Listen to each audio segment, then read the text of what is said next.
Hello, party people in the place to be. I am called excuse me. I am Jasu. Welcome to my stream for June the 25th. It is Friday today. Hey there, Deep Fry. How's it going? Hello to the rest of y'all as well. So, the game plan today is to finish up Resident Evil so that we're ready to start up the next Resident Evil next week.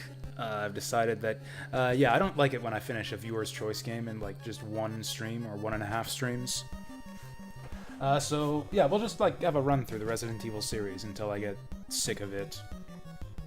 So yeah, we're gonna be finishing up RE1 here today, and then start up RE2 next Wednesday. And then after we're done this today, we're gonna move on to Thracia for as long as I can stand it. Probably just gonna get through one map of Thracia today, because it's a really long frickin' map. Hey there, Angel James. Welcome, welcome. Glad you could make it. Yeah, let's get back into it. Let's do some, and then I haven't decided what we're gonna do after Thracia, if there's time, which there probably will be. But, we'll, think about that once it's actually time to decide about that. For now, let's just do some Resident Evil. So where we last left off, I'm gonna have to do a bit of backtracking, I remember. That was what killed my motivation to continue on the last stream, was that I got a game over, and we've got to redo a bunch of stuff, although pretty simple stuff. I don't think we actually lost all that much progress. I gotta pull a coin out of a stupid book. Right, so let's get our inventory sorted out. I don't know why. I don't know why I never sort out my inventory properly before hitting the save point, but here we are. So we need Doom Book 1, Doom Book 2. I might as well stash the ink ribbon. Is there anything else we need here? I might as well keep some spare inventory spaces here. I haven't ate since breakfast. I just ate, but I only eat like one meal a day.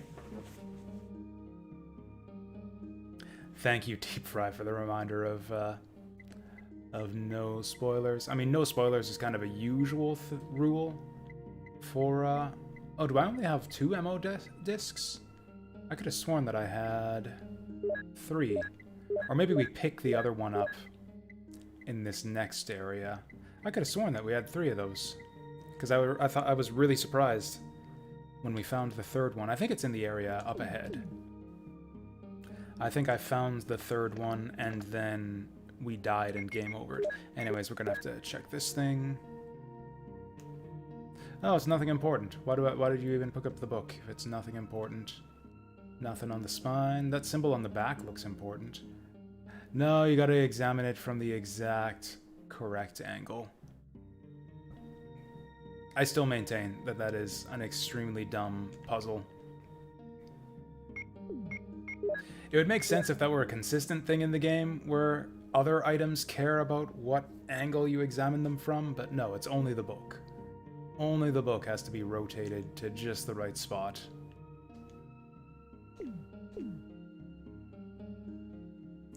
Alright, do I want the grenade launcher? I probably don't need it for a little while yet. I'm gonna be fighting mostly weak zombies in the next area. Oh yeah, we got snakes out here. Can't take my hand off the controller until the snakes are done with. Whoa!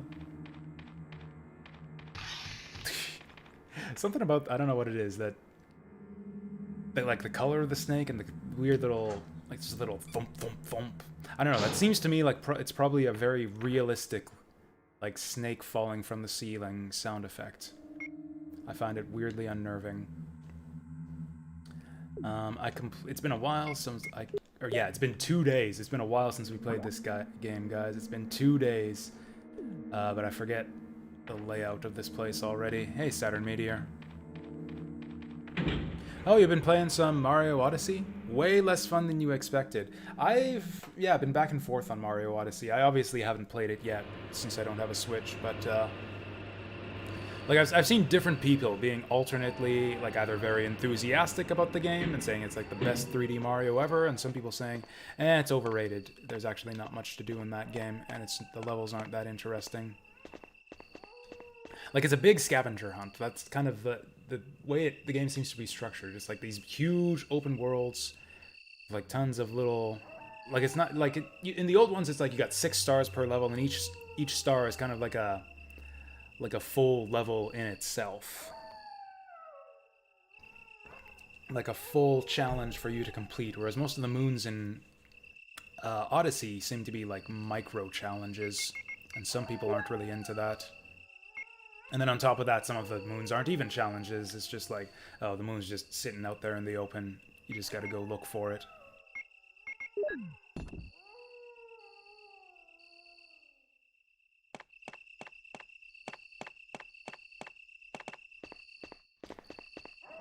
Yeah, what was the last stream that you caught then, Saturn Meteor? I don't remember. Or I guess you say if you've been away for 2 streams, then yeah, you must not have been here for Resident Evil. I thought that I did see you here for the last Resident Evil stream, but maybe I'm misremembering.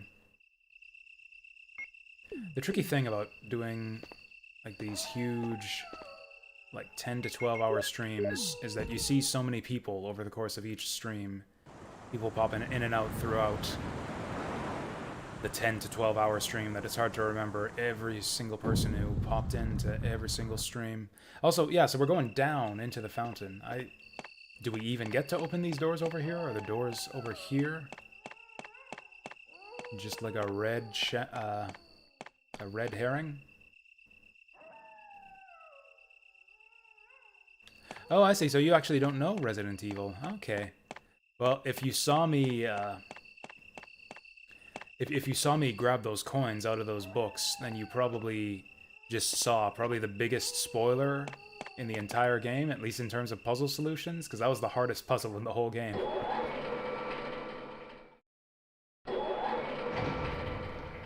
A troll pretending to be Saturn Meteor? Never. I think Saturn Meteor is pretty inimitable, if I'm even using that word right. Unimitatable. Okay, seems to be no enemies in here. So this place just had a bunch of locked doors, like lots and lots of locked doors. We also got a long-ass message. Why didn't I... There's a ladder. Let's descend it.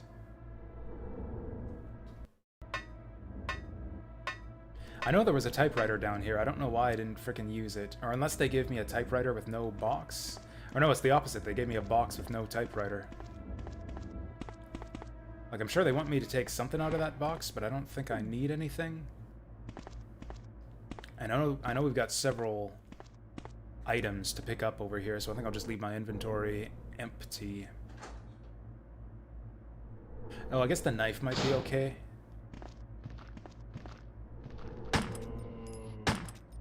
And then again, I'm actually almost out of healing items now. So yeah, I think I'll use bullets. I've been thinking about the controls in this game. It's just how it's like... You see people complain about the controls in so many PS1 games, especially early PS1 games. It's like, oh, the controls are so bad. They didn't know how to make a 3D game yet. In a lot of those cases, I think it's people just not being willing to learn the games and how to operate the controls properly. Like, King's Field is fine. Like, you can... King's Field is actually easy, for example. That's a game with clunky controls where it's pretty easy to dodge monsters. You can outmaneuver them very easily because the game is kind of designed around with your moveset in mind. Something like... What's another game with clunky controls? Mega Man Legends, some people bitch about. That game probably gives you too much maneuverability, too much freedom with the controls in that game, to the point where it's, again, really, really easy to outmaneuver the enemies. This is the first game I've ever played with kind of clunky early PS1 controls, where it actually feels like I'm kind of very restricted, like I'm not able to do what I want to do, where like I'm taking a bunch of damage from zombies and it feels like there's not much I can do about it. And I'm kind of okay with that, because I'm pretty sure that's just part of the game's design. Like, you're meant... It's a survival horror game. Resource management is what it's all about. That would, like, defeat the whole point of resource management if you could just, you know, beat every monster without taking damage. I don't think you're meant to get good at resource management in Resident Evil. Like, your health is just another resource that you have to spend if you want to, like, use the knife to fight zombies. Okay, I remember this. It just gives us a bunch of passwords. I remember hearing this debate back in the day.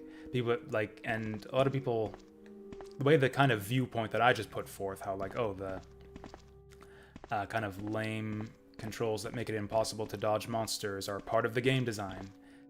I remember people making fun of that argument back in the day. They said, oh, bad controls are an essential part of survival horror. Like, that's the way they caricature that argument. And I guess now that I've actually played this game for myself, yeah, that's the side of that debate that I am on. What happened to Vasil? He's been in and out. Mostly out? Interesting. That's fucking weird. This painting... Or was it a different room? We saw a painting like this in a different room. Or maybe it's the same painting and just has different labels for some reason? It was... What was it? Apple, woman, man, tree. Yeah, how could I forget? Apple, woman, man, tree.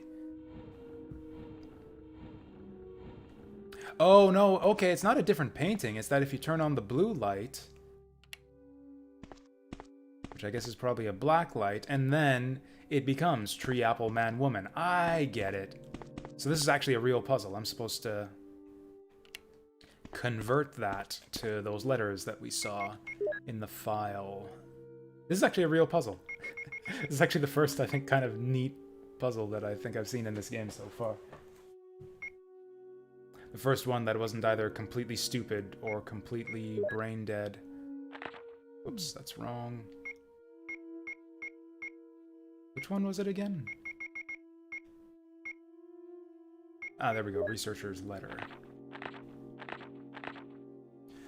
So we got... I don't know if I'm going to be able to copy these correctly, but let's go.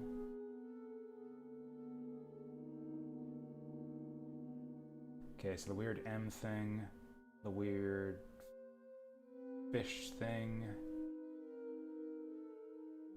the pointy R, and M. So we can use the picture to translate those runes. Okay, so we got like the double M thing, so that double M is M, so that's just M. The fish thing, I believe that's woman. Yeah, right below the butt. Right below Eve's butt was woman. So that's an O. M, O. Then the spear thing, that's apple, A-P-P-L. So the pointy spear is actually an L. And then the regular M, tree, is mole. M-O-L-E.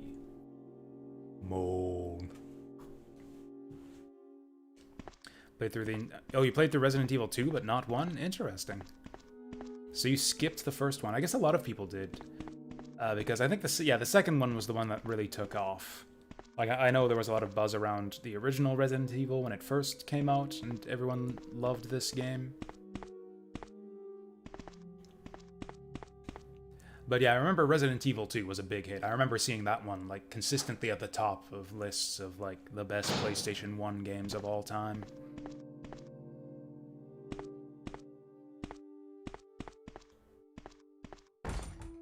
Oh, it's electronically locked. It is the PS1 version, but I have the resolution upscaled using my emulator.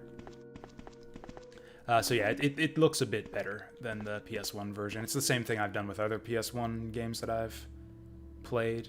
Like Chrono Cross looks way better when you run it at double resolution.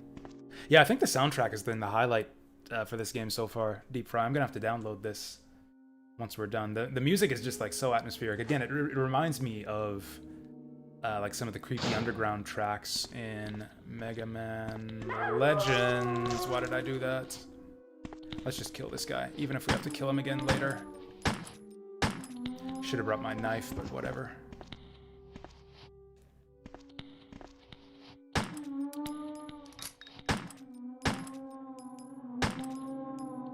Is he dead? I don't think he's dead. Also, he's gonna get up anyways, so there's no point in wasting bullets to kill him all the way. Ink ribbon, don't mind if I do, although there's another...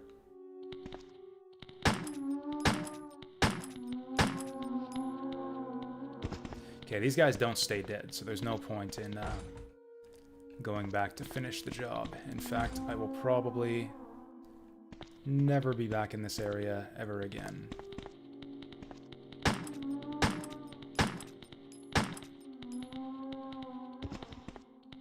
That guy's gonna be right outside here. As soon as I get out of this stupid door. This door looks like a funny face with like a mustache. Can I use up any of these? I actually... Ugh, this is probably a waste, but I'm going to use the green herb just to free up inventory space. What's a game I wish I could have played at release? I don't know. I feel like I'm kind of I don't know, I kind of assume you mean, like, oh, something I could have appreciated fully at release day, like something that would be dated to me to play it now, that would have been mind-blowing on release. I kind of don't have a lot of difficulty viewing games in their original context. Like, maybe it's probably because I was around in the, like, playing a bunch of games in the 16-bit and the 32-bit eras, so I remember what games were like in these days. So I can play a game like this and be like, oh, this was actually... incredible that they were able to do all this in 1996. And also just like kind of taking a game on its own merits, I think I kind of do all right at. So I don't know if I can think of a game that like I would have had to play in its time. I guess missing out on big multiplayer games, maybe. Like if there's a big multiplayer game that I missed out. I guess that's the other thing is, yeah, missing out on the zeitgeist of a game. Like, for example, you had to have played, what was it, City of Heroes back when that game was new, because they shut down the servers for that many, many years ago. I don't really care about those types of games, though, because they're multiplayer.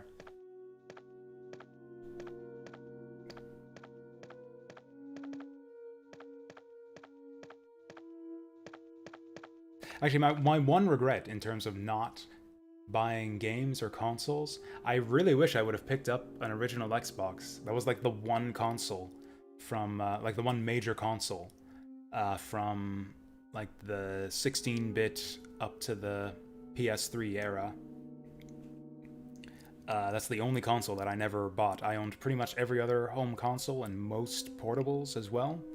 Throughout that whole time period, I never got an Xbox, and I missed out on Jet Set Radio Future as a result. Like, you can't emulate the original Xbox, and there's no other way to get Jet Set Radio Future now. As far as I know, no, there's not been a lot of progress made on the original Xbox emulation because almost all of the games have been ported or remastered or whatever, so there's not a lot of interest. There's not a lot of unique games on the original Xbox that really draws people's interest in making emulators for it.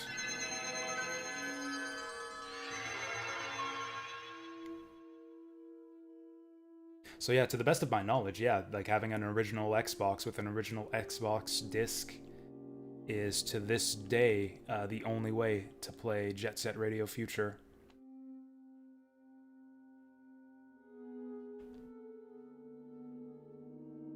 Balan for 20 bucks on the physical version. That sounds like a deal. You should jump on that. I think that game looks great. Right, it was Ada. Ada? Ada? I don't think there's anything we can do on this computer yet without those discs.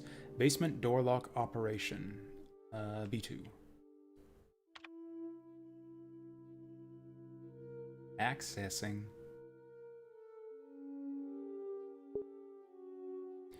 Permission denied. Shit. There were other passwords on that researcher's letter, but I think I'll just try the one that I know about. The one that's... Hey, that actually worked. Okay, so we got the B2 doors with the mole. Yeah! That's so cute. Yeah!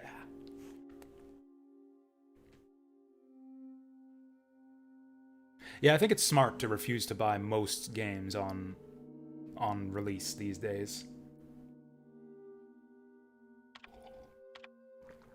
I mean, I don't know, Deep Fry, these games' puzzles have been really easy so far, other than the one stupid thing with the coin inside the book that made no sense. Maybe I don't need those discs just yet. I mean, I don't think there's any point to playing a game like this if you're just going to use a guide. Like, the fun of it is, like, exploring the mansion and getting lost and mapping things out and figuring out where to go. Again, a bit like a Metroidvania in that regard. What is this thing? Oh, like slides, like projector slides. It's a research report. I need to find some kind of device. Liam the Bemused, thank you for the follow. Much appreciated. They're only giving me 2 ink ribbons now. Ink ribbon pickups earlier in the game used to give you 3 every time you'd pick one up. I believe that's I read somewhere that that's a change that they made for the director's cut. That they added more ink ribbons to the game, since people bitched about that with the original release. If you buy it, it'll be for your sister and niece. Yeah, that's fair. A lot of people think that Balan Wonderworld looks to be not worth the purchase. Nope. I could have sworn that I found a save point somewhere around here. Maybe not. Maybe just the storage box. Do I have much of a... Oh, I missed those grasses somehow. Okay, so there's a locked door here that I missed. There was a locked door on B1. Basically, this whole place was locked. And then B3, there was a lot of locked... Oh yeah, it pointed out where the locked doors were, too. It actually showed me on the map where all the locked doors were. And I forget where they were. How am I finding Resident Evil? It's quite good, actually, for the type of game that it is. It's, Oh, they reduced the ink ribbons in the original English compared to the... Oh, so I see. So, like, they just restored the number of ink ribbons to how it was in the original release for the director's cut. That would make sense. Intercom. I'm actually really impressed at, like, especially viewed in the context of the time. Like, this game came out in 1996. Like, it looks really good. It's got a really good atmosphere. Although, again, that was really common with a lot of early PS1 games. Like, Kingsfield is also very, like, stark and creepy, atmospheric and claustrophobic, kind of like this game is. Helicopter port. Executives and government officials only on helicopter port. This restriction may not apply in case of an accident. Passage to the helicopter. No one is allowed to enter unless they are attended by a research consultant or security director. All others will be shot on sight. I don't think zombies know how to use guns, though, so I think we're good. Elevator. The elevator stops during emergencies. Visual data room. Visual data room is within the control of Special Research Division. Keith Arving, the room manager, is designated to have jurisdiction over room usage. Prison on Basement 3. Sanitation Division controls the usage of the prison. Consultant researchers E. Smith, S. Ross, A. Wesker. Must be present if the virus is used.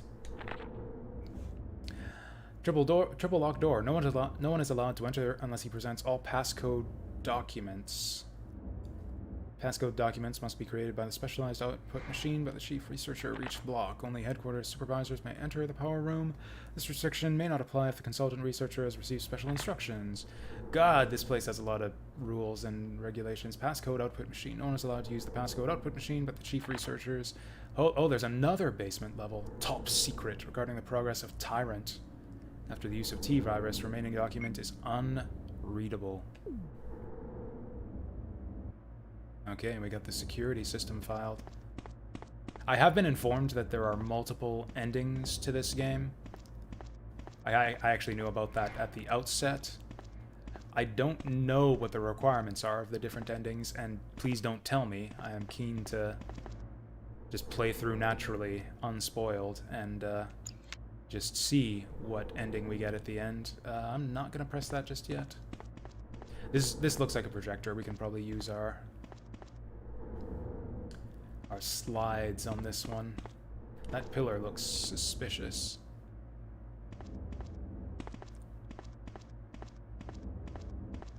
Yeah, this thing's in 3D, but everything else in this room is pre-rendered. I wonder if it's gonna fall on me or something. We still haven't found Chris.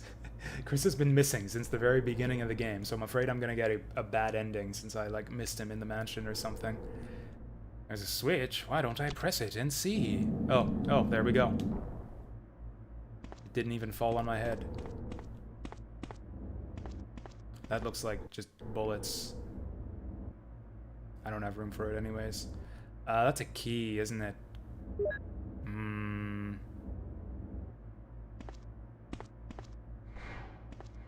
Okay, let's use the projector.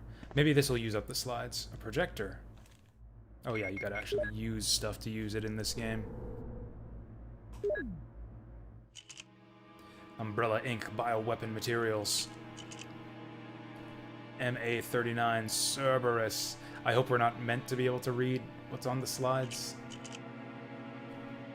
Coach. You see that in like big red letters there? It says Coach. Coach, okay. Yeah, that's not even English on the actual picture. 5-3 Neptune. Oh yeah, there's the hunter. Tyrant. Are these... That's not the same as the zombies we've been seeing in this area, is it? This one's got like a big claw hand.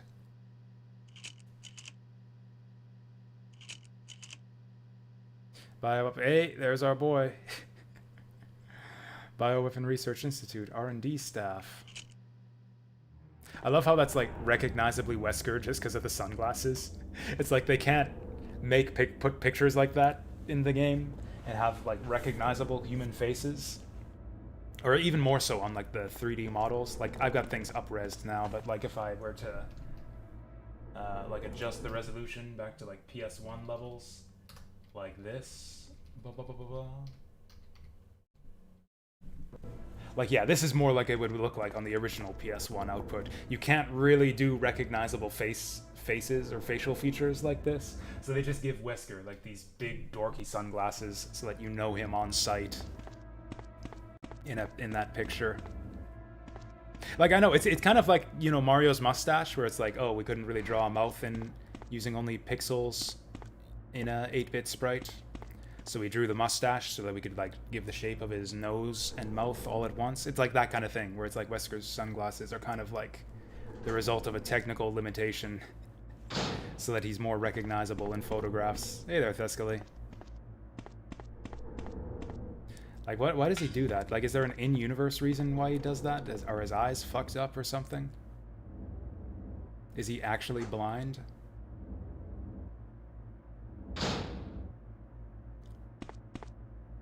Kind of tempted to go back up and save. I probably should. Oh, the slides are used up. I can grab that other thing.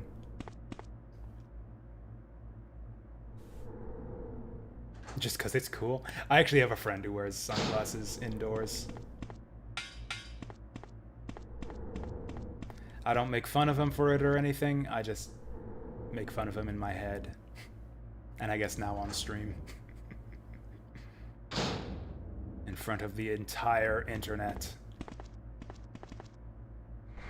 Is he cool? Yes, extremely. So we got a lab key.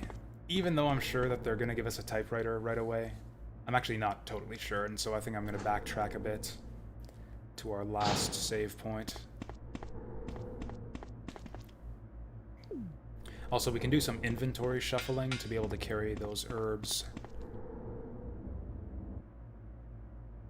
This is the biggest problem I had in the early game, because I'm such a lazy bastard. I never wanted to, like, ferry items back and forth to the storage box. It's like, oh, I don't have space for this item. We'll just come back for it later. We'll just come back for it later.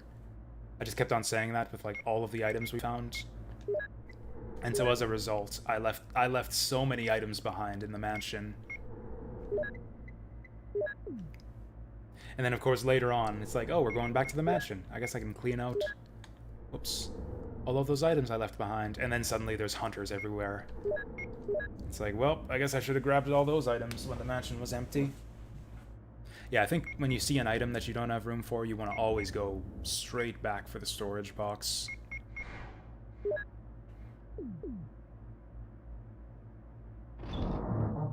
Oh, you know where we're up to now? Yeah, we are in the laboratory now.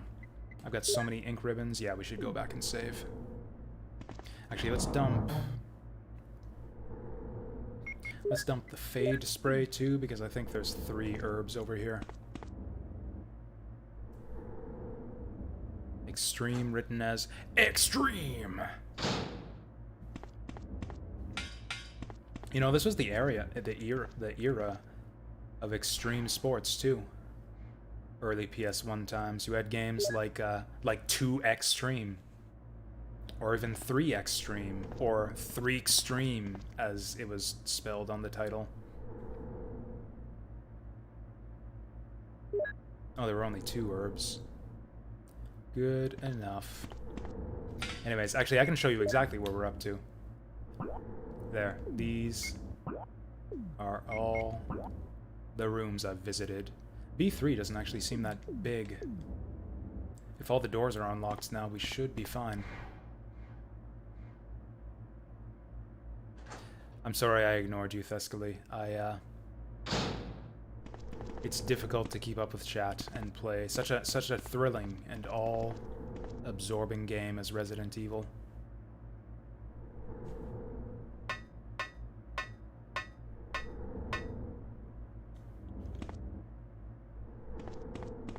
Also, I don't even know how to, like... Wait, how do we... Was this the elevator? I'm lost. Oh, that's the elevator. Okay, there we go.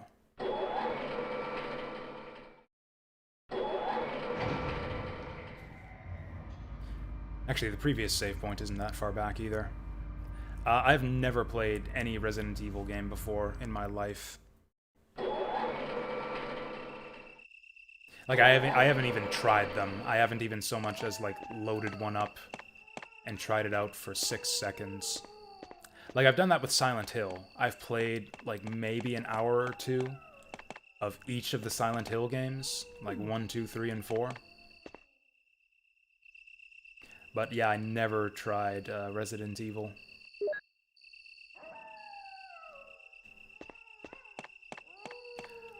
I just didn't like the idea of survival horror. I was kind of... I don't know, I wasn't into horror in general when I was a kid. I just didn't like the idea of, like, being scared by a movie or video game. Like, I just thought it sounded dumb to, like, be scared by, like, you know, some phony, fake-ass movie monster or whatever. But yet, I was also afraid that, like, I would actually get scared by scary movies, and I'd feel... I don't know. I would feel dumb if I got, like, scared by a scary movie or video game. I don't know, just the whole idea of scary games. To my thinking at the time, I thought it was dumb. A dumb idea, and I wasn't interested. And then later I got into zombie movies, actually. I just randomly caught, I think it was the remake of Dawn of the Dead on TV once, and I actually really, really liked it. And I checked out all of the other, of the Dead, the rest of the movies in the Of the Dead series. Night of the Living Dead, Dawn of the Dead, Day of the Dead. Both the originals and the remakes, and I loved them, all of them. And I started trying out some other horror games after that, too.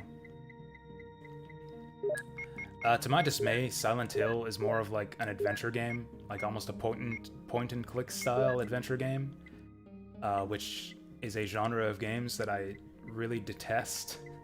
So I didn't like those games very much. I got stuck very early on in each one that I tried. I got stuck on something pretty early on. Do I want to take the discs? Oh yeah, for starters, we want to take the ink ribbon. This one seems more my style because the puzzles are much simpler, other than that bullshit with the books and the coins. This is kind of like an extremely... So yeah, the Resident Evil, at least the first game, is like an extremely dumbed down adventure game with really like rudimentary shitty combat tacked on top. And that sounds terrible, but it's greater than the sum of its parts, I promise you. It's a resource management game in a way that I thought Silent Hill wasn't quite as much.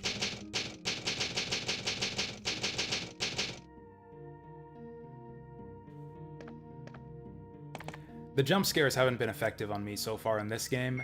Not for lack of... Like, it's not the technology or the graphics or anything that's keeping this game from scaring me. It's just, I think I might be too genre savvy. I think I've predicted every single jump scare and surprise that the game has thrown at us so far.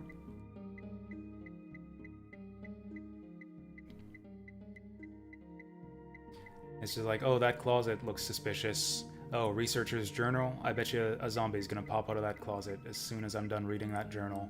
And hey, what do you know? Do I want to take the MO discs? I don't know if we need them yet, but I'm sure we'll need them soon. No, I'll just go back for them later if we need them. I'm gonna take the Phage spray, and that's it.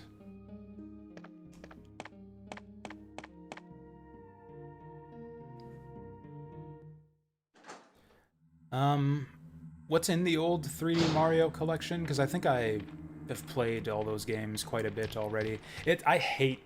Man, I really don't want to buy a Switch. I know there's good games on it that I want to play, but I really don't like Nintendo as a company. Like, yeah, bullshit with like, oh, the limited time release of the Mario collection.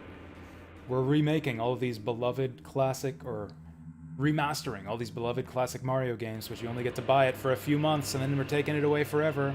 We're localizing Fire Emblem for the first time ever, available for the first time, officially, in English. Fire Emblem 1, but you only get to buy it for a few months, and then we're taking it away forever.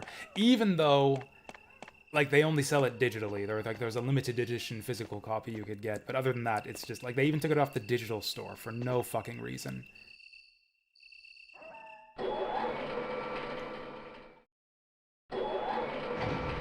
Anyways, the Mario 3D collection I'm not too bothered about. Like, that had, what, Mario 64, Mario Sunshine, and Mario Galaxy? Those are all very, very easy to emulate. And it doesn't even have Mario Galaxy 2. Like, I don't, it's not even a complete collection. Why would you leave off Mario Galaxy 2? Which is literally the best one.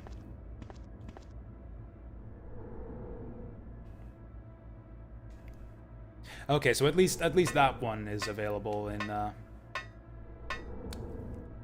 large quantities. There's no excuse at all for that Fire Emblem shit, though, because that actually was like a limited release, like physical collector's edition, plus a digital release, and they even took away the digital release.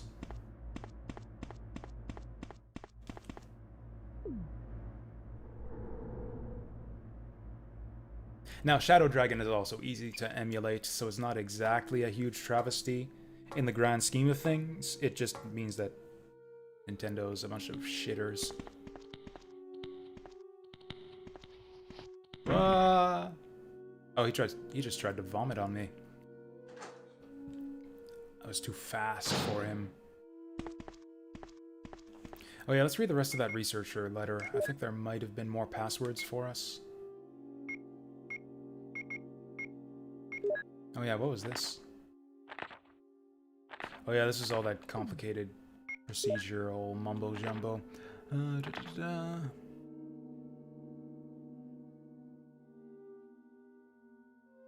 Go to the power room to operate the triggering system. Locks in the security system. I think we did that already. So we did the visual data room. And we did the code, so I think we're done. Yeah, like, I want to play. There are Switch games I want to play, so I'll probably get one anyways, in spite of my distaste for Nintendo. I want to play Mario Odyssey, and I want to play Breath of the Wild and the new Fire Emblem game. Do I have a password for this yet? Nope.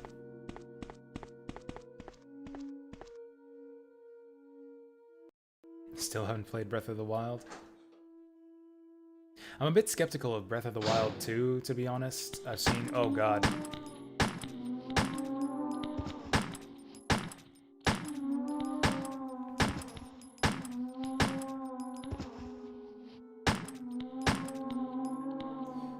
Ooh, boy. I'm just about out of bullets. Should have brought that knife. Did I miss one? Okay, we got him. I swear to God, if there's nothing special in this entire room, fuck you.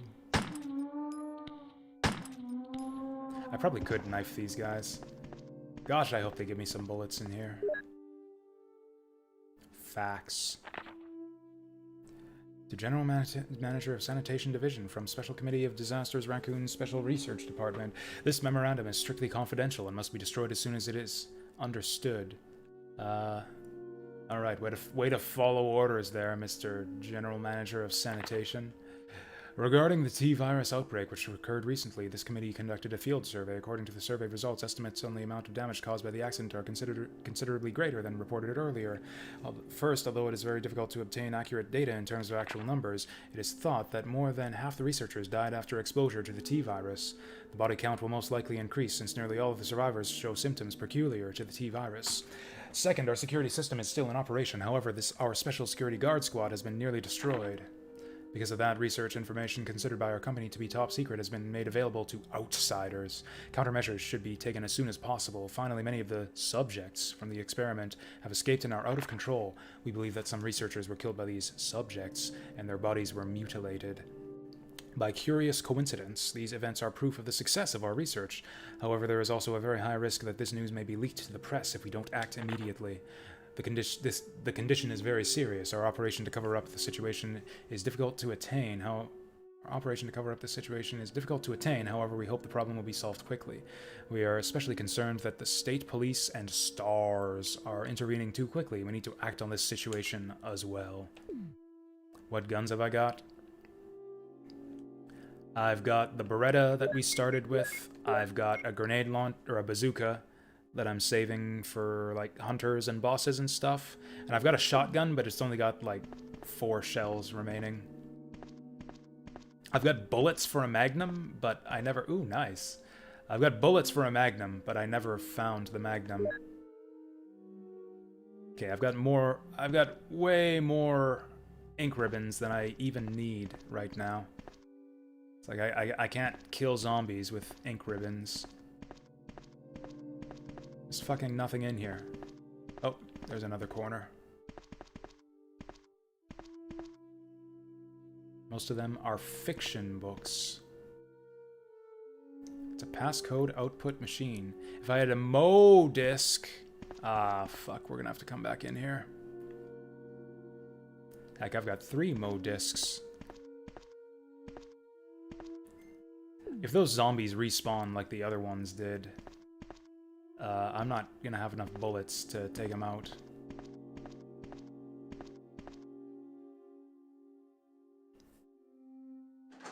I don't know if we're gonna, find the Magnum somewhere down here, or maybe if I had somehow gotten, what's his name? Our other partner guy killed. Maybe I could have taken his Magnum, because it seemed like he had a Magnum.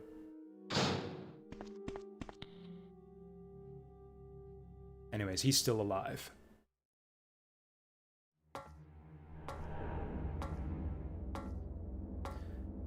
Yeah, there were a couple places that where they could have hidden a Magnum back in the mansion. Or actually, we solved the dark room There was a locked room that I could never figure out how to get into. We didn't have the key for it, so there's just one completely unexplored room back in the mansion. And then there's the tiger statue with the slots for the red and blue gems. I never found the red gem, so I never got to move the tiger statue. So those are two places where they could have hidden a magnum.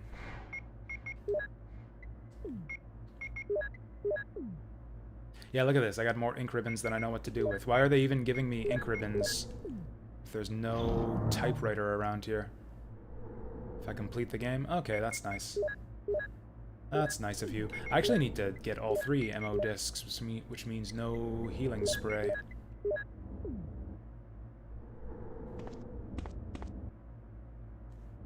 Actually, while we're in the safe room, I'm just going to quickly go make some more coffee.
All right.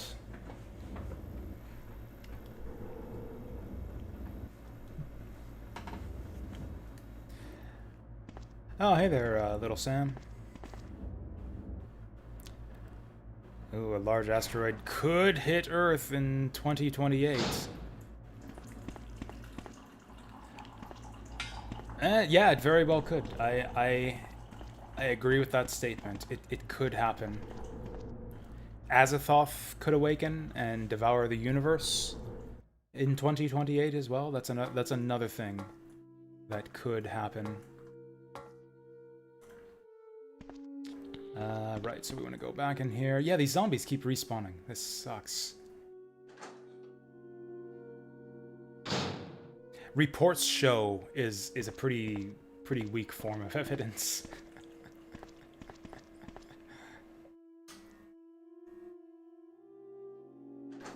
Just non-specific reports show, and government documents is like the hallmark of like a fringe conspiracy theory.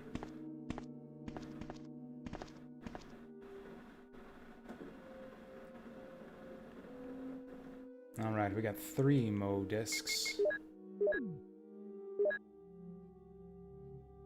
Passcode 1. I can't read that.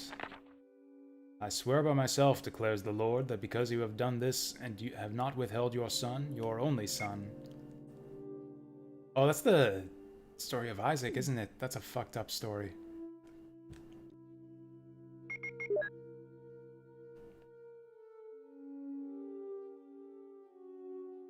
New York Times? Yeah, exactly like I said. Unreputable fringe conspiracy theory sites. Wait, what? Can't use it here. What? I already have the passcode, but I have more Mo discs. What do you mean I have the passcode? What are the other 2 Mo discs for? I guess I gotta find more passcodes. I hope this isn't part of a puzzle. One of those crazy Silent Hill puzzles.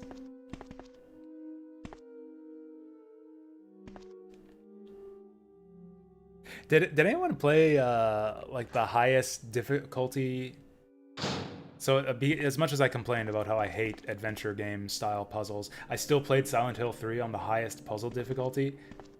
And I actually liked a couple of the early puzzles. Did anyone else solve the Shakespeare puzzle in Silent Hill 3? Because I actually really liked that puzzle.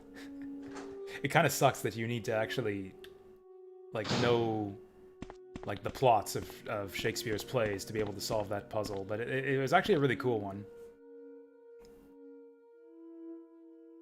It's like it gives you a little poem that like gives kind of very rough, like each line, each couplet is kind of a vague summary of something that happens in one of Shakespeare's plays, and then each couplet also has a number in it. And then in the game you get a bunch of like volumes of the works of Shakespeare that you have to arrange on a shelf in order, I think. Or no, I can't remember exactly. No, it's something like you have to like cross-reference the order of the books on the shelf with the numbers in the poem and then punch that into a keypad, something like that. But you can't actually solve the puzzle unless you know enough Shakespeare to recognize the titles of the plays with the couplets in the poem. Which is a really stupid idea for like a puzzle in a video game that's like being distributed to a wide audience, like a mass market game like Silent Hill. But I managed to solve that one. That was one of the few puzzles in any of the Silent Hill games that I actually managed to solve by myself.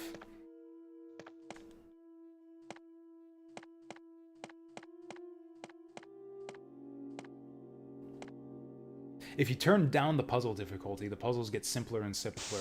I think on the easiest difficulty, you just have to like arrange books on a bookshelf so that their spines like form a word or something, or form a picture.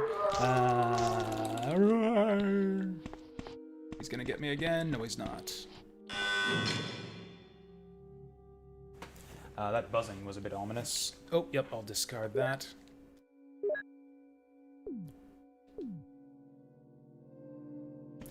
Before we do that, I'll go here. Actually, never mind.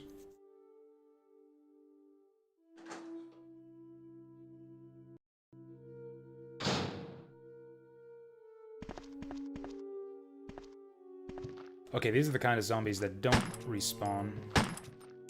Why does it keep doing this? Like pulling the camera back so that I can't see where I'm shooting after I draw my weapon.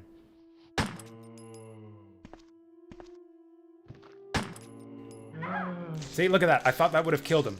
I thought that last shot would have killed him, but I couldn't actually fucking see him. Why is this zombie so strong? I'm gonna run out of bullets. I mean, you know, I can start using grenade launchers on these guys, which feels bad, but you gotta do what you gotta do. Yeah, I'm down to like my last 3 Beretta shots. This game's gotta give me some fucking ammo.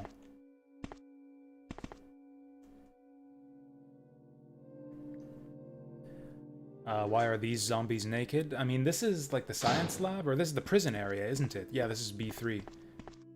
So I guess these people were like research subjects or prisoners or something, so they're probably not as well treated as like the scientists who... Oh, and now we get some shotgun shells. Now that I've left behind the shotgun, they're giving us some shotgun shells. I've got 4 bullets, that's not even enough to kill 1 zombie. Rip.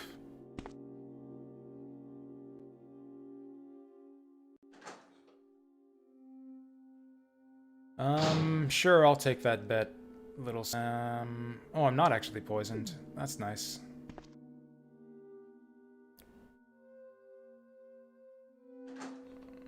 I'll take that bet. $1,000 if a nuke does or a nuke, a large asteroid does or does not hit the Earth in 2028.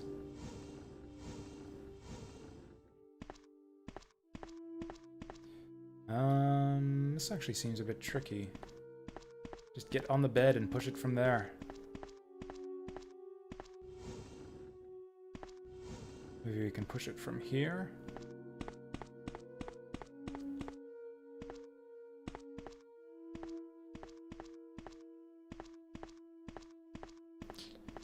Huh.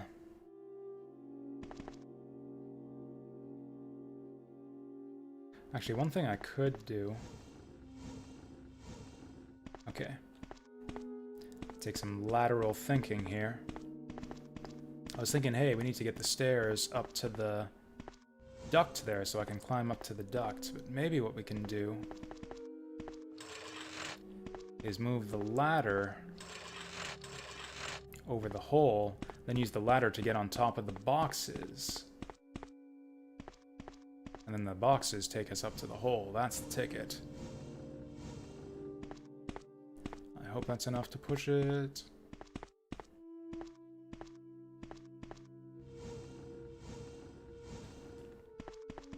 Oh yeah, we gotta push the stairs all the way down to cover up the hole. I'm actually not even sure that fully covers it up, so we'll push it a little ways more. Actually, I guess I could actually push the box from here. I think we're good. Whatever. Even if I'm wrong, it's only a little bit of poison gas. It's just a bit of gas. We'll be fine. Okay, maybe we won't. I think I ruined this.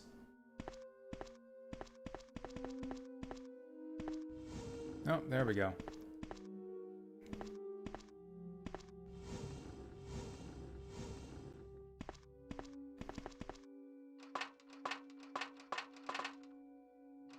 And she won't step on the boxes. She won't step on the fucking boxes. Ugh. I hate it when games won't acknowledge my novel but entirely reasonable puzzle solutions.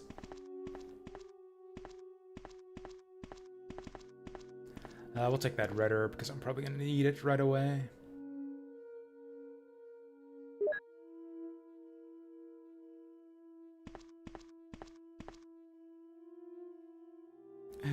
Oh yeah, Bruce Willis, sort the asteroid out. I used to really like that movie back when it was new. What was it called? Armageddon?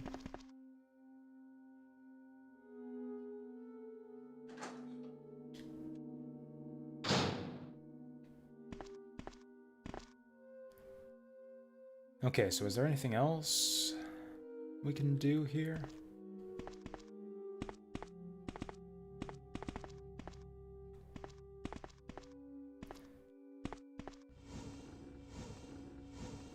So I can push that over pretty easily.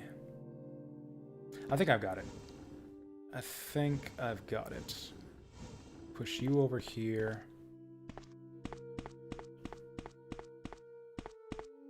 There aren't a lot of box pushing puzzles in this game, actually. This is, what, the second one we've seen?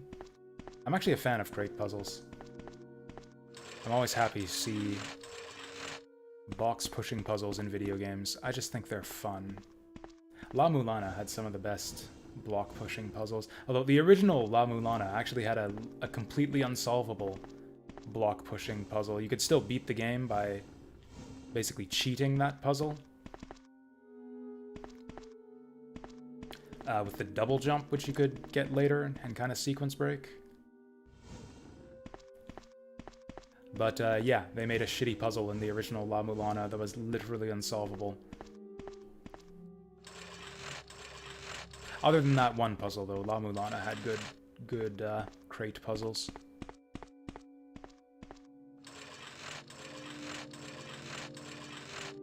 Now, did we make enough space for the stairs? I think that should be fine. Oh, it's gonna be tight.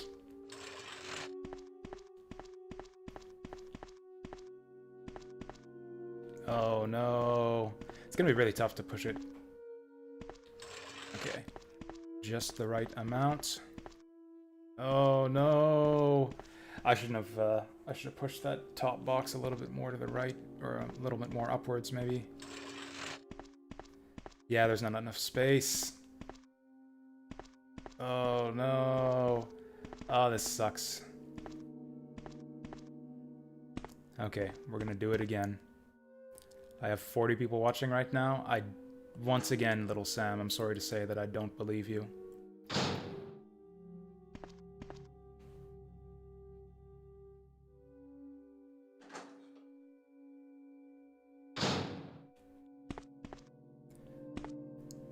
Okay, Oh, this is actually going to be tricky. How do I... So I need to push this one upwards a little bit. How do I do that without stepping on the switch? Oh, okay, we got a little bit of a gap here. A little bit of a gap. I'm not a hater. I don't hate anyone or anything other than Silent Hill games. But, yeah, I just don't believe you. I just don't know what else to tell you. I just do not believe things that I do not believe.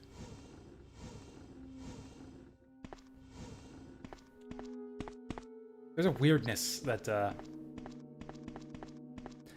crops up in people's discussions surrounding belief, as if you can like just like choose your beliefs or like change them just like voluntarily. It's like, you know what? I just decide that I don't believe that anymore. I'm gonna choose a different set of beliefs.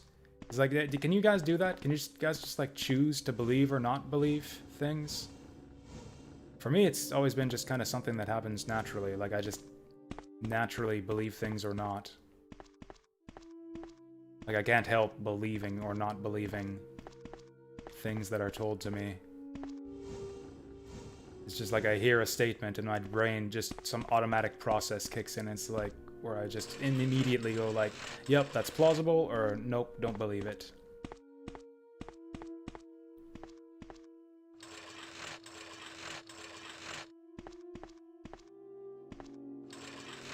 Okay, surely this is enough space now. There we go. Take your poison gas and stuff it. Oh, that's actually not what I was expecting. I thought that we would just reach in and grab something. Oh, and of course there's no stairs to get back up and my inventory is almost full. Is that an ink ribbon? If it is, I'm not even gonna take it. Not even gonna take it. Magnum rounds.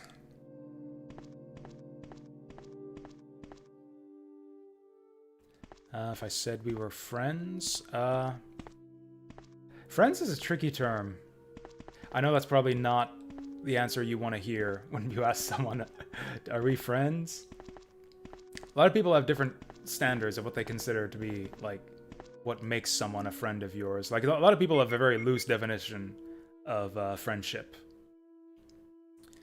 Like, people will like, someone they're loosely acquainted with or have met once, they'll, like, refer to them as a friend. It's like someone you're Facebook friends with is a friend. Passcode 2. I will surely bless you and make your descendants as numerous as the stars in the sky and as sand on the seashore. Your descendants will take possession of the cities of their enemies.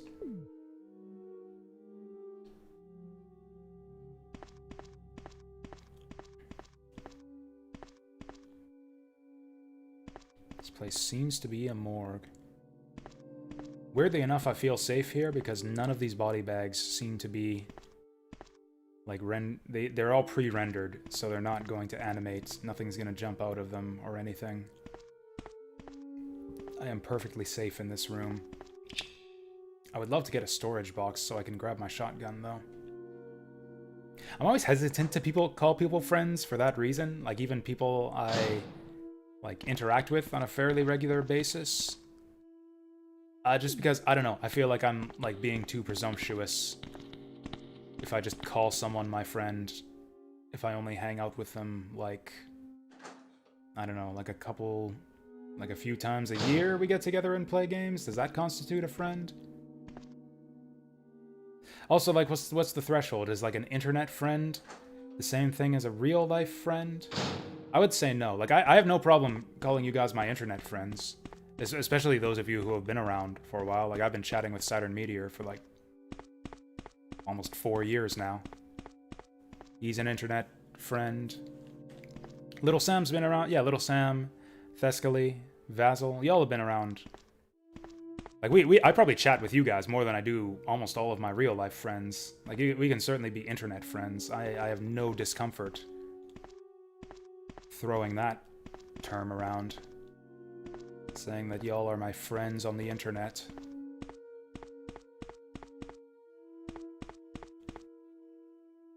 Instruments for operation. Some are blood-stained. I forgot to actually grab my coffee after I made it.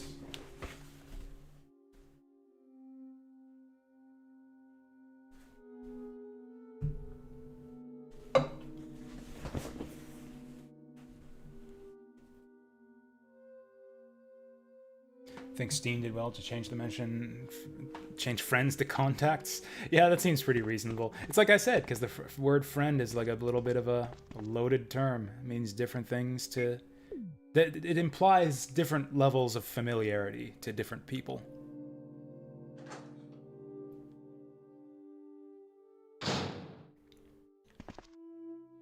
Or you could just drop the word friend from your vocabulary entirely and just call everyone friendo.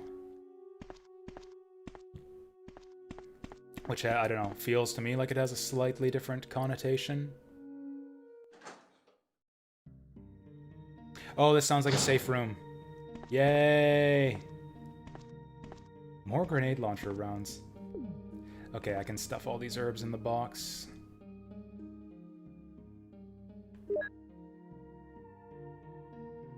You are buying my stream?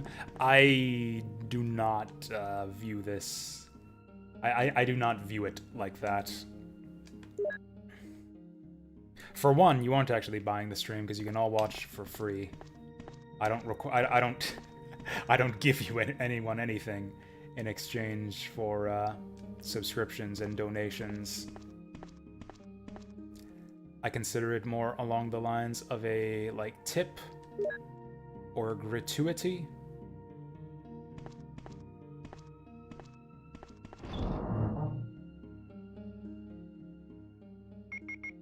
There's a great, and again, we're gonna bring it back to VTubers because that's like all I watch in my spare time these days.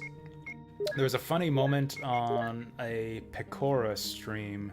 She was introducing her mom to like her stream and like what she does and showing, hey mom, I'm a VTuber, this is my audience.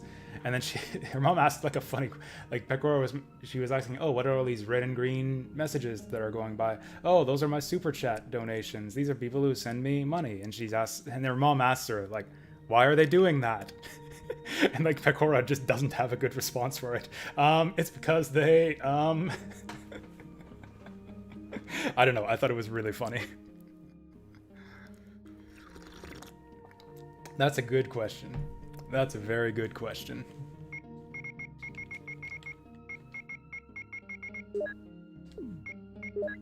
I've actually donated to streamers in the past. Or like I've subscribed to Patreons of like streamers and YouTube content producers.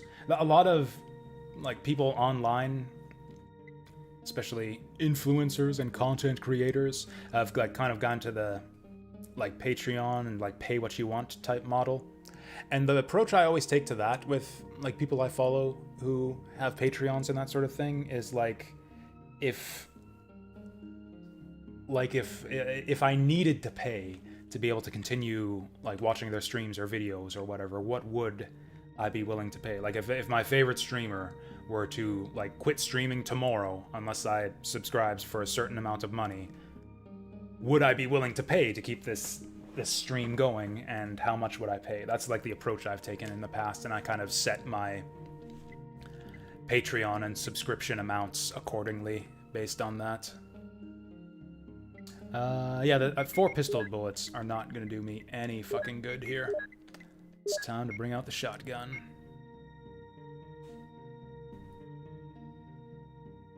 Anyways, internet friend is an expression. Have a gamer buddy. Gamer buddy, that's another good phrase.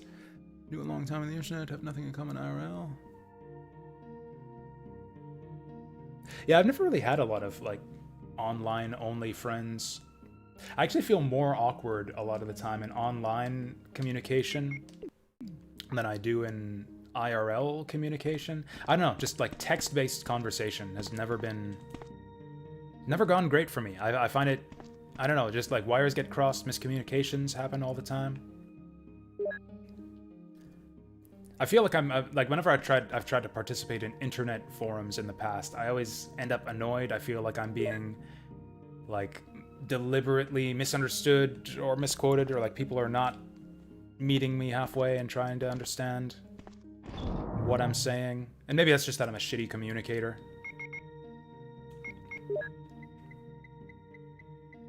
It's kind of the same in Twitch chat. I've actually had that problem. Maybe you guys have experienced this with me too, where like I'm trying to communicate with a streamer via their chat and they're like not really reading my messages correctly and misunderstanding what I'm trying to say, especially when you're like trying to have some kind of serious discussion or like trying to disagree or correct or I don't know, present some kind of opinion or perspective on some issue. It's tough. I found it really difficult to have those kinds of conversations in text format, either with other text chatters or with like a streamer. It's a weird form of communication. Weird asynchronous, asymmetrical form of communication.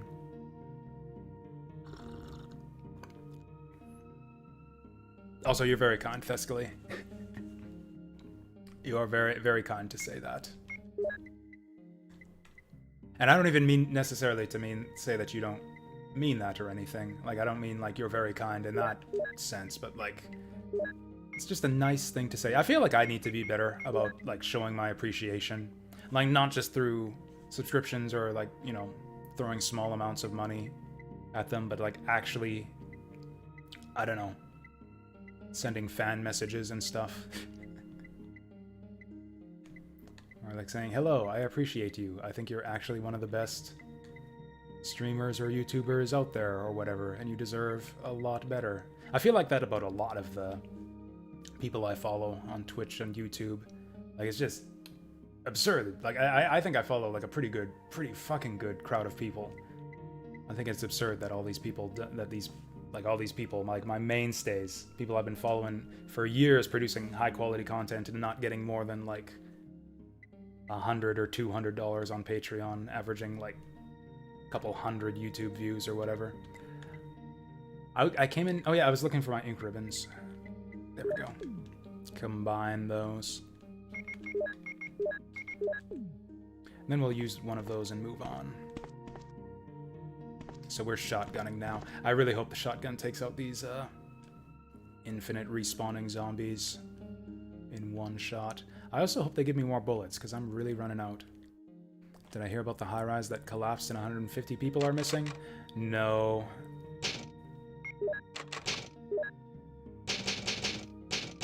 I mean, again, I don't really follow the news for that reason. Like, what does that have to do with me? Why do I need to know about that?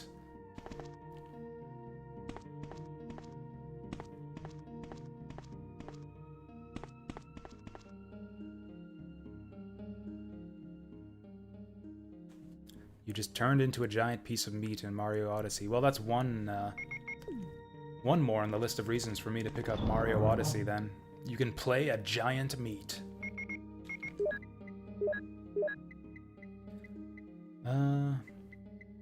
Yeah, I'm gonna take the spray. Or did I use the first aid spray? Did I use the Fade spray? Oh, there it is. Hey, Nissan. How's it going? Oh! Can you do a fan artwork of Jasu? You can do a fan artwork of anything you like. I can't stop you. It's a free country. For the time being, at least. So yeah, get in your fan artwork while you still can, while there's nothing stopping you.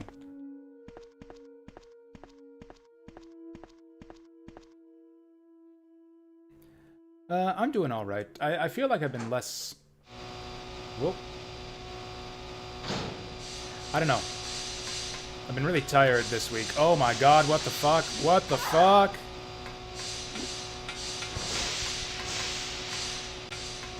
Oh, there we go. Yeah, get down on my level. Fuck you. Oh god, he's still a... Oh shit, he just ripped my head off. That's fine, we just saved. Can you post on Discord? Yeah, you can, yeah.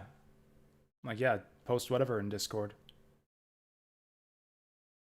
I'm dead. I've been really tired this week. I've been sleeping in way too much. I have not been enjoying the weather outside. I've mostly just been streaming. Like, I get up at, like at noon. I, like, have breakfast and watch my morning YouTube videos. And then by the time I'm done that, it's time to stream. And then by the time I'm done streaming, it's time for bed. It's the same thing at work, too. It's like I get up right before it's time to go to work. I go to work. I come home and eat and get ready to stream and then don't stream. And then watch anime and pass out a few hours later.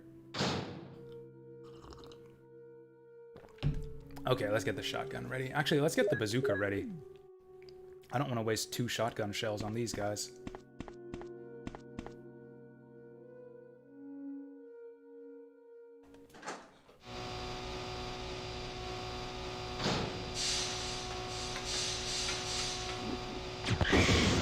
Kaboom! Well, nope.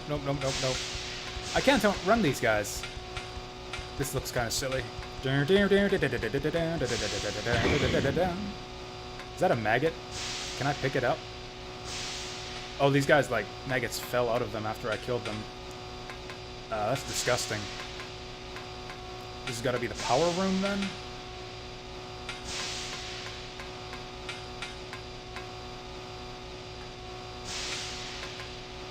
Girls and girls and girls, girls and girls and girls. I actually don't know what that reference is.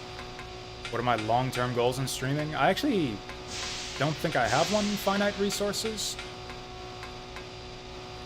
I could have sworn there was like a terminal or something in here. I guess not. Like, I have a dream. Like, I would love to be able to stream full-time, but I don't see a way to be able to do that that's, like, workable or feasible. Like, I actually think it's virtually impossible to, like, make enough of a living off Twitch. Oh, fuck. These days, as, like, a recent up-and-coming streamer. It's virtually impossible to, like, go at this full-time unless you, like, are willing to risk. Unless you have substantial money built up already, or if you're willing to risk, like, being put out on the street. Plus, I have a steady job right now that I'm not really willing to jeopardize in pursuit of going for a full-time Twitch career. Oh, I see. You were responding to Finite Resource. Yes, of course. Because Twitch is the business that you get into if you're looking for girls and girls and girls and girls and girls.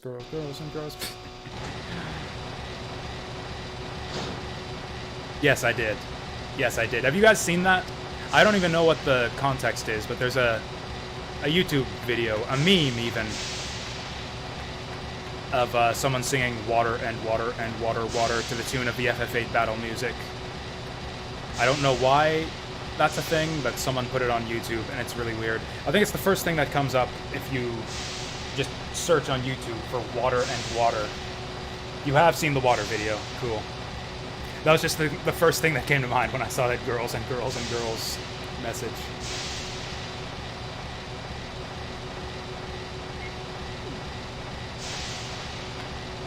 Okay. Triggering system activator. It's big. It looks like I should be able to interact with it, but I don't know how.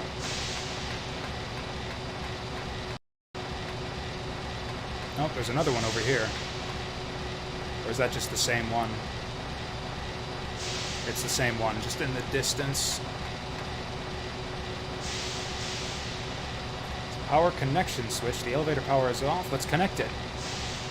Power isn't supplied to the elevator. What? I've got to get power to the elevator. I thought this was the place to get power to the elevator.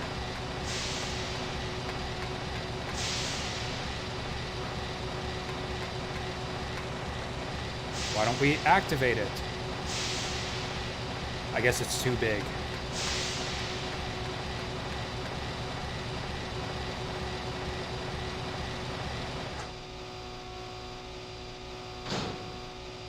Also, yeah, I think that streaming stuff like Call of Duty or Apex or whatever isn't really a path to success either. Because first of all, those games are way too crowded to like really get discovered in that category as an up-and-comer. And also, I have no experience with those types of games. So I have nothing to offer for that crowd either. Like, I don't I have no experience with them, I'm not good at them, I don't like them.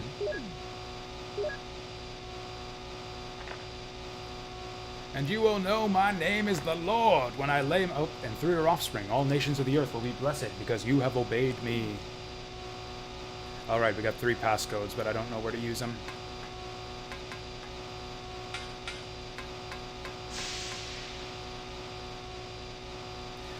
I think we need to get some grenades out of storage.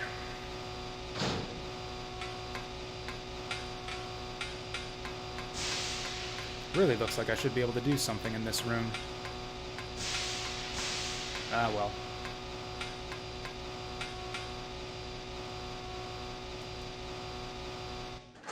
Okay, that room was really fucking annoying.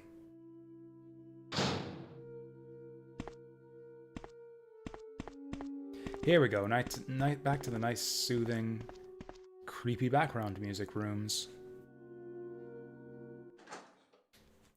I've got 12 save ribbons, so I think even though we've barely done anything, I'm just gonna use another one right now.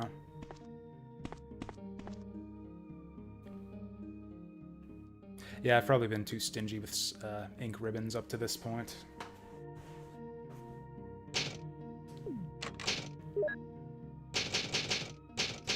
And I've probably been too liberal with ammo usage up to this point. I am actually... Man, I hope I didn't miss the Magnum.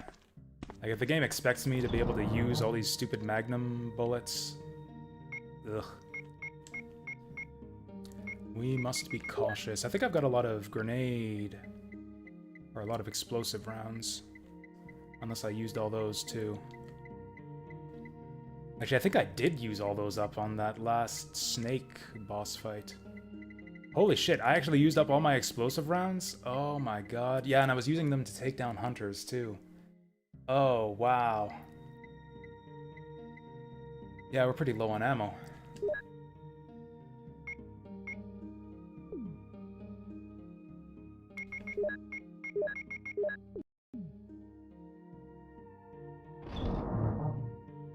Wish you had this many when you played, this many explosive rounds. I mean, I guess I've got 2 clips full, but I've only got... Yeah, like 14 shotgun bullets and 12 explosive ammo bullets. Like, that's it. That's all I've got to work with for the rest of the game.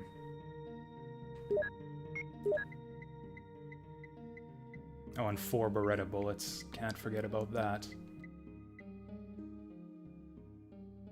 I don't have a lot of health either. I have... Okay, I got a lot of herbs. Herbs might be helpful.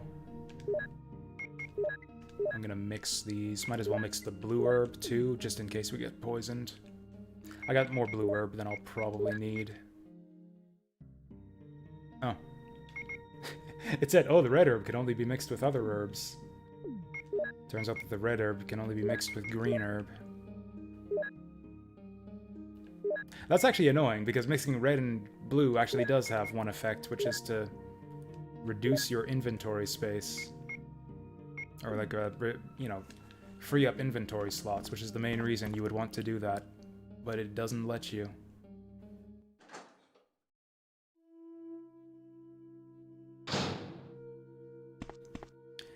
Like, I don't think there are any zombies that I've passed up at all. I think I've killed pretty much every enemy that we've come across in the whole game so far.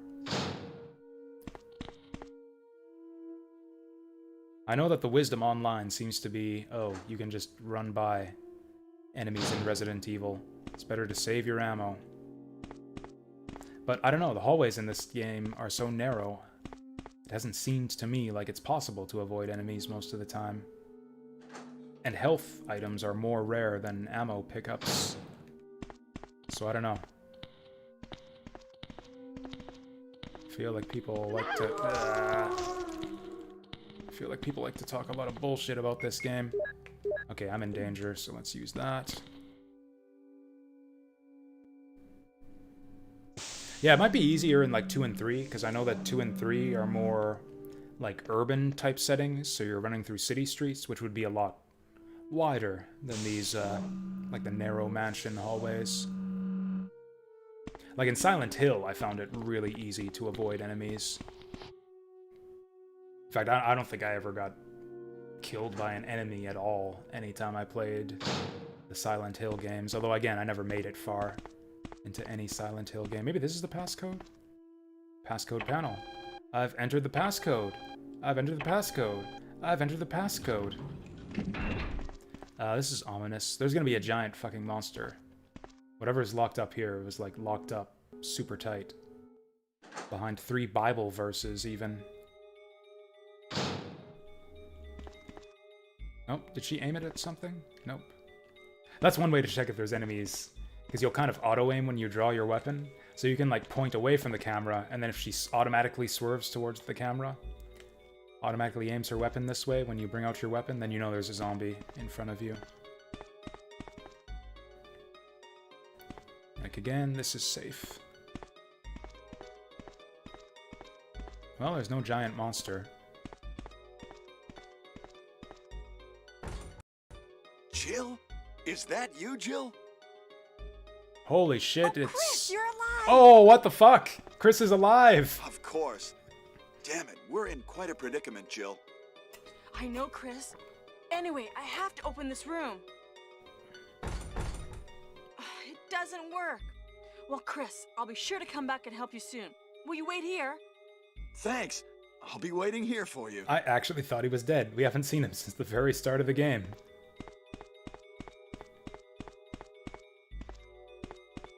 Yeah, I wonder if that's if rescuing him is optional, because those MO discs were not that easy to find. And we've been holding on to them for a long time. I bet you that was one of the requirements for the good ending.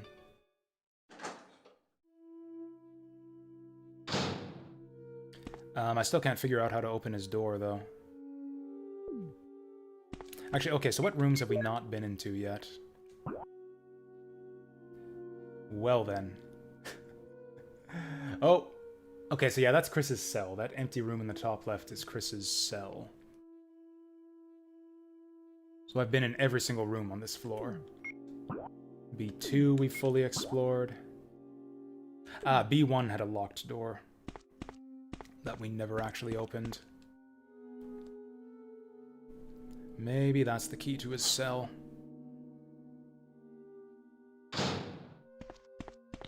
Or I guess it's a passcode. It looks like there was a number pad. Or maybe I have it already. I didn't even try to interact with the door. Jill just said, "I'll be back later." And so I assumed that I had to go find something up here to get through there. We'll check out that one room and then see. If that doesn't give us anything, I'm just going to go back and mess with Chris's cell a bit. Oh, does the correct director's cut have auto-aim? It seems to. I haven't played the original version, so I just kind of assumed there weren't that many changes in the director's cut. But yeah, this one seems to have auto-aim. Like, it won't track the enemies. But yeah, if I hold down R, like if there were a zombie right behind me right now, if I press R, she would automatically spin around to face it. So it'll kind of auto-target the nearest enemy. And actually, if you got zombies on either side of you, you like press it once to target one, press it again to target the other one. Kind of like a lock-on system. The door is tightly locked. Okay, so we need to cause an emergency.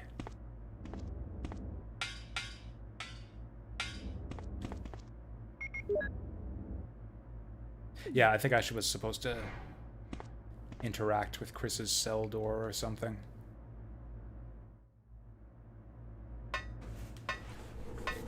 Or I don't know, do I have any puzzle items in my storage box? I'm actually not sure that I do.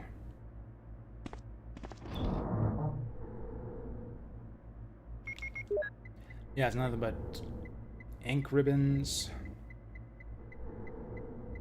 healing items, cranks. They haven't taken away my cranks yet, so maybe we'll need those.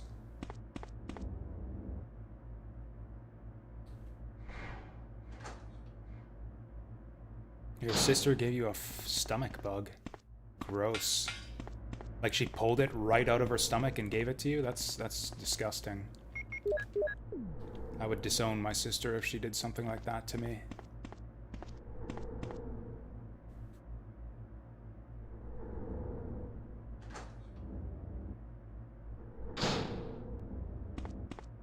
Did I miss anything in this room?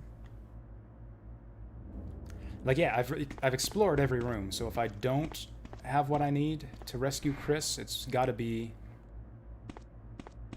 in one of these rooms, and I just missed it. I remember I usually don't know, like, where I catch my illnesses from, but I remember one time I very clearly and obviously caught a cold from one of my board gaming buddies, because he was, like, sneezing and coughing all the way through board game night. And I was like, oh, that's a bit rude. I know you like playing board games with us and all, but at least one of us is probably going to catch this thing. And sure enough, I got a pretty bad cold a couple days later.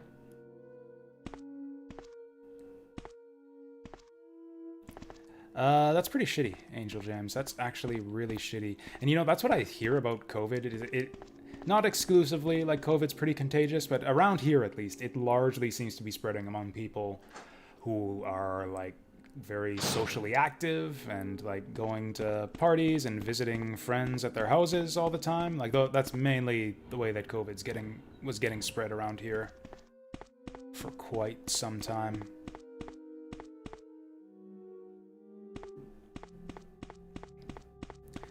Was there anything else in this room?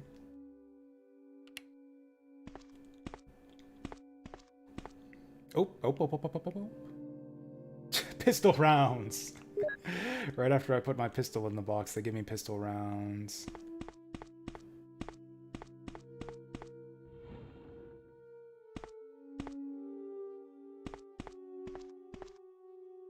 I've actually heard of, back in the early days, or like at the peak of COVID panic, I heard grim stories of, like, families almost breaking up over stuff like that, actually, where it's like parents would be like, don't you leave the house or else they'll bring COVID back in here, you stay under lockdown, and, like, the kids would, like, go out and have parties, and the parents literally wouldn't let them back inside the house. It's like, nope, stay with your friends, you're part of their pod now, don't bring COVID into my house, you are forbidden from this house now.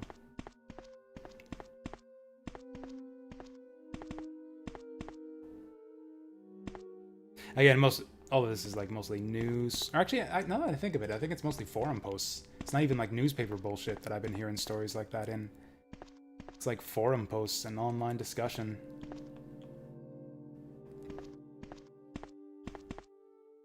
I'm not saying it's not real. I don't think I've ever said that. Yeah, like, obviously it's real. Like, it's widespread enough around these parts that, like, I don't know anyone personally, but I have, like, friends of friends now who have contracted COVID, and I think at least one has gone to the hospital for it.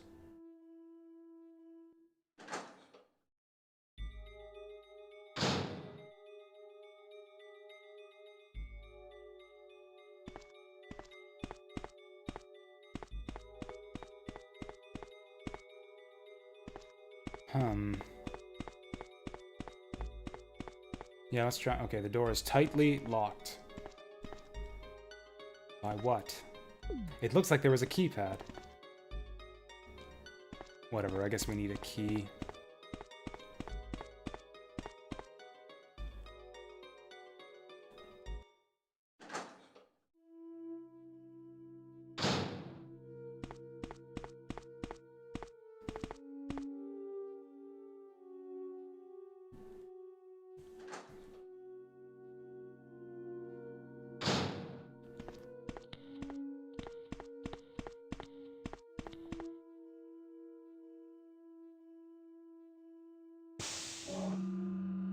I'm actually kind of stuck now.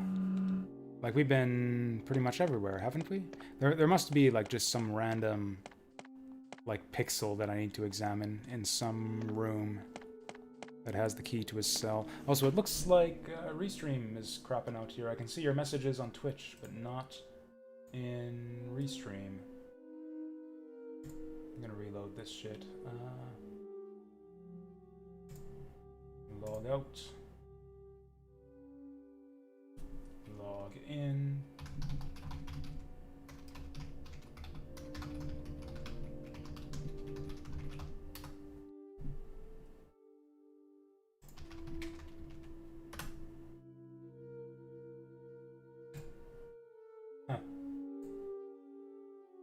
Twitch messages still aren't showing up in Restream.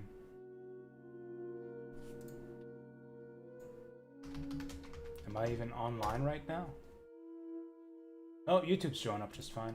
Oh, that's fine. I can just look at Twitch. Anyways, if you want a circle of friends, which you don't. COVID's a huge... You'd say COVID is a huge joke no matter how they would react. That's really surprising to me that you don't have any friends, Saturn Meteor. It's really surprising to me that you don't have any friends. Talking about how you'd tell them to their face that COVID is a joke, no matter what they thought of the issue. I just thought that was a funny juxtaposition. A really funny juxtaposition. That statement and the preface about... Whoa, shit! I meant to equip the... I thought I had the grenade launcher. I meant to switch from the grenade launcher to the shotgun. But apparently I had the... There it is! Maybe those guys can't respawn if I blow their fucking heads off?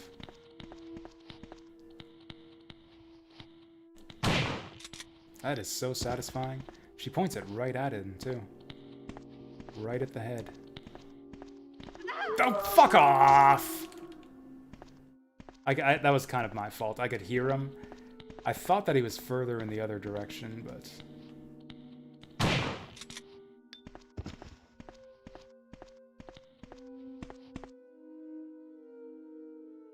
It's too dark to see anything. Wasn't there an ink ribbon in there before? I wonder if the lighter would light that up. God, I really hope these zombies don't respawn. A lot of people are friends only for their own kinds of preferred benefits. I mean... Isn't that kind of what friendship is, in a sense? Like, yeah, why would I hang out with someone if I don't get some kind of benefit from it? I mean, typically in a friendship situation, the benefit is that your friend is a cool person who you enjoy hanging out with, but that's a type of benefit. Oh, I missed that, Angel James. Before playing Resident Evil 2, I should watch the live-action Japanese trailer. Yes. Directed by George A. Romero. Yes. I will do all of that. I love old video game commercials.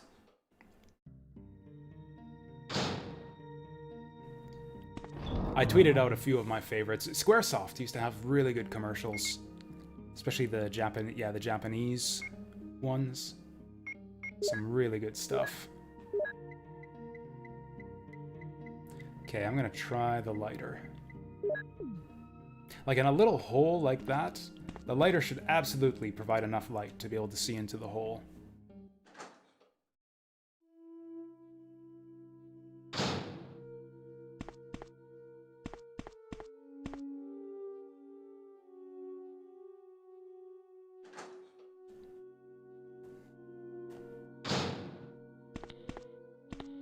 God damn it.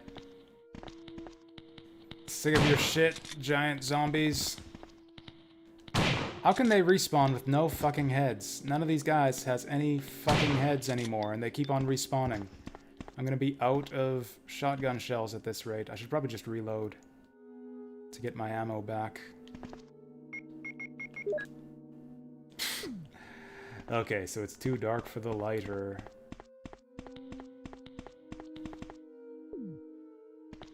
I have no idea what I'm supposed to be doing here.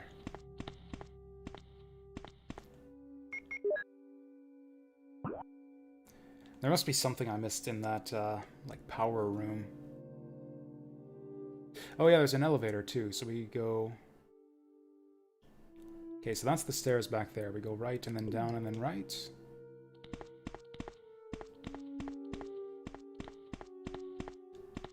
Oh, yeah, this door.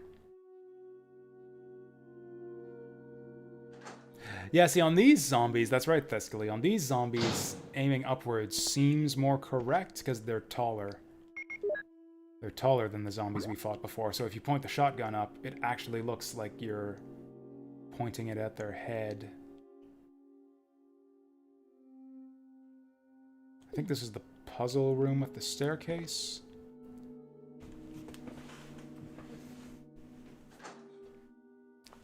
Although honestly, these zombies go down in 4 pistol shots anyways, so I'm pretty sure that just 1 shotgun blast to the chest would kill them too.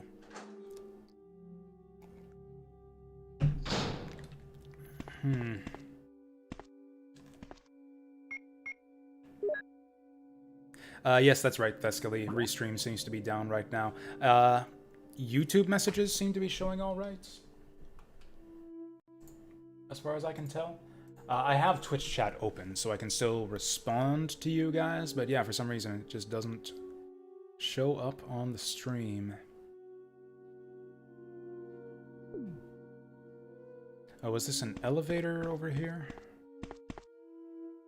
There's no reaction because it has no power. There's a switch. There's no reaction. It has no power. So we went to the power room, but we can't do anything there. God, I hope I didn't miss something. Like, way, way back in the mansion. Is it weird that you call dip, dip, dip? I mean, I don't know what that means, Little Sam, but yes, that is a little bit weird that you just said that. Whatever that means. That is a little bit weird.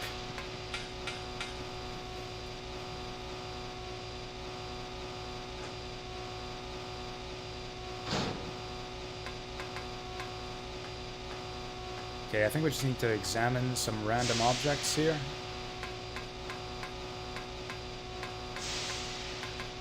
Oh, there's a button or something. Nope, just a random light. Oh, this is a door.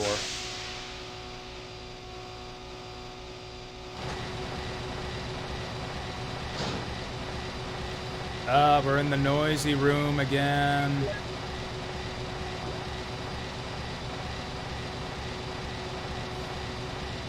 Yeah, this is it. Oh, that first room seems pretty big. Maybe I did miss something up there.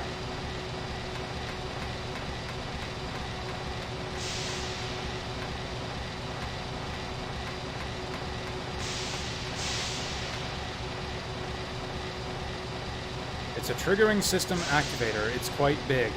Trigger it! Like, God, what are you doing? Here, let it on fire. I don't have anything to interact with that. Okay, is there anything in that, that researcher's letter? Hey, our file's just about full up. Yeah, we're missing like 2 or 3 files. If not this, then maybe the, like, unlocking procedure manual.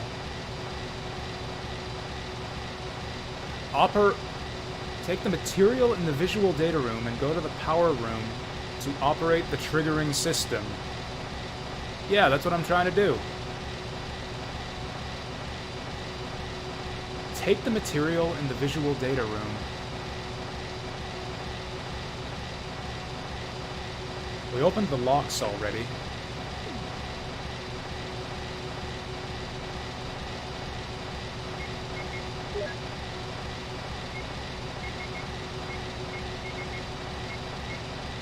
Okay, security system. Helicopter port, passage to the helicopter, elevator. Maybe I missed something in the visual data room. Prison. Triple lock door. Passcode documents must be granted. So we did that. Only headquarters supervisors may enter, but we're here already.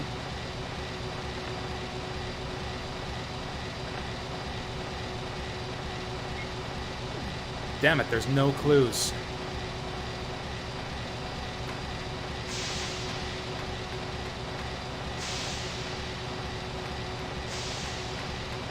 I don't know, the only clue is something about taking materials in the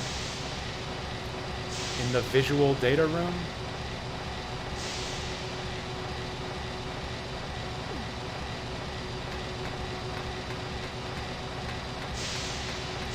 I guess we're going back to the visual data room then. That was the room with the projector where we saw those slides.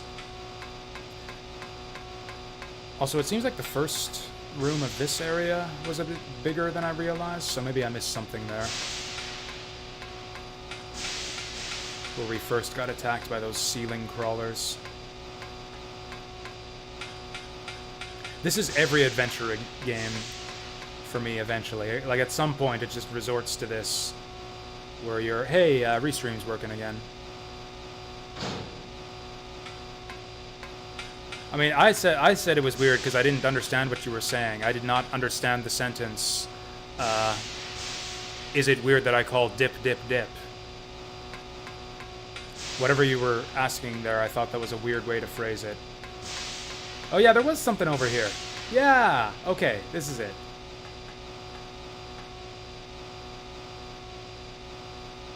Okay, yes. Activate the power panel. Power supply is active.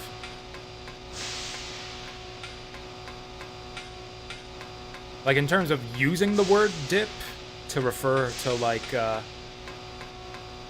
dipping sauce? Like, no, that's not weird. We say that around here, too.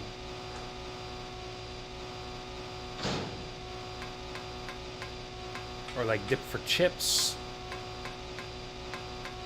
I guess, yeah, in some places, dip, I think, refers specifically to, like, a chip, like, dipping materials, and not, like, dipping sauce for meats or whatever.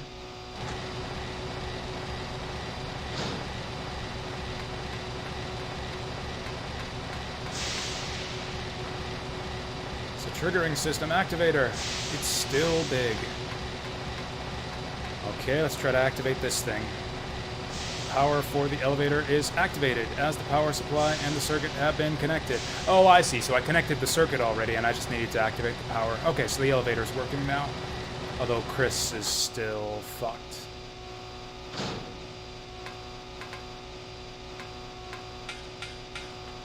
I mean, I don't want to leave him behind or anything, but like damned if I know how to open his cell door.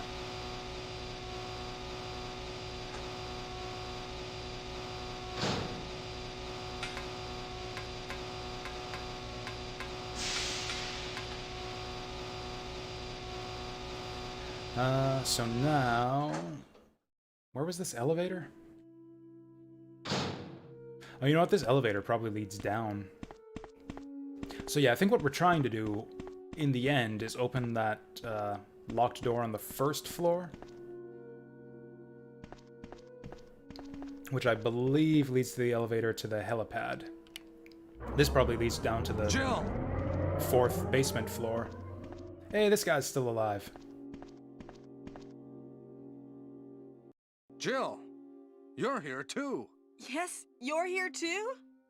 Look, I lost my way. Let's get going. This guy keeps behaving in suspicious, creepy ways, but I think that might just be the voice acting in this game.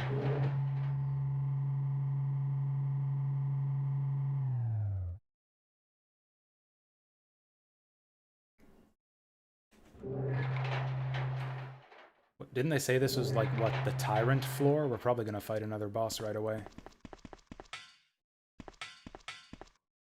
Wesker? Wesker? You did a fine job, Barry. Just as I thought. No.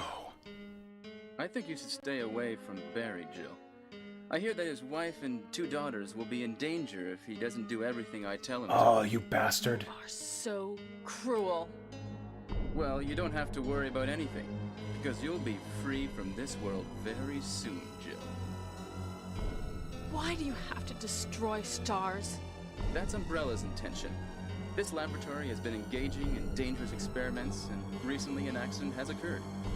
Anyway, this disaster cannot be made public. That's why having stars nosing about is so inconvenient. So you're a slave of Umbrella now, along with these virus monsters.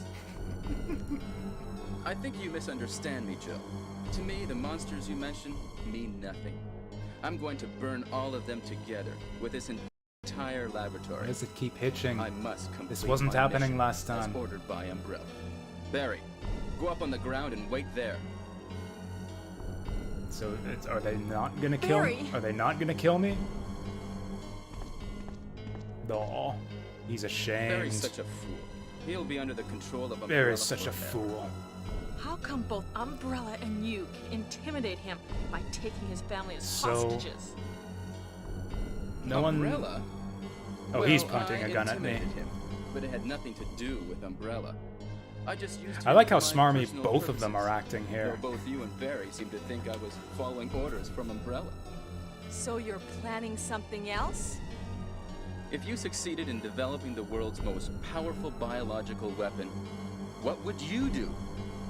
What if you were in charge? You must stop this now. Just lift You're your a shot. brave Lift that girl. shotgun up But just a if I few were inches you, higher. I wouldn't give up such a big discovery. He's not Got even to pointing the please. gun at you anymore. No one understands its real value. So you're going to steal all the research? Better yet, I'm going to show you the tyrant. I guess the idea is that he's leading. Oh, hey! Barry came around. Harry, Sorry, Jill. how is your family? I was listening to what you and Wesker were talking about. I wish I realized it earlier. I thought it must have something to do with Umbrella, you know. Epic Barry music here. So it's all been masterminded by him. But it's good that you know that now. Anyway, let's get out of this house first. Jill, Yes, what? This house. do you have any idea what Wesker was going to show you at the back of this place? Well, he was talking about the world's most powerful biological weapon, called Tyrant or something, I think. Do you think we could see Tyrant now? Barry, Why? you're so optimistic. It would look bad for stars if we let such a dangerous creature run loose. Okay, that's Maybe you're right. That's a reason. Let's go then. Do we want to break out Chris first? Is it final boss time? We still didn't rescue Chris.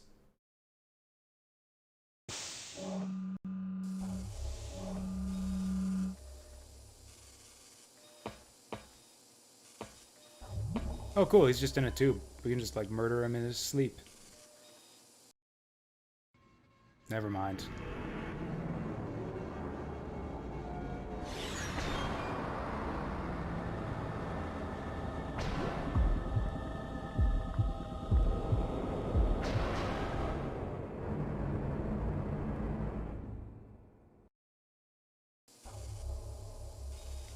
Can a creature like this really be the ultimate biological weapon? Yeah, seriously?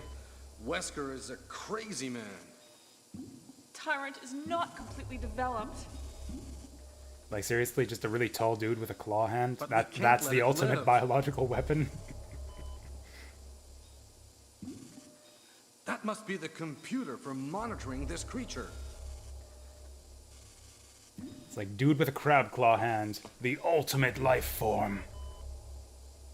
Yeah, with all of his organs exposed too.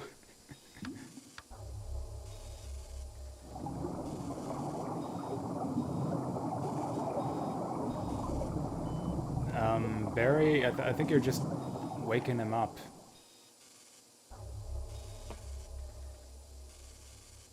In any other game, I'd assume that pulsating heart is his weak point, but there's no way that we have enough precision to actually target it. Dude, back up. Damn you! Back up. Ah! Maybe he's still alive. It can't control what it does. Aw, poor guy. Oh, poor me. Caution! Run away, run away, run away. Can I actually just kite this guy? This is actually one of the slowest monsters in the game.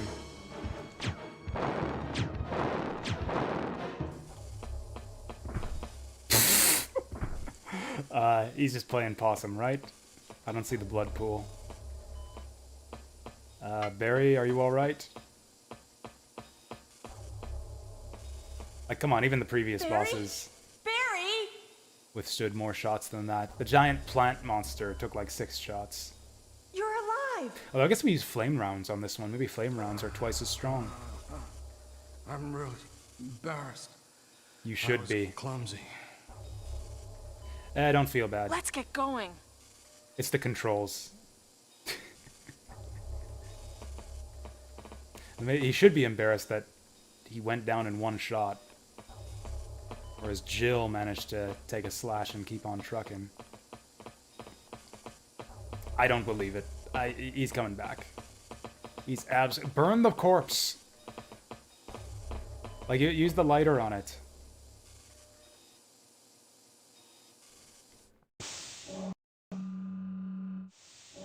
Yeah, but we've used grenade launchers on all the previous bosses. The snake took What happened to like Wesker? 12 grenade launcher shots. The triggering system has now been activated. Yay. Wesker must have set it Oh, off. that sounds like an emergency. There's not much time left for us. What about Chris? Okay, maybe this is the part where we have to save the animals. It's like, do we go straight for the helipad or do we go rescue Chris?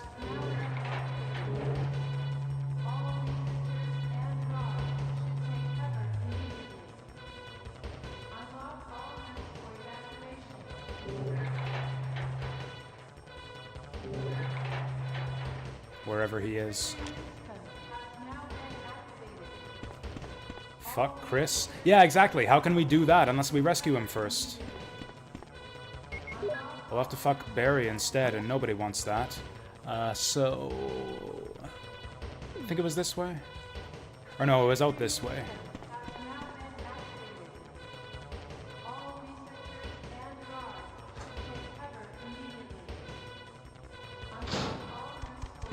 Ah!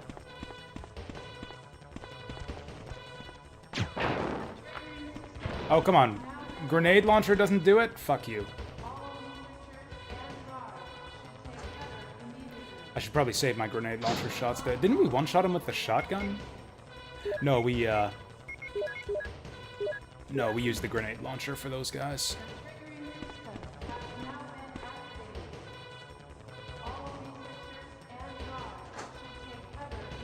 I mean, if nothing else, we can apologize to him for not rescuing him.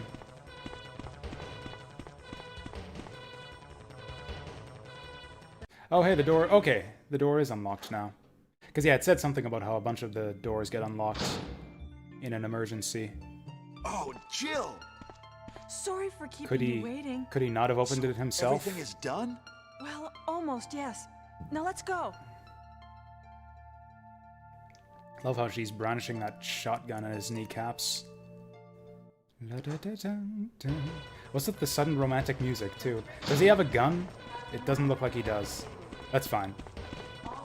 Based on, like, the size of his arms in the new Resident Evil games, he could probably, like, just punch the zombies' heads off.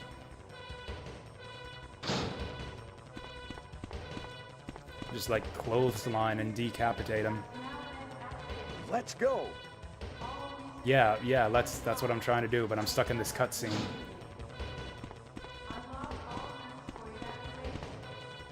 Chris is a himbo? Yeah, I totally see that. Honestly, that seems to be the way he's characterized in, like, the live-action intro, too. I'm a little bit disappointed that we haven't seen more of those live-action cutscenes.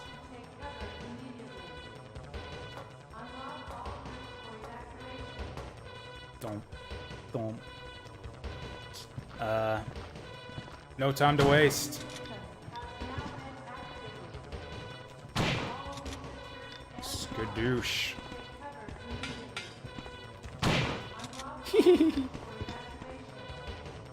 Oh, right, this is why this box is here, so that you can get kitted out for the... what I can only assume is the final boss. Unless they're gonna skip me past here. Let's go! In the cutscene, please don't. Let's not go. Okay, he's got a gun now. So I think 5 shotgun shells aren't going to be that handy, but what else are we going to do?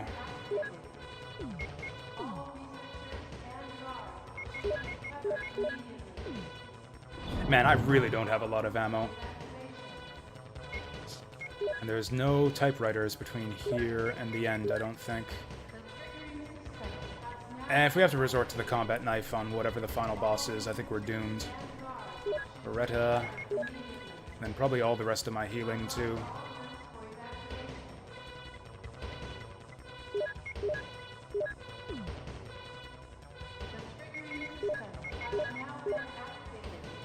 In fact, I could probably just eat one of these herbs just to stay topped up. Then I'll combine them just in case we need to worry about poison. We probably don't. He's just sitting there tapping his foot, waiting for me. Maybe I'll leave one inventory space open just in case we get an item. Just in case we need to hold something.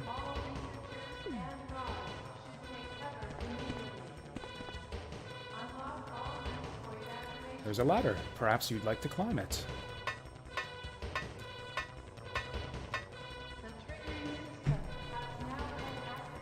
Hurry! Hey, the gang's all together.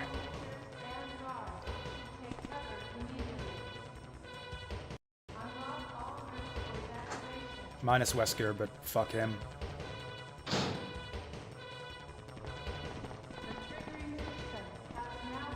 Alright. How about you guys take point? I'm running a bit low on ammo. This is who? Oh, he was the guy on the radio this whole time. Do I want to know where the Magnum was? I mean, if it's too late to get it, sure. Like, it doesn't matter at this point. Oh, hey, what do you know? I was right to, leave open that inventory spot. Rad Brad. There's no reaction. There's no power. Oh, no. Yeah, just hit the switch. Oh. Okay, we got one last puzzle, guys. Can we solve it? Yes, it worked. There is 3 minutes until explosion. Now, what's hilarious is that we would have not been able to do that. We would not have been able to do that if I had a full inventory. You must be kidding. After we've come all the way here. Ladies first. Go first, Jill. Both these guys are big dumb himbos who are too stupid to pick up a battery off the ground I'll leave it up to you. and stick it in the See you battery there at the slot. airport. Oh, the tiger statue. Okay, so I needed that red gem then. I never found the red gem, so I guess the question then is, where was the red gem? Was it behind the locked door that I never was able to open? Dun dun dun dun dun dun dun dun dun dun dun dun dun dun dun dun dun dun dun dun. Well, that wasn't too hard to beat the timer. Oh, the timer's still going. What is this? The flare? Yes. I should probably use a healing item anyways. Yeah, just in case I get blindsided or something. Use the mixed herbs. I guess we'll signal him right here.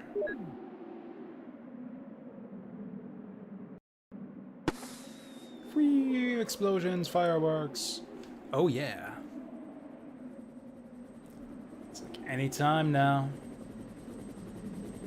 Well, that was an intense escape sequence.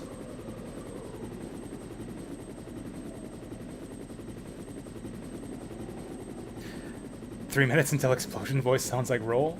It could be. I mean, it's still Capcom. I think Capcom did have their own, like, in-house voice acting team. Shock! A lot of stuff in this game reminds me of Mega Man Legends, actually. Ah! Oh, I see. So we gotta kill this guy to make room for the helicopter.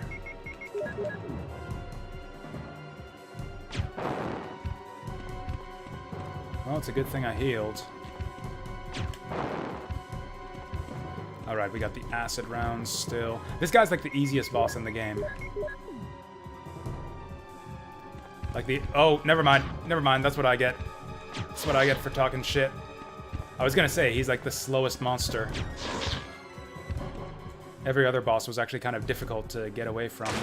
It's coming! Jill! Kill that monster! You're our Amazon, Jill! Yeah, I'm working. You're an Amazon, Jill! What is this? Rocket launcher! Alright, now we're talking. 4 shots, let's go.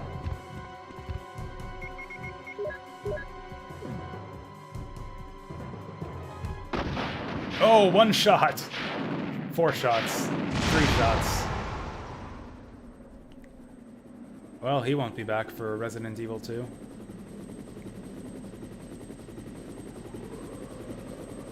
It's Rebecca's voice actor? I don't know who Rebecca is.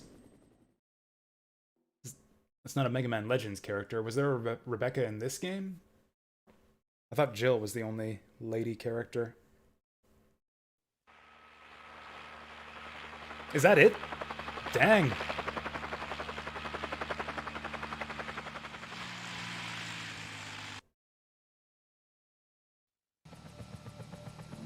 Are we live action again? I want to see another live action scene. It looks like we're CG. Oh well. What happened to West? They really are leaving things wide open for a sequel. Hey, there they are. Jill looks so cute. You were barely in this game, dude. What are you doing smirking at the camera? You did fucking nothing. You had one job, which was to take care of Tyrant, and you couldn't even do that.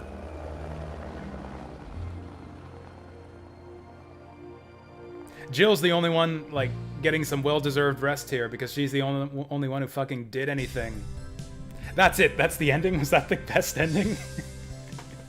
It just, like, changes the number of characters you have on board the helicopter? That would cover it, actually. You either get...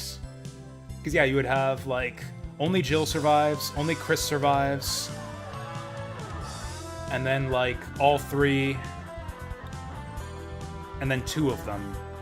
I don't know, maybe there's more endings. Hey, we got the best ending, too. Nice. Ooh, I love this ending music, too. This freaking snake was the hardest boss in the game. Fuck that snake. Wait, what the hell? I didn't see that. Oh, if I had let this thing kill me, would Barry have saved me again? Did I waste like 6 grenade shots on that guy unnecessarily? Yeah, I never saw that scene. I never saw Barry come in with the flamethrower to the plant monster. I just blew it up with grenades.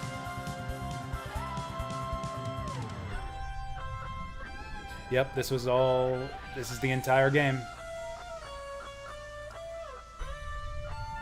It really does seem super short when they summarize it like this. Like, yep, we went to this place, then that place, then that place, then that place, and then this place, and then the game was over. There were like 5 different locations with like 1 or 2 puzzles in each. Yep, there's Barry in action. Opening theme, Terror. Still Dawn. This is Still Dawn that we're listening to. Hey, director Mikami Shinji. I didn't see what that Y was for. I'm not getting an alert. Why didn't it give me an alert? I'm sorry. I can't see who that was. Oh, there we go. Fescally with the $20 tip. Thank you so much for that. GG indeed. Yeah, much appreciated. Oh, hey, and just like I said, yeah, we get to see number of saves, 25. So, like, wow, so we actually... Is this a photograph? It's actually kind of hard to tell just because of, like, the low resolution. Does she actually strip down to her underwear, just like in Metroid? If we clear the game in, like, under 3 hours? Even if so, I don't know if I care for that. I think once is enough for the Resident... did I use V-Jolt on the plant? Yes, I did. Yep, we solved the V-Jolt puzzle. Did I not even need to do that? We got the special key, find closet. Was that room in the center of the mansion that we weren't able to unlock?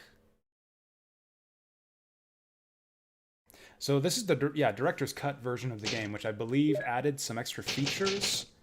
I don't know if this is like a new feature that we've unlocked. Apparently we got New Game Plus. If you don't use V-Jolt and Barry saves you with the flamethrower, then what's the point of doing the V-Jolt puzzle? Or does like Barry die or something if you don't solve the puzzle? Oh, Rebecca only appears in Chris's mode. That's kind of weird. So what if I load this? Is this like New Game Plus? Do we get a new outfit? Just out of curiosity, I have once again, blah blah blah, survival horror. Good luck. I don't know why. Whenever I see the words "good luck" in a video game, Wow. like I think of Roll's voice from Mega Man Legends. You know when you like start a new game in Mega Man Legends and Roll says "good luck." That's like the canonical. Wesker, where's Chris? Like good luck voice clip in my mind. Don't open that door. But Chris is. Barry doesn't appear in Chris's mode. Oh. What is it? Maybe it's Chris. Now, Jill, can you go? I'm going with you. That's kind of funny. is our So old whoever your partner, main you know. character is, Okay, let me. they get like two opposite sex like squad mates for like a potential Stay alert. like love triangle / harem shenanigans. So Chris gets 2 chicks and Jill gets 2 dudes. Chris is a way harder campaign. Yeah, I was thinking about doing Chris run through after we finish the game with Jill, but just the prospect of just having 6 inventory slots is just like an instant, just like no deal for me. Like, yeah, having the full 8 with Jill was irritating enough. Yeah, we have the special key. There must be a closet somewhere. Does anyone know where to use this? I kind of want to see what this is for. What? What is this? What is it? Blood. Also, the fact that cutscenes are completely Jill, unskippable see if you is can also a find big any other deterrent clues. to I'll be doing a examining second this. playthrough. Hope this Did is I not find Chris's the blood. bedroom downstairs? I don't think I did. Or I don't know, maybe... I thought I mapped out the entire mansion and I was only missing one room.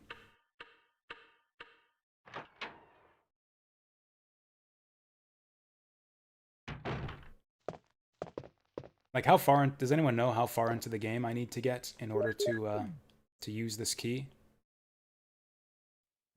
The next game for today is going to be Fire Emblem Thracia 776.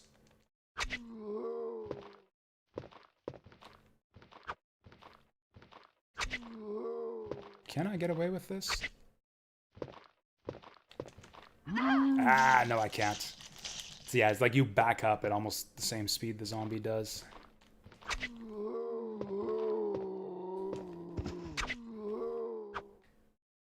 Oh. Yeah, the knife has such limited range, too. What? The knife went, like, right inside him. Yeah, fuck the knife. Go out the door and Barry will kill the zombie. Oh, that would have been a good idea. Yeah, I guess I could have run away from him. Also, the zombie... that happens anyways, actually. Even if you kill the zombie, the zombie just comes through and Barry kills it anyways. What is it? Watch out! It's a monster! Let me take care of this. I mean, it's enticing to learn how to use the knife effectively, since, like, it would save you ammo. Is it? If I could actually learn to deal with zombies with the knife without taking damage, that would be really good. Anyway, let's Have I report this played to Thracia Wesker. 776 before? Sort of. I played the first 10 maps of it on stream and then gave up and said, we'll come back to this some other time. And then we did. We came back to it again and did the first 5 maps and then rage quit. And now we're coming back to it a 3rd time. But anyways, if nobody knows... Wesker! the room at the hall, but you need another key. Yeah, I don't think I'm going to be able to find... I don't think I'm going to be able Don't leave to... this hall for the time being. Yeah, it's going to take a while for us to find where to use the special key, so I don't think we're going to bother. I think we'll just switch over to Thracia right now. Ah, jump scare.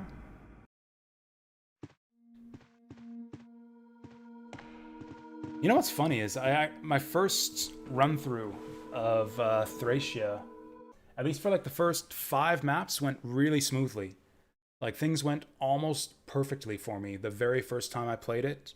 I mean, I was taking my time and being real cautious, whereas I'm being very uncautious on like my 2nd and 3rd playthroughs, just due to impatience. But yeah, it wasn't until map chapter 6 that things really started to fall apart for me in this game on my first run. On this run, things are kind of starting to fall apart, like right in chapter 5. Even as early as 4X, actually, problems started to emerge.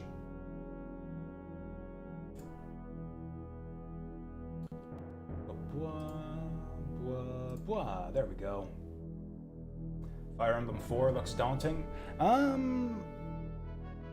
don't know. I found 4 to be pretty accessible. Like, the thing with 4 is, I think 4 might actually be the most accessible Fire Emblem game, because you've got, like, mid-chapter saves. You can auto-save at the start of every turn. Like, which gives you a lot of freedom for experimentation, to learn the systems and everything. Like, I actually found 4 the easiest game in the series to just pick up and play so far. Alright.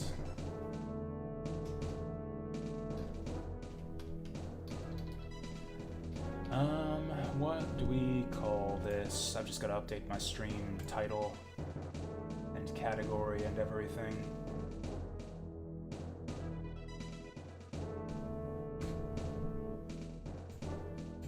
Alright. Oh yeah, we'll go, we'll stay in retro for now.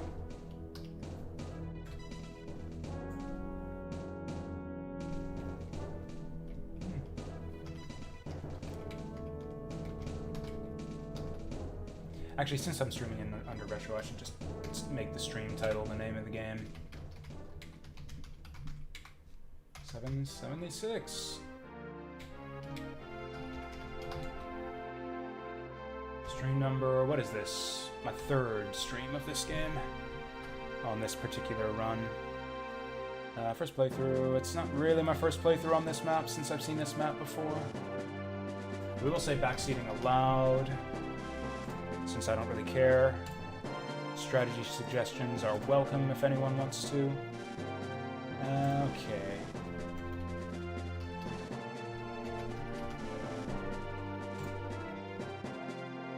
Okay, so we are Thracia on Twitch. We are Thracia on YouTube.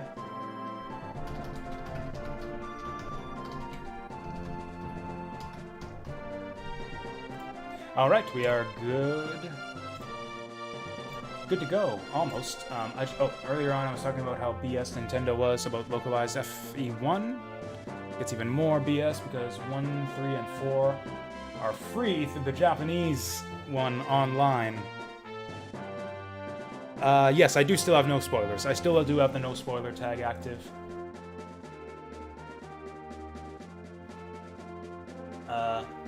Yeah, for exactly that reason. I actually did have one somewhat major plot element spoiled for me just by accident, just in the course of just randomly happening across a little detail of this game's plot in discussion about the Fire Emblem series online.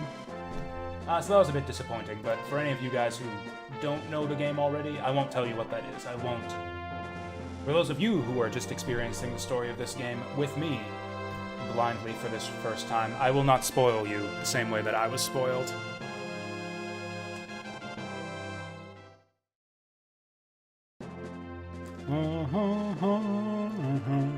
I love this title screen.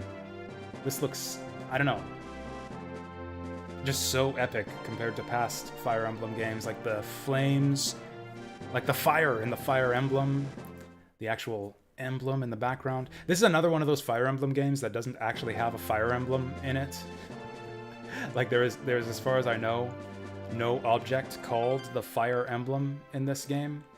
I mean, technically it's the same thing that it was in Fire Emblem 4. It's the house, it's the sigil of House Velthomer, is the Fire Emblem referred to by the title Fire Emblem in the Yggdrasil games. But House Velthomer doesn't actually figure that prominently in the story of this game so far, so it's kind of a thing that's mostly irrelevant.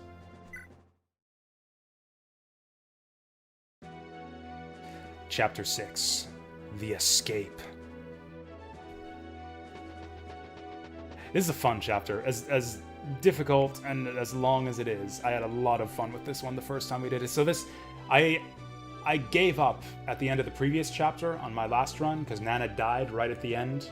Like right at the very end of the chapter when we were dealing with the Dark Mages, Nana died and I had to like reset and redo like 2 hours of gameplay, and I just said, fuck it, we'll come back to Thracia some other time and move on with the series. So this is only my second time playing this map and the one after. I think we played like 3 maps beyond this on my first playthrough. Anyways, Prince Leaf, over here.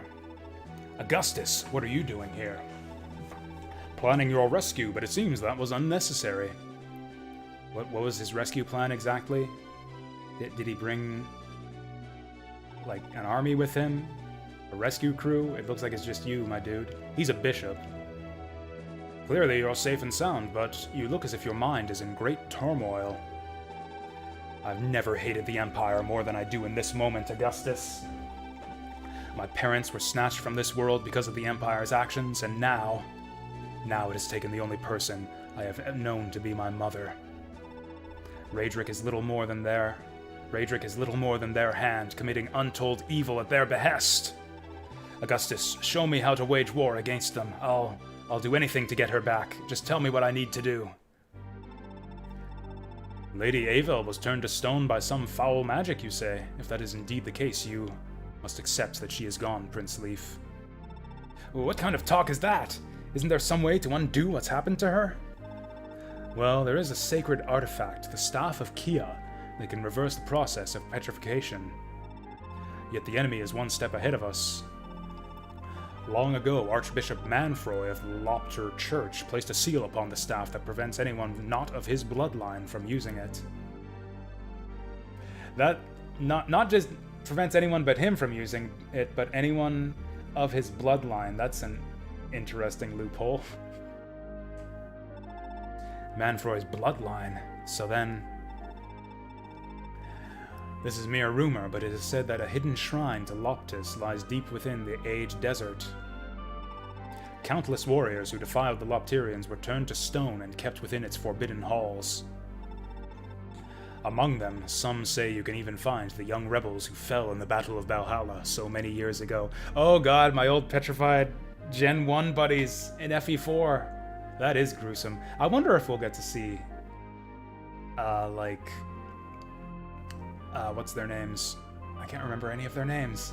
Like Noish and Alec and Arden and all of them turned to stone once we go there. That would be... Although maybe we can unstone them. Maybe we get that staff and we get to, like, unstone them. And then we could get Arden in the party! Manfroy's bloodline. So then... And since they've been petrified all this time, like, they wouldn't be old men either. That would be so cool. No spoilers. I'm just, like... This is just wild speculation on my part. No spoilers, please. But the possibilities that he's laying out before us here. If true, I imagine Lady Afel's petrified form will also be taken there as a trophy. Oh, okay, so this is just like for later. We'll probably cure her once we reach that place. Manfroy's bloodline. So then, that's nonsense. Utter nonsense. Is it? What you call utter nonsense is the state of our world. Do you doubt how much power the Loptir Church holds? Look around you. In the Thracian Peninsula alone, thousands, no, tens of thousands of children have been seized and sent to Valhalla.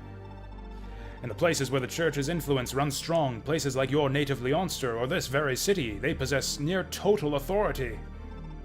In these areas, you'll see nary a child is still free. Wouldn't that cause, like, demographic problems for the kingdom or something? Do parents feel nothing when their children are stolen from them? Why aren't they fighting this?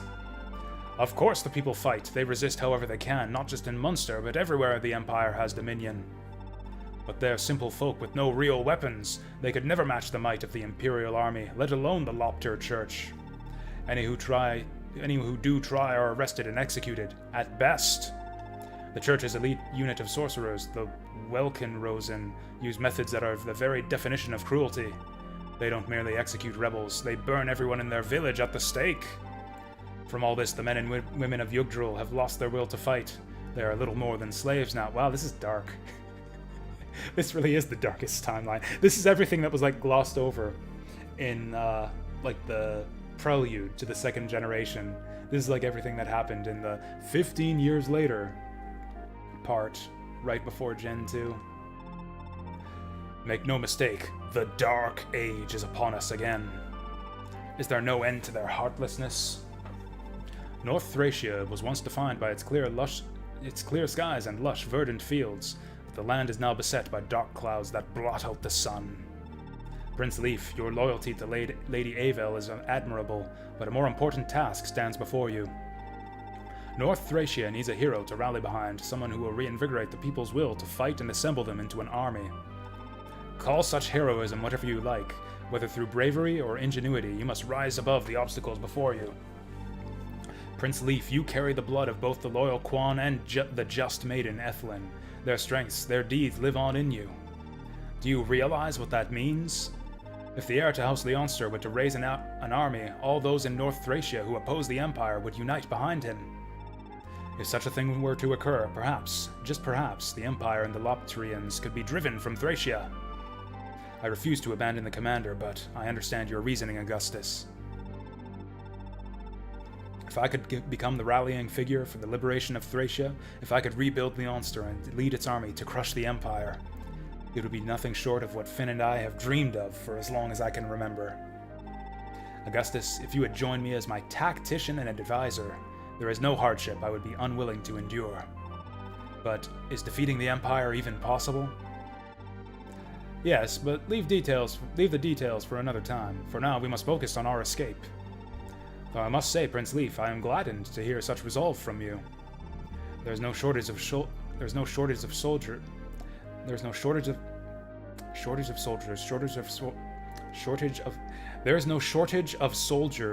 emerging to pursue us. Is there any safe route out of here? There's a lot of dudes. There's a lot of dudes emerging to pursue us. Is there any safe route out of here? Going through the eastern side gate would be ideal, but that would require making our way through the castle town.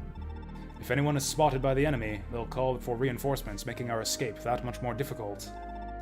Not be seen by the enemy? I'm not sure how to avoid that.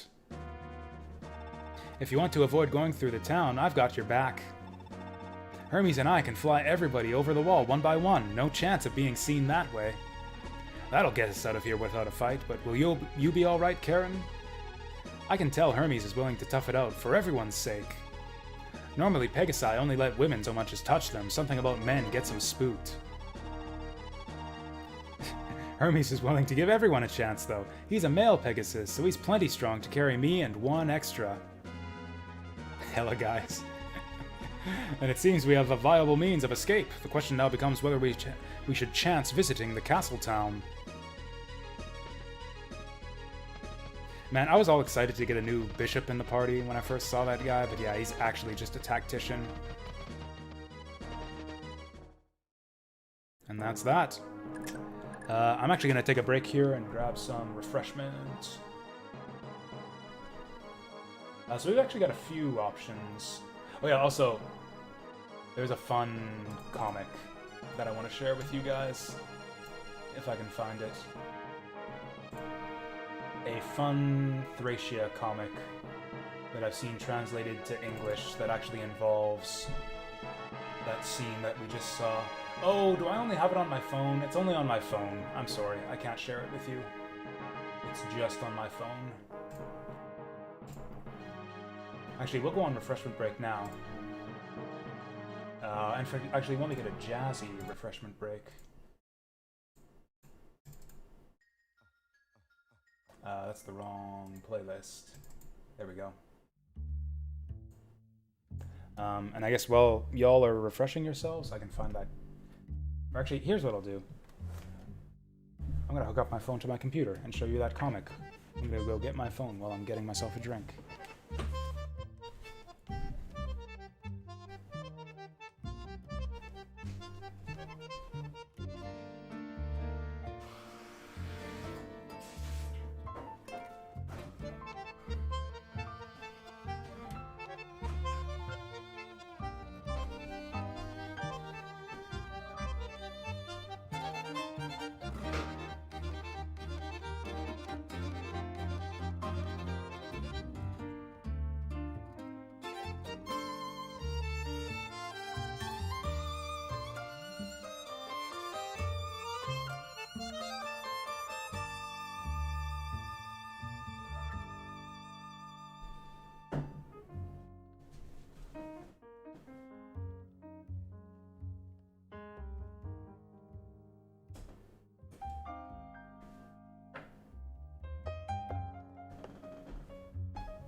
Don't mind me. I'm just doing some file transfers here.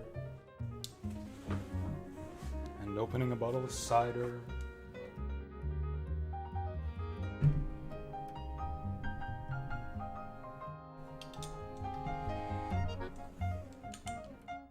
Hey, they changed the caps on these. They're like a brighter red than they used to be. Actually, I think they used to be brown. It says use bottle opener right on the top. That's actually a good label. I wish that all caps that require bottle openers would say that. Because I sometimes like try to twist these without knowing that I'm supposed to use a bottle opener, and I like destroy my hand.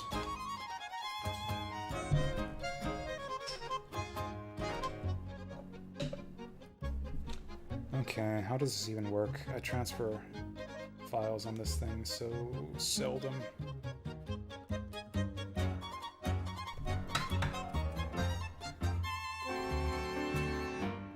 Ah, so many wires. Ooh, this is a good one.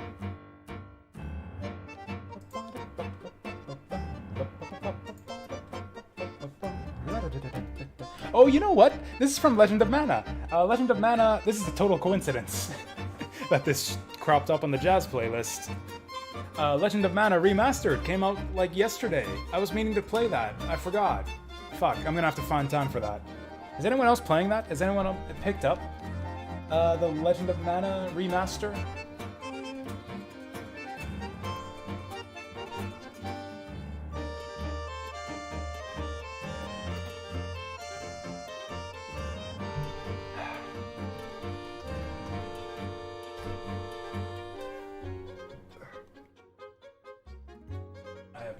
How to connect my stupid phone to my stupid computer.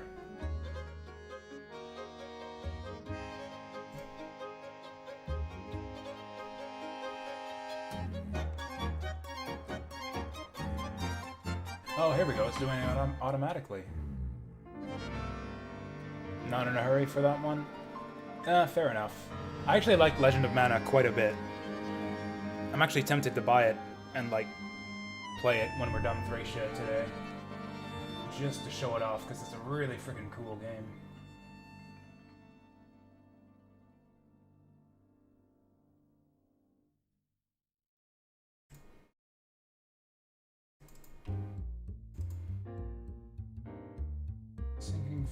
Syncing files, waiting for changes.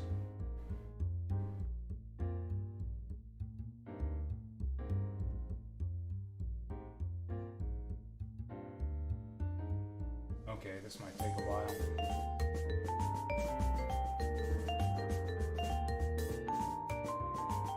Oh, it's just copying photos to my iPhone. It's not copying them from. Okay, this is hardly worth the trouble. This is hardly worth the trouble. I'll have to show you guys that comic some other time. The reason I don't just, like, link it online is because I actually don't know where to download this comic online. I actually got it from a Fire Emblem Discord server that I read from time to time.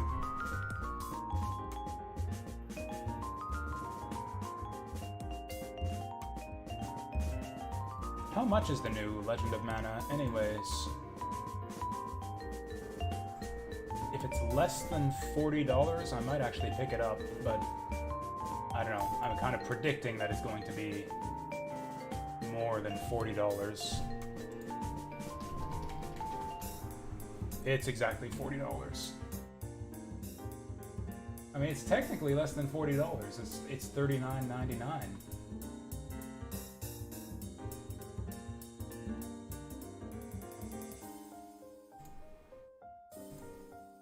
Now, the screenshots of this don't look too promising, actually. Like they've up-resed, or like they've smoothed over the backgrounds, but the actual sprites, like the character sprites, are still all pixelated. So I don't know, they look weird against the like newly smoothed over backgrounds. I don't know. Like, I don't know if this looks better than the PlayStation original. Maybe I should just play the original PlayStation version. Whatever. Are my dumb photos done copying?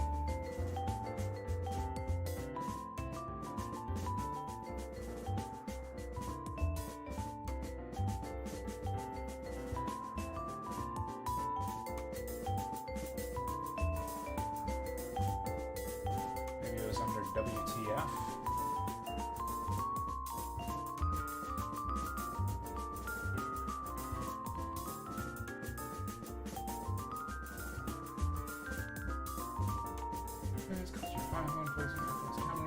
Imported separately. Oh god, I hate Apple products. The only reason I have an iPhone is because this was like a hand-me-down from my parents. I actually have no idea. Copy photos from pictures. I have no idea how to get photos off of my iPhone onto my computer.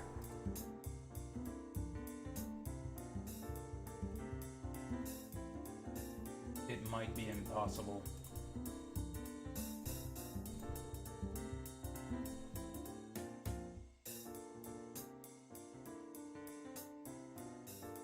Imported separately into Adobe Photoshop Elements or Windows Import. Okay.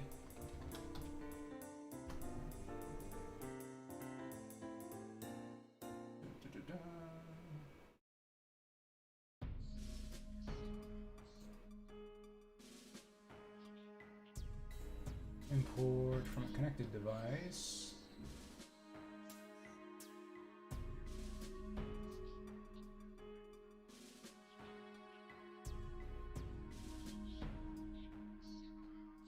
Okay, so this is not working at all. God, I need a new phone. I need like a non-Apple phone. Yeah, this is ridiculous. So I can like take photos on my phone, but I can't actually get them off of my phone to put onto my computer to show you guys. That's fucking brilliant. Because yeah, why would I ever want to take a picture that I've got off on my phone and take it off of my phone and like put it on my computer or on the internet or something? That's fucking brilliant. Good job, Apple. Okay, screw all of this. Let's just unplug this nonsense and get back to what matters. Get back to Thracia. What really matters. Yeah, Leaf is going. Leaf is like hardcore, gung ho on just like wiping out the Lopterians from Thracia. Lopterians go home from Thracia. Okay, so we got a couple. Oh yeah, and we are done. We are now done refreshing ourselves. So we got a couple options for how to deal with this map. You can just ignore all the enemies. You can just go through the door, have the Pegasus fly you over the houses, and just visit the shops and go straight to the exit, completely ignoring all these guys. You can let these guys in the town spot you, and then kind of abuse these choke points to fight the armor knights who will start attacking you. Basically, as soon as you get into like attack range of one of these guys, they spot you, and then that activates all of these enemies up here who then charge towards you. I don't think the bishops, yeah, the bishops don't move regardless, so that lets you draw these guys away from the bishops. I don't think, oh, the boss does move too. That's pretty slow though, and you're on a bit of a time limit on this map. After a certain point, a dude shows up. A dude who you really, really don't want to mess with. So you have to start running away once that dude shows up. I don't know what turn exactly it is, but we can't be wasting too much time. That's what happened last time I did this map. Last time I did this map, I kind of intended to like spread out and push through here to get these houses on the other side, which do have good rewards. We're going to be wanting to visit these. But I ended up getting bogged down by all of the armor knights, and then I was too slow getting to this side, and I did end up visiting all the houses, but Fergus died in the process, and that was the first big setback that we suffered. Also, I also missed this house. I never managed to visit this house last time. I believe there's a recruitable character in there, so we missed him too. So anyways, the few ways you can deal with this map: you can go along the outside and just ignore all the soldiers. You can fight them in the streets here and make use of the choke points to make things easier, or you can just bust right through the front gate and just charge straight at the boss and tank the meteor tomes. And hi, Vassal. Welcome here. How's it going? We just finished Resident Evil. I just yeah, cleared Resident Evil and got the good ending of that game, so that was pretty great. Things are going all right today. We did clear it without losses, yes. We missed some opportunities for gains, like Dalson is running out of battle axe charges. But other than that, yeah, nobody died.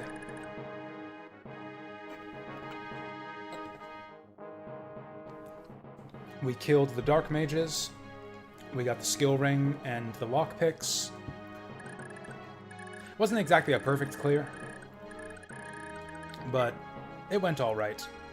Now, I actually think I want to just charge these guys this time, because what this does is this front loads all the difficulty of the mission. Like, this is really difficult, and I'll probably end up having to reset, but it'll be an early reset if we fail this. Like, if I, like, fight these guys right now and have to reset a few times, that'll be much faster than, like, going the long way around and doing all the inventory management and fighting in the streets only to lose to these guys, like, 20 turns later. So I think we just get the tough part, like, done right at the start here. Try to bait these guys out of meteor range. The problem is that, yeah, their meteor range goes beyond these guys' effective range. Yeah, so to bait these guys forward, we're gonna have to tank a meteor.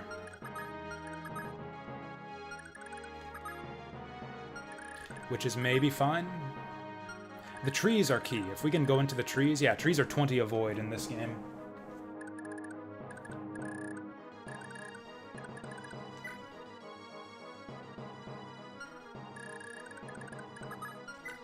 This guy's got greatsword longbow. That guy's gonna be...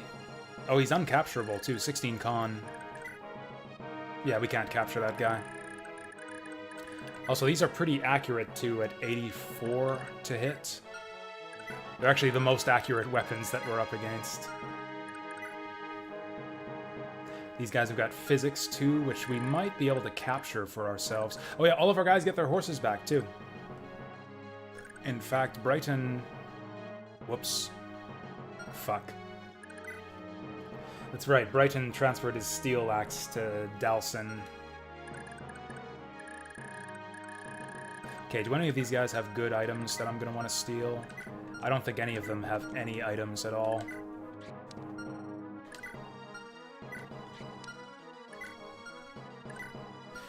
That guy's got a vulnerary, but we got a million vulneraries. Karen's available for this chapter. She's one of these people. There she is. She's not on her Pegasus, because we just got out of jail. Nobody's on their mounts, but now that we're outside, we can mount up if we want to. She might actually be a decent candidate to tank the meteor, because she's pretty speedy. And she also has decent magic resist. Like, yeah, at 17, she'll take... Or at 7, rather, she'll take 11 damage. So maybe we let her take this. Oh yeah, we gotta watch out for the, Gotta watch out for the archer, so maybe it's not a great idea to have her mounted. Also, she'll be basically useless against the armor knights. Although she'll be good at picking off the mages. In fact, she can go back cap these guys, although again that's risky with these guys and their bows.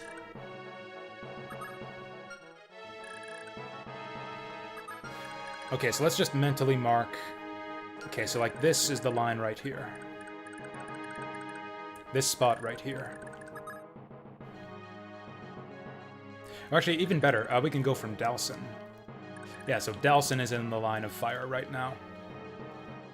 Dalson's gonna be useful. Okay, Dalson's not gonna double... Dalson literally can't double anything. So I think he's fine with 11 charges of Battle Axe. Brighton, on the other hand, is gonna need some help here. So we'll actually equip the Hand Axe for now, for that 1-2 range. We'll have Brighton trade, get him that Steel Axe back, and then we'll have him mount up. I don't know if mounting gives you stats in this game or not. In Fire Emblem 3, you actually got bonus stats from being mounted. Usually not a ton, but like sometimes it would give you like an extra strength or defense or something. Match has got no mount.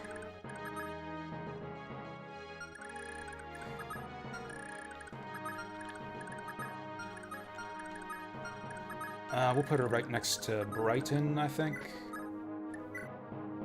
Oh yeah, also make sure she has the short sword. Does she have the con to cover that? 6 con, 8. Okay, someone needs to give her an iron sword. Probably... I think Lithis has an extra one. Someone has an extra iron sword.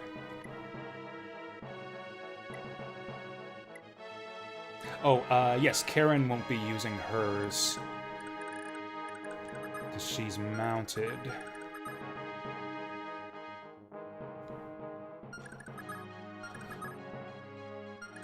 Huh.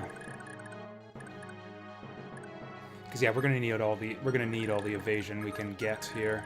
We'll keep Fergus in the woods, and we want Karen nearby her.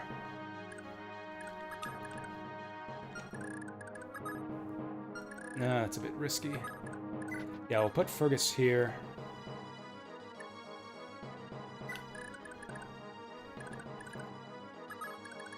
Oh, Karen can't quite make it all the way, so we'll just have her move here. Trade away the iron sword. I guess she'll take the fire tome just to even out the inventory numbers. And then she'll mount up. Oh, actually, can I? Okay, no, I can't canto after trading. Nana, I believe, can also mount. She's a troubadour, so she should be able to.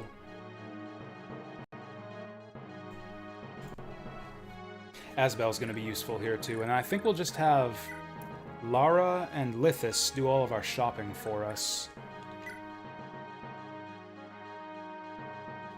Oh, in fact, they should probably be doing all of our trading for us. So yeah, we'll have Nana back up just a little bit. We can trade a broken heel staff to Lithis, or maybe we can just drop it. What else do we want to give up? And probably just give her a vulnerary for now. Thunder Tome we don't really need. Have her mount up and wait. We'll do it like a two-way relay. So any of these people who have stuff that we don't need... Oh, I should have transferred that silver bow. Whatever, we'll get Lara to trade with Brighton. Take the Physic, take the Meteor. And whatever else we want to sell. Pure Water might be helpful for Asbel. She has 2 lockpicks. Why? Because she picked one up on the last map. Yes, broken items are still worth gold. That's why I didn't drop it. I don't think they're worth a lot, but, you know, they're still worth something. Oh, did I... Oh, I gave the pure water to Brighton. I should have kept it on her so that Asbel could trade it. Whoops. He's got nothing we want to trade away. Leaf's got nothing we want to trade away.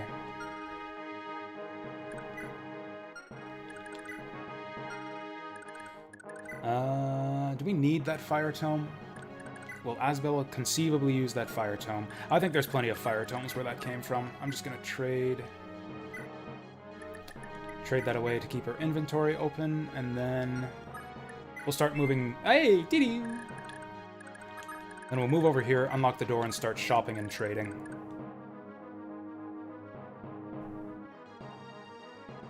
Oh, did you miss the end? I missed that. Missed your message there, Deep Fry. Yeah, we finished Resident Evil. I did not realize that you missed it. Yeah. Do I want to bait these guys? Okay, Leaf can't really get in range. Leaf's a good frontline tank for all of this, though.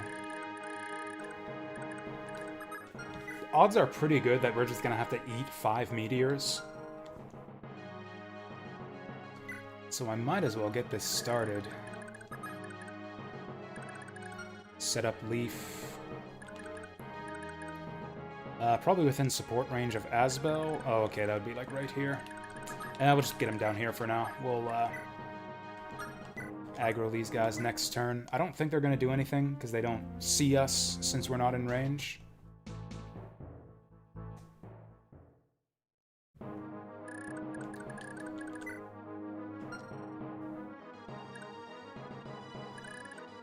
I might just have Asbel run up and tank for us. With Graf Caliber, he's got 55 Avoid. And he'll be really good against these guys, too. Oh yeah, Fergus should be key to our strategy, too. Because he's got that Armor Slayer, and these guys are all, pretty much all Armor Knights. Get Fergus right here, with Karen supporting.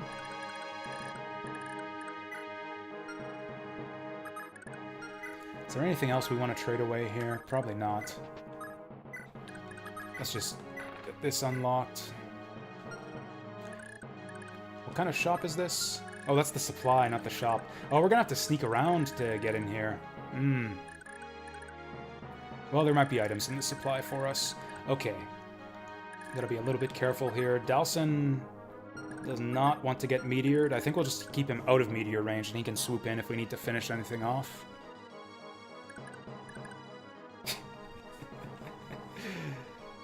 Hate the frailty of the human body. I think I get what you mean. I feel the same way when I'm like getting out of bed in the morning, when I'm like feeling sluggish and bloated all the fucking time. It's been kind of that kind of week for me this week. I went on kind of an ice cream binge for a few days, and or actually probably like half the week last week, and I've been kind of suffering the consequences of that for the last week or so.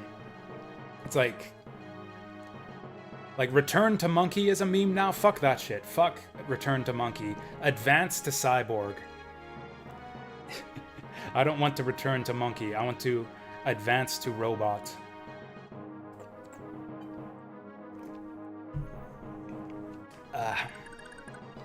Upload me into the Matrix, or whatever the fuck we're gonna do. However we're gonna do it. Yes. I want to be a transhuman. Okay, let's... How aggressive do we want to get here?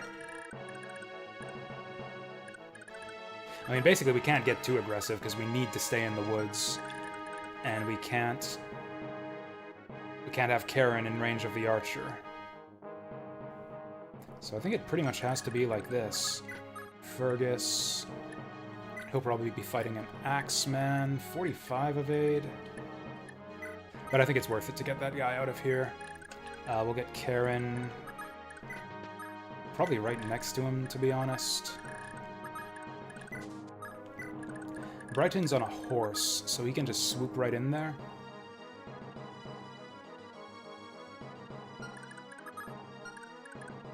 Dalson might actually be okay to tank this, now that I think of it. Head in a jar. I don't know if I'd go full head in a jar. Head in a jar sounds like it might be a boring existence. I don't know if I'd go full head in a jar myself. Ooh, Brighton's got less of... Or he's got about the same avoid as Dalson. He's even got matches support.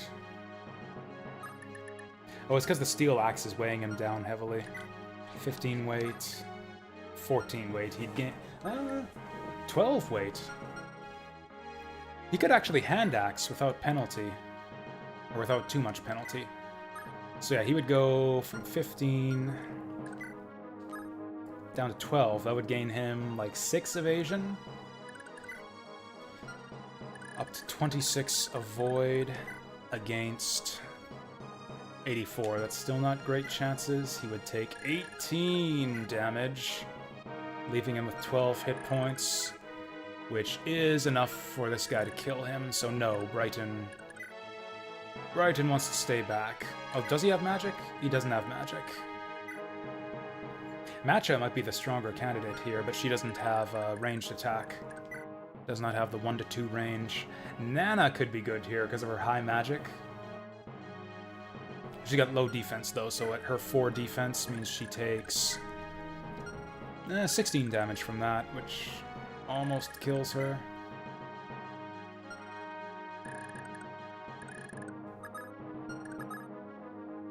The problem here is that we need to get a lot of work done on enemy phase. Like, I can't afford to just kill one guy this enemy phase, and then everyone else runs forward, and then we have 8 armor knights to kill all at once. Oh, Leaf. Yeah, obviously Leaf. Yes. Leaf all the way. Our boy's got 64 avoid. Go for it. Also, the meteor guy will probably just go for Fergus anyways. Well, I think Nana supports Leaf, so we're going to want to go here. And I think that's actually it.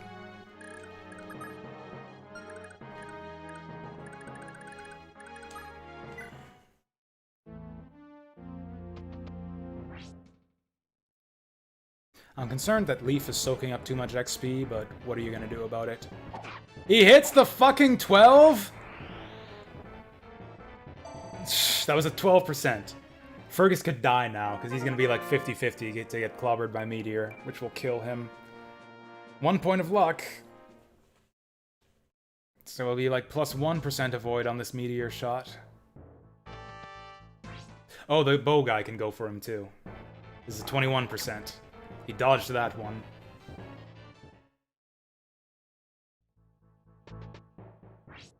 This is a bad plan. 15. Yeah, he should not be getting hit by any of these. Can I place my head in a jar? Like, I can... What a weird choice.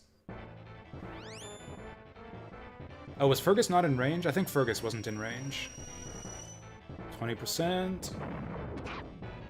Fucking brilliant. They hit us on a 12 and a 20. Oh, the rest of the guys aren't going for it. That's actually great for us. Okay.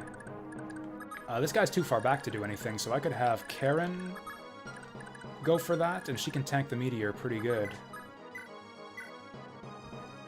Actually, no, she can't. 17 damage on... Oh yeah, Elfire. She's only 12% to get hit, though, so we should be fine. She doesn't kill this guy. She only does 8 damage. But she can Canto, opening someone else up to finish him off.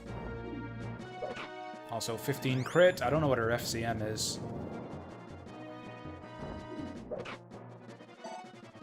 Okay, 6 left. Probably get Matcha to finish that off. Oh, we got the Uber Canto in this game, too. I love it. I think we'll just put her here, because Fergus needs help.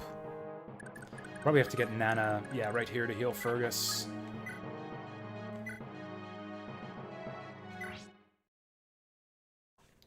Actually, what? Who's the guy? I think his name is Peebs or something. There is a streamer who has, like, his visual gimmick is that he's, like, got his stream set up so that he looks like a transparent, like, semi-transparent floating head in a jar. It's kind of a cool look. Good streamer. I don't plug him too much. He plays really weird, obscure Super Nintendo stuff. He's one of those streamers who's, like, on a quest to play every single Super Nintendo game. So he plays, like, a lot of strange stuff that I have no interest in, but seems pretty cool when I actually do catch him streaming something that I'm into. Yeah, I think we'll have Match go in and finish this one off. Iron Sword, if that'll do it, because that'll help her evasion. Okay. 12% crit that I don't even need. Woo, big ups. Oh, I guess these guys are all high level, like really high level, to deter you even more from trying to kill them.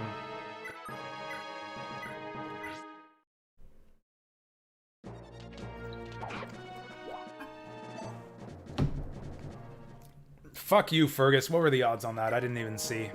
110 hit. He's in support range, too. 110 hit. To 14 avoid? Did he just miss a fucking 96? I think that's the highest percent chance that we've missed yet. Okay, that's an 81. Graph Caliber turns it to a 99, but I'm sick of wasting Graph Caliber. Will we get hit for 17 if this hits us? Ugh. Alright, Asbel's got it. This should level him up. Bom, bada ba bom. I need speed luck. Magic. He's got that magic.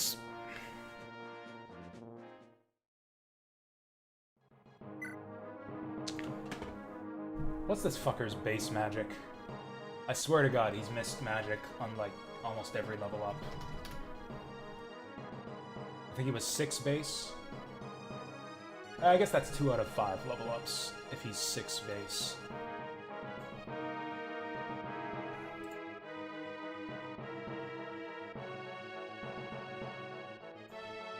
Oh, okay, I was totally wrong. Asbel's 4 base magic. Oh, I gave him the magic ring, though. I gave him the magic ring, so yeah, he's only had... Okay, 2 out of 5 level ups. Yeah. Oh no, magic is 3?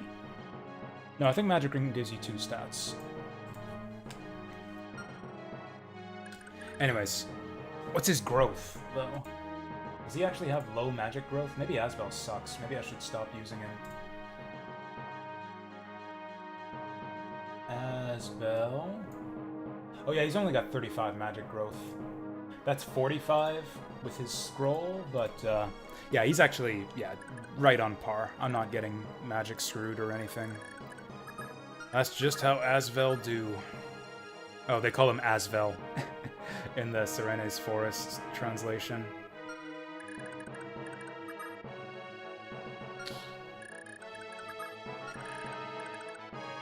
I need to keep him in range of Matcha, so we'll just put him in the woods. Got a lot of people in meteor range here. Honestly, I'm probably not even going to use Brighton here. He's just too much of a risk. I don't know, he'll have 40 evasion in the woods. Still not good enough to keep him safe, though. These guys have battle axes, too, which gives them a bunch of crit. Ooh, I would love to capture one of those for Dalson.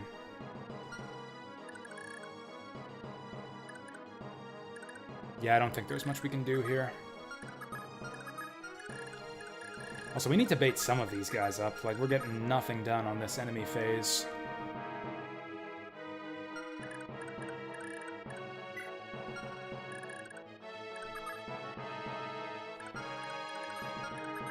Oh, Fergus is gonna get double meteored, which might actually kill him. Whatever, we'll get Leaf in on this. I think it's got to be Lightbrand. Why doesn't he have a vulnerary? What are you doing, Leaf? There you go. I guess I could use a Lightbrand charge, but I don't wanna. Oh yeah, Safi's joining up on the next map. She's got Hammern, so I'll probably use Hammern on the light sword. So yeah, Leaf and you know what? I'm just gonna move Brighton here. Because yeah, he's got 2 vulneraries on him. I want them to hit Brighton, because Brighton's not going to see a lot of action here, so it's not a big deal if he gets hit here. Oh yeah, these guys. He can't actually reach storage. Can I sneak around here without getting caught by this guy? I guess we'll have to see. What the fuck was... Oh, the timer started. I do apologize for this, Bishop.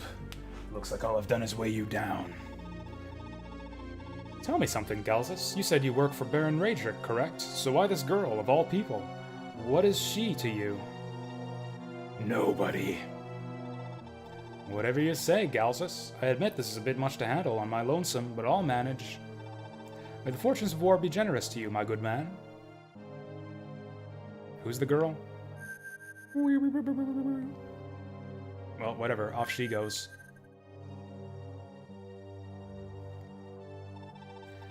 Barely recognized you, lass. Never expected to see that face of yours again. So that's the guy we gotta watch out for. He's gonna... Okay. We have crossed the activation line. Those guys are still just patrolling. Alright, the clock is ticking in more ways. They did not take the bait. The mage guy did not even go for Leaf. 22%, you can do it!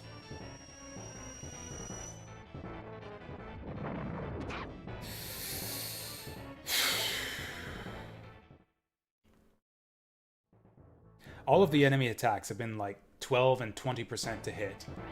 And they've hit with like half of them so far. I'm just... Oh, hey! Hey, we got one bright spot. Haha, get it? One bright spot on that last enemy phase. The boss isn't moving, so that's kind of okay for us. Oh, you know what? I got a strat. I got a strat right here. Okay.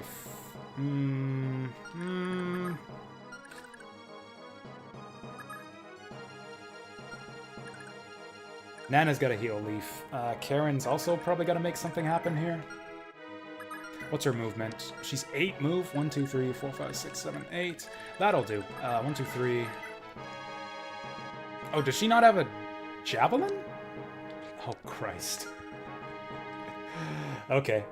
Yeah, her weapon skill is so shitty that she can't even use javelins. Javelins are D rank in this game. Ugh. So my plan is that we can double up on Armor Slayer. Fergus uses the Armor Slayer. We either line them up here and here, but more likely here and here. So like Leaf goes here, transfers Armor Slayer from Fergus, uses it, then Fergus moves here. Karen's in a bit of danger that way. Nana's in a bit of danger that way. We'll have... Oops. Nana's Earth Sword would come in handy here, too. Do I just leave Leaf at 23 hit points? How many guys are we going to kill this turn? Probably not enough. I don't see us killing... Like, at best, we might get these 4. We might get 4 of these guys. Fergus is going to be in this guy's range, but maybe that's fine. Nana's... No, I think we need to take it slow. I think we need to play the long game here.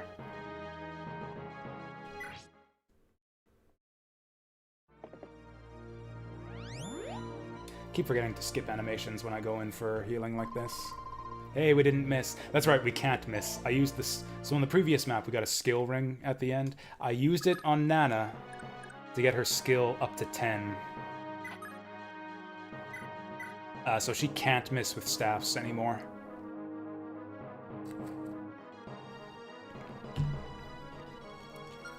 Because that would have been really shitty if she had missed that. Now the bad part about this... Actually, no, it doesn't matter. I was going to say the bad part about this is that Armor Slayer weighs down Leaf, so that he won't be as dodgy, but it doesn't matter because Fergus is just going to take it right back.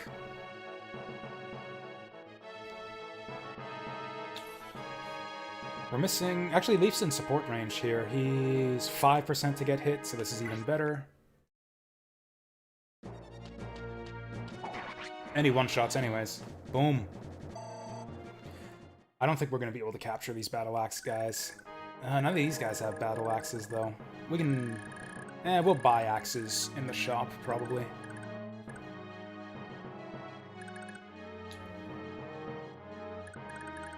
What do we do with Karen? Actually, does Brighton... Oh yeah, Brighton doesn't even use swords anymore.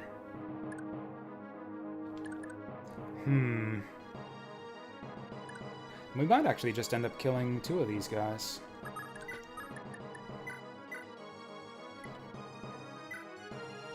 Fergus trades Armor Slayer. Hand me the remote. I mean, I don't think that missing with staffs is actually that. Ah, hey Mazewell, welcome, welcome. How's it going? I actually don't have a problem with staff misses. I mean, it's annoying, but like, you can imagine like the magic failing. Like, I don't know, your concentration fails you or something. Didn't focus hard enough on it.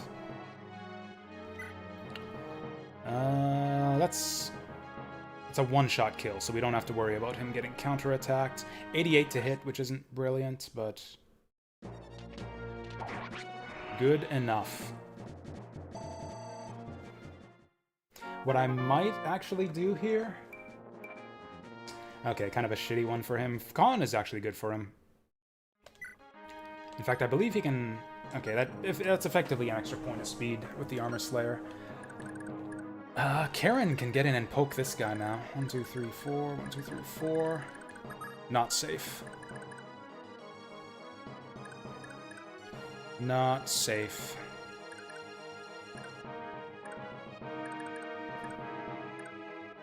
Do we just run off and let Leaf and Fergus handle all of this? I think that might be what we have to do. Because, yeah, Karen can't stick around. She'll get killed by this guy.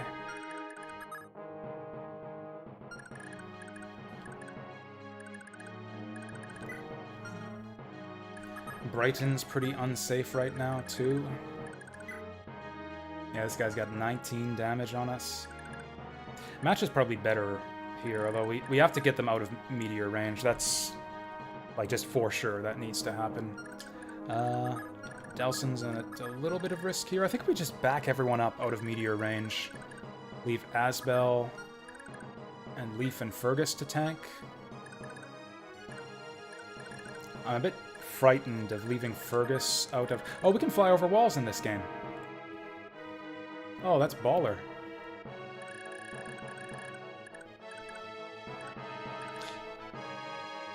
I think I want Asbel here just to keep the enemy out of the woods. Is he a good tank, though? He's got 65 avoid. That'll go up with Graf Caliber? No, it won't. He supports with Leaf, though. God, this is risky. Asbel's gonna get hit, or gonna get attacked, like, 1, 2, 3, 4, 5, 6, like 7 times. And if 2 of them land, he's dead.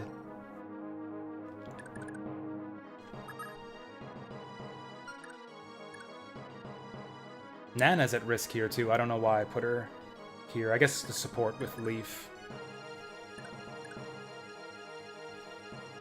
Oh, this is risky. This was not a good move. We are in the woods. The woods give us a pretty big evasion boost. I mean, okay, Asbel is no safer here than here, so either we move Asbel back or we move him forward. There's no sense keeping him where he is.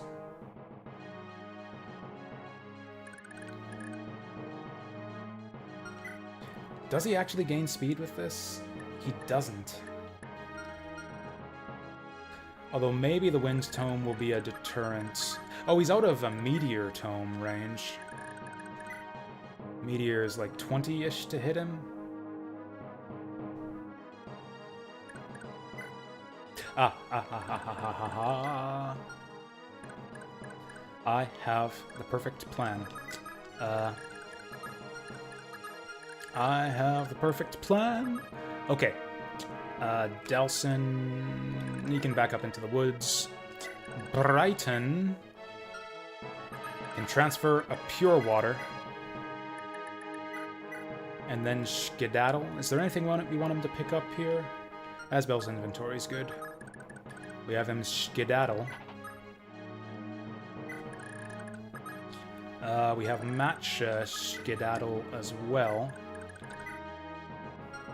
And Asbel's going to move here and use a Pure Water, and that will jack up his magic defense to the point where he doesn't need to worry about the mages. Now we need to worry about Fergus dying, but whatever. Safe space for the Pegasus is... Gotta get her out of 2, 3, 4, 5, out of that guy's range, so she'll just go here. Is she weighed down by that lance? 8 weight, 4 con, she is. Although she's still got 11 speed, which is not bad. Okay, Meteor Physic. Lithis has more stuff to deposit. 1 more week for SGDQ. I don't even watch the GDQs anymore, to be honest. I feel like I've seen all of the runs by now. Like there's, like, I don't know. Like there's nothing left for me to get out of GDQ. I was really hoping we'd have an extra axe in here. Oh well. Well, we might have to reset here, but the whole reason that we attacked these guys head-on was to, make resets not as bad. Because we only lose, like, 20 minutes of progress. Half an hour of progress if we reset here. Okay, these guys are running way forward. That's okay for us. It's not great for Nana. Oh! Nana Banana.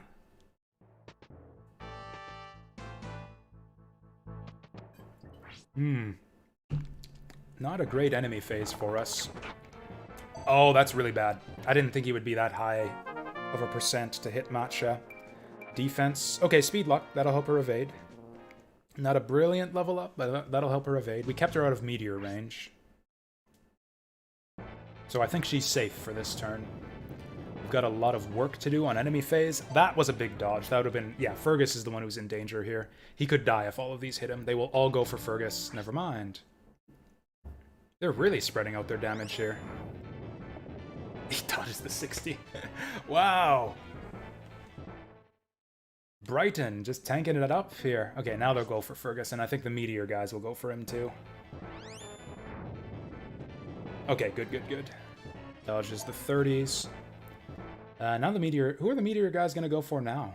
Probably, yeah, Fergus. He could still die if both of these land. 36. They're kind of due to hit one since this is their third time attacking him. Oh, boy. Actually, Fergus is still going to get attacked by the boss now, too.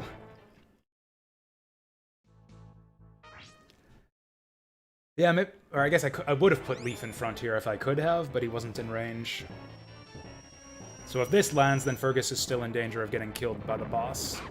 Yeah, actually... I don't know, does the boss do 12 damage? He's gonna hit with the longbow, not the... Never mind. Never mind, Fergus is dead. Oh, 26... Fergus is dead. Fergus is dead. Oh! He gets the Armor Slayer counterattack, too. Oh boy, that was lucky. We're in a decent position to just clean up now, too. Also, this guy's in capture range. Holy shit. Okay, yeah, this is pretty good for us. Matcha's in a bit of danger.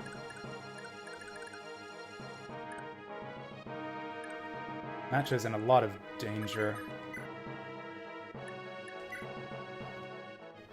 Yeah, that hits her for 12. That kills her. So this guy should be easy to kill. These guys aren't a big threat. Sadly, nobody's in range to capture these guys, so they'll get to throw a couple more meteors, but we can capture them the turn after.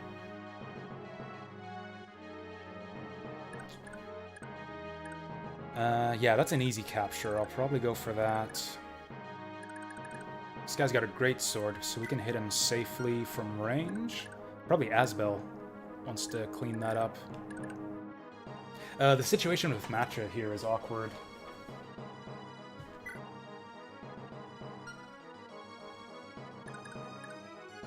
I think it's gonna have to be Karen on the mage here. If she can even kill him, which she probably can't. Yeah, she's only got one FCM. Fergus is not in range. This is a pretty good deal for Leaf. Oh yeah, Asbel's like invincible in terms of like magic damage. Oh yeah, what's these guys con? 5 con. 5 con, so even Leaf can capture them, so can Fergus. Nana might need to heal Fergus. Yeah, I think we have Matcha pull back and Vulnerary. Or maybe even just stay in place in Vulnerary. Nana needs to heal Fergus. Ooh, that's a kill. 82%, that's not super reliable. I need to vacate that space so that Nana can get in there and heal. Yeah, Nana goes in, heals, Kanto's back. Oh, she's not going to be able to do all that through the trees, though, no.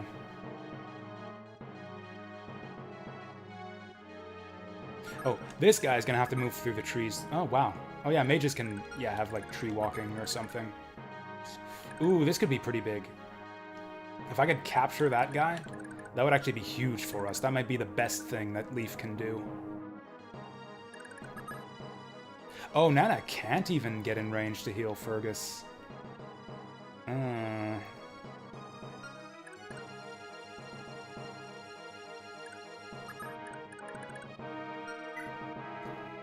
Okay, Leaf puts on Flame Sword for the extra magic defense. That puts him to 8. He'll take 10 and then 7 damage from each of these guys. Captures this guy, and that takes care of the meteor.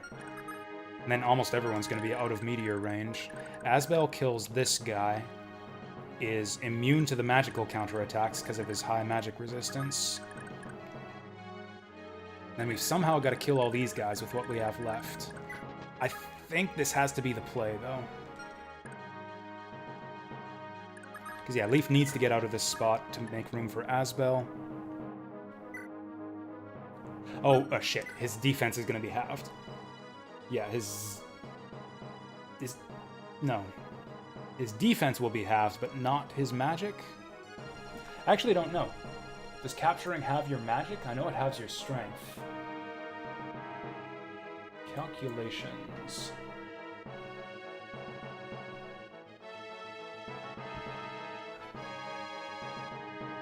Fatigue, experience, stealing and capturing. Does anyone know? Does anyone know offhand which stats are halved when you capture? Oh, when carrying an enemy or ally, strength, magic, skill, speed, defense. Okay, so Leaf is at half magic defense after he captures this guy. Also, he does not have the free inventory slots to take all of his stuff, which is annoying.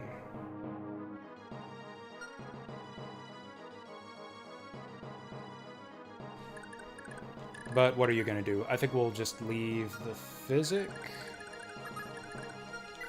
Okay, so at 4 magic defense, he takes 14 and then 13 damage.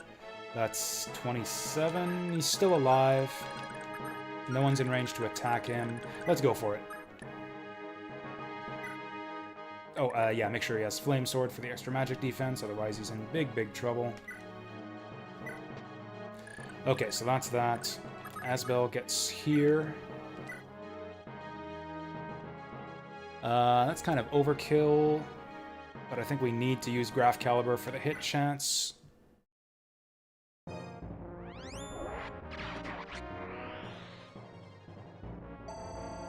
Bom, bada, ba, bom.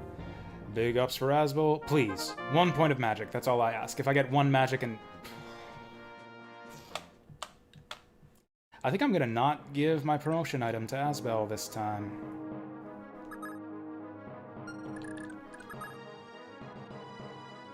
Okay. Dalson here for the capture, but we need to get Nana out of the way. Can Brighton one-round this guy? He doesn't double, so no. That's fine. We'll get Karen to open things up here. Maybe she gets a lucky crit. You can do it. 4%. Misses the 91. And gets hit by the 35. I think Brighton still one-shots, but that's really fucking bad for us. That was an awful exchange. If Brighton misses this, then we're super fucked. 77. We missed the 91, now we gotta hit with the 77.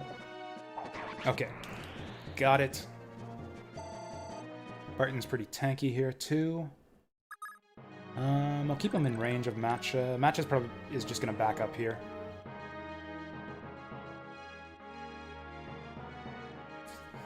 This is quite awkward.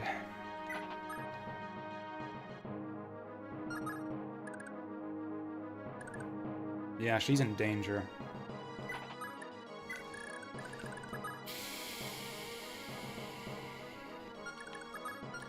Fergus is in danger here. Like, serious danger.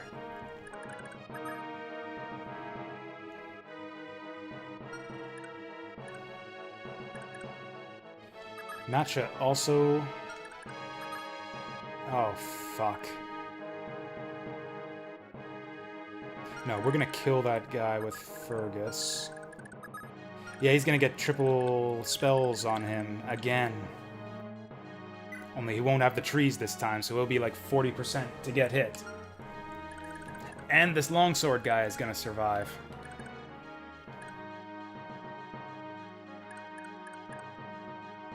We need to kill this guy now. Because I didn't move Karen properly. She dies.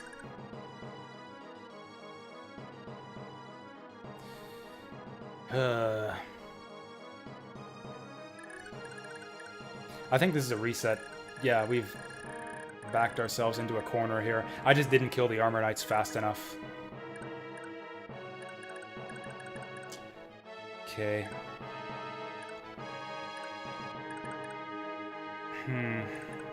If Nana can kill this guy with the Earth Sword... Oh boy, she... Oh no, she can't, because she doesn't double. She doesn't double any of these fuckers, other than the Axe guy. I don't think we have a choice here. So okay, if we look at the numbers here... One other thing we can do also... After Fergus is done with Armor Slayer, we can have Nana take it away from him so that he equips a lighter weapon. That'll help his dodge chance on enemy phase by like 4%. But yeah, we don't have much of a choice. I need to do this. Otherwise, Karen is pretty much 100% to die. Also, this is only an 89 and he needs to hit twice. Okay, he got it. Okay, now there's a few maneuvers we need to do here. Nana... Okay, we got a few options here. We need to heal him. This might not even get him to full... Oh, I fucked it up. Oh, I fucked it up. She was supposed to trade first. Fuck!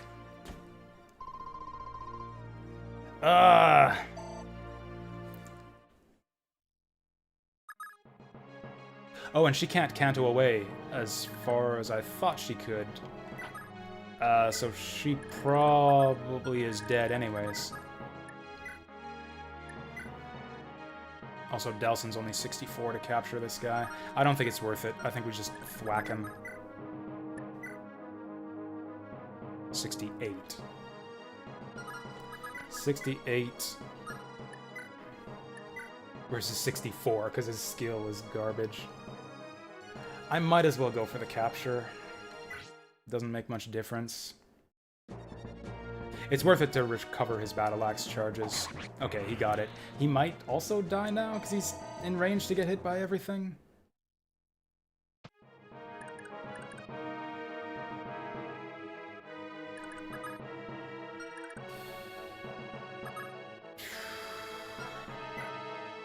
I could offer Matcha as kind of a sacrifice here. Not a sacrifice, but like have her run forward and vulnerary herself to limit these guys' targeting options.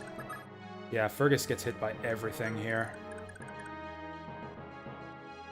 And there's not a whole lot we can do about it.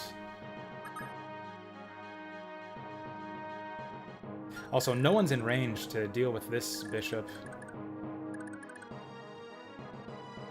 I guess Leaf could just kill him? Actually, there's a decent chance that these guys just attack Leaf.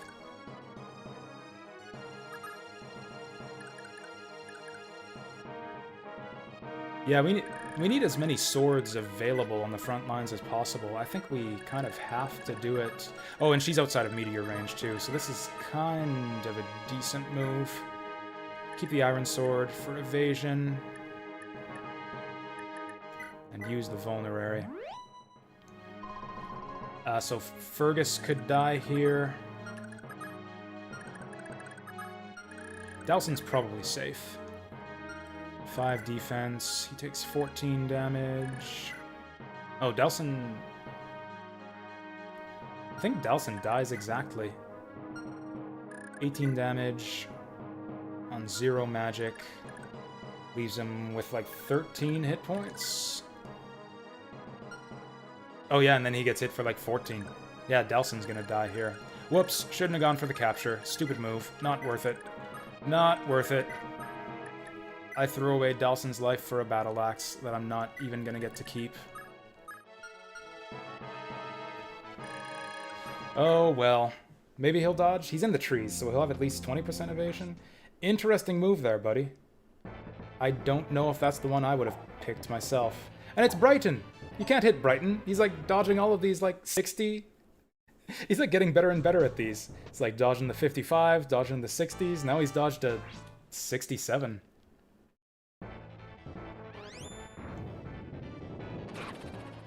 What the fuck?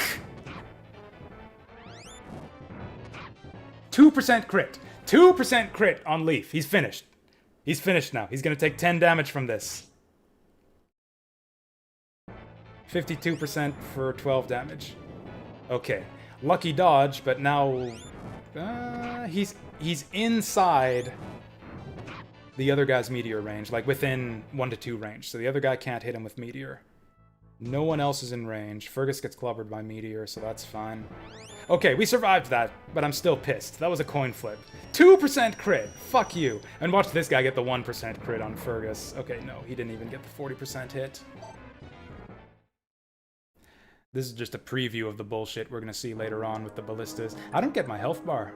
I don't get to see the health bar. Yes, absolutely, Greg Best. The problem is, okay, he's not gonna get critted again next turn. So I think we just have him sit in place and vulnerary and hope that he doesn't get as unlucky next time. Oh, also Asbel can save him. Asbel can save him. Because, yeah, his magic defense is still super buff. And then again, so is the enemies. We're gonna need Graph Caliber again. Oh, this guy's only got 7 hit points. Yeah, we're fine. 92 to hit. That'll do it.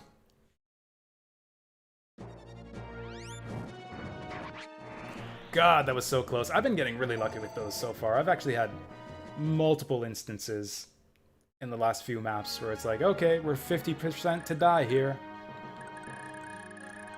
And then it just turned out in my favor. Okay, Delson might as well just stay put here. They absolutely could have killed Delson if they wanted to.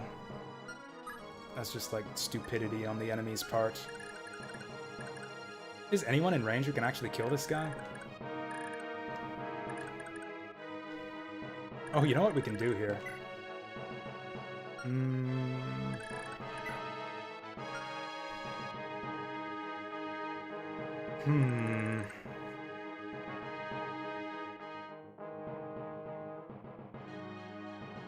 Because, yeah, Meteor Guy's not going to kill anyone on his own. Yeah, we'll just get Fergus to run up and murk this guy. 37, that's not quite a one-shot. No one else is good for anything right here, so fuck it. He's 22% to get hit in return. Fergus is like the opposite of Brighton. Fergus is the anti-Brighton. Okay, he dodged that one. Whereas Brighton is like dodging all of the 60 and 70% chances. Fergus is getting hit by like all of the like 12s and 20s. I've been getting the shittiest level ups on this map. Like the shittiest we've seen all game. I don't think I've seen a single level up that gave me more than 2 stats. And usually crappy stats too that I don't care about. +1 luck. +1 speed. Okay, so now what we can do is we can have Nana... Oh, she can't move far enough. Shit. Maybe that's fine. Because Leaf can still kill this guy if he's got the accuracy for it. Lightbrand's at 99. Yeah, we just kill this guy. He's still inside meteor range. I forgot to have Brighton release. Motherfuck. It's fine. I think that Nana can do it for him.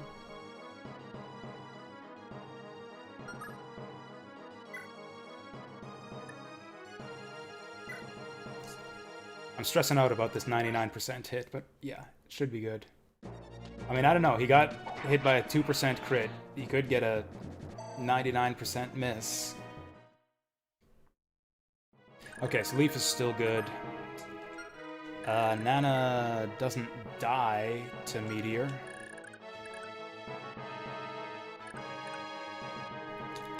Yeah, we'll have Karen move up. Actually, can she trade? Oh yeah, she can take and trade.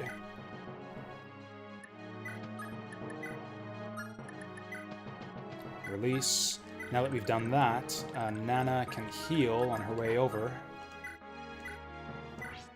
That keeps Karen safe.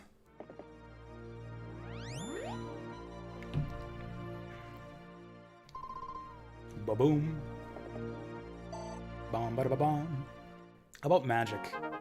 Magic, skills, or magic, speed, strength lock. Nana's a strength powerhouse, holy shit. I think she's hit strength on like three of her level ups so far. So I think what we're gonna do is we're just gonna keep everyone together and sweep through the city as quickly as possible, because we're still on the clock until Galzus arrives. We'll move Brighton up as far as we can.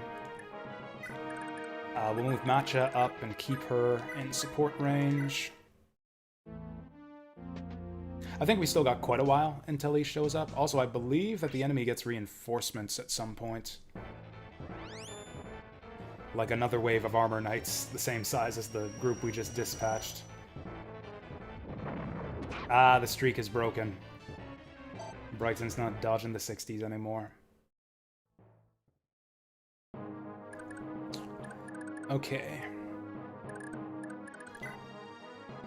Brighton's got inventory space to spare. Nana's got no one else to heal this round. So we'll go like this.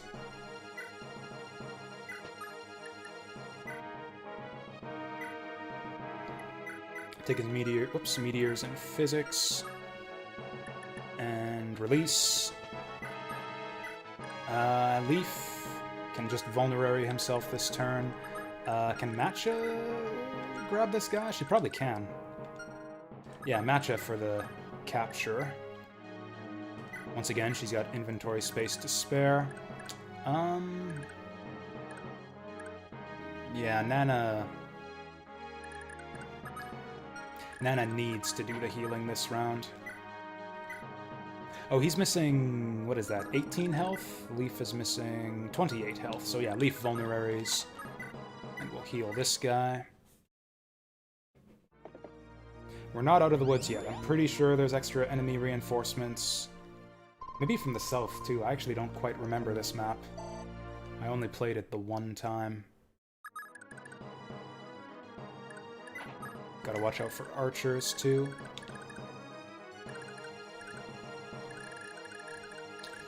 Ugh, everyone's kind of lagging behind here. I'm gonna do this. I'm gonna have Lara go commando here. She got lockpicks to spare.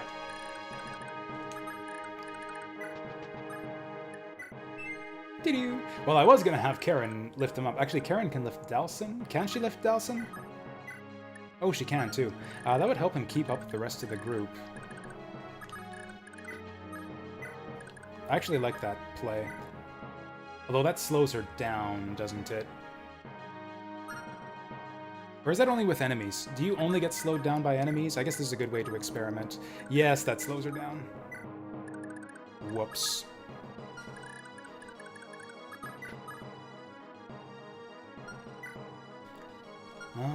Asbel's got space to spare, although he's also good to take out these armor knights. Oh, you know what? I think I actually like this. Get started on these guys. Oh god, it's the FBI. I've been caught for, I don't know, some sort of crime. Honestly, I've committed so many at this point, it's hard to even keep track. Yeah, we'll just put Asbel here. Yeah, we need to get a move on, so I'll just...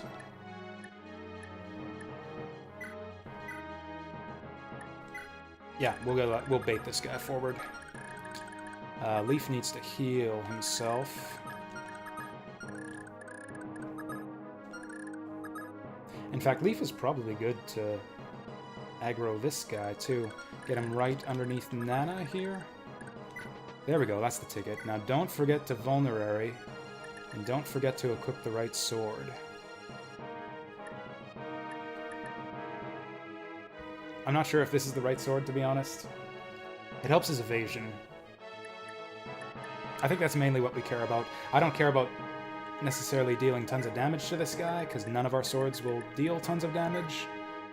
I just want to bait him forward so we can get him next turn. Big vulnerary.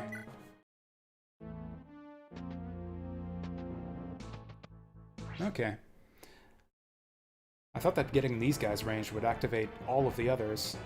4%. Yeah, good luck with that, buddy. Actually, do these guys have anything to steal?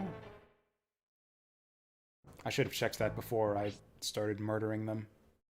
Oh, making Laura go commando? It's fine. It's what she does. Some women just like to go commando. I'm not making her do anything.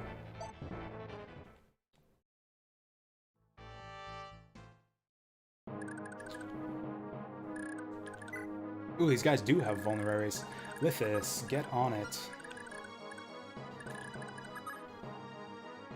Honestly, we could just keep baiting them forward.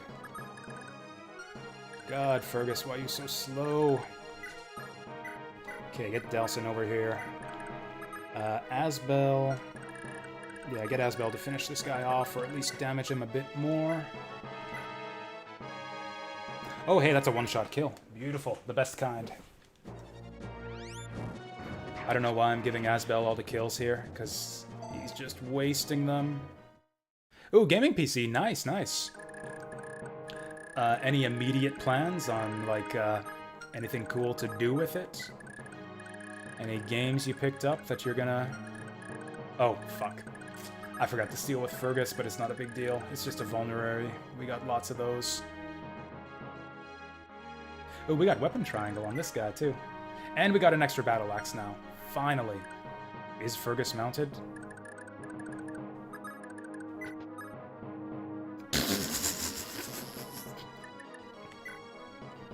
I forgot that he was a horse sword guy. I completely forgot that Fergus had a horse. Oh, that's great. That's brilliant. Thank you for that, Angel James. See, it's shit like this. It's for reasons... It's exactly for these kinds of situations. Is why I have the backseating allowed tag on my channel. Because I do stupid shit like that. Without you guys here. To state extremely obvious things. Brighton's got no inventory space. Nobody's got no inventory space.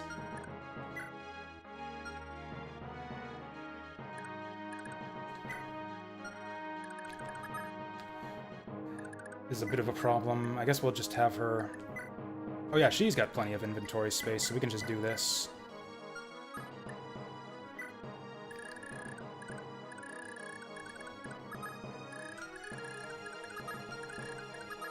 Ooh, can Brighton move this far? Diagonally down from... not quite.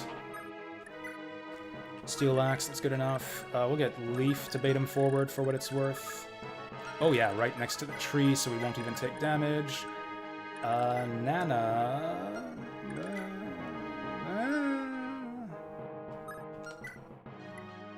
Oh, I'm a fucking idiot. I keep doing this! Forgetting to release my hostages. Okay. Okay, that's fine. Nana's got us covered.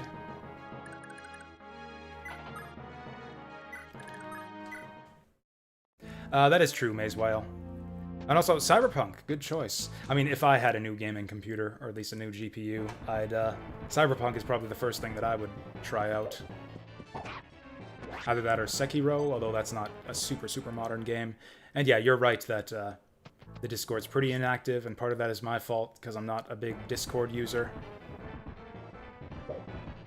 You can do it, Delson. Well, okay. Misses all around here.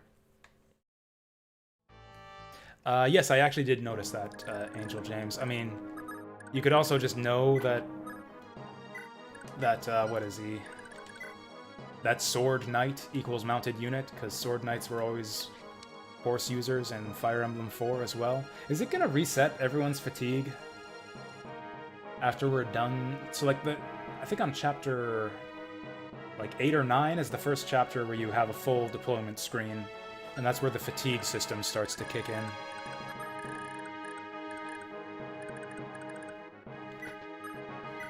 Alright, what do we got here? Does she have inventory space? You're the folk that helped me grandson Cliff, ain't you? I'm mighty thankful that Sir Set has friends like y'all to rely on. If anybody asked, you didn't get this from me, but I'd like you to have this here rapier. Don't be modest now. Take it. Ooh, that'd be good for Leaf. Actually, that's probably even good for Lara here. Oh, never mind. Too high rank.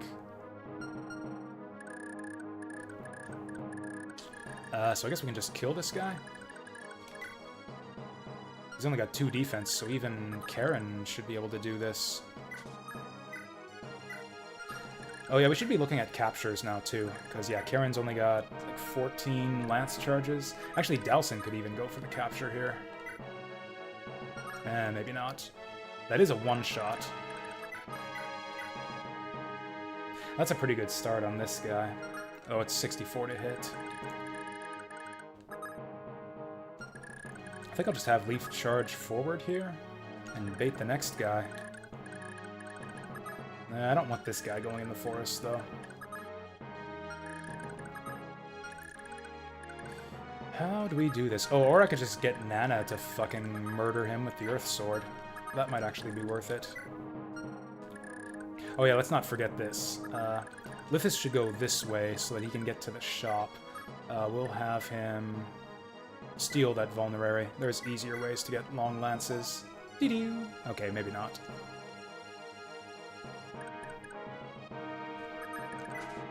If Karen can kill this guy, I'll just do it. 8 times 2, not quite. Her and Dalsin together could do it. Actually, this is a good one for Asbel, because this is pretty much all he's good for right now. One-shot it again. Asbel's, like, born to slaughter these guys. Is his Pure Water still active?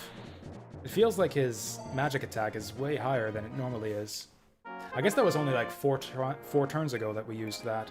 Hey, he finally got it! There it is!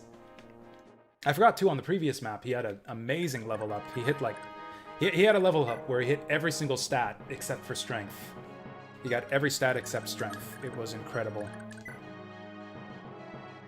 Oh! Is that +2 magic from the stat booster we gave him earlier? Do stat boosters in this game not contribute to your base stats? Like, are they on top? I don't stream on Sundays anymore, just because I have work on Sundays. And I don't know, I've been more exhausted after work than usual these days, so I don't know, I just don't have the energy for it most of the time. Oh, that's the residual effect of the Pure Water. I see. So yeah, we used Pure Water about 5 turns ago. That makes perfect sense. That's a kill! I would like to get, like, evening streams going again. I mean, the other issue is that I'm working more hours every week than I was a couple years ago. Like, 2 years ago, I only worked a half shift on Wednesdays, and I only worked every second Saturday.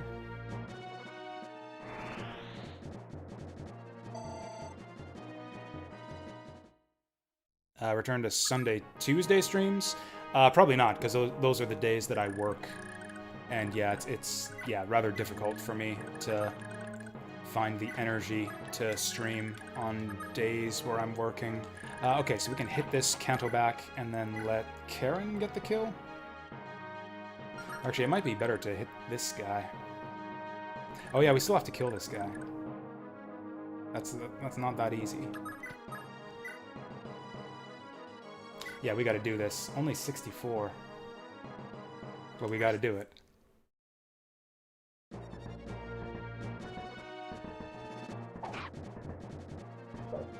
How am I gonna finish my backlog? Very, very slowly. I mean, I don't know. I'm streaming, like, in excess of 30 hours a week still, with the 3 days that I am streaming. So I feel like we're doing a decent amount still. Oh, even this. It's actually gonna take Karen to finish this guy, if she can even damage him.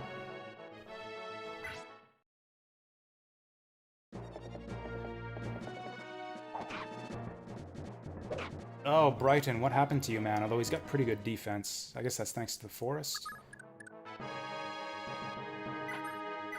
Maybe she can damage him? Nope, we would be relying on crits. Although this guy's not gonna kill anyone. Long lance isn't that damaging. I can go here to block off this guy. I don't want her taking enemy phase damage, so I think we'll just wait here. Yeah, just to block off that guy. This isn't ideal. Yeah, I figured he'd go for Lithis. Fucking coward, hitting people who can't fight back. Lands the 42, because Lithis is fucking garbage.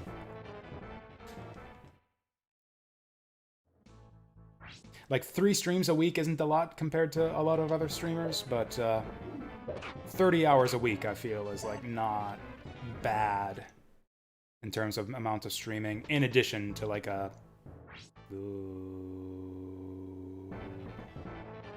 full-ish time job. Oh, she can damage this one. We just got bad luck that the other guy's defense is so high. Hey! That's huge! That's huge. She can use javelins now. That's terrible, but she just heals that back, and okay. Unnecessary crit too, why not? Ooh, getting up there. Getting close. Oh god, what's happening? Ah, you bitch! Okay, that physic doesn't heal all the way. That guy must have low magic or something. Fergus got that armor slayer. Oh, perfect. This attack was made for him. Can he capture with armor slayer? He actually can. Only 78 to hit. And he only gets to hit once. I don't think it's worth it for the long lance. Yeah, long lance vulnerary.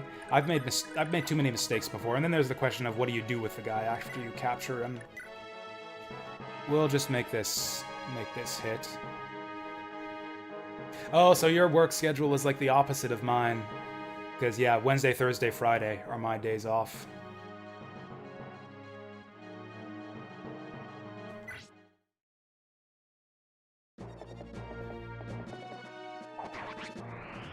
Yeah, that's a bit unfortunate.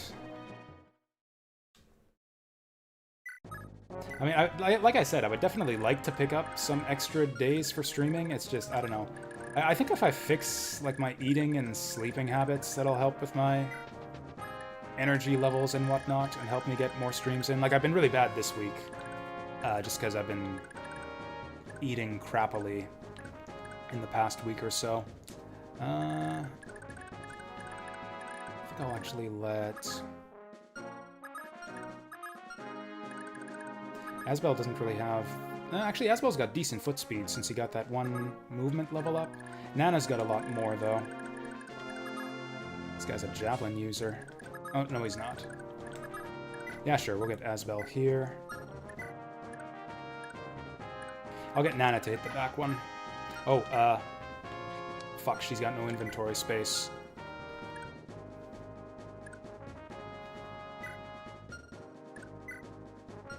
She can trade with Leaf. Trade with Asbel, actually. Yeah, trade... Vulnerary to Asbel. Fuck! I meant to... Ah!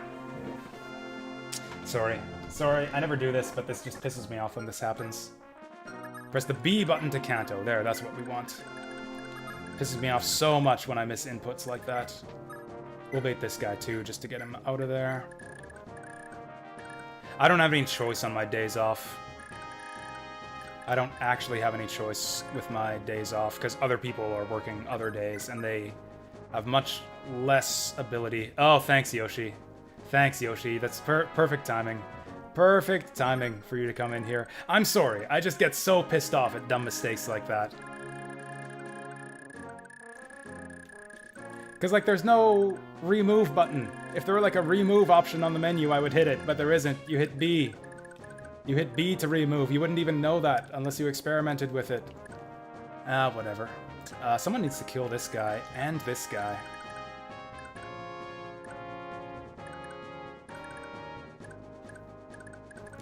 I mean, Delson can try this. He doesn't quite have it though, and his hit chance sucks. Karen's not doing great here either.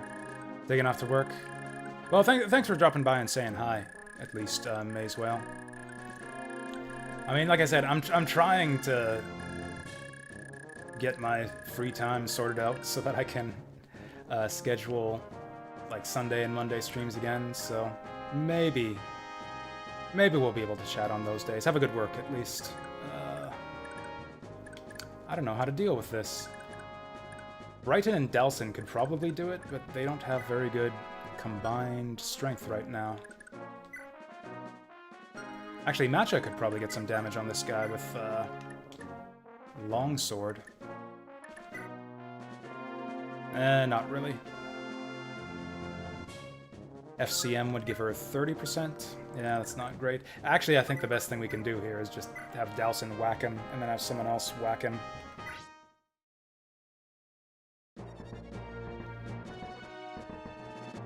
I mean, yeah, I don't think I would enjoy the game if I were just, like, save stating every turn. That kind of defeats the purpose. Although, I don't know.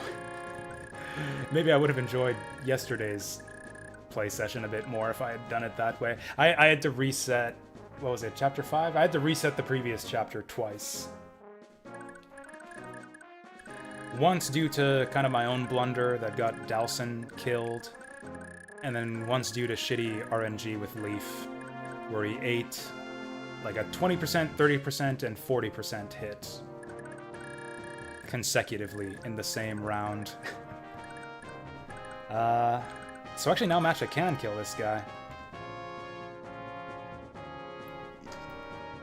Although she might be better off going for this one. Have Brighton... Okay, what's Brighton's hit chance? We'll go on hit chance. Because this is the most important kill. 76 versus 87. 92, that's more like it. Oh, he gets to counterattack her, though. That's not great. Longsword's 82. Actually, Brighton's better for this. He has weapon triangle against the guys down below, but they're less important. And then we could just move Lithis. So if he misses this, we could just move Lithis and have Matcha go for it. See, the funny thing about Chapter 5 is I breezed through it on my blind playthrough. Like, that was my third time playing Chapter 5 yesterday. That's actually the first time I've had to reset it. Or, I mean, I guess I would have had to reset it last playthrough of this game, except I gave up instead. So I guess, yeah, I guess I just got lucky the first time through. I must have just got lucky, because in total, yeah, Chapter 5 is my most resetted chapter. And, like, it's not just the difficulty of the chapter itself, it's, like, the position that it occurs in the game. Like, during the whole Master Escape sequence, I don't think you can really afford to lose anyone. Or, like, or at the very least, there are many characters that you just can't afford to lose. Like, if Nana dies, that's a reset. Mainly Nana. If Nana dies, that's pretty much an instant reset, and it's easy to lose her. Fergus is arguably an instant reset. Maybe Karen, too. 81, and she doubles, and it's safe. Can she kill this guy with the javelin? Not quite, so we'll go for this guy. Does Matcha kill? 11 minus 2. She'll do it with the short sword. Oh, I like that. Wait, no, short sword is the same damage. We need long sword. 88, but it's a kill, and she only takes 4 damage. Let's go for it. That's true. Yeah, you can get screwed over based on the pit fighting stuff.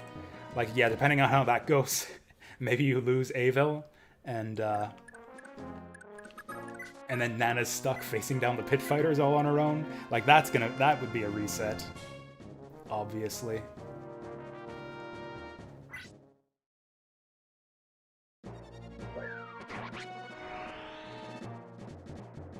Yeah, running self is a... Yeah, see, to me it seemed obvious, but then... I mean, what's obvious to one person won't necessarily be obvious to everyone else. But, like, yeah, like, just looking at the layout of the arena, it seems obvious that the only possible way to keep Nana alive is to stuff her in the doorway and have Abel stand in front of her.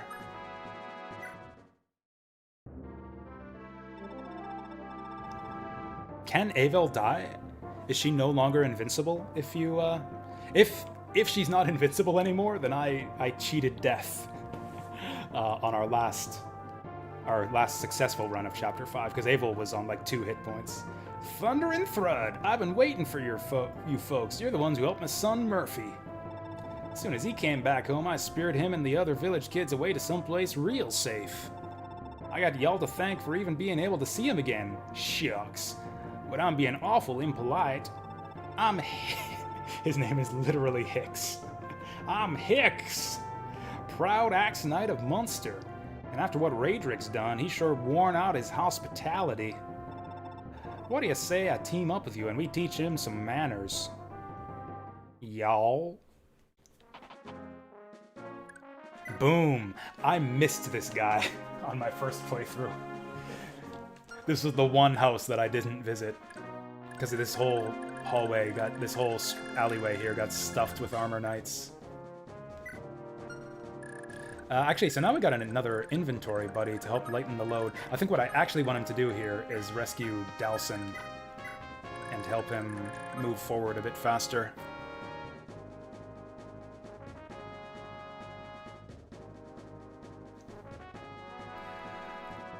What turn am I on? I thought we were making good time. We're on turn 10. This is turn 10. It felt to me like we were making good time. I guess we'll see. I think we're doing fine. I think if Galzus appears, it's at the start of the enemy phase, so we're good for now. Holy shit, Leaf just can't stop himself with the adepts. That's fine, we'll give that one to Asbel. Yes, nobody died.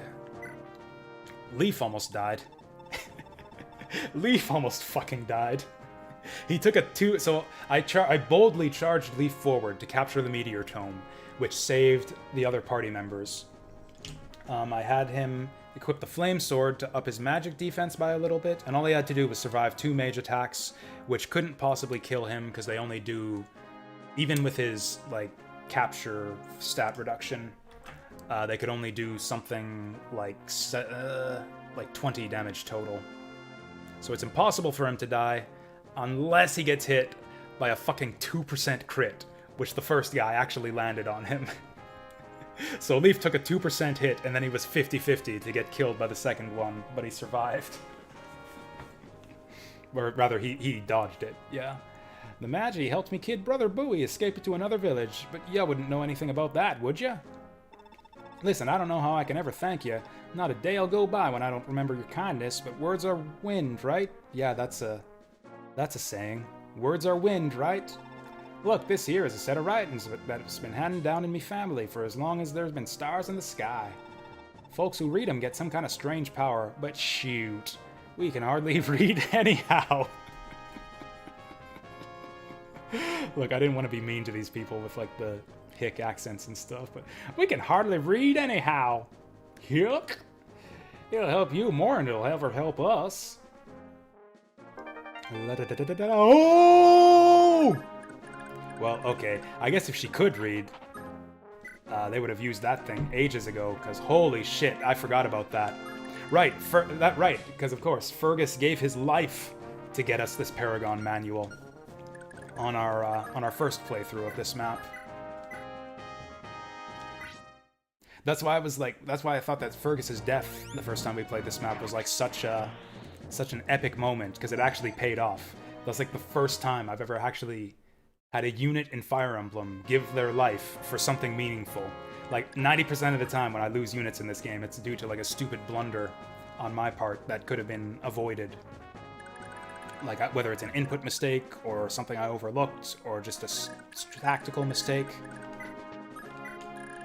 This is the first. That was like Fergus's death was the one time where like I made a calculated gamble, and it didn't go well for him, but we still accomplished the objective and got the house, and it actually ended up being something that we needed. Did we grab them all? We're missing one still, or actually we're missing 2, but still. Oh yeah, I guess Dalson's weighing him down. I guess this isn't actually helping Dalson go any faster at all.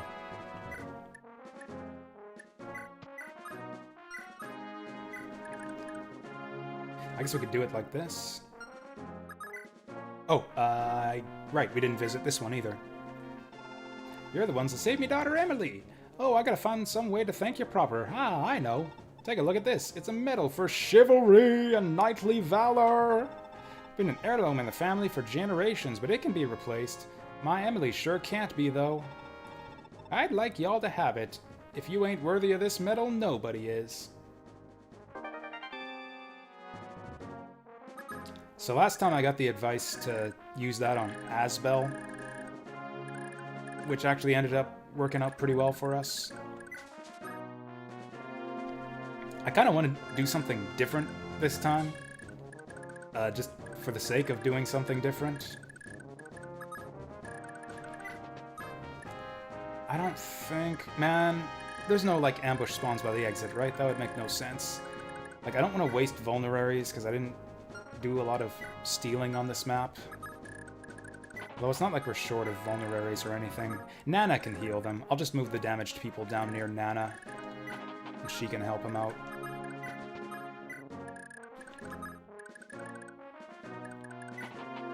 Asbel got 1 point of magic in this chapter. He's actually not doing bad. Alright, maybe...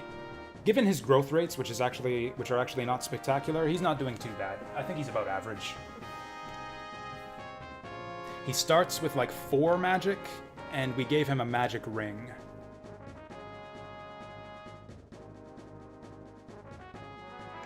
So he's gotten magic on 3 out of 7 level ups. And he's got 35% magic growth or something like that. So that's about right. That's 3 out of 7, right? Or did I do my math wrong?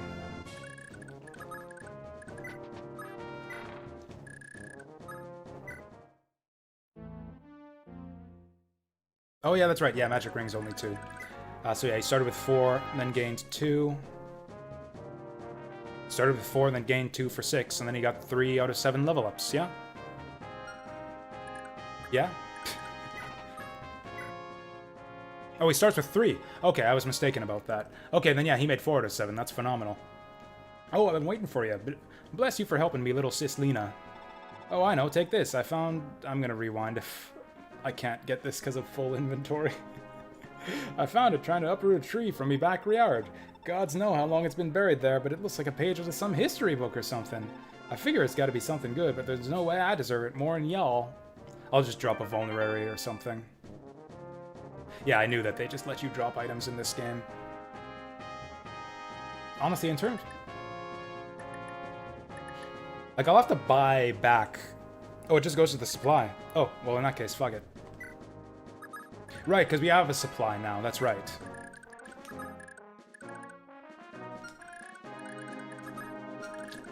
I think we're just good to go.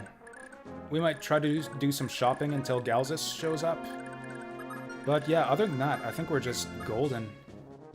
Oh, yeah, she's got plenty of...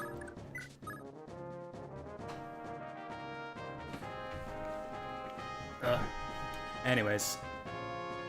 Cannot physically work in this state. Oh, that's tough. I hope things get better for you, Angel James. I mean, enjoy your time off. I mean, that sounds like a shitty thing to say, but, like, you know what I mean? Like, rest up. I guess that's a better thing to say. That's more what I meant, is, like, rest up. And get better. There. What did Odd do? I actually didn't even look. We can look at that after this. Me little sister Bella told me you're the ones who helped her. Thanks be to ye. We're poorer than dirt, so there ain't much I can give ye, but I do got something I can part with. If it pleases ye good folk, here is the flask of pure water. There's enough in there for you to get a few uses out of it. Pure water. I mean, I can just show you what the scroll does once we... Skill 30. Boom. That's it. Skill 30. It's pretty good, actually. I mean, it's probably lower total growths than some of the other scrolls. Oh, Leaf doesn't have a scroll anymore. I guess that's fine, because he's not really getting a lot of kills or levels anymore.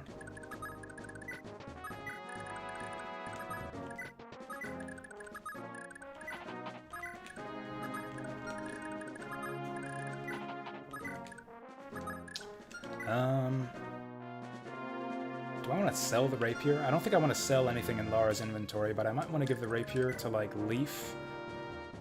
And then that way we won't have to pass around the armor slayer all the time. And also, I hardly ever want Leaf to use the iron blade. I think I might just sell it. Because, yeah, it's got shitty hit rates. It's going to be ages before anyone has enough skill to use it effectively. I think I might just sell it. We'll see how much money we can get for it. Although Leaf's apparently used it a couple times. So maybe it's not total shit. Actually, Rapier would be good for Matcha, too, since she has pretty shitty damage and constitution. Village Girl Bathwater. Yep, that's my new cannon, my new head cannon now. Also, I didn't even tell you about the growth rates. Man, hidden stuff like that kind of annoys me in the old Fire Emblem games. Okay, so we got time to spare now. I was afraid that maybe Galzus would show up on turn 12, but it looks like it's more like turn 15, maybe? I'm guessing 15. It's a nice round number.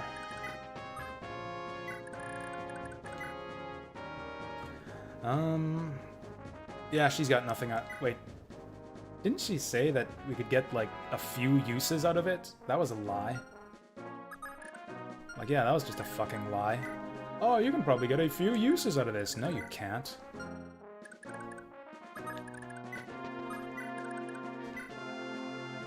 Oh, I see what you mean.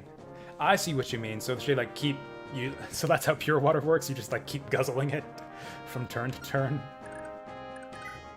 And that's why it lasts for so long? Fergus doesn't really have anything I want to sell either. He's got a pretty neat inventory. Okay, so Lara will sell the Iron Blade.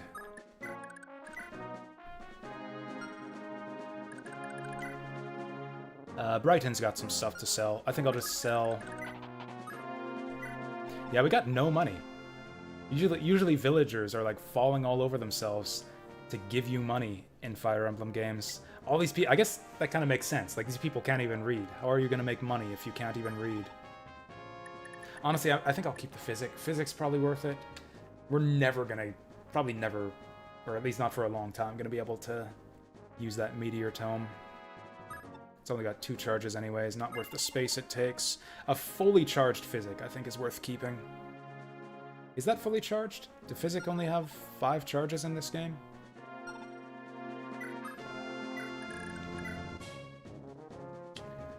Longbow we can probably sell. That's not exactly a rare item.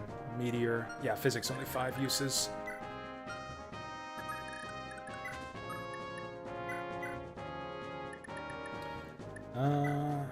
Yeah, we'll trade these for now. Yeah, we'll just have Karen dart back and forth with the shop. She's our fastest shopper. Poleaxe is like an anti-horse weapon, right? Ooh, nice, effective against cavalry. That'll be amazing on the next map. See, this is the kind of thing I was talking about.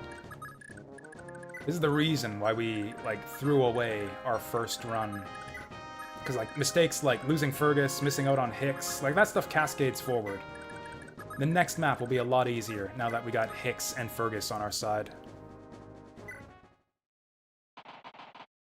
Ooh, boy.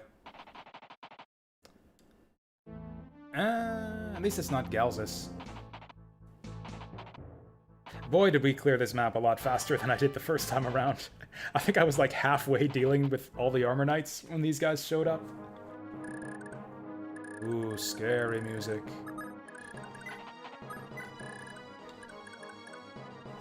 We dealt with the guys in front of the gate here pretty expediently. Largely due to just good luck. I was pretty aggressive. I was pretty stupidly aggressive. The enemy AI did a lot of stupid things. I think I finished like 3 turns. I think pretty much every turn that I fought against these guys, I was like, well, Dawson could die here. Well, Fergus could die here. And then the enemy AI just like did not focus fire and spread their damage against around a bunch of different people. And like I was never even... They didn't even have a chance to kill anyone just because they never picked the right targets. Iron Axe, we need a few of those. Yeah, Longbow's only got 65 hit. Fuck it. Tempted to sell the Physic. Because I'm sure the enemies have physics so often so far in this game. I'm sure there will be more physics in our future. And honestly, at the present moment, I think I value the Iron Axes more highly. Also, I think I've got like 1 or 2 physics in storage already. Also, holy shit, these things are expensive. Well, okay, we'll get 1... Iron Lance would be good. Why is this so expensive? 2,000 gold for an Iron Lance.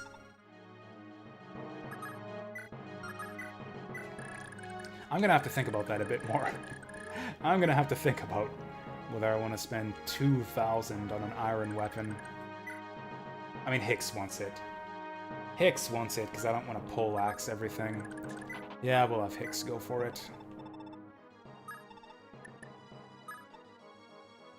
Only 65 on the iron weapon. It's interesting. Yeah, I wonder if a different shop will have lower prices. The problem is, I don't even think there are any shops for like the next 2 maps.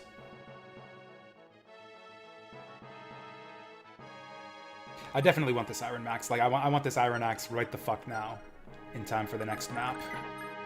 So we'll at least buy that.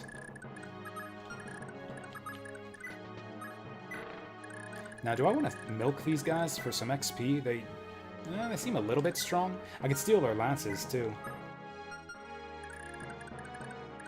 Dalsin is good for it, I think. Doo-doo! Love it. I could sell some vulneraries. I got a lot of vulneraries.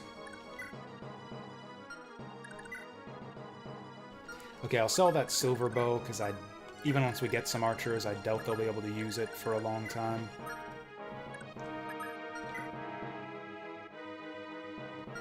I don't have anyone who can use that Master Seal, do I?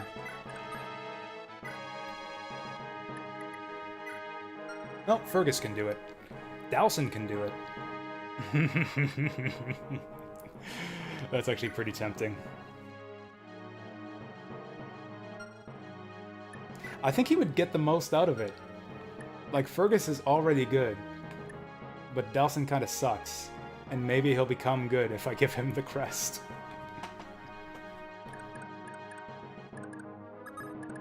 Also, Dalsin doesn't really suck. He actually plays a critical role on the team at this stage in the game. Like, he's the capture guy. He can capture, like, fucking anything. Asbel's still 2 levels away. Do we just, like, stop here for a second? And try to fight these guys?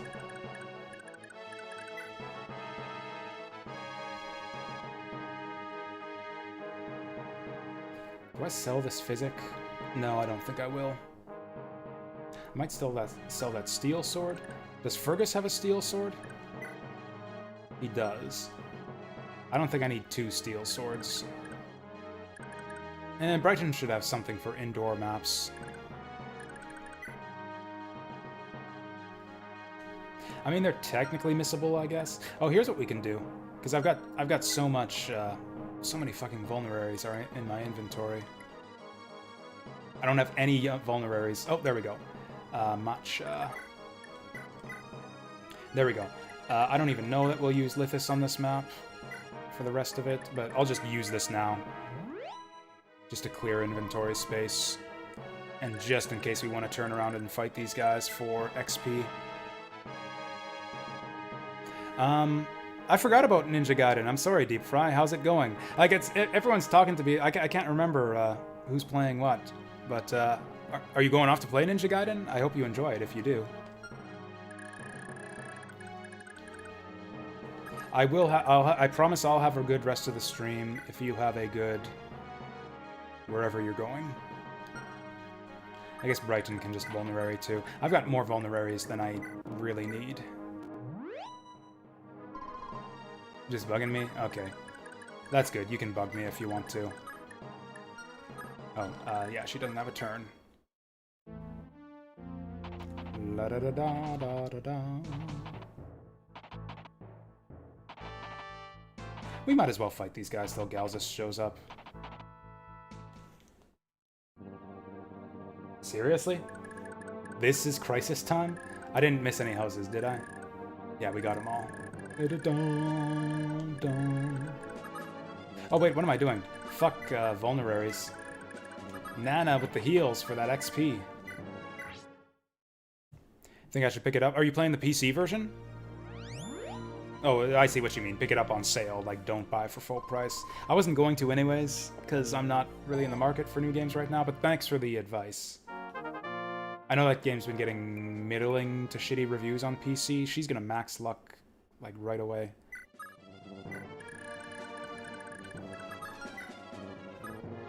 Do these guys all have long lances? Yeah, no javelins. I think we just have Asbel Dalson go to town here. I don't know. Who. So, okay, if we want to farm XP off these guys... Oh, right, Laura was going to sell something. Alright, thanks for the warning, I guess. I don't think I was going to pick that one up at full price anyways, but I'll definitely not keep it, or pick it up at full price now. Okay, we're not going to use Leaf here. He's got enough XP at the moment. Actually, what does Hicks start out at? Level 6. I could use that poleaxe. But I think I want to save that for the next map. These are all spear guys too. I guess okay, here's what we'll do. Dalson at the front. Set it up right in here. Dalson here. Asbel here to support. Whatever. And we'll keep the horsies in the rear for Kanto shenanigans. Probably just have Lithis and Matcha and the rest retreat, but we'll keep them on standby just in case. Oh, is that Galzus? Is he warping in right now? I'm just gonna fucking run if Galzus is warping in right now. So the esteemed sellsword Galzus finally graces us with his presence. What in blazes took you so long? What you got for me? See those prisoners there? They're making their escape, and they've proven quite resilient. Earn your keep and use that sword arm of yours to deal with them. Ha! Those whelps are hardly worth worrying about. I'll show you just how weak they are.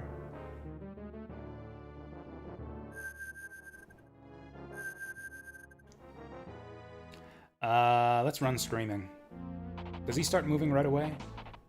I can't remember if he starts moving right away or if he just kind of threatens you and then moves out after a few turns. Well, he's just sitting there for now. Menacingly.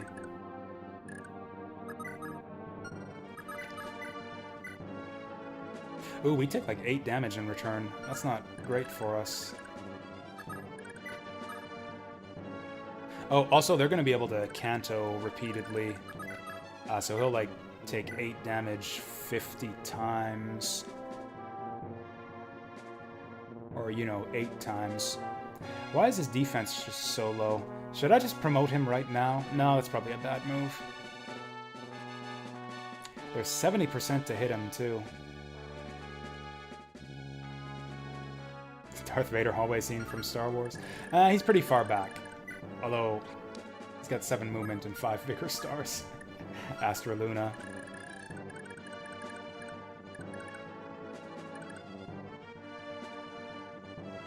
Yeah, I didn't consider that. These guys can all Kanto.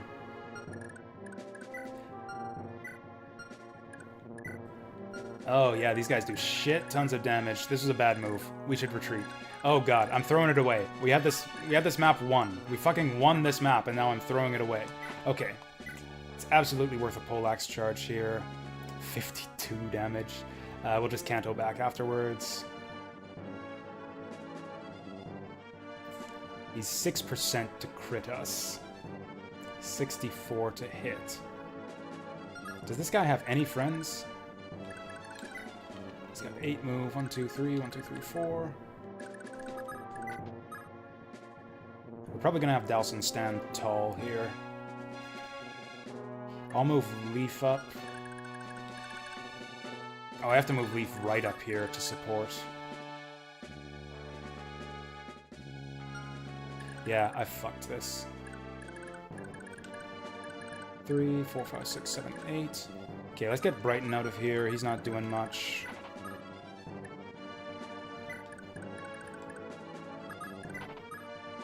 Holy shit, these guys are tough. Yeah, 7 crit.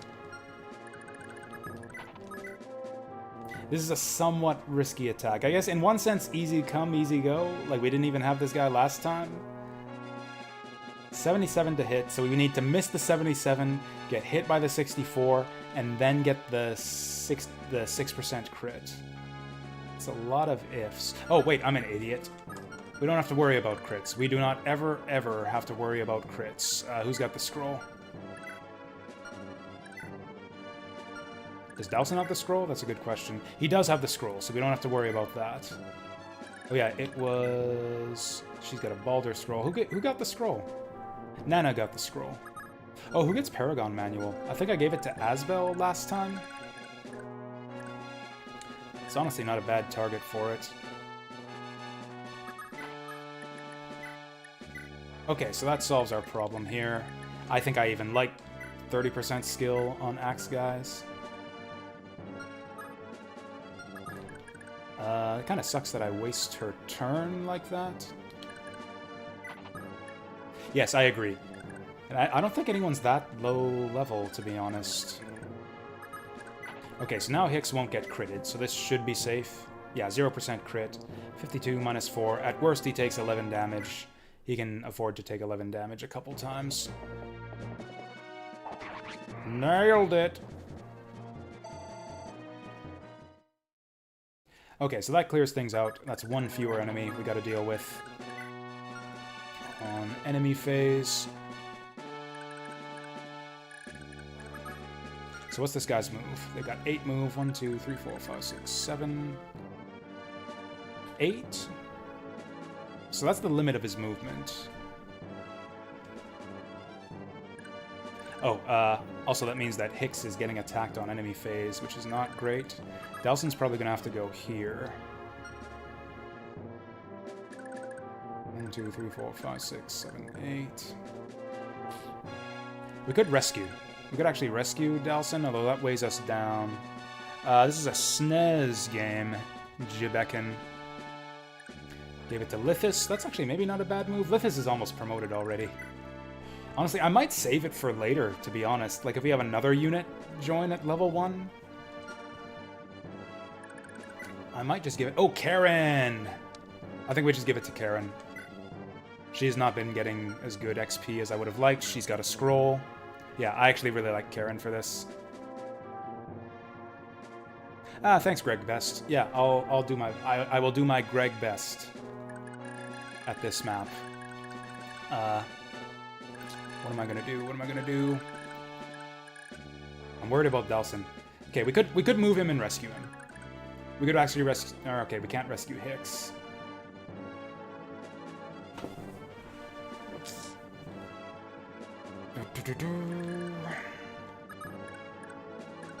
Also, these guys can move up too. This guy can move up more than 8 spaces. 1, 2, 3, 4. So we have to block this off. We just gotta do it. Is Dalson even the best person to block this? He's got 11 defense. He's got 8 defense. I think it's got to be Dalson.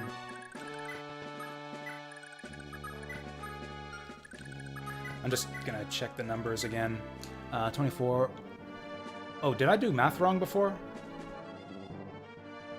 Did I do my math seriously wrong before? He only takes 5 damage from this. Why did I think he... Oh, the other guy had higher attack. The other guy had like 19 attack.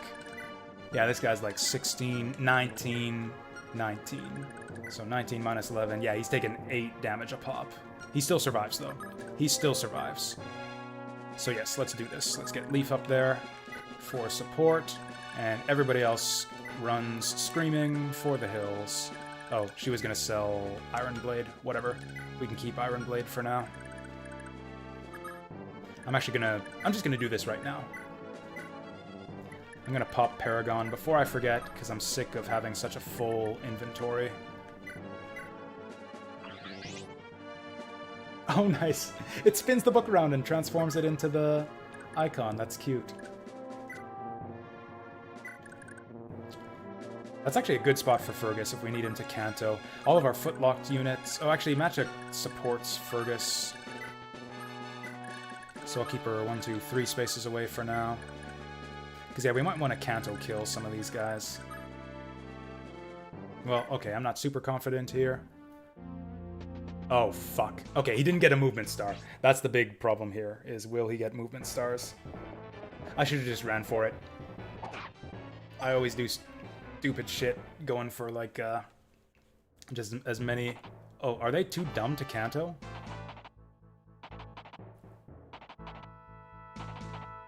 Are they too dumb to Kanto? Well, okay. It's actually kind of bad for us. That's actually kind of bad for us. I was expecting Dalsin to clean up here.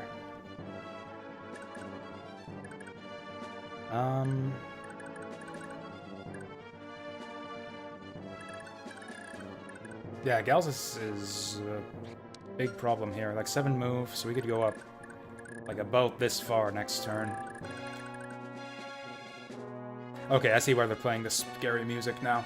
I think I need to have Dalsin stay put for one more turn. Can he kill this guy in one shot? He does at 83%. That's not bad.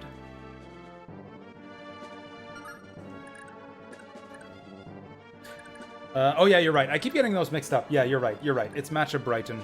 Matcha Brighton, not Karen. Karen's in support range anyways, though, so it didn't matter. Actually, this might be a good Kanto. Oh, she's got a Javelin, too. She does shit for damage, though. Javelin does more damage.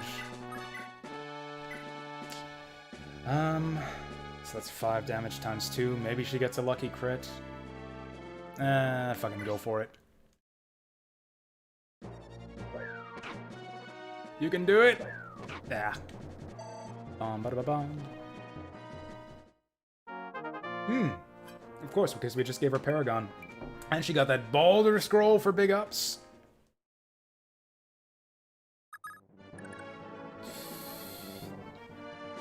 Okay, this will be our choke point. We will fall back from here to here. And pray that the enemy remains too stupid to Kanto.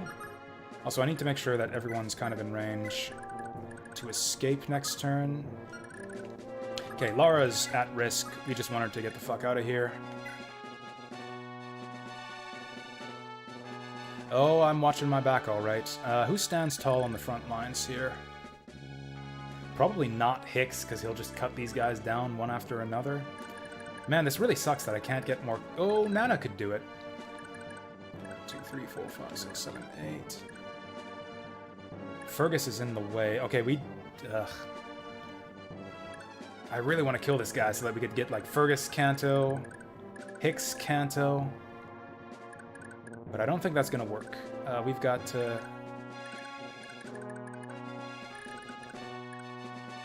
Yeah, Fergus has got to get out of here, sadly. So we got Fergus down here.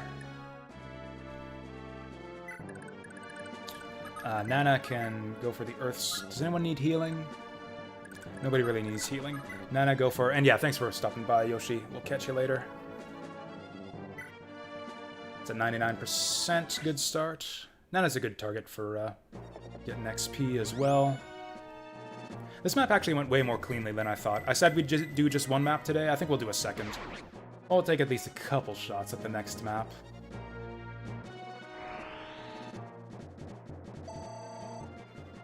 Yeah, it's still early. It feels like I've been streaming longer today, but we're still relatively early on.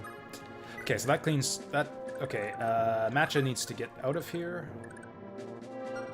Yeah, Brighton and Matcha are pretty useless here.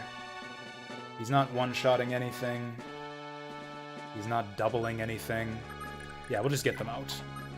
They're taking up space.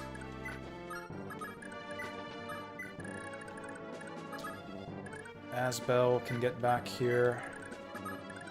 1, 2, 3. Oh, shit. Right, who's going to be our second guy on the front line? It's not going to be Hicks. Also, has he got 7 or 8 movement? 1, 2, 3, 4, 5, 6, 7. Oh boy. Maybe we forget about the Cantos. Maybe we forget about Canto shenanigans and just have Leaf Dalson stand up right here.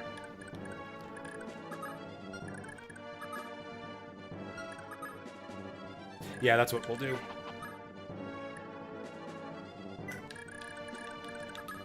Dalson down here.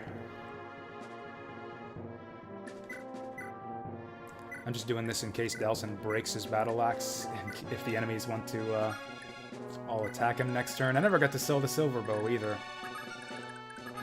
Okay, good. So these 2 guys can't get in there, so we just have to tank 4 attacks, which I think Dalson can even survive that many. Oh, fuck. Leaf. Okay. Leaf needs a scroll. Sed's the only one nearby, so I guess I'll just take Sed's scroll. Right, because Leaf could actually suffer a crit. It wouldn't be the first time that's happened. And I won't switch to the Rapier. Oh, actually, Lightbrand might be better here for dodge chance. Although it'll also do more damage, and although not a lot more damage. It's also almost out of charges. I'm going to preserve my Lightbrand. That'll be, yeah, essential for the next map.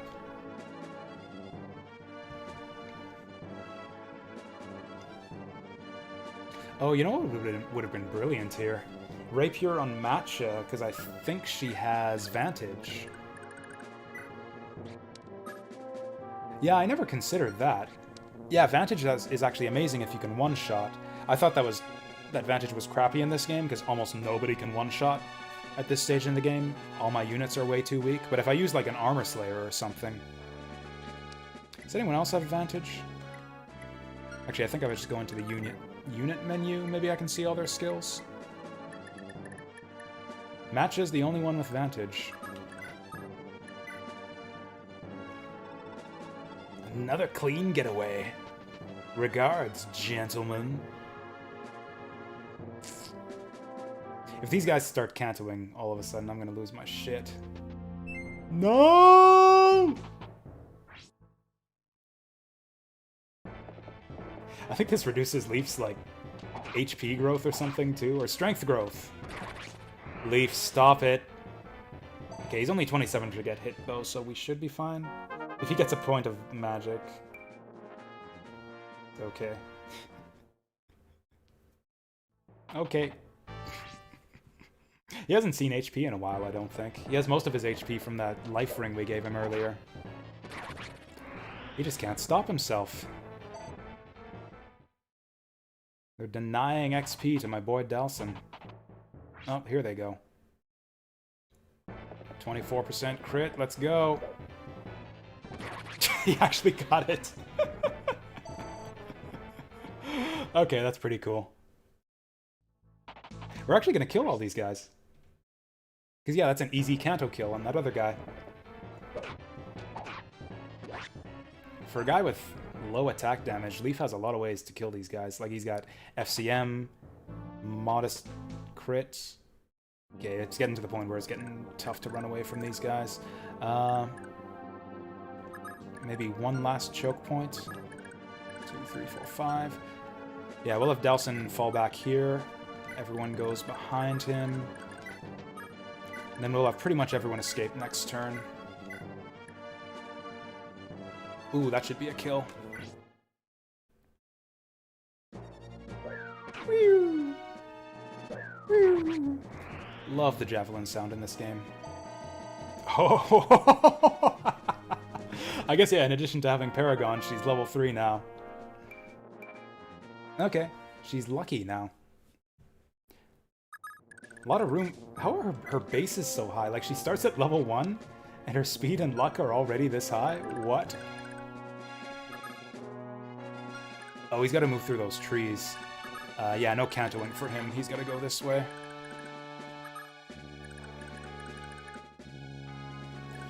One, 2, 3, 4, 5, 6, 7, 8. Actually, Fergus can't canto here either. Nana might be able to. 3, 4, 5, 6, 7, 8. Okay, let's get Matcha out of here. She's no good. Oh. Leaf might... Okay, Leaf's good. Yeah, forget about... Yeah, forget about Cantos. I mean, I'll keep Fergus here just in case we need it. I'll have Nana heal Leaf just because I got a shit ton of heal staffs and I like XP on Nana. Nana would have been a decent target for Paragon Book, I think.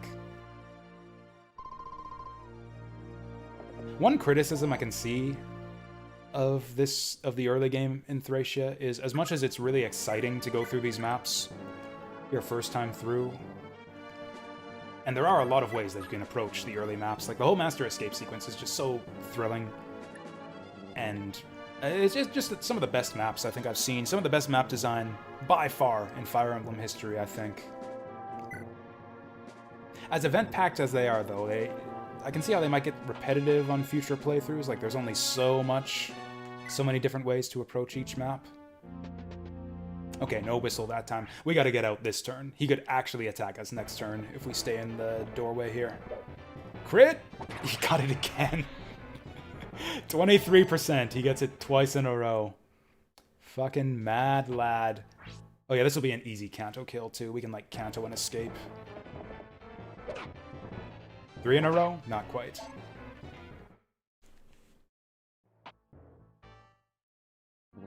Actually, can you Canto and escape?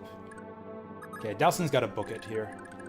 Yeah, look at this. 1, 2, 3, 4, 5, 6, 7. 1, 2, 3, 4, 5, 6, 7. He's going to attack us on this space next turn. So Dowson's out.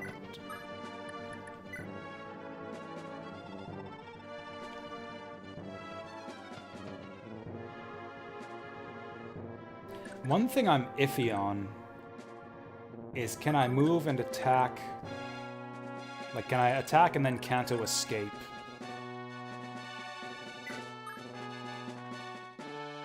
Because if I end up waiting... You know, okay. Yoshi's not around anymore, so I can do this without pissing him off. For science, I will try this, and if it doesn't work, I'll just rewind.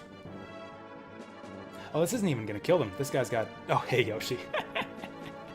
Do you know, if I attack, can I escape after Cantoing, or will I just be forced to wait on the exit? You can't Canto escape? Okay, then I'll just escape. Then we'll just get the fuck out of here. I don't need their stinking kill here. Although, man, she's got Paragon and everything. It's fine, she's got Paragon. She'll have plenty of opportunities for experience. Why is she still panting? She's on a horse. Like, you're not running... I can see how she would be panting when we're running away from prison. Because, like, she's a Pegasus rider. So she's not used to running around so much. All she did was sit on her horse this whole map. Murphy, your papa's doing the best he can. I actually threw a lot of javelins. Okay, we need to still be careful even here. We could make an input error, like wait by accident without thinking. I could escape Leaf first by accident without thinking. Anyways, thank you for the quick response there, Yoshi. If you weren't here to answer that, I would have just experimented and found out for myself and then done the rewind, because that's just a good thing to know. You can rescue escape? Interesting. Actually, I think I know that too. I think I did that. One thing I learned on the last map too, this was one of the things that was crucial to our victory. You can rescue to avoid poison damage. Because on the previous map, Asbel did an exchange with the Dark Bishop, which put him down to 2 hit points and poisoned him. So it's like, well, fuck. I don't have a way to heal him. I gotta try to rescue him. And it worked. I was able to rescue him, and he didn't take poison damage. Ba-ba-da-ba. Bitches! See ya later. What's this guy's voice? Baron Raedric, we regret to report that Prince Leaf has made it clear of the castle. He's escaped. And just what were you doing, idiots? We had them trapped like rats, and still you couldn't handle it? We offer our deepest apologies, sire. We are truly sorry. Your apologies are as empty as your brains. Clearly this requires a man of greater intellect. Send for General Eisenhower and his knights immediately. He is to lead the troops in pursuit of these upstart rebels. If they escape into Thracia proper, there is no end to the trouble they could cause. At once, my lord. Hold! What became of that girl? Marita, was it? I've not seen her since this fiasco started. I'm aware of her fate, Baron Raedric, but I wish to inform you later when you are in a better mood. Someone attacked the guards that were stationed and made off with her.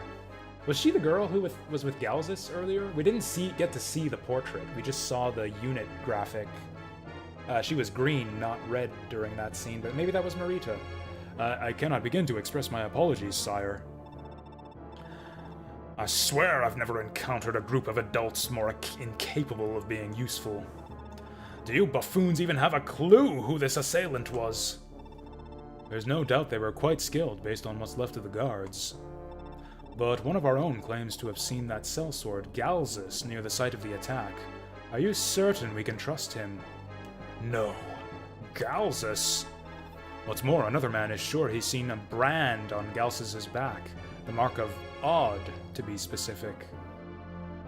That's Odo, right? Though if that's true, it would mean he's part of the Isakian royal family. Whoa! Humph. I'm already aware of his heritage. I'm not so foolish as to hire a sellsword without knowing everything about them. He is indeed Isakian royalty, cousin to Prince Shannon, in fact.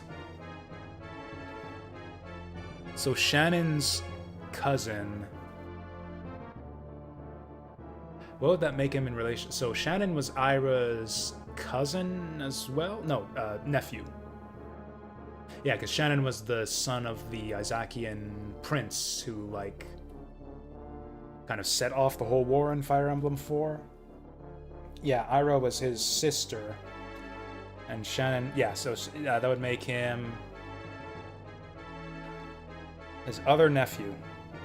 Cousin to Shannon, so he's not the son of the previous prince, but I guess maybe Ira had another brother that we didn't know about. I mean, royal families are typically big in these types of stories, so it might be another Isakian prince that we didn't know about.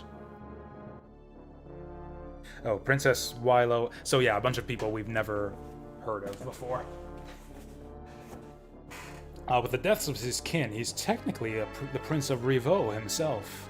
But Prince Shannon is one of the most influential rebel leaders. Are we to open this castle to a man who shares his blood? I can see I'll have to spell this out for you. Galzus' kin, the royal family of Rivaux, betrayed their home kingdom of Isaac and were killed for it. The man leading the troops that defeated them was none other than Shannon's grandfather, King Mananan. Since then, Galzus has endured nothing but hardship from a very young age. Do you honestly think that such a man would ever help the likes of Shannon and his rebels? I don't like the double N on Shannon's name in this translation either. It makes his name sound even more feminine. Like, I should probably call him Shannon or something. That's probably... Shannon is probably closer to the original Japanese pronunciation, but I don't know. Like, it's Shannon. His name is Shannon. I see the point. Ah, then Galzus would have every reason to free that girl, wouldn't he? He bore the brand of Odd on her back as well. Heh heh heh. Sire? It's nothing new. Actually, sorry. I don't even feel bad about rewinding for stuff like this when I'm not paying attention to the story. Then Galzus would have every reason to free that girl, wouldn't he? She bore the brand of odd as well.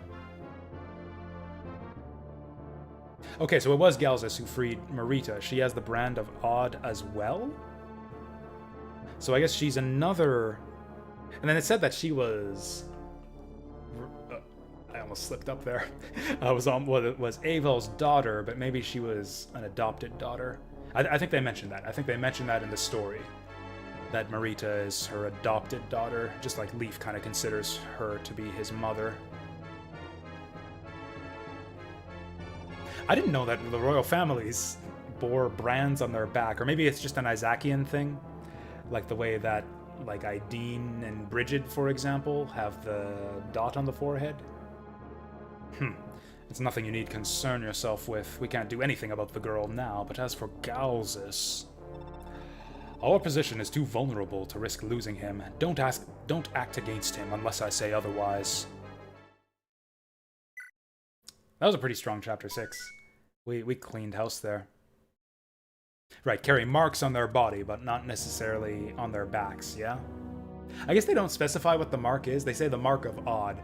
Because they say that it's the mark of odd, I'm like picturing like a big sword emblem just like scarred onto their back. Like kind of like the way that the scrolls look, like that symbol. But yeah, it could be something as simple of as just a little forehead dot like on their back, yeah. His mind consumed by regret, Leaf managed to escape Munster. He was joined, I need to get my narrator voice going here. He was joined by several members of the Magi who pledged themselves to his service. Julius, Julia, and Deirdre, too? I actually don't remember that. Maybe in the manga? That might be a story point in the manga. Yeah, because like Deirdre had a circlet or something that obscured it, right? I remember there's a point in the manga where you get to see Deirdre naked, and that's like kind of a plot point. Because yeah, you see like a mark on her body or something. Oh, it's also on the forehead. Oh, if it's on the forehead, then that's not much of a good excuse to show Deirdre naked, but whatever, I'm not going to complain. Yet there was no time to celebrate. An enormous price had been placed on Leaf's head, and countless bounty hunters were determined to claim it. What's more, the Knights of Munster have doggedly pursued Leaf, and their forces were growing dangerously close. Chapter 7, The Shield of Thracia. Prince Leaf, the Knights of Munster will catch up with us before long. What should I do? There are two options. First, you could flee through the mountain range to the west and lose the knights on the rocky terrain. Secondly, you could continue south and seek refuge in Castle Meath. In either case, it will be necessary to petition Thracia for aid immediately. Ask Thracia for aid? That's absurd. Those damnable cowards took everything from me. My kingdom, my mother, my father. I'll not come crawling to them with cup in hand. Do you expect to fight the Knights of Munster with the strength of your pride alone? We are not fighting to satisfy your own sense of vengeance, my prince. We fight to liberate North Thracia from the tyranny of the Empire. You yourself said that there was no hardship you would be willing to endure to accomplish this. August had a deeper... I thought my August voice was too similar to my... what's his name? Rayval? The bad guy. Radovic voice. So I've been trying to change it up. But I can't find the right one for him. Do you think the only kind of hardship from this war would be from battle? Even supposing I did agree, what makes you think we can trust Thracia? They're allies of the Empire. And if foreign invaders mass at their borders, they'll respond with force all the same. I imagine the retaliation from General Hannibal of Meath would be especially great. He's a famed military leader that the people revere as the Shield of Thracia. Between us and Raedric's men, who do you think he would help? I understand. We'll take refuge in Castle Meath and head for Tara afterwards. You want to make for Tara? as in the city refusing to take part in child hunts. The same city being besieged by the Imperial army for their rebellion? Going there with the small force we have is certain death. Does my prince wish an early grave? Based on how, like, balls out I've been having Leaf go these last couple chapters, just like, dive into 5 enemies to capture a meteor tome. Dive into 2 mages to capture another meteor tome. Yeah, I think he might. I think he might. Either that or just a weird sexual attraction to meteor tomes. He just can't help himself. Tara is my home away from home, you could say. The Duke of Tara sheltered me for years and was killed by the Empire for it. I have many friends there, Augustus. I won't abandon them now. Very well, but let's discuss this later. Right now, let's focus on our escape. I love how you can hear the footsteps off screen, but they don't actually scroll to show the enemies until after. Love this music. What's all the ruckus? Couple rebels in Munster kicked the hornet's nest. I hear the ringleader's a young'un named Leaf, a Leonster prince with a price on his head to match. The boy's got stones all right. Almost seems like a shame to kill him, but coin is coin. He's coming our way already. Haven't had a bounty this convenient in a long time. I would have taken this guy for an axe user, just based on his portrait. Or excuse me. I'll be back again too, Yoshi. I'm gonna take a quick refreshment break. I haven't gone to the bathroom yet today. It's been 5 hours. So yeah, we're gonna refresh ourselves right here. Let's cool off with a jazz break too. Things are getting a bit intense up in here. Yeah, we'll do a jazz break, even though no one redeemed it. The break time redemption is maybe a bit stupid, since I take breaks every couple hours anyways. I guess it lets people control the timings of it. Anyways, I'll just be back in a few minutes. I'm gonna go to the bathroom and get another cider.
Hey! Sorry to interrupt your chair stream, Lork, but we are back. Oh, we got peaceful music. Peaceful music on here? What is this? It's silence. What happened? Oh, it's okay. The track just finished. Track just finished. What was this? Oh, hey. One of my Kirby Cafe CDs. Yeah. This is a good one. I mean, this is a good one too. They're all good ones. That's why they're on the playlist. Anyways, yeah, welcome back. Me. And Yoshi, I guess. I guess we both went on a bit of a break there. So. Back to Thracia. Okay, yeah, but it's full of bangers, but the Thracia music is good too. So. Yeah, we'll just play this. Until we have to, kind of my policy, I think it's a good one, or not exactly a policy, but what I tend to do is, like, after I reset a map for, like, the second time, I'll kill the game music and turn on the playlist and skip animations to start speeding things forward. So yeah, like the strategy man said, we've got two options here. Either go west side through the Valley of Bandits here, who I believe all have poison weapons. Yep. Venom, not venom, but venom axe. Turns into an iron weapon if stolen, which is actually not that bad. Although these guys are heavy. Okay, this guy's stealable, but he's got a hand axe. Okay, they don't all have poison weapons. Mostly iron weapons. These guys are actually pretty weak. The couple kind of boss-ish enemies are a bit of a problem. Yeah, this guy would be a pain in the ass to get through. Ooh, bandits with bows. That's also a bit of a problem. Oh, never mind. Is that 11 attack? He's got 11 attack. I think we'll be fine. This guy's pretty scary. He's got a bow and a hand axe. The hammer is the thing I'm scared of.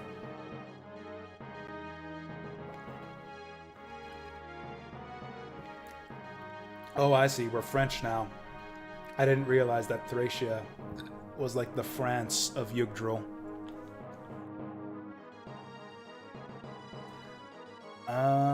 He's got 9 attack speed. 9 attack speed, 21 damage. He's stuck in the woods here too with 5. He's stuck in the mountains with 5 defense, 30 avoid. Oh, he doesn't move. He doesn't move. Okay. That's a big benefit. So we can basically cheese him by just using rescue drop strats with people who can't, who won't die to him. Also, what's with that portrait? That doesn't look anything like him. Yeah, I definitely fear this guy more. Is that a 1 to 2 range axe? It's only 1 range. Anyways, so that's one way we can go. The other way to go is through these guys down here. With their blades. And the scariest part is, yeah, I think, yeah, here we go. Silver Sword. Oh, he's only got 7 attack speed, though. Killing Edge at 37% crit. These guys have FCM? They've got 0 FCM. This guy's got a Killing Edge, but we can recruit him. But we have to wait. And then these guys just have iron swords. The Killing Edge guy killed Dalson last time, but that was me being stupid with scrolls.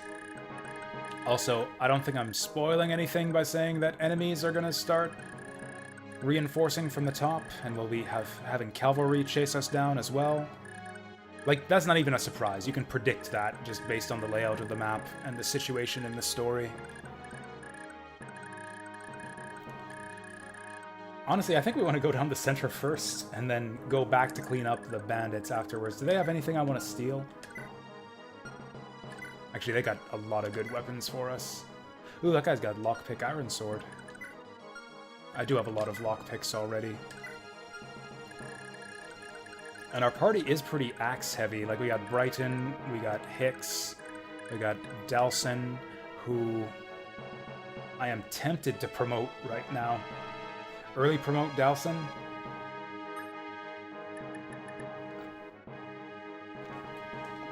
Oh yeah, one other thing that needs to happen. Leaf has got to trade his magic scroll back to Asbel. The way I handled this last time is I kind of set up a couple choke points in this column here. There's a spot. Where was it?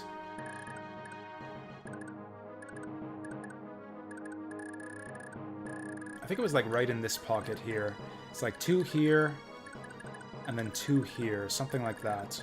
So you can fend off the riders from up top and these guys from down below. Then again, that strategy didn't...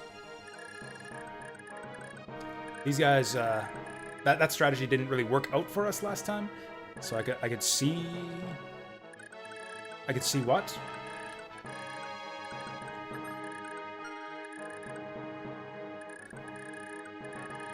Like wait and see when the reinforcements start showing up? Like, I'm positive that they start showing up eventually. I don't know if it's right from turn 1. Oh, the Delson promotion. Oh, I see what you mean. I could just look it up, too. Who's got the crest, anyways? Oh, there it is. Early promote Delson? He's got 75 XP. So I should at least, Oh, these guys don't move at all. None of them do. Okay, most of them don't.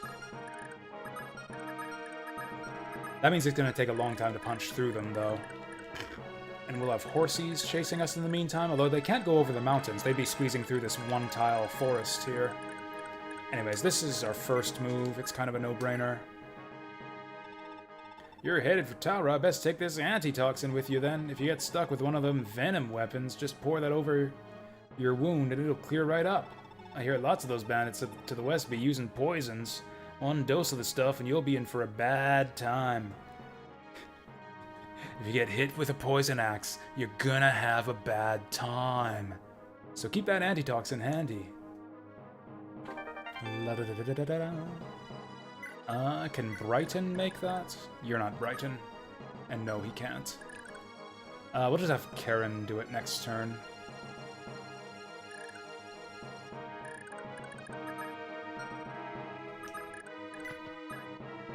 I'm just gonna run everyone forward. If the reinforcements are gonna start showing up, I want them to start showing up, like, pretty early. So yeah, let's just charge forward and see what happens. I don't think I'm gonna fight the bandits just yet. Also, give me that said scroll back. Oh yeah, rapier on Matcha. I forgot about that. There she is. I think that's good for her because her con is kind of shit and she can't wield heavier swords very effectively. Also, Leaf's got strong swords already. And she's got just enough sword ranks to be able to use that. The thieves are not terribly useful on this map, so I think we'll just stuff them in the center so that they're out of harm's way. Okay. Well, I guess Lithis can bait them forward. Yeah, sure. Lithis is good at running away. Let's just do this. Da-da-da-da-da-da! Charge everyone forward. And let's see what happens. He gets extra avoid off this, just in case the enemies, like, show up and are in range to attack us. Oh, I should have given... Delson's fine with the battle axe. Alright, what's gonna happen? No reinforcements yet. This might be the right strat here. We can charge straight at these guys. Is that Shiva? Oh, okay. I thought he would hang back for a second. Boom, boom, boom, boom, boom. Oh, what is that? Xylophone or whatever. Welcome back, General Hannibal. Oh, this... Bum, bum, bum, bum, bum, bum. What is this? This is from Fire Emblem 4. I guess this is the Thracian theme of Thracia or something.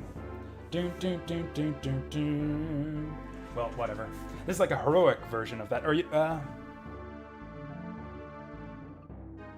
man, this is like a specific theme. Like a specific character or like a specific Great House's theme in Fire Emblem 4, but I forget which one. Whatever. I see our dungeon is considerably more full than when I departed. What, pray tell, happened while I was away? Conversation 3. Yeah, right. Whenever Trevant would talk to people, that's right. That's right. A group of suspicious characters were making their way down from the mountains near here, so we saw fit to arrest them. I reckon they're bandits from the eastern frontier. What have they to say for themselves? We're just villagers, another obvious tripe. What kind of villagers trek through the Thracian mountains? They must be up to something, otherwise why lie? What's more, we saw what looked like a knight among them, but the man escaped. We've assembled search parties to find him. Understood. I'll go have a word with the prisoners myself. In the meantime, there's some sort of commotion over in Munster. Raedric may be up to something. Let's not give that fiend any openings, eh? Ha! Of course, me lord. Oh, there's our knight. I must reach Lord Leaf at once. I pray that he's still safe. I cannot allow myself to be delayed any longer. Sister, please make your way back to Tara. Am I that much of a burden to you, Sir Finn? Not at all. Your presence here has been most heartening, but where I go, I'm not certain I could protect you. When I left Tara, I swore to St. Heim that for those willing to defend the city, there was nothing I wouldn't do. If I can help Lord Leaf, and in so doing help Tara, then I must. We are both bound by duty, Sir Finn. Allow me to uphold my own oath. That's some persuasive techniques right there. Use reasoning on him that he can't argue with. It's like, I've got an oath, Finn. You wouldn't let me abandon my oath, would you? It's like, talk to him in language he understands. I understand, sister. Let's get moving before we lose any more daylight.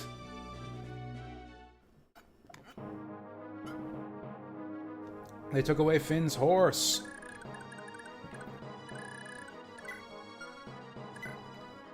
Is Finn missing his horse? Because, like, I had him dismount and go inside on the last map, or does he just always not mounted? Regardless, I guess it... Oh, yes, that's right. So that's the way that you recruit Shiva here. Incidentally, I missed Shiva my first time playing this map. So at this point in the game, my first time through, I was missing Hicks and Fergus. So we were down 2 people, and then after this map, I lost both Dalsin and Shiva. So I was down 4 characters after this map, my first time trying the game.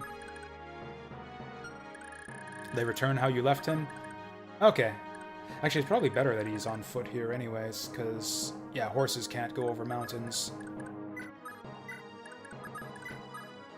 This is really awkward. Like, how do we get Safi in here for the talk action without getting her killed? There's all these other guys. Okay, we need to slow things down so that Shiva doesn't get himself murdered. Alright, what do we got here? Hey there, soldier. At the risk of sounding too forward, I've always admired the Panzerritter, you know? You folks are just so brave with a body to match. I imagine her, like, rubbing her hands all over, Karen. Yeah, rubbing her hands all over Karen as she says this. Beg pardon? You're not with the Panzerritter? Oh, come on. I had this whole spiel prepared and everything. There go my plans. Look, one of the knights in the Panzerritter was by earlier, and he left this here. I thought it was the classic pretend to forget something so you have an excuse to come back ploy, but I guess not. Well, see that this gets back to him, will you? Oh, nice. 2 promo items. Hot damn. Kanto's kind of busted in this game sometimes. I can attack this guy with impunity. He doesn't move, so I can just, like, Kanto in, melee, Kanto back, over and over again. And that's exactly what I'm gonna do.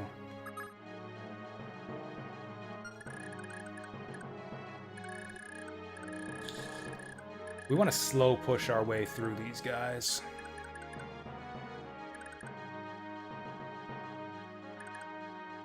Like, we want to get people on the front lines who aren't going to kill them too badly. And people with good avoid. These guys have pretty good hit, too, which is a bit tricky.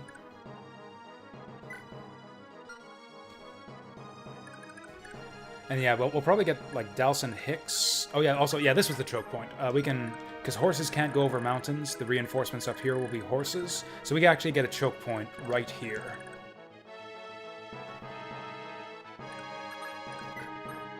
We'll just have the thieves. Yeah, Lithus needs to get the fuck back here. And then, yeah, we'll set up, like, a front line here. Ah, Shiva's got 7 con. God damn you, Lithus. Why can't you get more con level ups?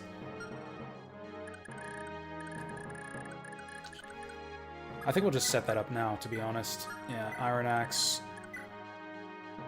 Battle Axe, because I don't want those guys fighting the sword guys.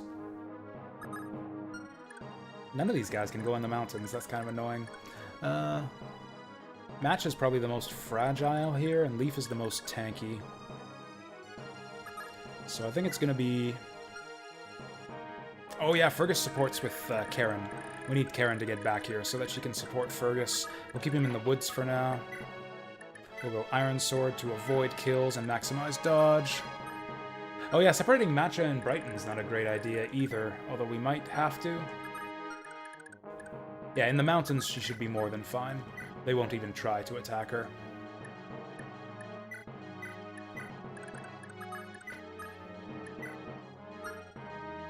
Leaf is running out of Iron Sword.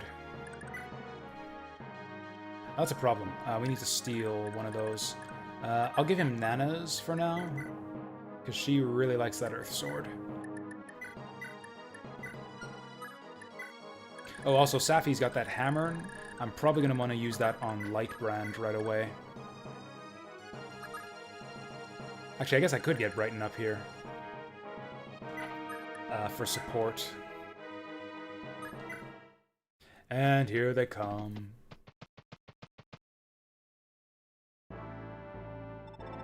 The rebels have a head start, but they're only on foot. How far did I make it last time? I think it was chapter 10?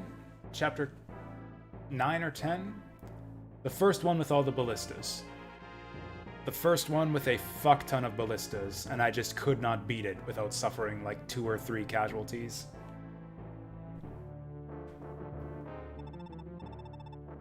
Noel Canyon? Yeah, that's the one, for all I know.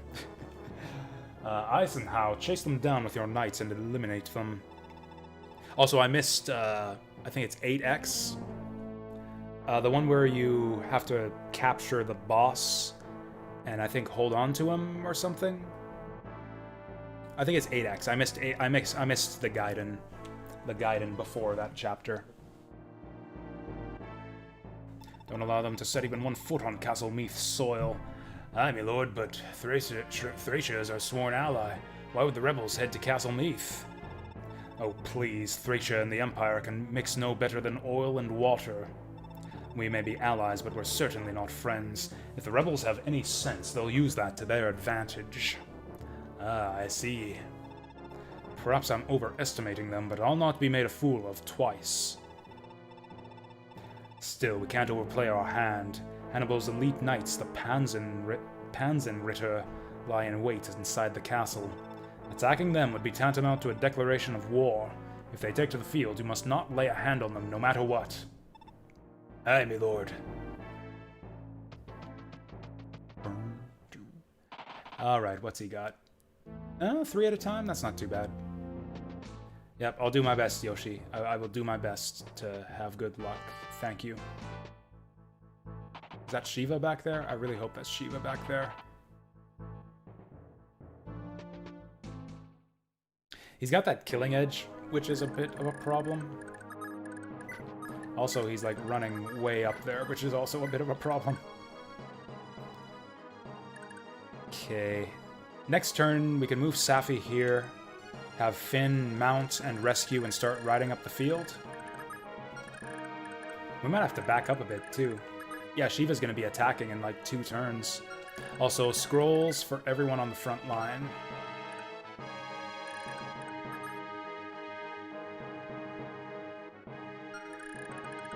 Other than Matcha. Matcha's fine. Yeah, she's got like 10 defense here. Oh, Fergus. Fergus is having... Do I even have that many scrolls? Hicks probably doesn't need that. Oh, fuck. I've got exactly the wrong people. Got exactly the wrong people guarding this passageway.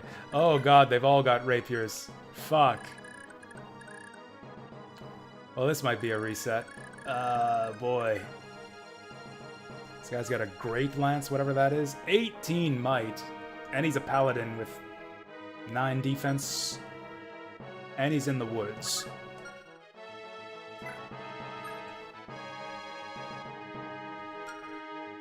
Only one range, though. So we could, like, Kanto cheese him. Yeah, we've got things precisely backwards from how they should be.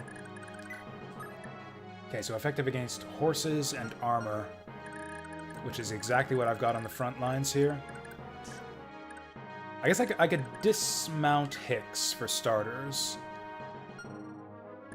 Sadly, I can't de-armor Dalsin. Actually, I wonder if I can find that comic online.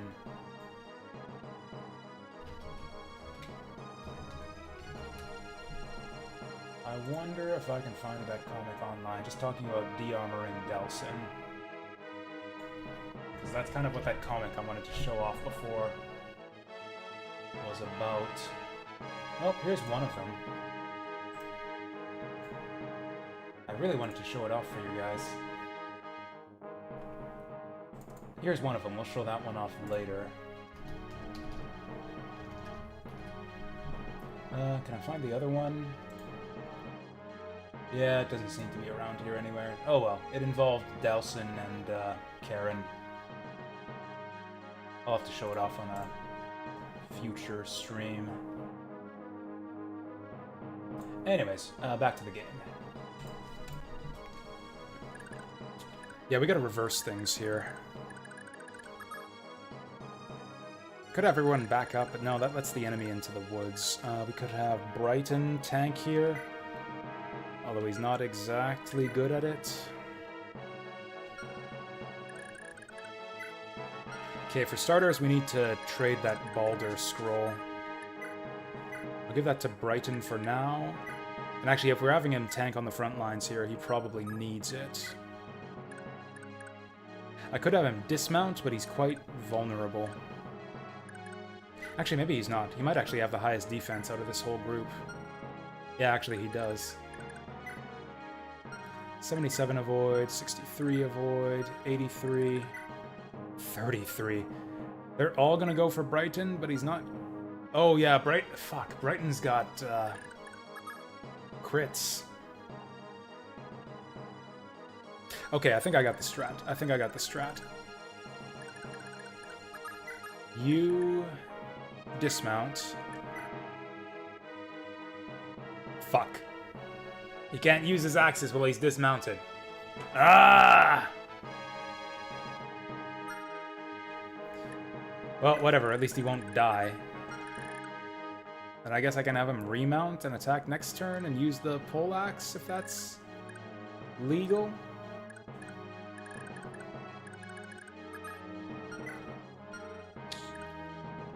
Okay. How am I gonna do this?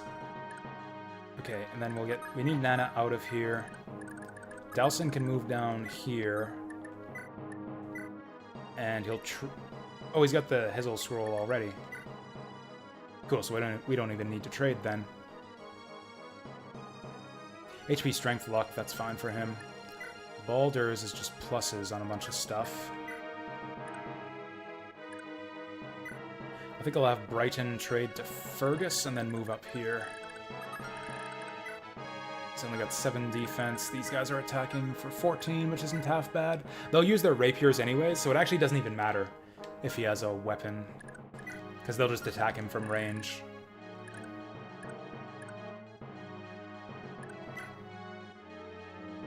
I could use Leaf's 1 to 2 range to harass these guys. Okay, so Brighton can trade his to Fergus, who I believe is still kind of vulnerable. Okay, heal vulnerary. Okay, looking pretty good. Oh. It's not an emergency. I wanted to Kanto there. I made the mistake again.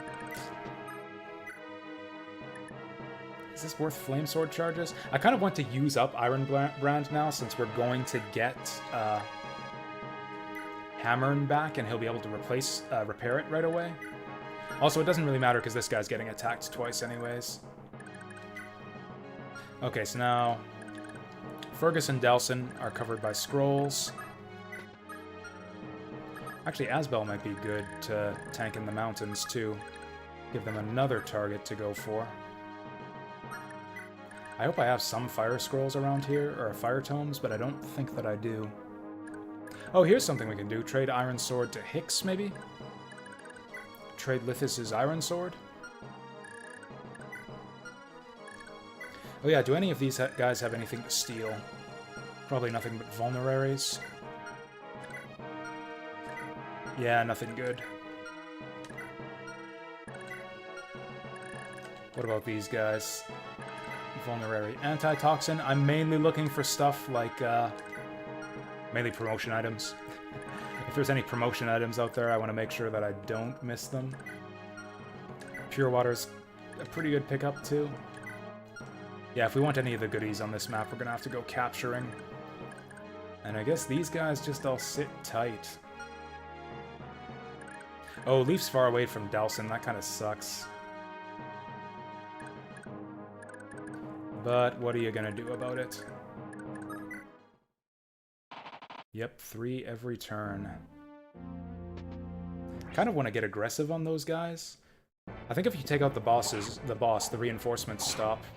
I can't believe they actually went for matcha. 14% hit for... I don't even know how much damage that was, but not a lot. Oh, I think they can't even damage Delson. Yeah, I heard 10 defense is actually still lower than Delson's.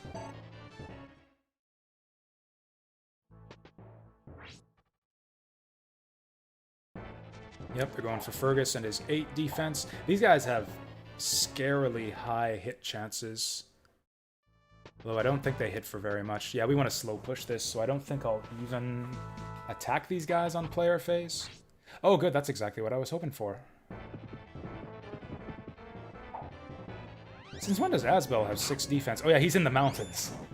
Asbel has 1 defense, he's just in the mountains.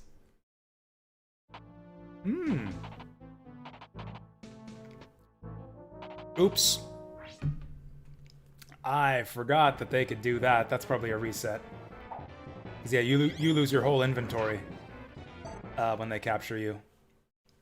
I was really relying on that poleaxe. Yeah, that's a reset. That's almost as bad as getting killed. Oh, they don't take the scroll. At least they're that nice. They don't take the scroll from you. Also, we're completely misaligned in quite a few ways. Masha should be using that rapier against these guys.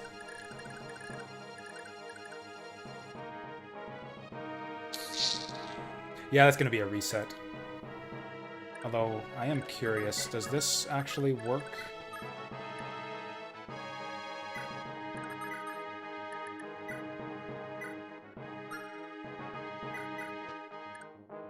Oh, that uses up his turn. I thought he could canto after a rescue. That kind of sucks. Well, I guess that's a reset, too. Which one of these is Shiva? Shiva might even get to attack this turn. That really sucks. Everything sucks. That guy didn't even use his javelin last turn, so this is fine. Well, this guy's capturing, so he's probably an even better target. Decent damage, at least. I'm just curious to see how these exchanges go. Missed the 87. Missed the second 87. Yeah, fuck this. Reset. Yeah, because, yeah, axes are super valuable to us. I lost an iron axe. I lost a pole axe. We can't afford that. Those axes are more valuable than Hicks's fucking life.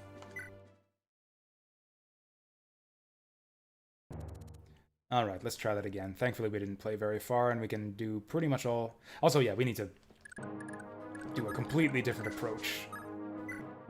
Completely different approach. Completely different setup to that choke point.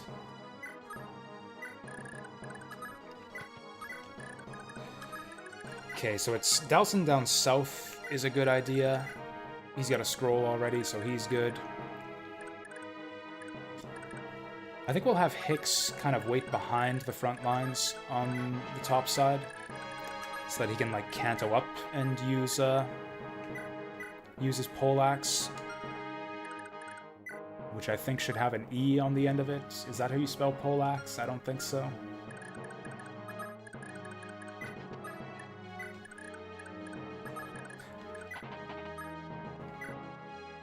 Also, isn't poleaxe a racial slur against Polish people?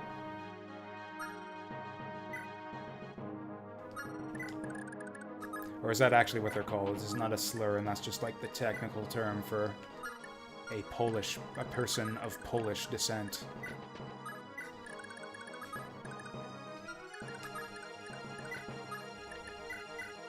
Oh yeah, give me that said scroll.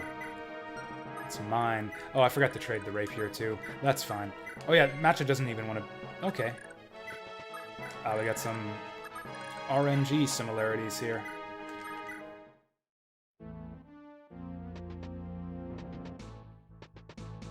Now... This might end up being a longer map than I was expecting. I guess we'll see. What? That's pretty bad. That's almost reset worthy. Shiva on the front line makes things a lot more difficult. Like, I don't know how we're gonna capture him now, or how we're gonna get him. We're gonna get him now.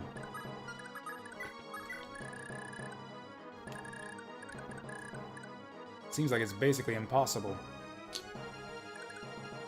Anyways, so Leaf... Yeah, Leaf in the center here. Trade his rapier to Matcha. She goes up top to deal with the cavalry. Hicks backs up a little bit so that he's ready to canto. Dalson starts moving down. Oh yeah, Fergus. Fergus is also good to deal with the guys down here. He needs a scroll.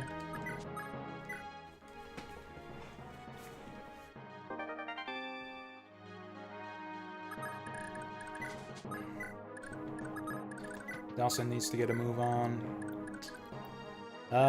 What's the riskier group here? I really want to slow push these guys. If anything, I'd like to push towards the boss here. Yeah, I think Asbel in the mountains is a good move. We won't dismount these guys again. Maybe Brighton. Oh, Lithis had... No. Oh, Nana has the scroll. No. Who the fuck has my scrolls? Dalson's got one. Asbel's got one. Karen's got one. Fergus doesn't have one. Oh, Hicks has got one. He's got to transfer that. We'll give that to probably Leaf. Yeah, Leaf's got really low skill for some reason.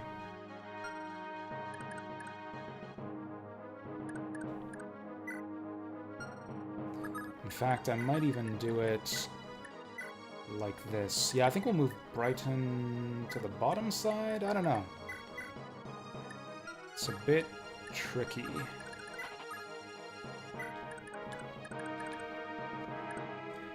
So if we don't have...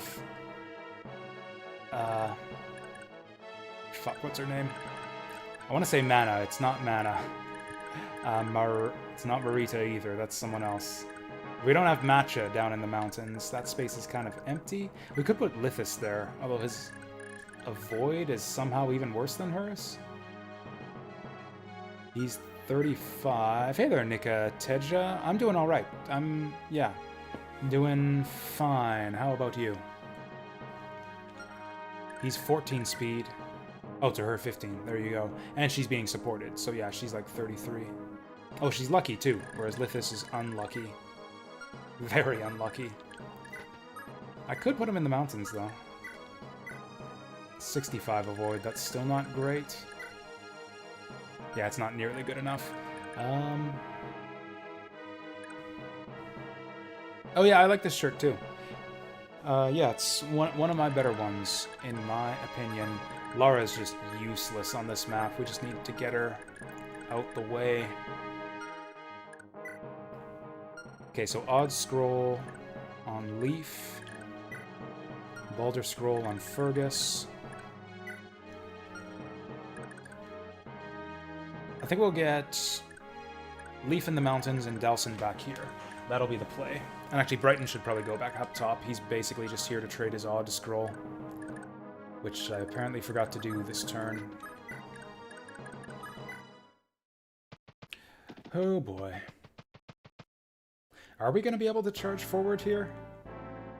Like, the best way to break through the enemy reinforcements and charge the commander is to get big movement. Like, move many spaces ahead all at once. Okay, Shiva moves last. Shiva moves last, so he actually gets crowded out. Unless he has enough movement to occupy that empty space. Fuck. Well, that sucks. Okay, get Lithis out of here. Brighton trades.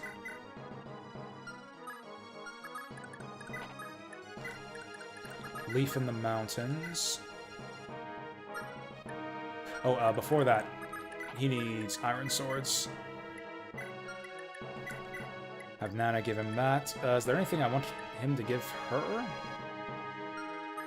I don't think so. Okay, so Leaf goes here. Fergus stays here. He needs... Fuck. Actually, he's fine. We put Karen... We put Karen here. Fergus trades for the Balder Scroll. And then just heads back to where he was before. Does he have the right weapon? No, he doesn't. Shit. It's not a big deal. Armor Slayer only weighs him down by like 2. We want to limit our exposure to the enemies here, so I'll put Delson here.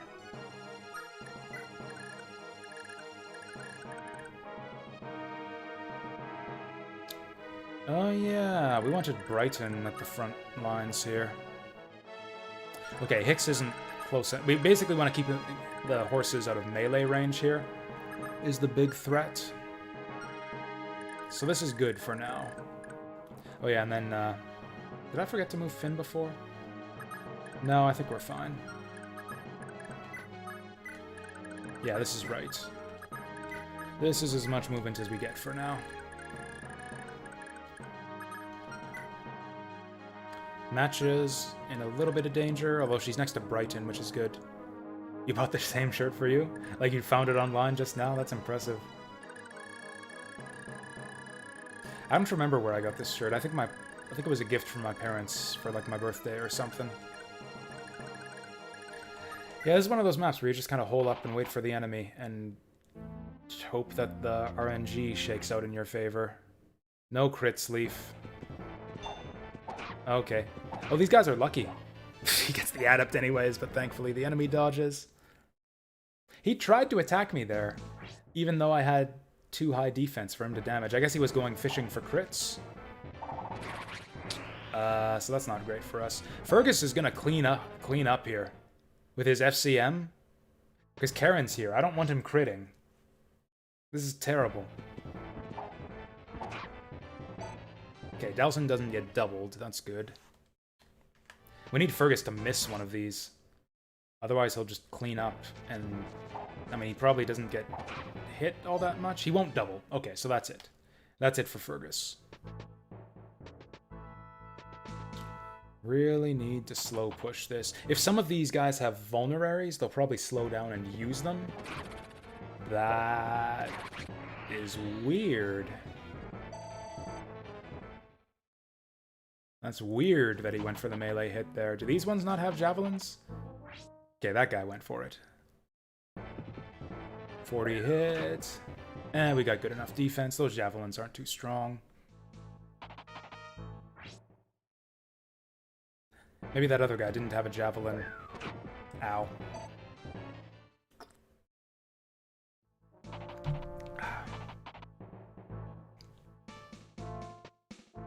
And there goes Shiva.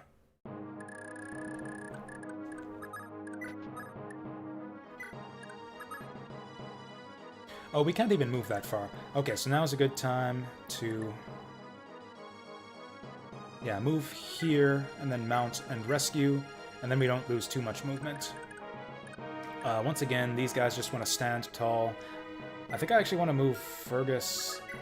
Oh yeah, Fergus needs a shittier weapon. Dalson should also probably get a shittier weapon. Yeah, we want to do less damage and avoid hitting the enemy. Like, we want to not kill these guys.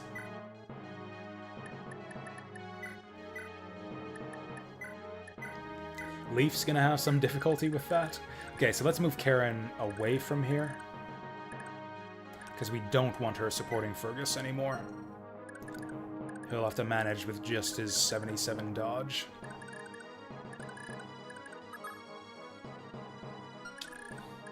Matcha is in a bit of danger here. I think we'll just move her right here, kill this guy. Yeah, I guess the rapier doesn't have a lot of base damage. Even with the effectiveness bonus, it doesn't hit for very much. Because yeah, actually, if you look at the stats, yeah, it's like 4 might compared to 10 on the longsword. Effectiveness is triple weapon might, I believe. That's how it usually is in early Fire Emblem. So we basically just get like plus 8 damage. She gets a bonus 8 damage against cavalry with the rapier. That's not great. But it's good enough to kill with. She's 25% to get hit here for 8 damage, so she'll survive. She might not even kill this. Fuck. We can get Karen to clean up for us. That'll be just fine. Oh. Oh, yeah. Okay.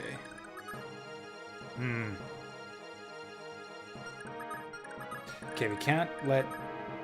What's his name? Can't let Hicks go into melee range here. So he has to not be on this space.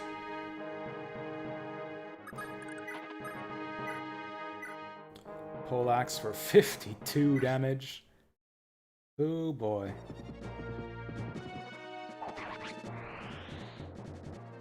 Talk about overkill. Okay, now Nana can get up here and go for the heal. And that frees up Karen to go in and throw the javelin. And then if she misses with the javelin, we're kind of fucked. Godmatch's HP is terrible. How can you be a frontline fighter and have only 25 hit points? That just doesn't work.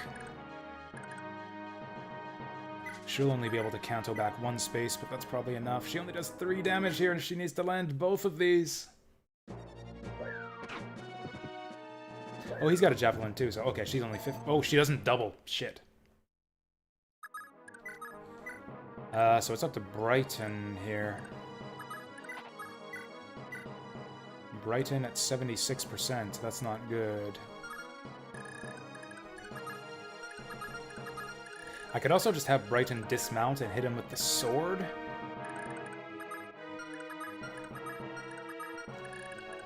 I could also move Asbel off the mountains here and just have him go in for this. It's only 86 to hit. He attacks twice, though. I kind of like Asbel in the mountains, because then maybe the enemies will go for him. Actually, he's the only one in range. We could clean up here. 14, go up to 16 with the crit chance. Also, I'm running out of fire tomes. Yeah, let's do that. And then I guess we'll just have Brighton go for it. 76, man, do your best. Okay, that was the likely outcome, to be honest. Ooh, big ups, big ups, big ups. Okay. Magic! I bet you he's got like 5% magic growth. You live in Vancouver? How are things over there in Vancouver? I've never been to Vancouver before. I mean, I haven't been to most Canadian cities, I guess. Most of the big Canadian cities. Or I guess I stopped in Vancouver once in the airport, but that's it. They just don't let up. They're rotating out. That's not that good for us. God damn it, Leaf. Stealing the XP here. It's probably about 35. Why are they going for Leaf? He's got infinity defense. All of the evasion. At least the one in the mountains. Oh, well. He's also the one who's most likely to kill with his counterattacks. Are they deliberately getting themselves killed? So that Shiva will die and I can't recruit him?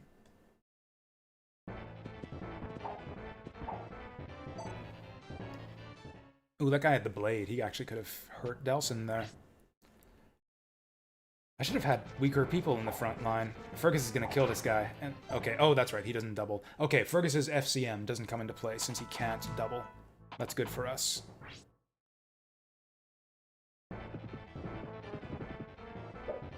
They've got a better hit chance on Asbel than I would have expected with him being in the mountains. That's a shame. Ooh, adept. Seriously? You adept? Only to miss another 71%? You dingus. I don't think we're going to be able to advance on these guys. They're too dangerous. Oh, of course, he javelins Hicks.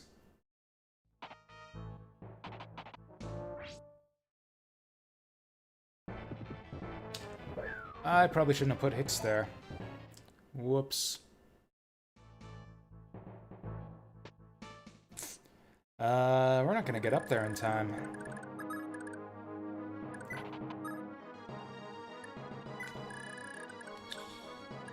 Well, these guys will have to stand tall for one more turn, and if any of these guys get killed by counterattacks, then Shiva's gonna go up and probably get himself killed. I guess we could capture Shiva? We could capture Shiva and then not take his killing edge? Does that even work? If I capture a unit and then drop them without taking their weapon, does that mean that they just don't disappear? That's 7. 7 times 2 isn't enough. And also he hits me back pretty hard. We're not in a good spot here. I just don't have enough in place to deal with these enemies. And they've all got javelins, too. Okay, we're gonna have to heal Hicks. These guys are a bit... about as close as the last batch. Oh, that guy's got a long lance instead of javelin. That's... okay, so 2 javelins and a long lance. That's what we've got to deal with here. Oh yeah, javelin does more damage. Javelin does more damage than her other weapon. So this actually has a chance to kill, and he can't counter me. Shit, yeah. I'm running out of javelins. I need to capture one of these guys so I can get some of Karen's javelins back. Oh yeah, she had that Paragon ring. Or Paragon book. Oh boy. She missed strength again, but whatever. I think that's... I'm kind of resigned to that by now. 6, 7, 8, that's no good.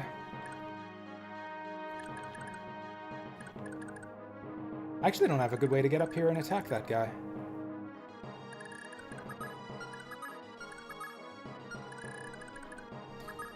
Okay, let's do it like this. You go in here. Oh, this is really shitty, though. Yeah, I don't have any way to kill this guy. He was actually a smart boy. He cantoed back where I can't get to him.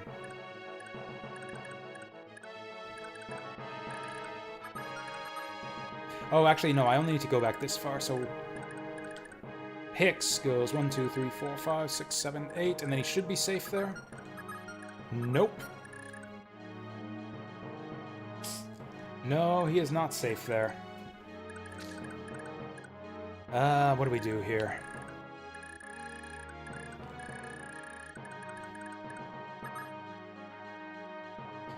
Can't really afford to march Asbel off the mountains or have Matcha run forward too far.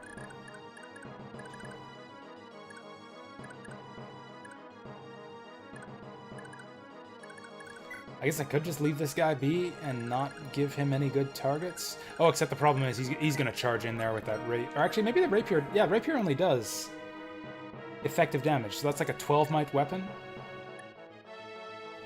So if the javelin is doing 13 damage, he's doing +6. So he only does 19 damage. He gains some speed. He gains like 4 attack speed, but I don't think that's enough to double anyone. Ooh, maybe Brighton. We're lucky that this guy's so slow. This guy would double Brighton with the rapier. So I guess we gotta kill him.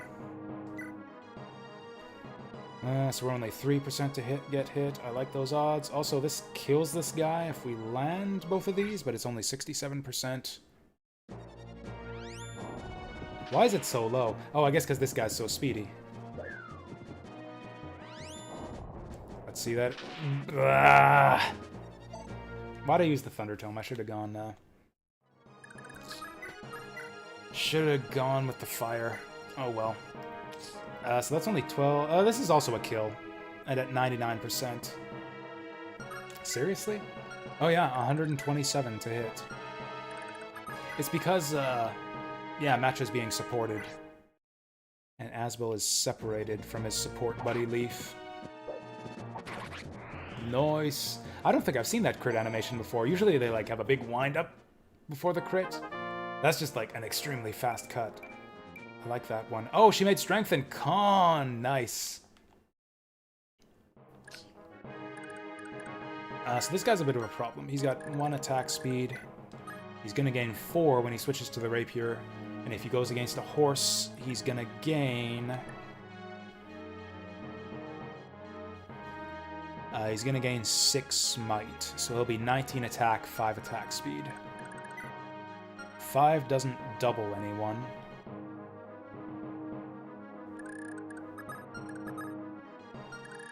One, 2, 3, 4, 5, 6, 7, 8.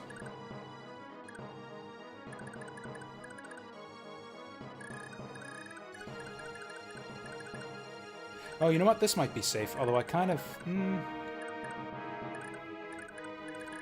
need Nana to tank here.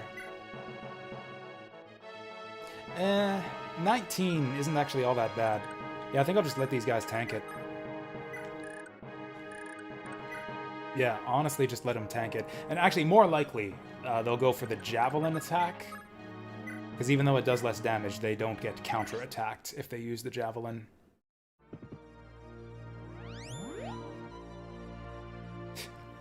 I think it was such a good move. Such a good idea to give the skill ring to Nana. Like, on so many turns on these last couple maps, things would have just been disastrous if any of our heal staffs had been missing or had a chance to miss. Okay, I don't want these guys attacking Hicks. Then again, I don't want them attacking Laura either, so Hicks kind of just has to stand there. Yeah, probably all the javelins go on Hicks, but there's not a lot I can do about it. God, what a boring map. All we do is just, like, stand here and wait for the enemies to come at us and hope that we don't kill too many of them on the south side. Good job, Leaf. Keep missing. I'm only 1% to hit that guy? What? How? Why? Okay, that's what I like to see. Yeah. Scrub it up, guys, on the front line. Miss all of your attacks. Stupid Fergus. God damn you, Fergus. You didn't even get any XP off that. Why did you need to do that? Shiva's gonna attack now. Shiva's gonna attack Fergus. I don't know why this guy's doing this. It's gonna hurt. He hit the 27. Hit the fucking 27 on Asbel. Why didn't I equip the Fire Tome? Okay, they're not going for the follow-up, though. They probably have a chance to kill him with the javelins, but they won't have a good hit chance. Bom, ba, ba, bom. Hey, this is Hicks's first level up. Okay, let's see what he's made of. Quite a bit, as it turns out. Speed, luck, skill. Everything he needs. Match is fine. Yeah, 1% to hit. We're fine. We're kind of lucky that only one person is taking damage each turn up top. That guy doesn't even want his turn. He's just like, yeah, no thanks. Okay, this is 3%. Okay. More improbable things have happened before. If he misses this 75, that's kind of bad for us. Okay, good, good, good. That's awesome. So Asbel's the only one who takes damage. We can just heal him with Nana again. And now we've got more and more of these horsies. Fuck, breathing. He's going up against Fergus, the madman!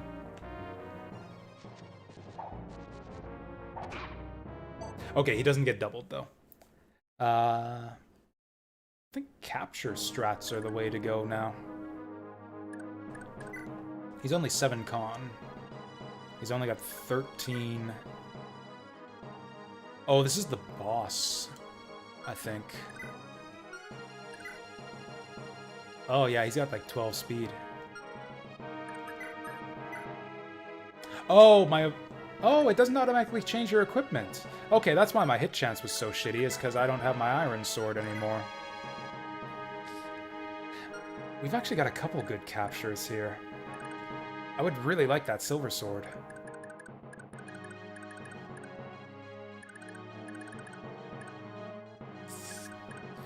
Okay.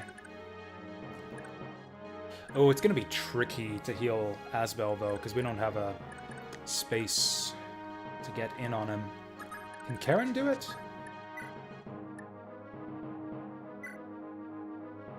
Oh yeah, she doesn't double. She gets doubled, and she doesn't have a scroll. Yeah, no. Yeah, no. And these guys are getting forward and aggressive on us. Yeah, this top part is not doing good for us. Honestly, probably Asbel just sits out from this round and vulneraries himself. Rapier for 12 damage, times 2 as a kill. And there's really nothing else she can do.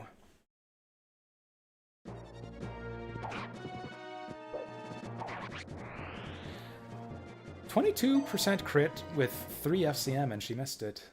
Not that she needed it, but... Okay, Hicks can poke out and do one of these. Poleaxe at 81%. Works for me.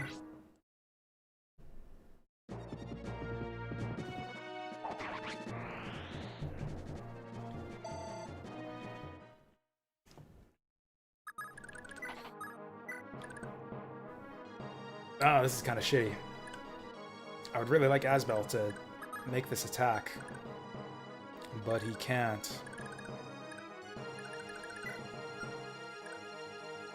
Also, yeah, because Dalsin missed. I actually wish Dalsin would have missed. Now that we're stuck in this position,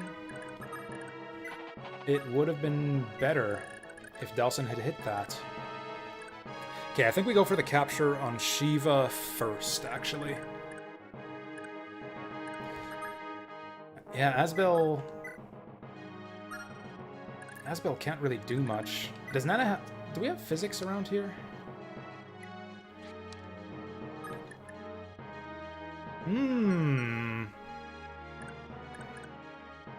Interesting.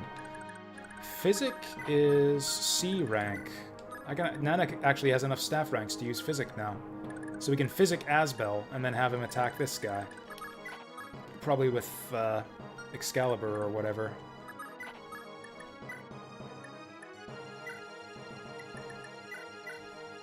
Wait, what? C! Or did I misread it? Is she C on swords? I just wasted her turn. Fuck. Fuck, I just wasted her turn. Ah, shit. I'm so confused. I must have misread it. Oh, I must have misread it. Okay, we'll send her up here to support with Leaf. Oh, I looked at the wrong thing. She's C swords, D staffs. That sucks. So Asbel's got no choice. He just needs a vulnerary, otherwise he'll die. We'll give him Graph Caliber, because we actually need to kill these guys. It's a bit of an emergency now.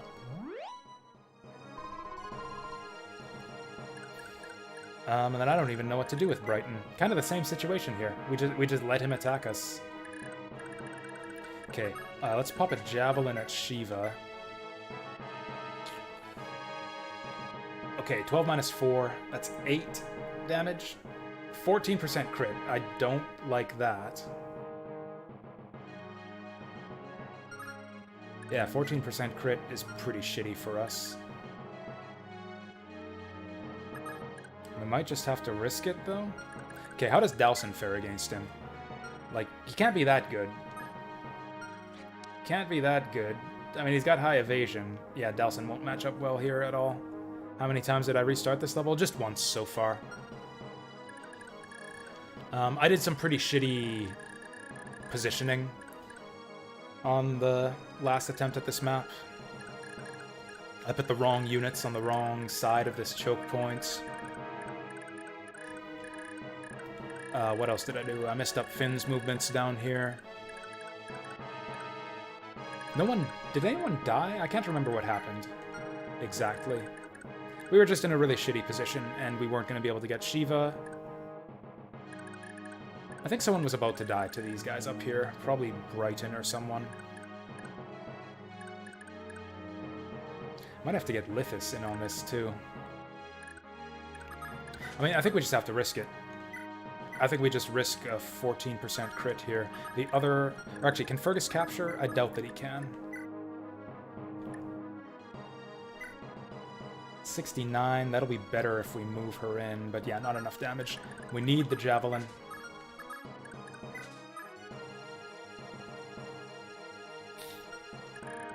Then the question is, how do I capture this guy? He's got 11 con, so it's got to be the Cell Sword, or it's got to be Dowson.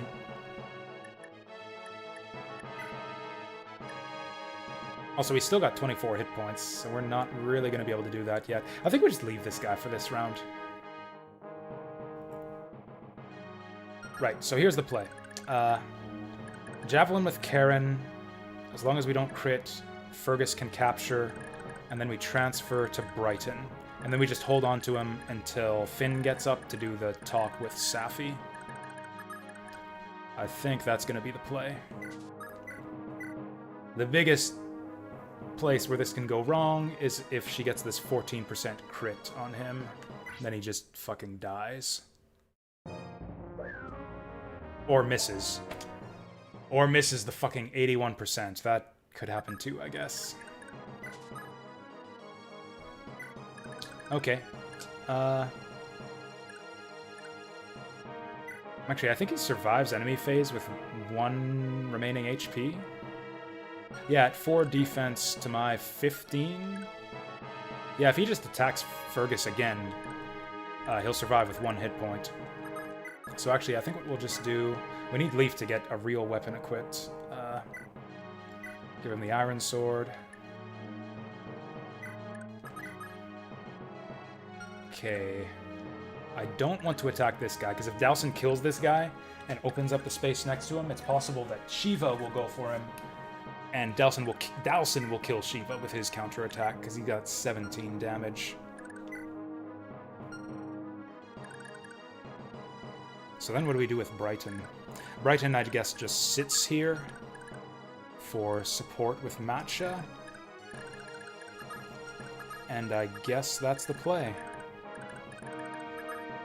Yep. Yeah, this is a very passive map. We just spend a lot of time just, like, letting the enemy attack us and hoping that nothing goes wrong. Oh boy. Is that a meteor? A meteor bishop there? This guy's hitting me for 22. Okay, now we got a hit on him. That's good. Make it easier to capture. If Dowson gets this crit, we're gonna be in big trouble. Okay, good. Ba-da-ba-bam. Oh, hey.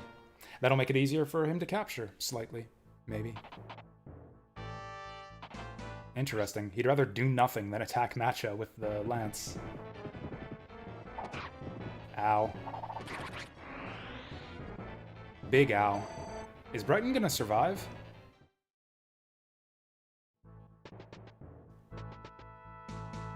Okay, that guy's just staying up there. Oh, this guy can't get in melee range, that's right. He would have had to go with the javelin, which would have done hardly any damage to him. Okay, we're good. Well, I guess he can just sit there then.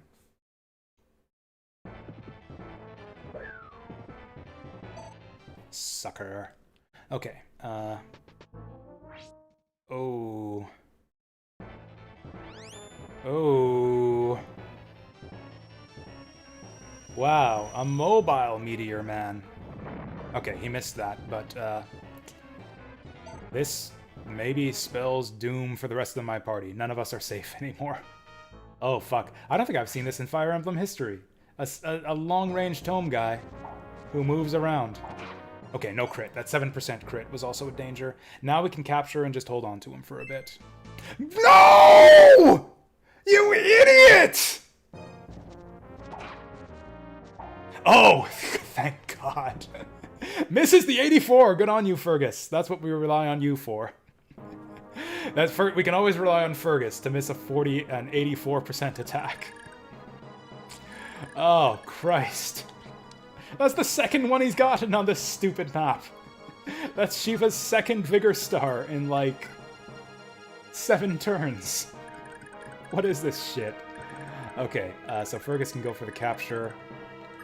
Matcha can just kill this guy, because what else is she gonna do? Oh, she actually won't kill this guy. But whatever, she'll do her best. Maybe Asbel can finish.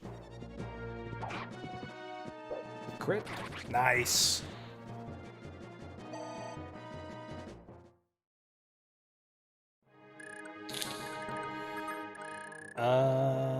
Okay, as long as we get Lara out of there, I think we're fine.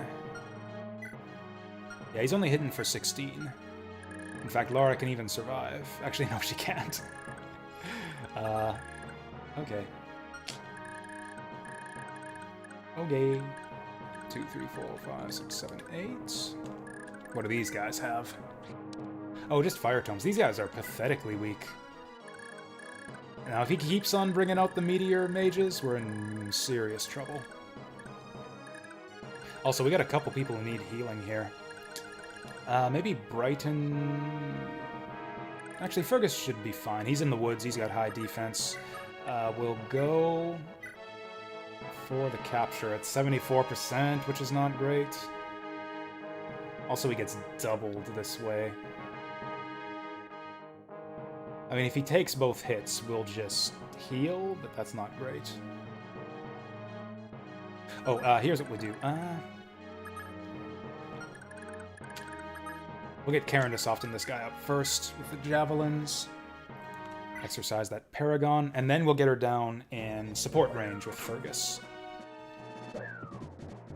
Missing them 79s again. Okay, so 1, 2, 3. That's good enough for her. Now Fergus is 84 to hit. That's much more reliable. Then we have Brighton go down and transfer, and then we just hold on to him until we're ready to do the talk. Fuck you, Fergus! Well, what did I just say? We can always rely on good old Fergus to miss an 85% hit. You fucking dipshit. So now we don't really have a good way through here. Shiva's gonna die next turn unless we capture him right now.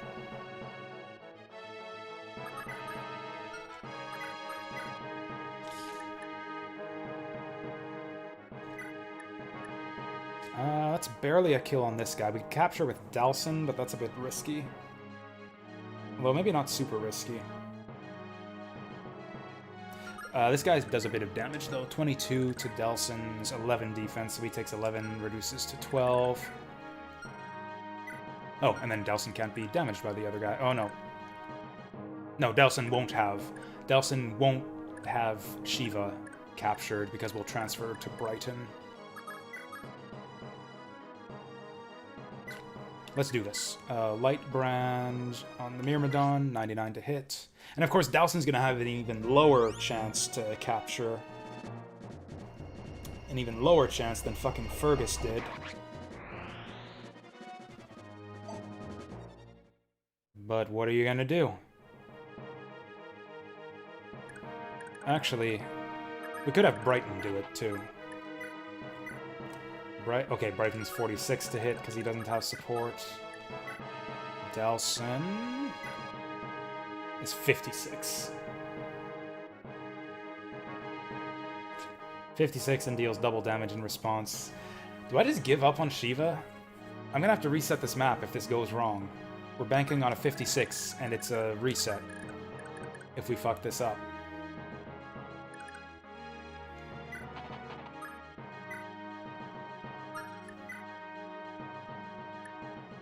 I don't think they'll go for Finn here. Oh yeah, Finn is scrollless. Yeah, Finn is not good to run up here. No, not at all. Because he can actually get critted.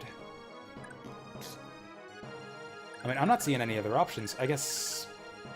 Nana captures? 93%. She actually fucking dies again if she misses, but it's 93 instead of 50%. This feels weird. This feels weird, but yeah, I think this... Also, she's scrollless, so she's even more likely to die. 71%. If she misses this, she's almost certainly dead. But we're 93% to capture here.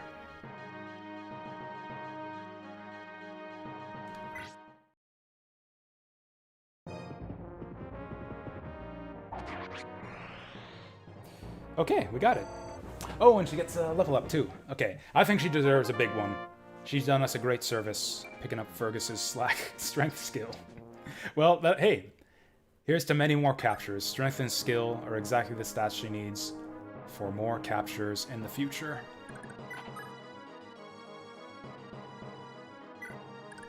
So Brighton's got a vulnerary himself now.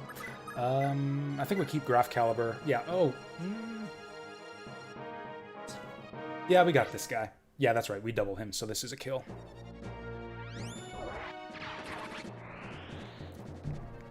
The big problem here is how badly is Meteor Tome gonna fuck up all of my plans.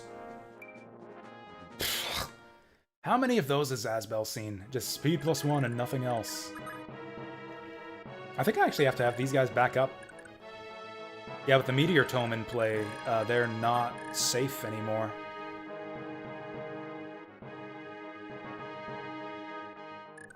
Lara's definitely not safe. She can go... Oh, she can't go down there. I guess she has to go here.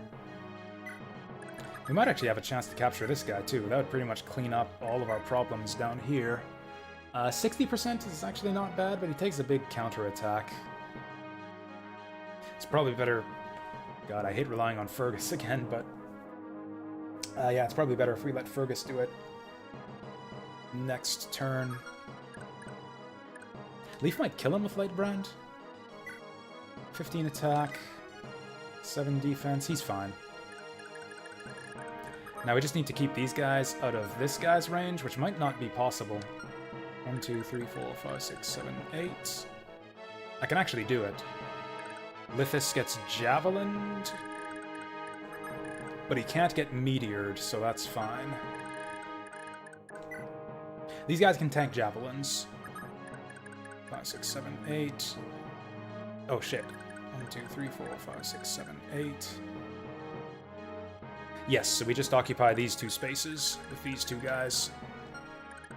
Who's tankier? Hicks is 29 HP with 8 defense. Brighton is 31. Okay, so they're about the same. Brighton's got a magic. Hicks has got no magic. They're almost exactly equal. Almost precisely equal in terms of defensive capabilities. Oh, wait. 1, 2, 3, 4, 5, 6, 7, 8. Oh yeah, Lithis gets javelined now. Lithis gets javelined. and then the Meteor Tome will kill him.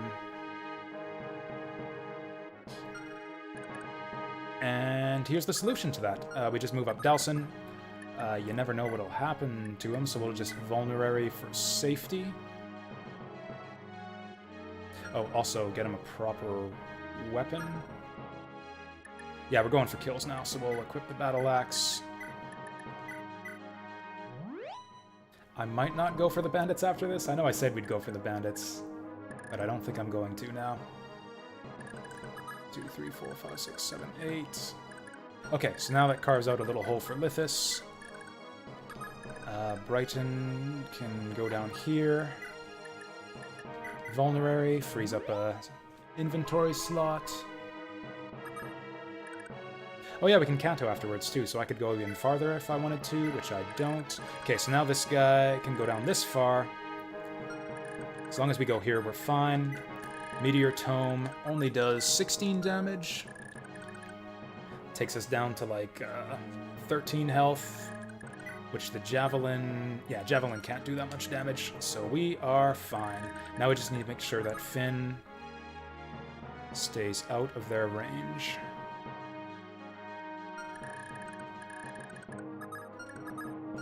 Slot him in right here. And then we'll be ready to drop next turn. Okay, just a Meteor Mage every turn. Okay, good stuff. Going for Fergus. Did I miscalculate something? Nope, he just has a Death Wish. I hope that boss with the Silver Sword doesn't go for him. I hope he doesn't have a Death Wish. Fuck. Don't do it, you got your whole life ahead of you. Okay, good. That didn't kill him. Bom, ba da ba bom. How about Strength Skill? That'll help with the capture next turn. Ah, Speed Defense. Even better. I'll take Speed Defense in exchange for Strength. Okay, so the pressure's kind of off of us. We can outrun the mages a lot more easily than we can outrun the horses.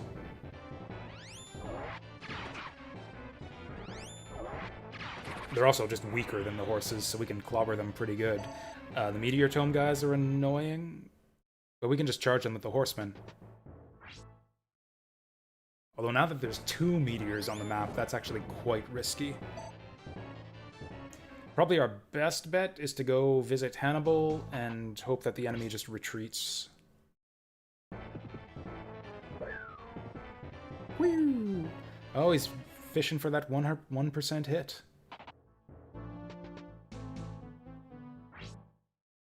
Oh, he's not moving. Smart man. Okay, maybe not. 17% to hit me for 7 damage. He went for like the lowest percent possible hit for the least possible amount of damage. Nobody in the party has higher magic than Nazbel. Nobody in the party is more evasive than Nazbel right now. He picked the worst possible target there. Okay, I really want to capture this guy.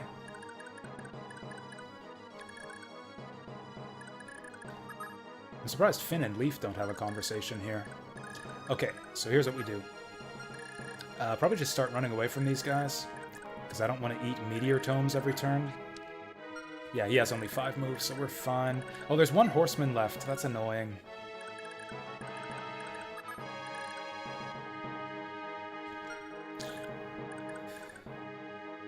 I should probably heal Fergus. Okay, yeah, it's pretty safe to run this way now. And in fact, Lithus and Lara should definitely run down this way because they're vulnerable to Meteor. Now, can Fergus make this capture? 90%. He dies if he misses it. If I heal him, will that save him? Okay, so how much damage are we taking? Getting doubled by this. Oh, yeah, 17 times 2. Yeah, 17 times 2. So Fergus needs 34 hit points to survive, which he doesn't have. But the enemy's only 30% to hit us. So he would need to land 2 of those. So I'm going to go for it.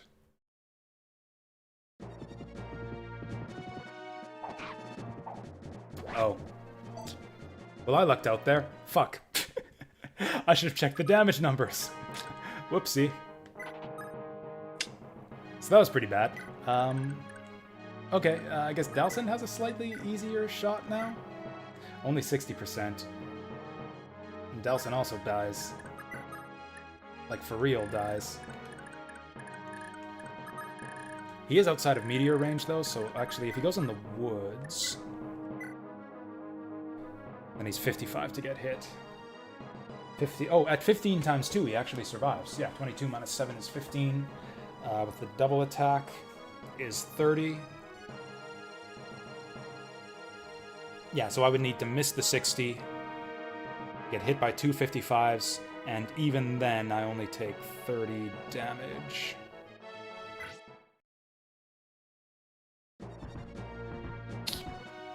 Dalsin! Nice! Oh, that silver sword is mine. I just noticed, in this pose, Dalsin's like chest plate looks like a bird.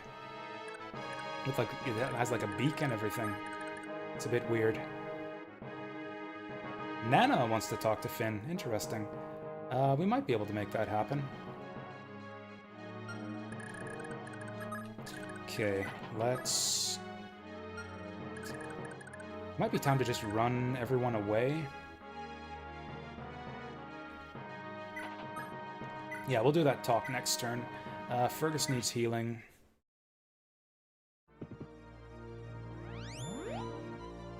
This is actually a pretty good level. It's like not the best map we've seen so far, but it's kind of interesting. A bit passive, at least the way that I approached it. I wonder how viable it is to... Like, it would probably be easier to deal with these reinforcements with this choke point here. Although it would be tougher to kite the bandits if you did it that way.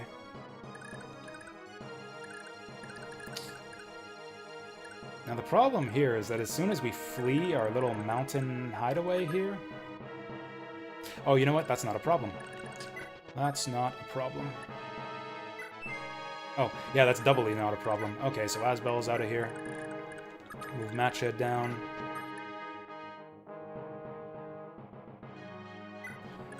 Then, yeah, Brighton can rescue her, and then Vamos. Things getting a bit crowded here. Oh, Leaf wants to talk to what's his name? Who's got Shiva? Nana's got Shiva. Okay, so we got some leeway. We'll drop Safi here. Okay, so now we just run the fuck away. Oh, this guy's just got the boss. Hicks can do that trade and take. So that Dalsin doesn't get fucked. Have I played Operation before Cutie? I don't think so. Like, have I played a game called Operation before, like the board game? Like with the guy with with his guts all opened up that you gotta take out with tweezers and the nose that lights up? Yes, I played that game when I was a kid. My aunt had it at her house. Catch and release. Yeah, I've played it before. Do they have a digital version of that? That would be kind of neat.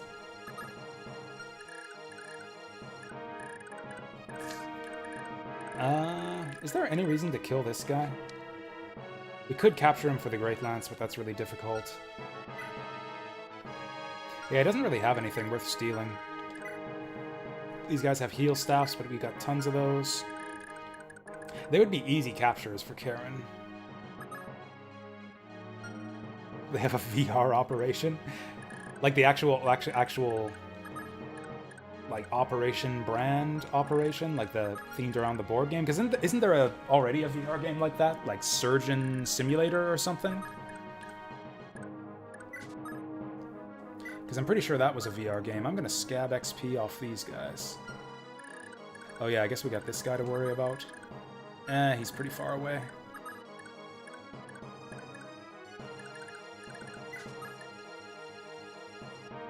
Like, none of these guys have longbows or anything, right? Yeah, we're fine. They can't... Also, yeah, bandits can't move over peaks in this game. In your face, GBA Fire Emblem. Oh, wow, they got just, like, loads of reinforcements. Bringing in weaker and weaker reinforcements. Oh, Delson's healthy, so this should be fine. Also, yeah, these guys only have 8 attack. We're fine. No, I'll finish this map, and then... I actually haven't decided what we're doing next. Oh, good, the bishops are slow. Okay, so we're outrunning the meteors. Hicks...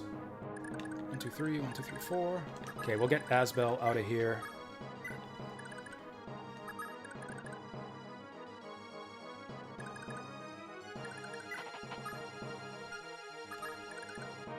Okay,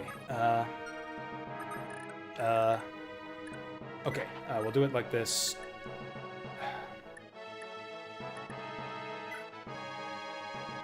What a naive bunch. Still, I owe them a debt now. Fuck! Oh, that's bullshit! Fuck! Well, he owes me a debt now. Fuck, that sucks. I guess I never knew. I never tried it before. You always want to deplete the enemy's inventory before you release them. I just assumed that they would, like, attack you again, or that they would remain on the map if they still had their weapon left. I mean, he says he owes us a debt. Does that mean he'll join later? I don't know if I want to reset this fucking map. Everything went so well up to that point. It's like, hey, wait, Shiva, I've got a person to talk to you. Yeah, there's the only way to recruit Shiva is in this chapter. Like, we're reaching the point in the game where, like, we're about to... In fact, I think it's after this chapter, or the chapter after this one. We start getting, like, the roster screen, and you choose who you bring into combat, like the full... What do you call it? Like the pre-battle loadout screen?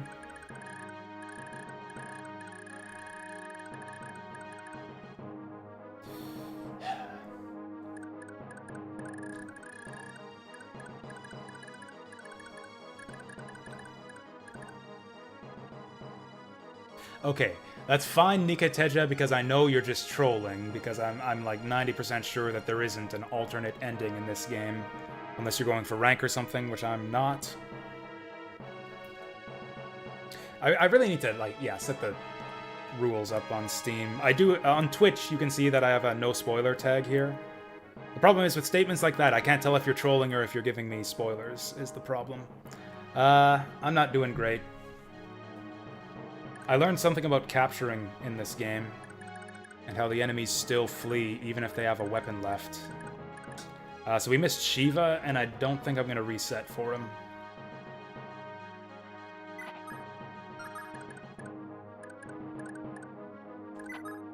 Because, yeah, we're not going to be able to use everyone anyways. Like, someone's going to end up on the bench.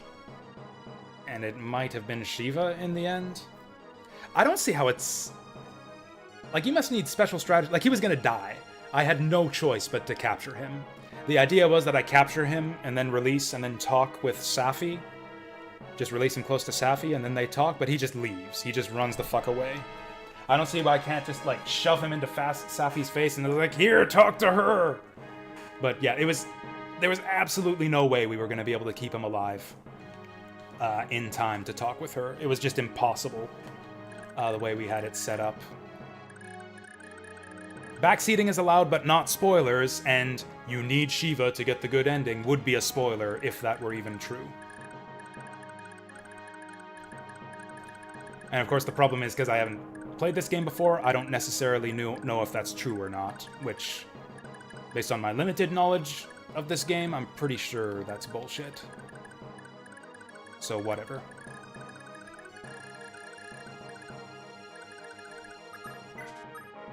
Anyways, I'm not going to reset for him.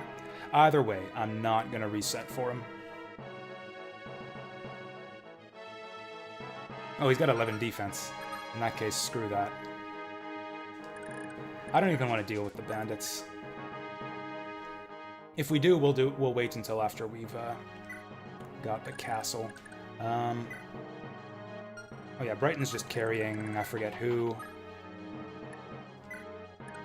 Oh yeah, Safi can actually start using her heal staff. I don't really have anyone who can kill this priest, but it doesn't really matter. If I switch Delson to Hand Axe, he'll probably do it. Just on enemy phase.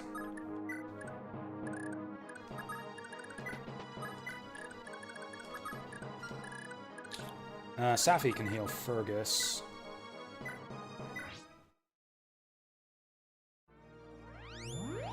Ryu?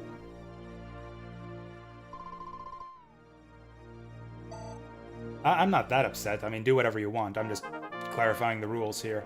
I mean, I keep saying that. Strength on Safi. Okay, she got magic and skill too, so whoopee. Hey, she's one step closer to not missing with staffs. I should have the rules or whatever posted on YouTube.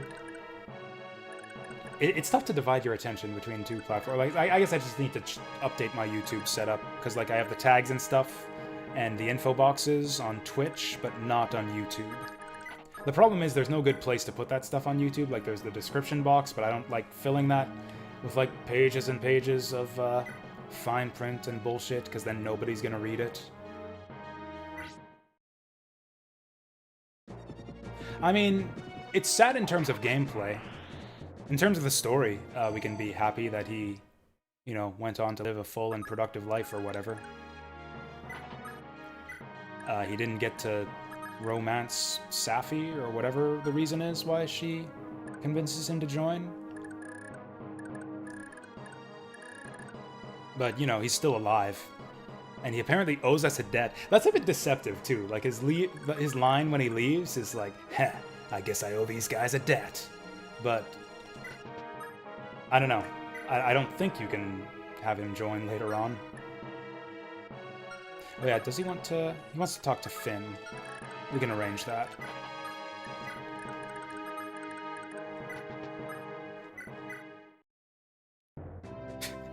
Oh yeah, I think I looked that one up.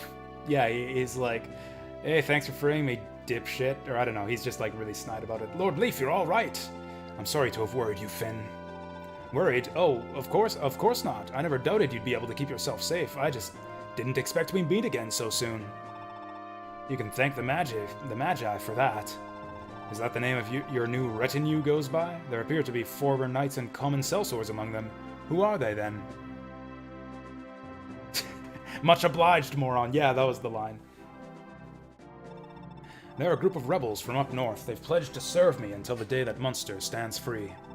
Their loyalty to you is most important above all. If they've promised you as much, their personal details are none of my concern. Though now that I look at everyone, I don't see Abel among them. My lord, is she? The commander is still in Munster. She was turned to stone by the fell magic of a Lotrian bishop. There's nothing I can do for her now. God's breath! That can't be. Lord Leaf, I'm sorry. I don't know what to say. You've nothing to apologize for, Finn. As for the commander, nothing will stop me from getting her back. Between the two of us, we're sure to find a way to reverse what's been done to her. So, Finn, I'm giving you an order. Don't die. I want you there with me, head held high, on the day we take back Munster. Gladly, my lord. On my honor, never again shall you and I be parted. I'll be at your side, brave lance in hand, until the very end. Thank you, Finn. Ahem. Now where's the rest of our former group gone? They were captured by General Hannibal's Panzerritter and imprisoned in Castle Meath. I considered rescuing them, but my duty to you comes first, so I set out without them. Then our road leads to Meath regardless. Very well. Finn, let's head for the castle and see to their release. With our forces bolstered, we can make our way to Tara. You've missed the city as well, haven't you? I can tell. Ah, I have, my lord.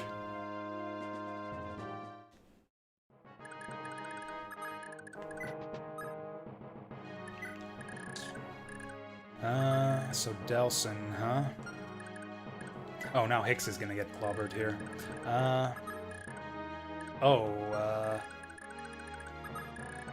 It's fine. Cause yeah, this guy only hits for like 16? 17, okay.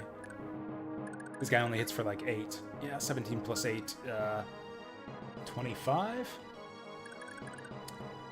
gonna hurt real bad. Oh, crits. 5 crit. 3 crit. 7 luck. Just to be safe. Just to be safe.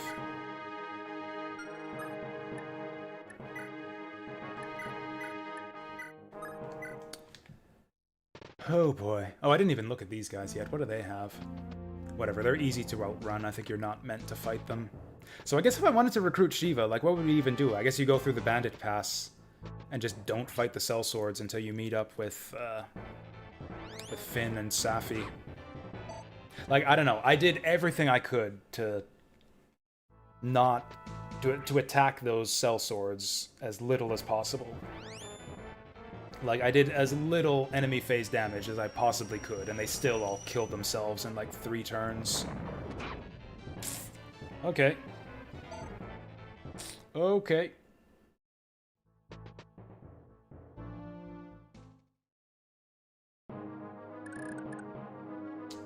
Whatever. Hicks can vulnerary himself, although he probably doesn't need to. Does anyone else have talks on this map?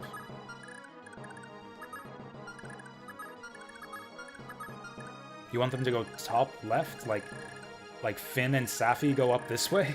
I mean, I guess if you got the other group attacking them from up here, then yeah, you cut through the bandits and then have them meet up and then loop around to talk to Shiva.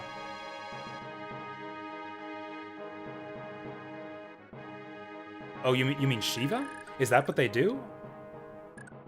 Is that even possible? Like, how do you even manage that without attacking the bandits? Like, you attack the bandits to make that happen, right? I don't see how you would make them go left if you're, like, charging down the center here. What happened above? I don't know what you mean.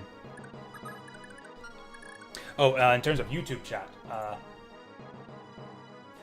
Nika Teja left kind of a troll-ish comment about how I have to reset.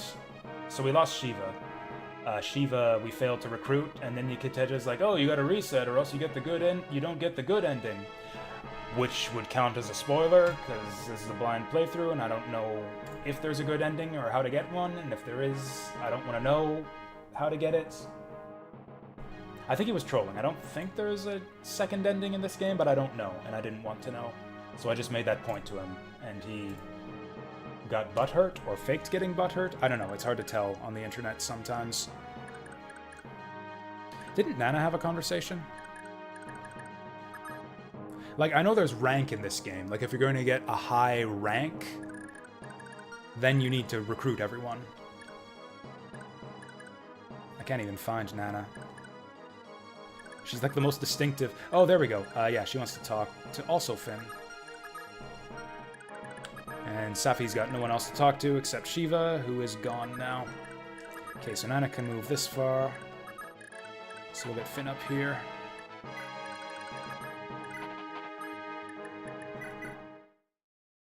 What's... Oh yeah, I was gonna say, what's so special about the relationship between Nana and Finn? Yeah, there it is. That's why Nana and Finn have a close relationship. Yeah, thank you, Mayswell. I really do appreciate that. Father? Yes, he's her father. He's her father in this. In the official canon, he's her father. Why would she want to talk to him? Nana, are you alright? You weren't hurt, were you? I'm fine. Avel was there to protect me. That is good. If something were to happen to you, I couldn't bear to break the news to your... but never mind that. You know, if there's anything on your mind, I'm always here to listen. Break the news to her what? Father. Yes, what's wrong? Is Lachesis alive? That's a spoiler, don't tell me if she is, but... I thought that we got it confirmed that she was dead. I don't remember. I don't know. I'd have to look back. If we've already been told what happened to Lachesis, feel free to tell me. But if we aren't supposed to know that yet, then I don't want to know. No, it's nothing. Oh, yes, what's wrong? No, it's nothing. I apologize.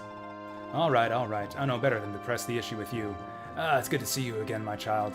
Finn looks too young to have a daughter this old.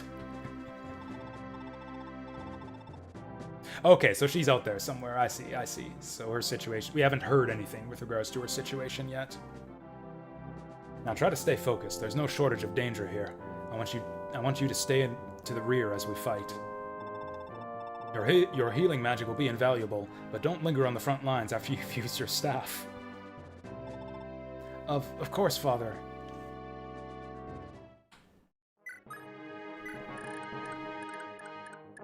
Oh, I guess I wanted her to, like, heal my guys. Whoops. Oh well, I also wanted to do the talk, so... Oh, okay, yeah, that's right. That was Brighton Matcha. You got a vulnerary, right? Oh yeah, he's got plenty. In fact, I might even try to use up... Yeah. That was close. Okay, so we'll do it like this. I want to start using up some of my, like, mostly used vulneraries so that I can free up inventory space. It's a trick that I learned in GBA Fire Emblem.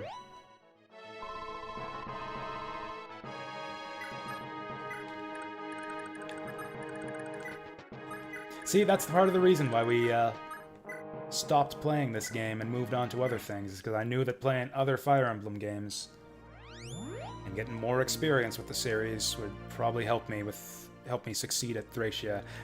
Good job, Safi! I knew you could do it. Will she miss again? I hope she misses again. Oh, okay. So I guess that's pretty much exactly the same as if she had hit the first time? Okay.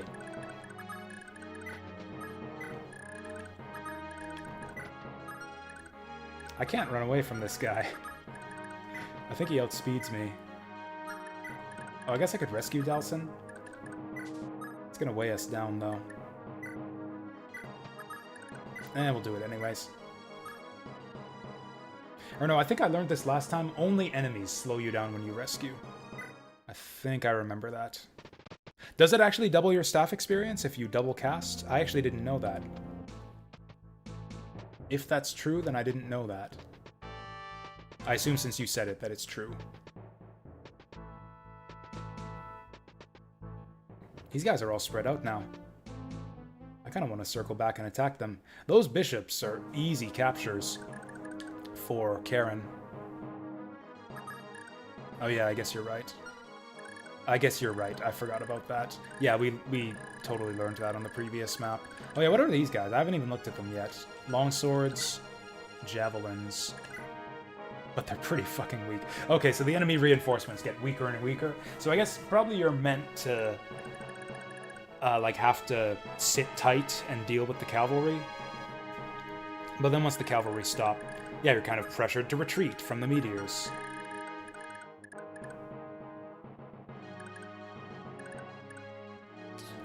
Okay, so I think we'll do it like this. Also, isn't something supposed to happen once I get close enough? Or maybe once the first person retreats? I forget what happens. Anyways, I think what we'll do...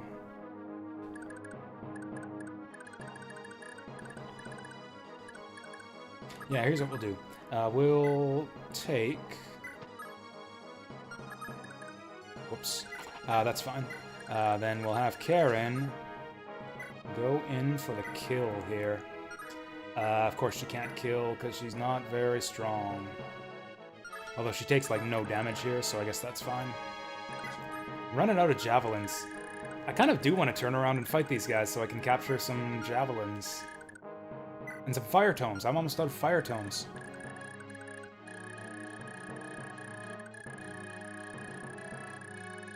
I mean, it's not so much that they have... It's not so much that it's just kind of an instinctive reaction. It's not that I'm doubting you. It's that I'm doubting the mechanic. It's kind of like a stupid way of saying that's weird. Kind of like a stupid way of saying that's weird. Or it's like, oh, that's not how I would have expected it to work.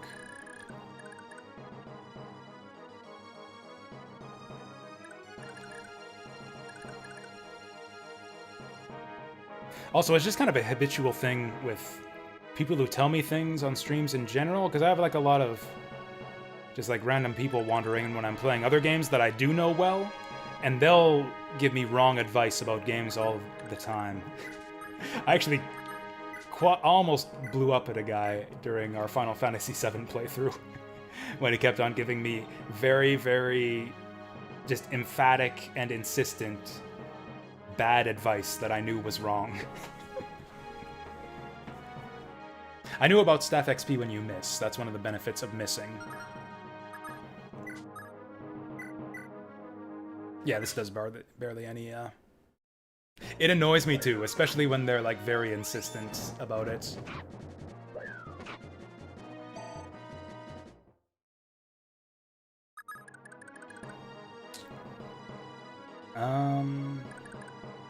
Let's do it like this.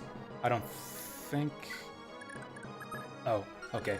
He's gonna attack Hicks. It's fine. It's fine. We'll have a little Dalsin... A little Dalsin rescue party. And then Fergus can pass. Then Fergus gets the football. Then Fergus can take him forward a little bit more. And now it's... I don't even know who this is, but you can take and drop too. Nice. Did I know I'm live? Because I was just told you were live? Yeah? I've been live for the last 7 hours. Twitch does that sometimes. It's weird. Other people have said that. It's like, oh, I just got the notification that you went live, even though I've been watching you for the last 4 hours.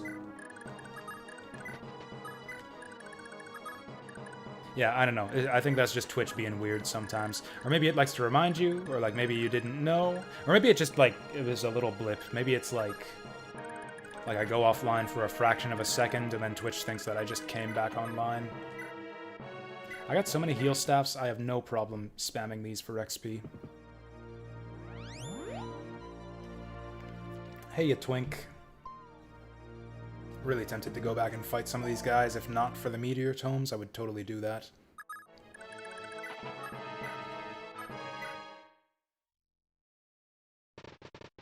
And they don't stop coming, and they don't stop coming, and they don't stop. Okay. Oh, so you just got the notification too. Yeah, that's weird and kind of funny, and also kind of annoying if you didn't get the notification earlier. I mean, I guess it's helpful on my part. Like, if people actually use the go live notifications and, like, they don't know that I'm streaming unless they see it, like, sure, throw those out every once in a while. I only go live once a day, and it's not really helpful for people unless they happen to already be online when I'm streaming.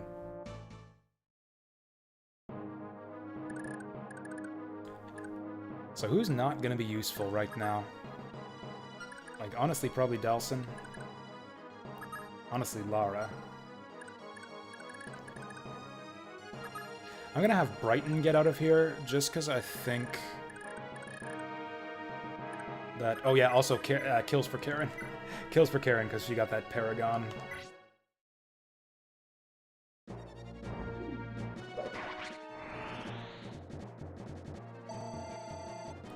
Oh, you're going to lurk? Yep, that's fair. Lurk away, I don't mind at all. I don't know, the last couple times I streamed, or actually the first time I streamed Thracia, I didn't see a lot of traffic streaming under the Thracia tag. I've actually had better luck streaming under Retro. Okay, we've only got 6 viewers today, that's not much better than I was streaming under the Thracia tag. Maybe it doesn't make a difference.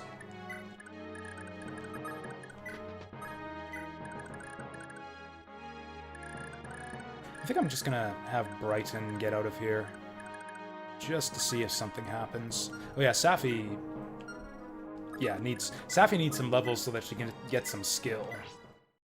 Because yeah, she's still a few skill away from reliable staff healing.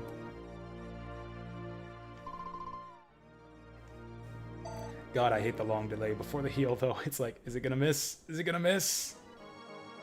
Oh. Oh, now that's a thing. She can use my physics now. Fuck yes.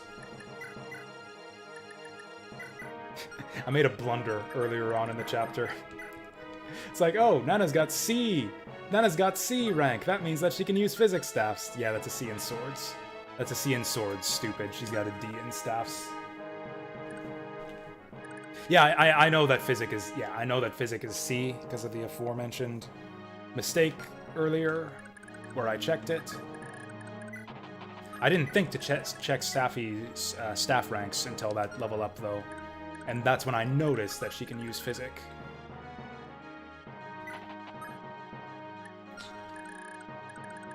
Like, there's not really anything that I'm crazy about running back for up here. If anything, I would run back for fire tomes and meteors and javelins especially. Yeah, screw these bandits. I don't want to deal with these bandits at all. These bandits are a pain in the dick.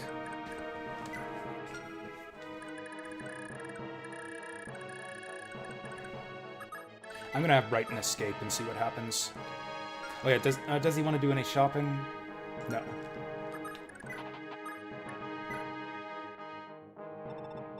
Damn shameful of me, going ahead of everyone like this.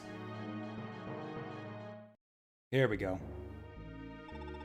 The Knights of Munster dare to cross the border? Raedric, do you hold me in such contempt as to attack so brazenly? Men of the Panzerritter, sortie and engage the knights. We'll show them the wrath of Meath. Hannibal's voice completely changes when he's going into combat. That's what was going on there. Oh, they got rider beans? Nice. Oh, wow. Wait, Hannibal's even stronger than he is in Fire Emblem 4. He doesn't join it. Or actually, no, that's right. Never mind. I was thinking, oh, he's max level already. Right, but 20 isn't max level in Fire Emblem 4. So yeah, he joins at level 20 and he's got 10 to go. That's right. That's actually some fun consistency. Is that right? Does he join at level 20 in Fire Emblem 4? I don't care if the stats are different, but yeah, that's funny. Actually, how's my inventory here? Oh, I want to sell that Iron Blade. If you're feeling lucky, why not head to the arena just south of here? If you complete there and win, you'll make out with a pouch of coin and a fair bit of experience. Oh, but all the fights are to the death, so don't hesitate to yield by pressing the B button if things start going south.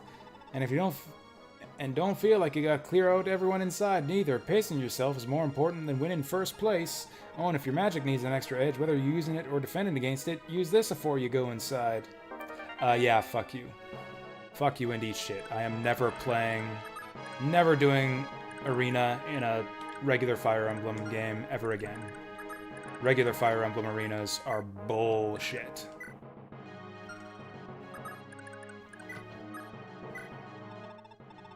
This here's a general store. Okay, yeah, Silverbow sells for quite a bit. We're about to see our archers back pretty soon. Do I want to hold on to that? There'll be other Silverbows out there. I think I'd rather have the money right now.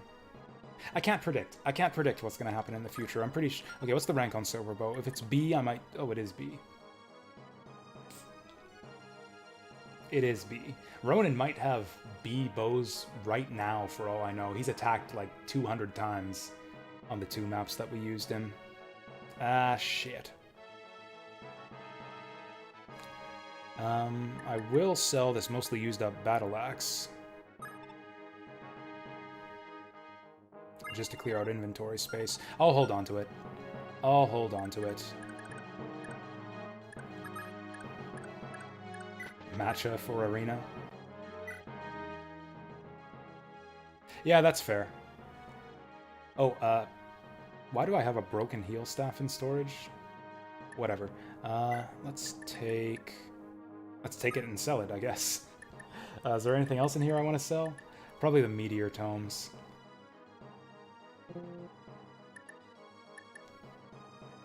Also, does she really need 3 different kinds of swords? Oh, I've got fire tomes in here. Okay, so we can replace Asbel's fire tome. Iron blade, I don't really want. I'll give up the pure water for now. Someone else can take it if we want it. I think I'm going to sell that iron blade. If this has got nothing he wants to sell, he'll escape next turn. Fergus has got nothing I want to sell.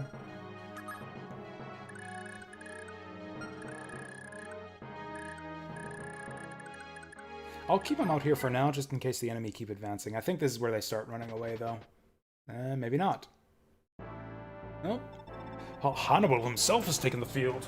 Of all the times for that doddering fool to show his face. All knights fall back! Retreat to Munster! Well, okay. Yep. All my weapons and XP are getting away from me. That's fine. Plenty more where that came from. Also, I think there's a ton of and then they just leave as soon as they show up.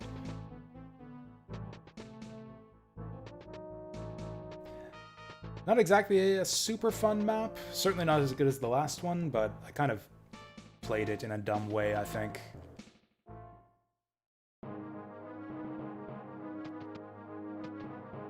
Oh, and now Hannibal's gonna chase after him. Nice.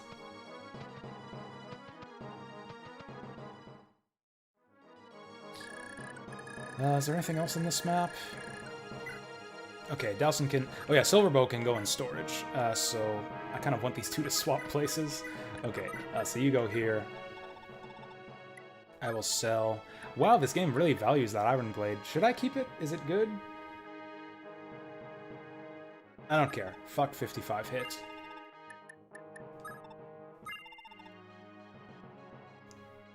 Ooh, Master Seal's really valuable. Not that I'm gonna sell it, but... I could sell it. Okay, so let's try this. Because, yeah, Match is done there, and she's blocking the space. Oh.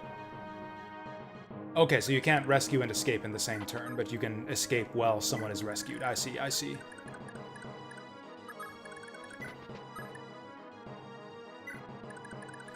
Okay, Lara is going to sell that Iron Blade.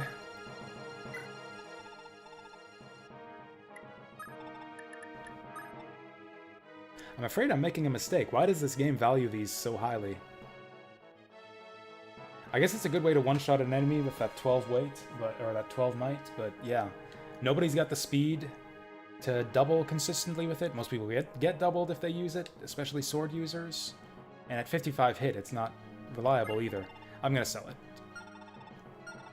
Maybe it's a good late-game weapon once you have higher stats. Nana's pretty much done with everything. Oh, she's been using up heal staffs like crazy. Actually, Safi only has the one heal staff, so we'll give her this thing. I might just... No, I'm not going to sell the antitoxin. Poison is fucking annoying in this game. There's no armory on this map. I just noticed that. We got a vendor and a supply, but no armory.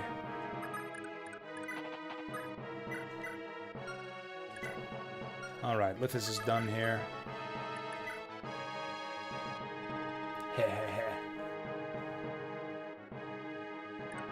Get Leaf out of here. Just kidding. Did anyone panic when I said that? I probably should have left y'all in more suspense there. Actually brought up the menu. I would have, like, panicked myself if I had actually done that. Ooh. Okay, I'm definitely not selling that silver sword, but actually, can anyone use that? Silver sword's B rank. I think Leaf can use that right now. Maybe even... Oh, Leaf has got A ranks. Fergus can probably use that right now. Holy shit. Yes. Yes, yes, yes. And I guess I'll trade the iron sword. Because, yeah, maybe Hicks will have to dismount sometime again. Yeah, I'm so happy that we got that. Honestly, losing Shiva... actually, that would... You know what would have been an even better... Would have made that an even better steal is if we could give that to Shiva, but alas. It's good for Fergus, too. Good for Fergus, too, so I'm not going to complain.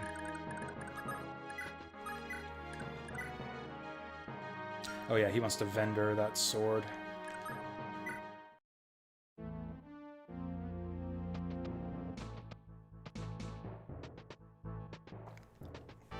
I failed to steal the killing edge, or rather, I didn't think of it in time. I was so focused in on, like, setting up my inventory to not... Like, basically, I just didn't attack the sellswords at all. I did not attack them at all on player phase, just so that I could slow down their push as much as possible to try to delay them until Safi and Finn show up. But I couldn't do it in time. Man, if we had stolen... Oh, you know what? You know what the other funny thing is? I actually did capture a killing edge. I captured Shiva's killing edge. I let him keep it, because I thought that him being armed meant that he wouldn't run away after we release him. But he just ran the fuck away anyways, so I should have just taken the killing edge. Ah! So I could have had a killing edge. Ah, that sucks. Okay, so she's done.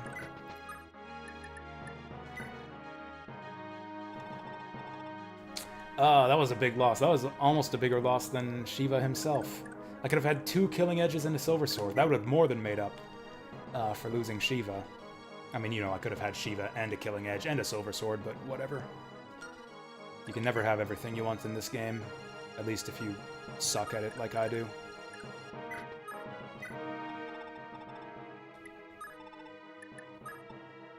Oh, also, fun fact, broken weapons in this game don't automatically swap out to the next weapon like they do in the GBA Fire Emblems. Because, yeah, GBA Fire Emblem, if your weapon breaks, it, like, dissolves, and you auto-equip the next one after the combat. This game, it's like Fire Emblem 4. You get a shitty broken weapon. Which is not good, depending on the circumstances where that happens to you. What all do we have in storage here? Okay, I'll stash the silver bow for now.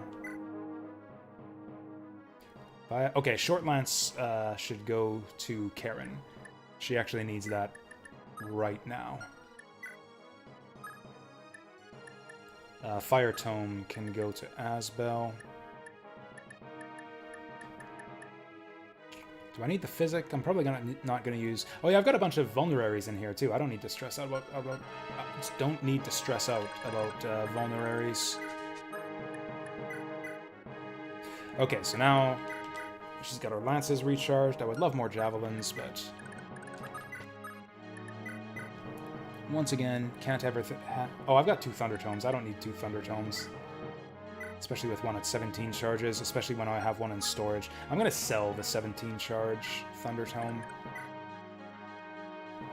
Hix's inventory looks solid. He can bugger off. Murphy, your pop is doing the best he can. Oh yeah, he said that last map. He escaped last map too. What is Finn? Oh yeah, Finn's carrying Matcha. Her inventory's fine. Vamos. As you wish, my lord. I'll secure the way ahead. Oh yeah, Safi's gonna have a new escape quote here too. Okay, Nana's inventory's fine. She could use an iron sword when we get one again. But for now, she's fine. Fergus's inventory is more than fine. He could also use an iron sword. Actually, I think he's good on the silver sword. Oh yeah, he gained Con not too long ago. He's good for the steel sword even. Ah, how?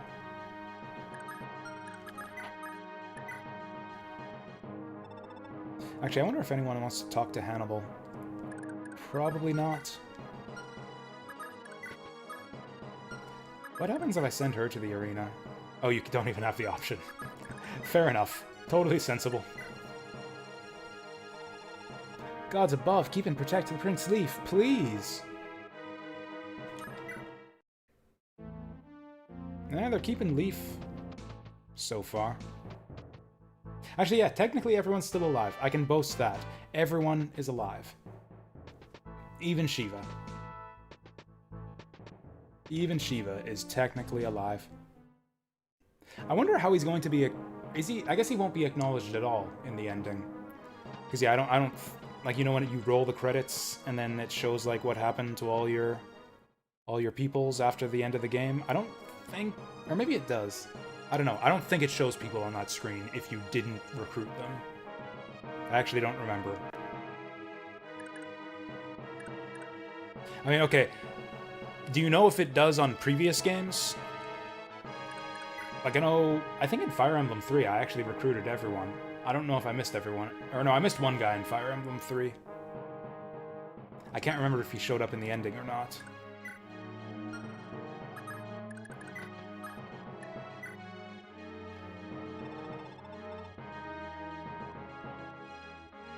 I missed at least one guy in Fire Emblem 3. Yeah, I'm just gonna vendor that second Thunder Tome. Who needs it?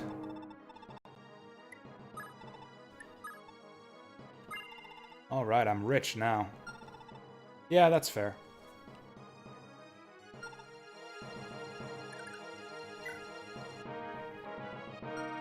Oh yeah, did she... I could stash the antitoxin, but I think she's a decent person to hold on to it. Oh yeah, who am I going to use the Master Scroll on?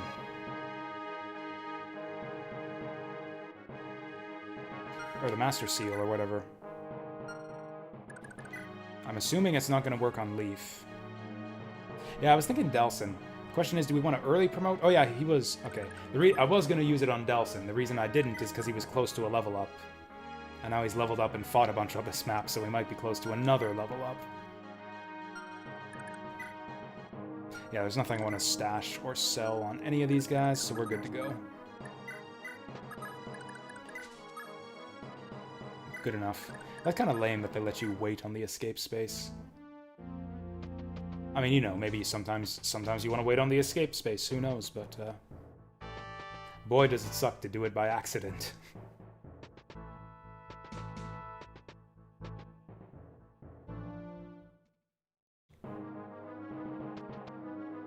Oh wow, these guys are fierce.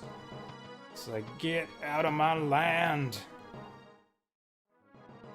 It's like, geez, they've vamoosed over the border already. Or I guess not until the last one's over will they rest.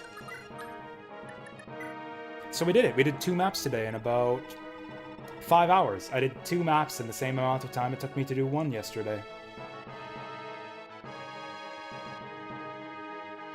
And then our customary mashing of the R button to make sure that nobody else is out there. And away we go. Heck of a job. Clearly your group wanted to flee Munster, but I would hear your reasons. Most of us lived in a village on the eastern shore. I was captured while freeing several children from an imperial prison. Unit listing works too, but I don't know. It's satisfying to just mash that R button. The Magi, the local resistance, later rescued me, and we fled the province together. For one so young, you don't seem to bend easily. What's your name, lad?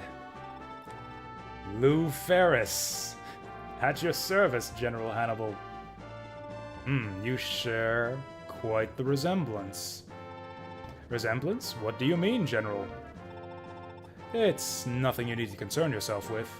More importantly, what do you plan to do now that you're free of Munster? We'll head to Tara to fend off the Empire's siege. I have many friends there in need of help. Are you planning a route through the Central Mountains? That was my intent, yes. As rebels, we obviously can't risk crossing through Imperial territory. Is that so? Then be warned, many bandits make their home there. Don't let your guard down. Thank you, General. Now, would you release the men you captured earlier? They're good friends of mine. Ah, of course.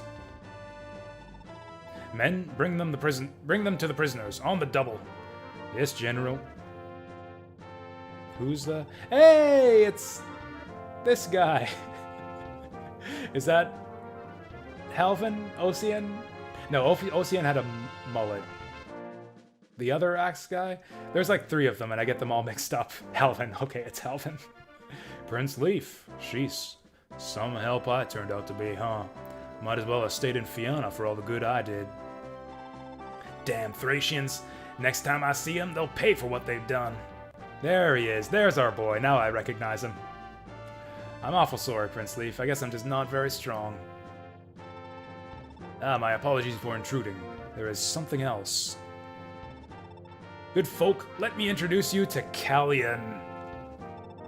There are many perils in the Central Mountains, not the least of which is a massive hunt for bandits around Mount Viledrake. If you are mistaken for these bandits, you could very well lose your lives over it. Callian here will see that you cross the mountains safely. Of course, sire, they can count on me. General, there's no need to reassign your man. We don't need to go as far into the mountains as Mount Viledrake. I'm sure there's a detour we can find. Nonsense! I'd be honored to join you. If you insist, I certainly would appreciate your help. Think nothing of it. I think Callian's just a shitty unit, and Hannibal wants to get rid of him. I think he's dumping humps on us. Good day, sir. Oh, you were one of those children imprisoned at Kerberos' gate. What are you doing here? General Hannibal is my lord father, you see. Yeah, I recognize him. On the off chance we meet again, I prepared you a token of my gratitude. Here you are. It's a very powerful staff imbued with warp magic. Thank you. This is most generous.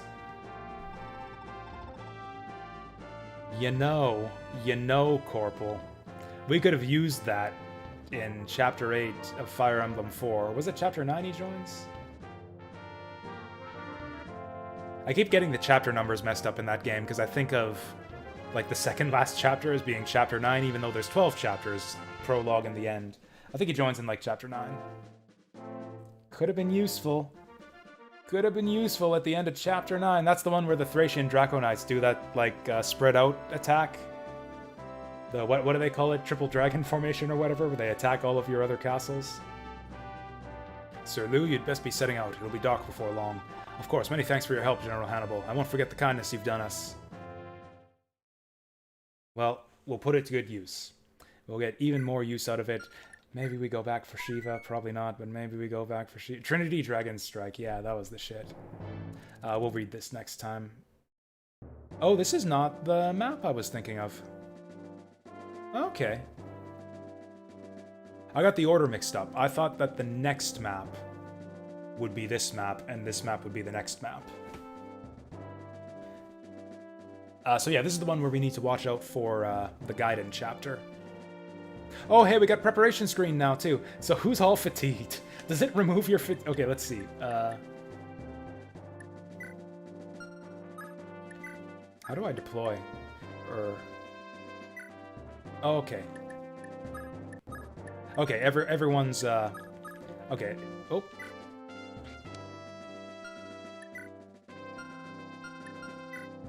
Interesting. Oh yeah, everyone's fatigued. Oh right, that's why they give you such an easy map. They give you such an easy map because everyone's fatigued. Okay. Oh, I see, under condition. I see. I missed that. So Lara's good because she never does anything. Hicks is good because he just joined. That's a big benefit for this map, is that Hicks is back with us. I'm sure you've heard me talk about this, Yoshi. Probably the last time we played this. I really like the fatigue system in this game. I think it was an excellent introduction to the series. I always complain about how they dump all these characters on you, but there's no reason to use them. It's more efficient in terms of your experience distribution to just use the same group of dudes in every battle as much as possible. Fatigue shakes that up. Fatigue lets you widen the bench or narrow the bench, get more units off the bench, and actually think about like the optimal, like, do I need to use my best units on this map or should I save them for later? That kind of thing. It also deters you from leaning really heavily on individual overpowered units that you've trained up too much so that everybody gets a crack at combat. And it encourages, I don't know, just like good, solid tactics. I really like it, actually. I think it's a shame that they took out the fatigue system from future games. Anyways. I know that's an unpopular opinion. That's enough Thracia for today, because like I said, I don't want to burn myself out on this game, and I feel like instead of doing like 10 hours of Thracia 1 day a week, we'll do like 5 hours of Thracia 2 days a week. So we'll play something else now. I haven't decided. Oh yeah, I did decide what.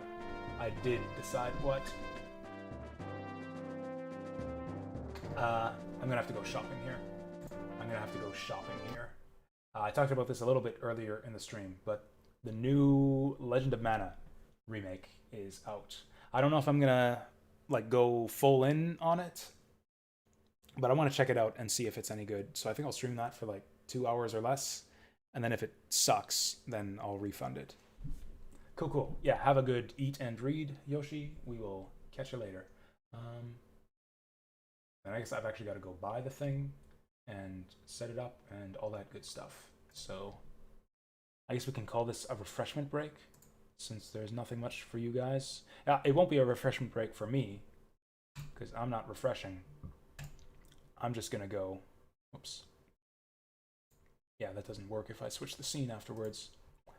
I'm not gonna be refreshing myself. I'm gonna be preparing for the next game, but y'all can go refresh yourselves. And also, this is not accurate anymore. Honestly, I didn't even finish the previous mana game as much as I wanted to. I'm talking about Trials of... Oh, that's the wrong message. Wrong message. I'm talking about Trials of Mana, like the 3D remake of Trials of Mana. Whoop. Or actually, we'll just call it what it is.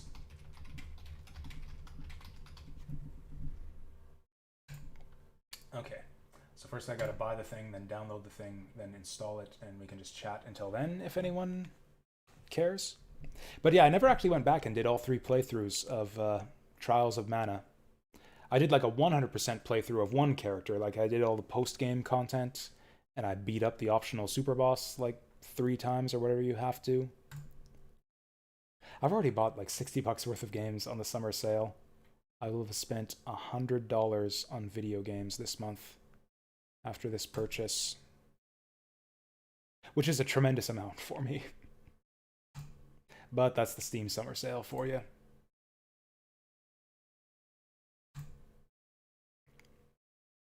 It's like I said at the start of this. Actually, it's even more than that, because I actually bought more games earlier this month. I bought Astalon. Ooh, AU Senki Gold and New Conquest is now available on Steam. I don't even know what that is. Why did I get that message all of a sudden when I bought that other thing?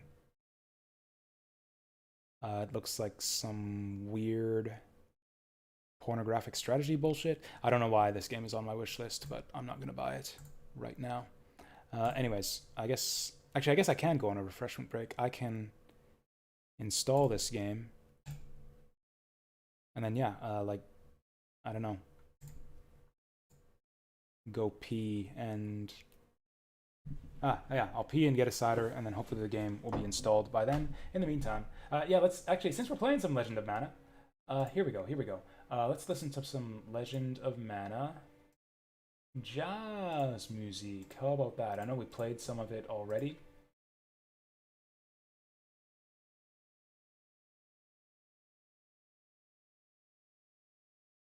Actually, can I copy them? Okay, whatever, I can always copy them back. Alright, good stuff. Nay! Alright, so yeah, y'all can enjoy this while I download my game, and then we'll be back and showing off some Legend of Mana. Nope. Microphone.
I just realized I forgot to change over the stream titles and category and stuff. Hey, welcome back, Deep Fry. We'll be starting up the stream, or, you know, coming back from break in just a minute here. I just need to set up for Legend of Mana. What do they call this thing? Oh, it's just called Legend of Mana. There are 2 categories for this stupid game. On Twitch, which one do I fucking use? Because both the I hate it when games do this. Like, both the original and the HD remaster have the same title. Legend of Mana HD Remaster just has Legend of Mana as its official title. How was the Gaiden? How was the Ninja Gaiden, other than being stuck? Did you have fun being stuck? Sometimes it's fun being stuck in video games. Like being stuck in Resident Evil, like it was fun sometimes, but not at other times. Yeah, my Resident Evil playthrough was kind of a good illustration of ways that getting stuck in video games can be fun and unfun, depending on the circumstances.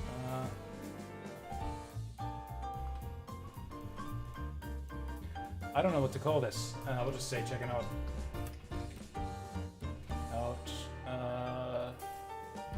Legend of Mana HD Remaster. There we go.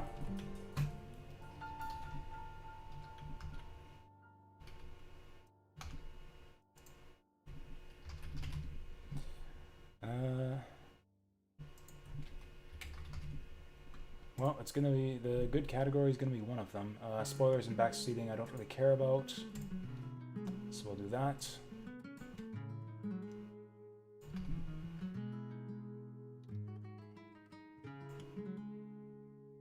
I don't recognize this music from Legend of Mana. Oh, I forgot to do playlists. Okay. Archive, Resident Evil, Thracia.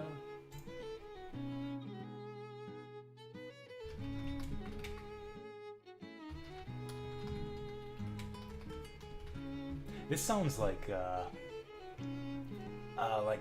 what's her name? Like one of the stage themes from Toho Embodiment of Scarlet Devil.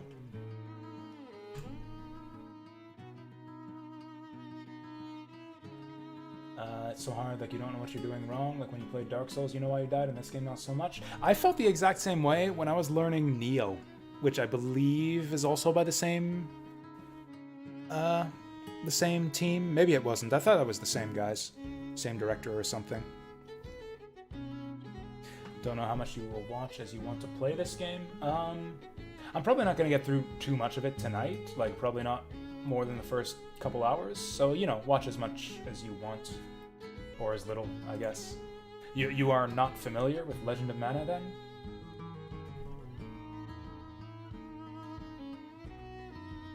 No same divs? I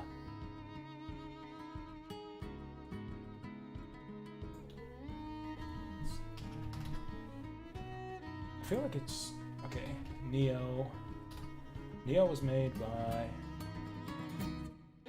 yeah, Team Ninja. Yeah, Team Ninja. I knew that I should know that. Yeah, Team Ninja did Ninja Gaiden, Dead or Alive, Neo. Yes, I should have known that name. Should have known that. Oh, you haven't played any Mana games, so it's like you are to the Mana series, like I was to Resident Evil. I'm gonna kill the music for now, but I'm gonna turn it back on once we load the game up. I actually do still need to grab a drink out of the fridge. Square Enix. Yes, I am also grabbing cider. Boingy, boingy, boingy, boingy. Adorable. Oh! Okay, we'll watch this. I'll watch this. And then I'll get up and get my cider. Oh, it's in widescreen. Oh, this is different. Yeah, this animation is new. I don't like it.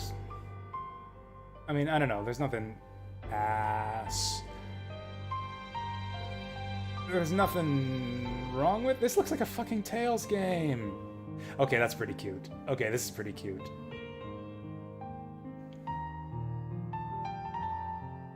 Actually, this is pretty great, seeing all my all my beloved Legend of Mana. Okay, this, I don't like what they did to, I forget his name, Elias or something? I don't know.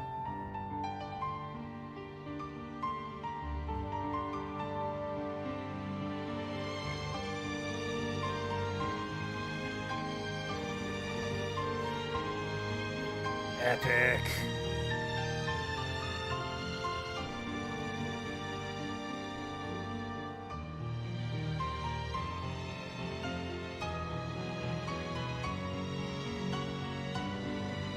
There's actually some really fucking good animation here. It almost looks like a Studio Ghibli film. Although, I don't know, the lighting seems a bit... Ooh, rose cider, nice.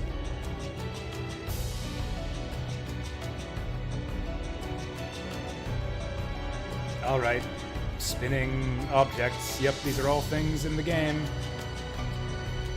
Is that supposed to be the male protagonist? Okay.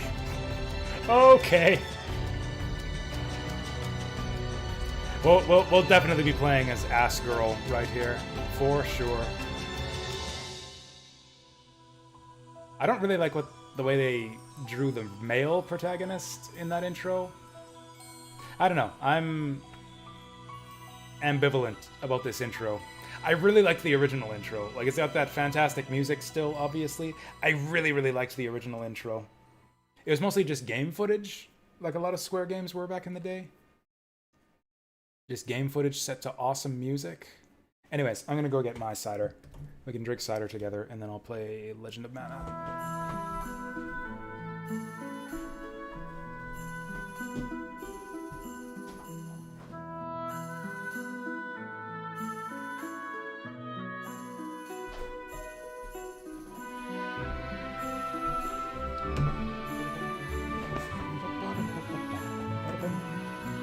Hardest difficulty, no guides. Good for you. How's that been working out for you? Have you found yourself enjoying games more under those? This is loud. This is loud.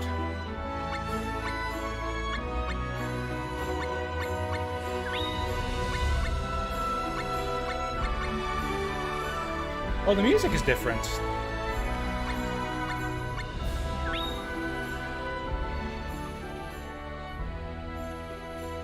Arranged music. I didn't even know that they changed the music in this game. Again, I'm kind of hesitant on arranged music because Legend of Mana has one of the best soundtracks in video game history.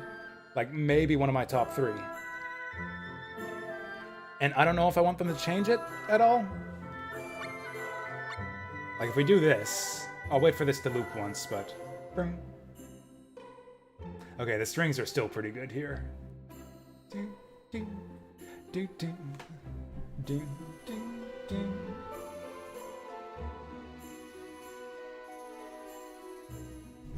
Okay. Oh, does that not change it? It killed the music. It killed the... Oh, here we go. I don't know, man. Maybe it's just the nostalgia talking. I think at least for this track, I think I prefer the original. Oh yeah, let's crack this open. Let's do a kanpai before we start. Actually, we're not going to start because I have to set the options and stuff first. There we go. Here we go. Kanpai.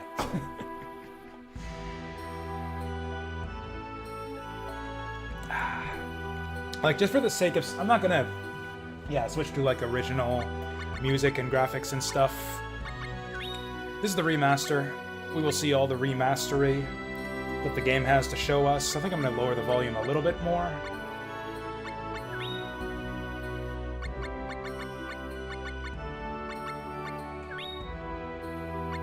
Maybe a little bit more. There we go. I don't have a lot of options here. Okay, so music, arranged or not, resolution's fine, vibration off. Thank you, I love that that's the default. Toggle, run, walk, hold button, obviously. 2-player controls, that's what I like to see. It would have been nice if they'd had 3-player support. I know it would be a lot to ask for, but I know people were a little miffed that the original didn't have it, even though you can have 3 characters in your party. How to play. I think I know how to play. Yeah, it's just the controls.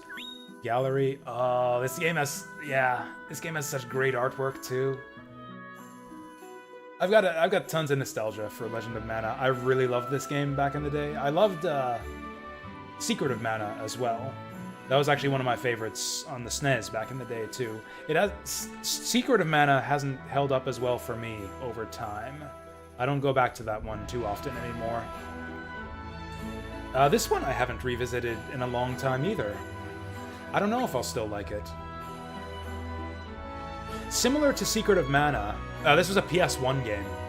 Yeah, this was on PS1. One of the best-looking PS1 games, in my opinion.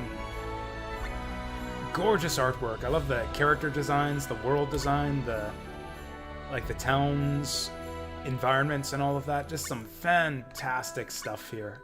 It's just such a brimming with imagination. I don't know. I can't describe it except in cliches. Like a storybook come to life. And you get to talk to a cactus. How many games let you talk to a cactus? Actually, a surprisingly large number. I know of at least 3.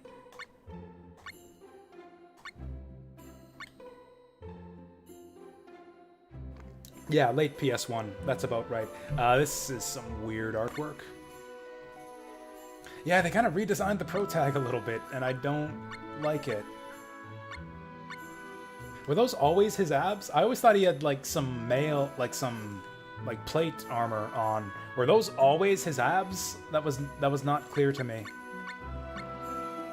Whatever. I liked this guy better when I thought that he was wearing, plate mail over his stomach. This, I don't know, looks dumb to me. How many games let you talk to a sunflower seed? None that I'm aware of. I'm actually not sure that I'm a huge fan of her redesign either. I don't know. I mean, it's gonna look the same as the old. I don't think they've updated the in-game graphics at all. These are all character designs, I'm pretty sure, that are just for the opening animation. This one looks good. I like what they did to White Rose, was that her name? Pearl. Because, yeah, she's a gem. White Rose was Saga Frontier, which I still need to go back to and finish. I don't like what they did to this guy. This guy looks alright. Look at that bulge. Kitty Cat. I don't like the way she looks here, but she looks better in the intro. This is a pretty good design. This is not actually how I imagined... I can't remember the character names. This isn't how I imagined her looking, based on her sprite. I thought she looked more like a horse person. I thought she was like a horse person, based on the way the sprite looks in-game. I don't know. I'm 50-50 on these character designs. Also, the gallery isn't actually unlockable artwork. It's pretty surprising. Game data, none. Ring Land. I don't know what that is. Let's just play. Let's just play. Oh, English isn't the default option. Oh, only Earthbound lets you talk to sunflower seeds? I still need to play Earthbound someday. I don't think I like it. Okay, so yeah, so once you get in the game, they still use the original graphics. This is the thing that kind of irks me with this port. So this is an this remaster. So it's an HD remaster. You can see that the background here, the character artwork, is super smooth and high res. The character sprites seem to be exactly the same way they were in the old game. It's a weird contrast. I'm gonna lower the volume a little bit more still. I don't know why they didn't smooth over or redraw the character sprites in this game as well. I think that's a very strange decision. I actually really like the male character's design in this game. I like his hat. But yeah, always pick the girl. We have a choice of weapon here. I went double knives when I first played this game. I think I went knife for my first playthrough and two-handed sword for my second. I think I've tried some of the others. I've only done maybe 2, maybe 3 full playthroughs of this game. Could do something crazy. Like, how does the bow even work? Gloves could be fun. Punch the shit out of people. Staff is like a bow staff. I don't know if that increases your magic abilities at all. We could just be Reese again. We could just pretend that we're Reese. She kind of looks like her. And use the spear. I want to use the bow, because that seems completely different from, like, any other weapon on the list. We'll try that. Let's go with the bow. You. Right, the default name is you. Oh, we got random names. Odessa, Maria, Odessa, Sakuya, Adeline, Lethia, Fiona, Lilith, Nora, Venetia. Yeah, whatever. That's like the drowning sound effect from Sonic CD. You hear that? Oops. That is so weird. Oh, it's going WASD. Okay, so I can't actually type in the name. I can backspace, but I can't actually type in the name. Okay, fair enough. That's weird. I think other Square Enix games have let you use your keyboard to type in names. There we go. Wait, the other name options were all caps, weren't they? Oh no, they weren't. Okay, whatever. Oops.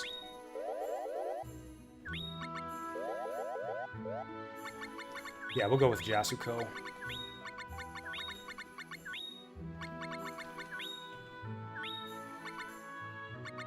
Okay. Oh yeah, so this is a big decision too. So this game has a really weird selling point. The land creation system or something. So you select a play area, darkened areas can't be chosen. So the way the game works is we're going to be like creating the world as we go along. You drop an artifact down on the map, and then that creates a new location for you to visit. So we get to decide like which part of the map that we're going to have our adventure on. It doesn't affect like what the locations look like. It basically just affects the shape of the map, really. I've always gone for like just as much land as possible, just to make it easier to do your placements. Like I think I typically go like right here. We could live a bit dangerously this time though. Get some water going on here. How little land will they let me include? Because yeah, you need a certain amount of land in order to be able to place all the artifacts. I think I actually like this idea of having it all like stretched across. So we can like start in the corner and work our way downward. Yeah, let's do this. This is a unique kind of... Oh, we got a little bay there at the bottom. Yeah, I like this.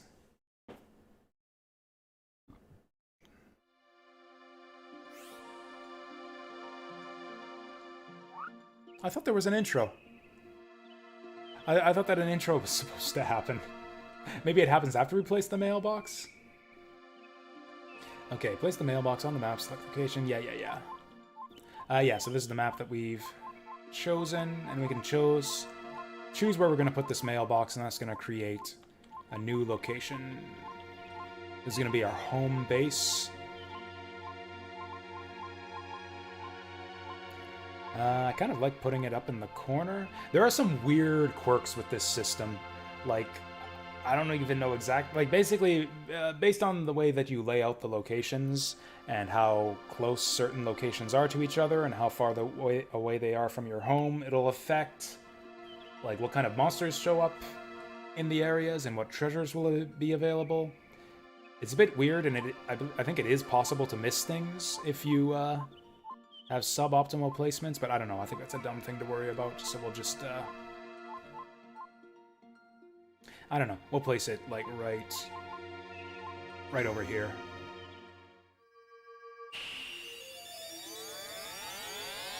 La -da -da -da -da -da.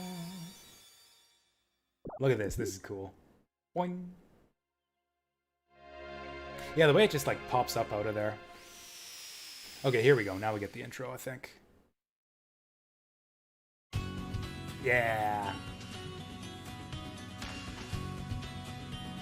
Oh, have they done a new animated intro for this too? This looks different from how I remember.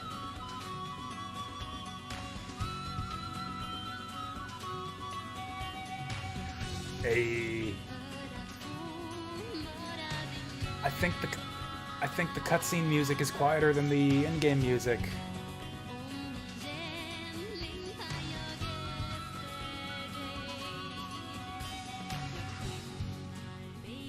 Okay, this is the same intro.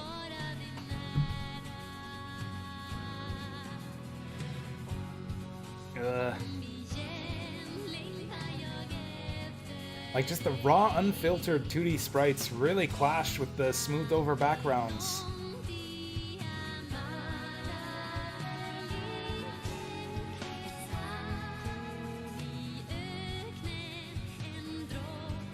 This is always what I'm afraid of with, like, HD remasters and stuff, that they're just gonna, like, make the game look worse than the original. And I'm afraid that might be what's going on here.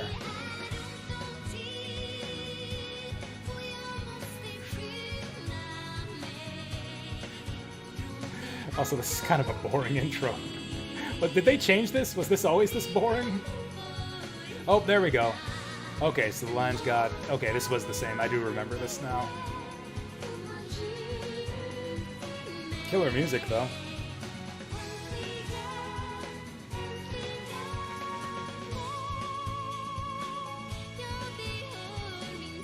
Yeah, I think they remastered this intro scene. I think they redrew it and everything from scratch.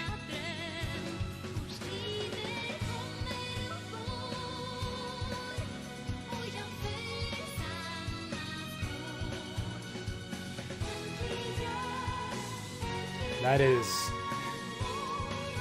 I mean, they kept the kind of early, or like the PlayStation 3D style thing on that mailbox there. That definitely looks like a mailbox that could have existed on the PS1. Albeit slightly smoothed over.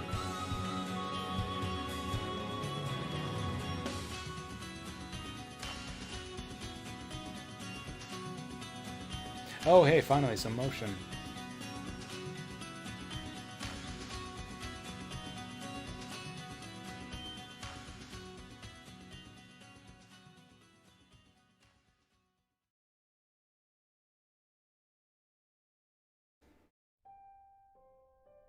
Okay, here we go. This is the closest thing we get to, like, a premise for this game. 9 centuries ago, the mana tree burned to ashes. The power of mana lived inside mana stones, enchanted instruments, and artifacts. Sages fought amongst themselves to gain control of the last remnants of mana. Then, after hundreds of years of war, as the power of mana began to wane, those who sought it grew scarce and peace returned to the world. Henceforth man grew afraid to desire, their hearts filled with empty emotions and grew estranged from my hands. They turned their gaze away from my infinite power and troubled themselves with petty disputes. The sudden introduction of the first person here, my hands, is good. It's like, oh, the tree's talking to us. Remember me. Need me. I can provide you with everything. I am love. Find me and walk beside me.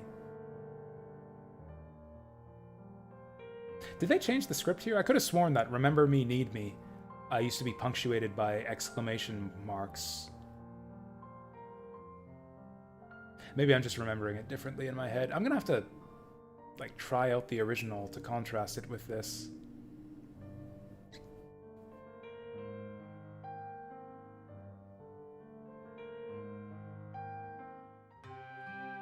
And we're home.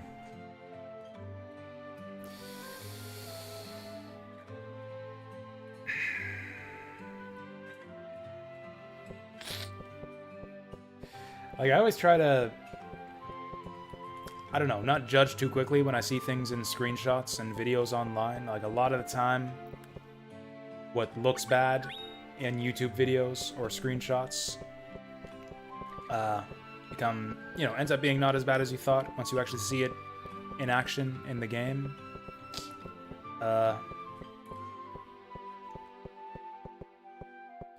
This looks a lot worse than I even thought it looked in screenshots now that I'm playing it. Like, I don't think they changed the sprites at all. I think the character sprites are exactly the same as they were in the PS1 version. They just don't fit with the backgrounds at all. At least it makes it easy to see what you can interact with, at least. Okay, Cactus isn't feeling talkative today. Oh, he's got no diaries for us. I don't think I like the rearranged music for our home here either. And again, it might be my memory of this game being a bit fuzzy. It seems to me like they smoothed out some of the detail in the backgrounds too. Like yeah, the pixel graphics, like the pixel graphics on the backgrounds here, I thought were more detailed. Like they smoothed out some of the detail, I think. Oh, we got $100. Ooh, what's back here? That's a cool effect, how you like go behind the bead curtain. Behind, in front, behind, in front.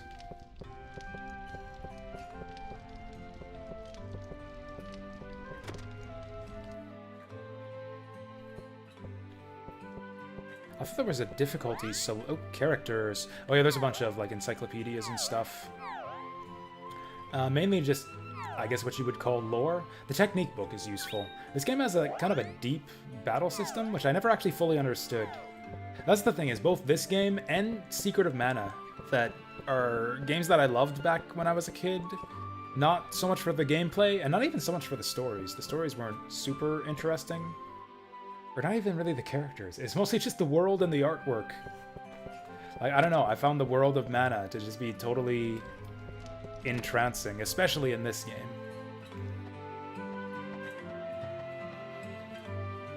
I don't know, something about like the combination of like the way the world looks and the music and the way the people look. I don't know, it's just like a awesome world to hang out in. The world of Mana. Madrek, thank you for the follow, much appreciated.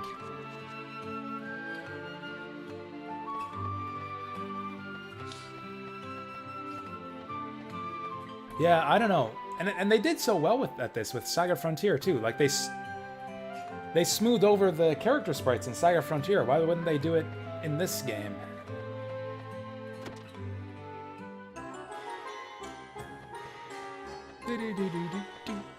I mean, it's still Legend of Mana. Like, they haven't ruined it, as far as I can tell. The music is still great.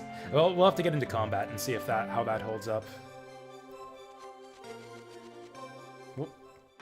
Now, where are we? Oh, okay.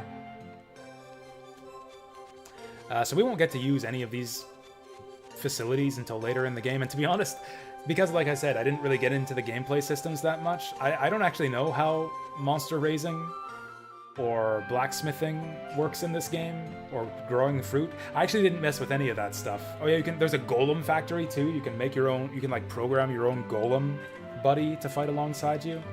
I didn't mess with any of that. I'm a sproutling. The world can be shaped by your imagination. Did you know that? No, I didn't. Pokio the poet told me that the town of Domina exists because the town of Domina exists because I think it does. People say this world isn't an illusion, but the Sproutling's no different. If you can't find Domina with your eyes, find it with your imagination. Here, use this. That's the town of Domina. So that's the dialogue in this game. You will find a lot of people saying really weird things. That's the thing, is like the world of this game feels even less cohesive than Secret of Mana, but like more magical. Like you got a lot of people saying like weird quasi-philosophical stuff that doesn't make sense. Like you can find the town of Domina with your imagination. Use these color blocks. Open the artifact selector. Okay. So yeah, you always have to place adjacent to location you have already. Here looks like a fine place for the town of Domina.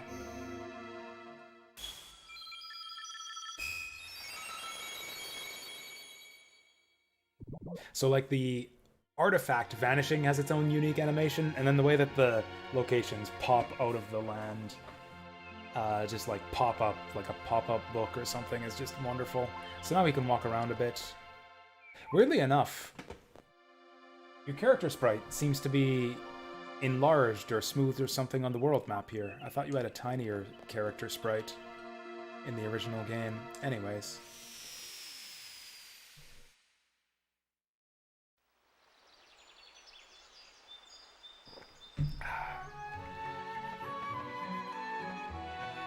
Ah, this takes me back. Hey! At least give me your name. Elazul. I was close. What did I call him? Elliot? Whatever. You have a cider I have to look for? Is that rose thing you're having right now, Deep Fry? Jeez. He's a piece of work. Oh, I'm in control now. Golden Apple. I don't know if I've seen it around here before. I'm Duel, the Onion Warrior. I'm off to see my friend Tipo in the shopkeeper's house. Meet me there if you want to talk. So yeah, Tipo. Almost all of the characters in this game, or at least in Domina Town, are like weird creatures. That's a statue of a little magic boy.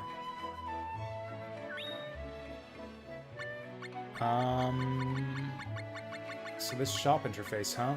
Did they take away the icons for the items again? Wasn't there another game we played recently that did that? That really pissed me off? I thought that these used to have icons in the original. Maybe I'm misremembering. I've only got $100 anyways.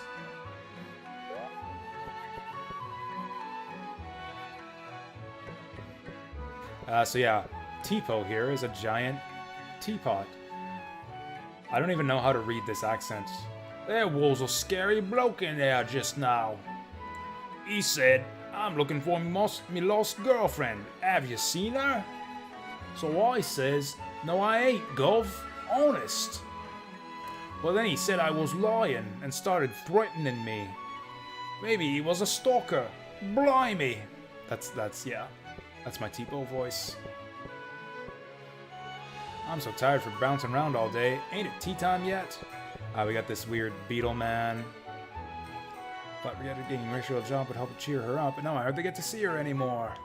Oh yeah, let me give you this book. It's about weapons, armor, and instruments. You can keep it in your study, and feel free to check out our shop. So now we got, yeah, encyclopedias for equipment. Am I an adventurer? Should at least get some bronze gloves at the shop then, and don't forget to equip them. Whoop, whoop, whoop. Oh, Strongbow Golden Apple. We do have Strongbow around here. Okay, I can keep an eye out for a Strongbow Golden Apple. Look at this. There's like this little onion thing beside the bed. I wonder if that means this is the Onion Kid's bed. If he even lives here. I thought this was Rachel's house. Oh, this is a cool little... Yeah, they're doing the thing again. The light beams go in front of your face if you stand here. And then you can walk in front of them, too. I failed to notice and appreciate little details like that playing this game back in the day. A lamp beside the bed? Yeah, but is it an onion lamp? That's the real question. I'm a sproutling. That you are. Okay, this has the classic, like, PS1 pre-rendered background game problem of what the hell can I interact with and where are the exits? Leg lamp. Maybe Cornhusker. Heya heya. Pyro Hedge. Also, also think it looked pretty oniony. I agree. Which is weird. I mean, it's weird that there's only one bed in the first place. Like, is it the onion's bed? Maybe because there's an onion next to it. There's like one bed in the house where apparently like 4 people live. Onion Kid, Tipo, Beetleborg, and Rachel, or whatever her name is, who we'll meet later. I kind of want to get to the battles already. Oh, and of course we got the classic mana shopkeeper, like the one mainstay of the entire series. Oh, there's stuff to find in town. We got bird meat.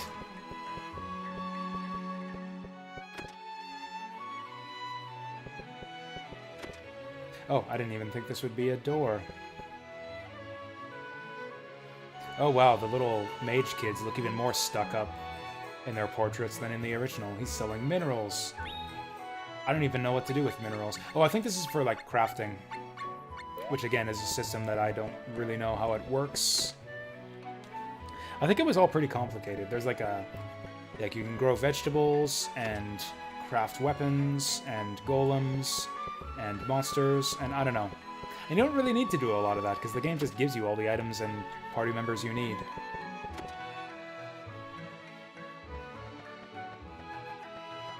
Oh yeah, speaking of items, I will see if there's a new bow in the shop for me. Oh yeah, so you pick your starting weapon, but I don't think you're locked to it. Like, yeah, you can get yourself a flail if you want. Oh, my bow's only 70 bucks. Did I pick a shitty weapon? My starting weapon is the second cheapest one in the shop. Well, okay, let's do like the kids said and get some gauntlets and boots. This game reminds you of Neopets, like in a good way? Is that good or bad? Armor list status elements. Wow, this interface though.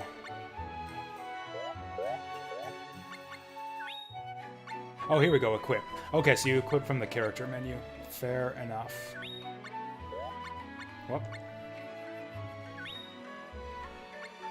I don't know if the interface in this game was always this bad, but maybe it was. It was a different time. It would have been nice if they improved this a bit. Yeah, look at that. There are icons on the items. They stripped them out of the shop menu for some reason, I think. I'm pretty sure. Maybe not. Also, hauberk. Hauberk. Have you ever seen that word in a video game before? I haven't. We barely started it. We barely started at Cornhusker. We're like less than 10 minutes in. Just got to the first town and watched the intro. Like, I played it back in the day. So I know that I love this game already. I don't know if I love the remaster. This seems... I don't want to call it lazy, because they clearly put some effort into it. Like, they redid the intro with, like, a fully animated cartoon intro. I think the backgrounds might be hand-drawn. I don't think you could do this with a filter, because the original backgrounds were all, like, pixel graphics, I think. Unless they uncovered the original drawings or something. Or they still had the original drawings around. I like her, she's cute.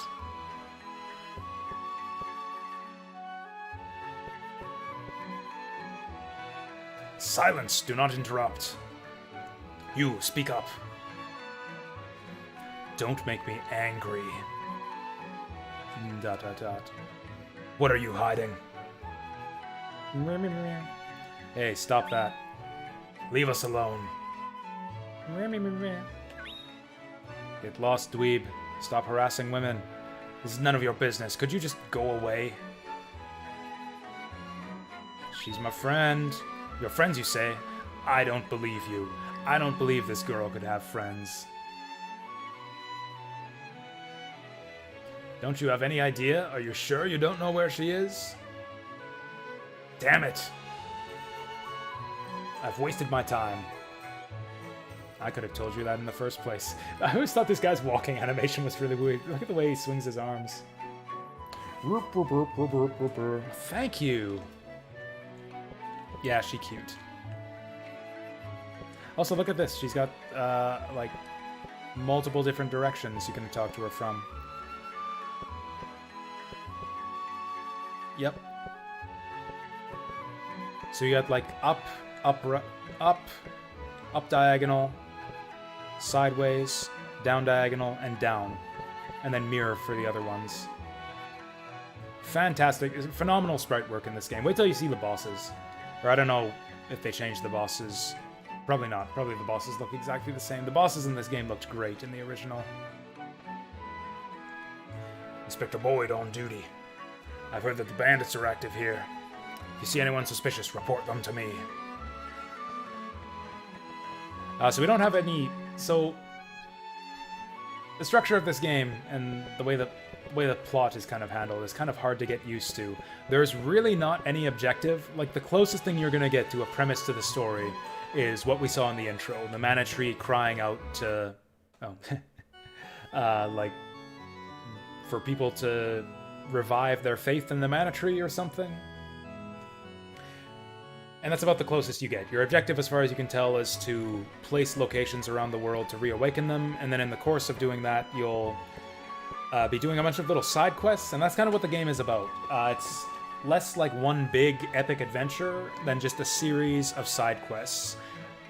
Several of the side... I guess you'd really even call them like side stories, mini stories, and several of them like branch into each other and continue from each other.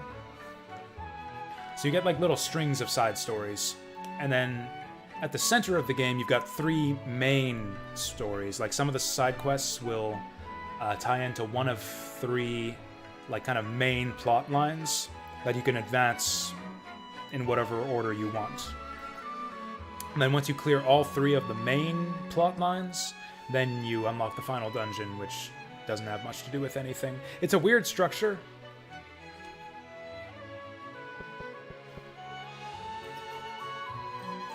But I don't know. It always worked for me because I think the stories are actually really good. At least some of them are. They're kind of hit and miss.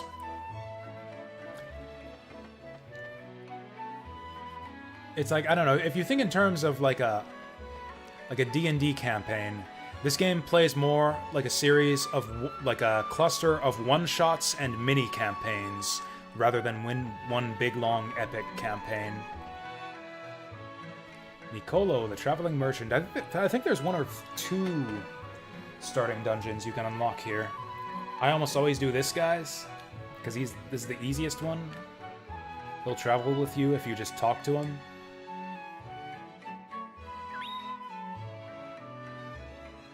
Oh, I guess I should have said no there.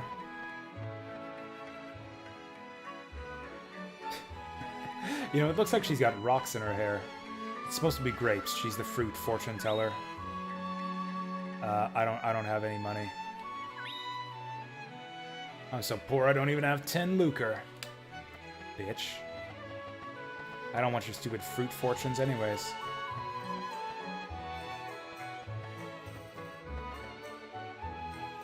Oh, here we go. I love these guys. They say such weird stuff. It reminds me of, like, the weird quips that, like, the people in the Kingdom of Zeal would say to you in Chrono Trigger. It's like, am I a bowling ball dreaming I'm a plate of sashimi? That's, like, what these guys talk like. Everyone with a soul disappears eventually, but Stroutlings don't have souls, so we always stay. The poet Pokiel said so. Creepy.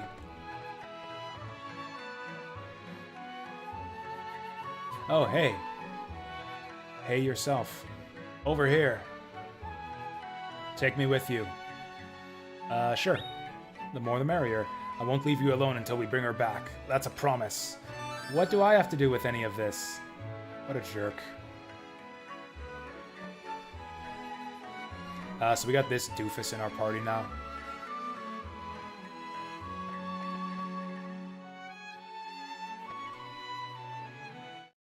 I don't know if story care... Oh, here we go. So we got this organ guy playing the music here. Out of his tail, his butt, I don't know what you'd call that. I get this tune stuck in my head from time to time. It's really catchy. Okay, this is the screenshot they used to... This location right here is the one that they used to kind of advertise the remaster. This was the screenshot that actually got me really skeptical of the remake. Like, if you compare this to the original, it's very clear that they've taken out a lot of the detail on, like, this statue in the center. It just doesn't quite look the same. A lot of the details on the flowers, like, yeah, these flowers look pretty smudgy compared to the very detailed, pixely original. So yeah, this was the screenshot that got me really skeptical of the remaster. Also, this is also one of those kinds of games where you sort of have to talk to everyone because you have no idea where the next plot flag is going to be. Like, this guy's following me now, but I don't have an item yet to open up the next dungeon, so I don't know what we're supposed to do here. I forget. It's been like 10 years since I last played this game.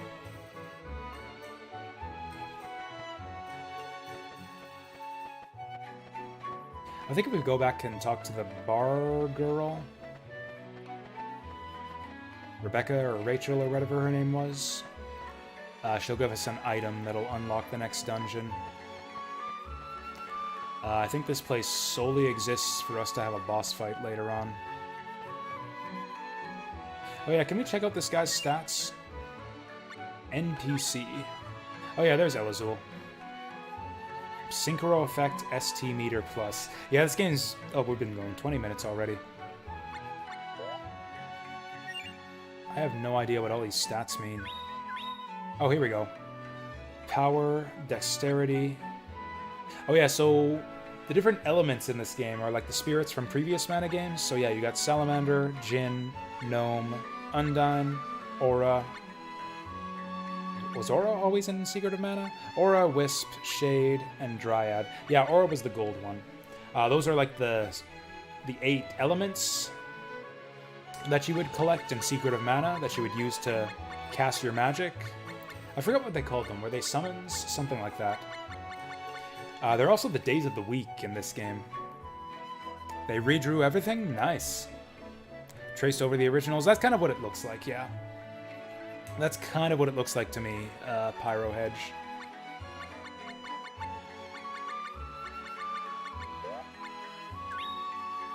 I imagine they would have had like a team of artists to work on it. Like, I don't know.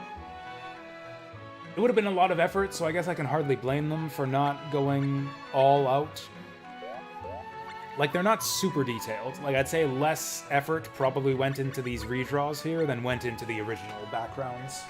And it kind of shows in the way they look. I think the original ones looked actually looked quite a bit better.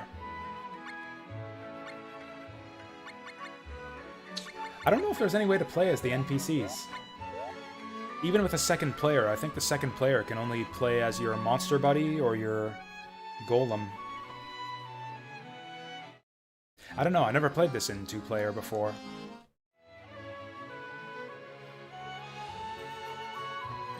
This is why I never do this guy's quest first, because it's so much easier to do the Rabbit Man's. Here. There we go. What's this? Wait. It smells like pearl. Okay, a little bit creepy. Little bit creepy, dude. Let's hurry. Yeah, let's go find your girlfriend, who you apparently know the scent of, because you're sniffing her all the time or something. You could play as the NPC? Okay, that's cool, that's cool. I am glad for that. So that's Dominant Town.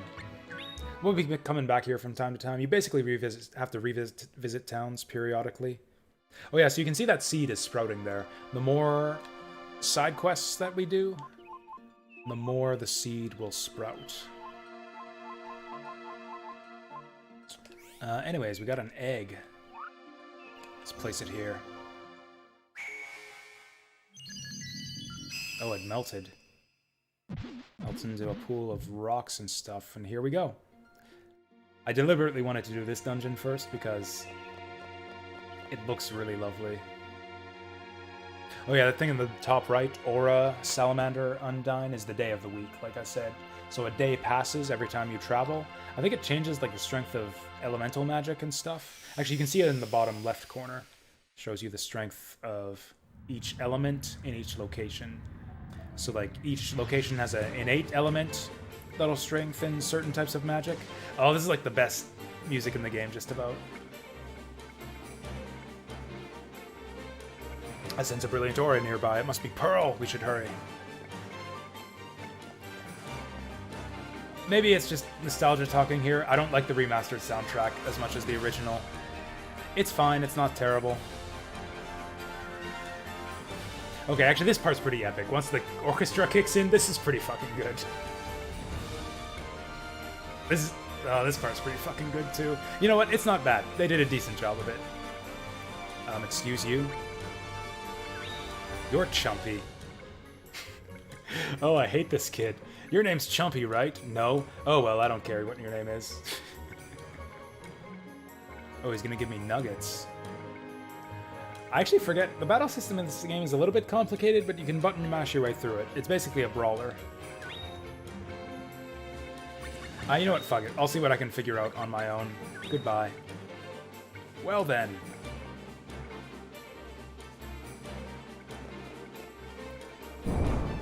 So unlike Secret of Mana,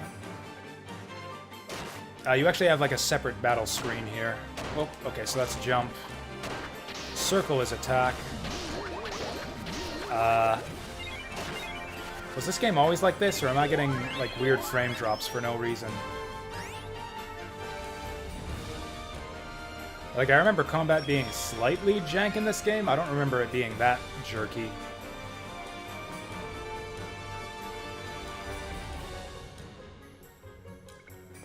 Maybe it's just my bow? Lay it on me, Sproutling. People don't come here all too often. Okay, that's good to know. That guy, I think, warps you back to start.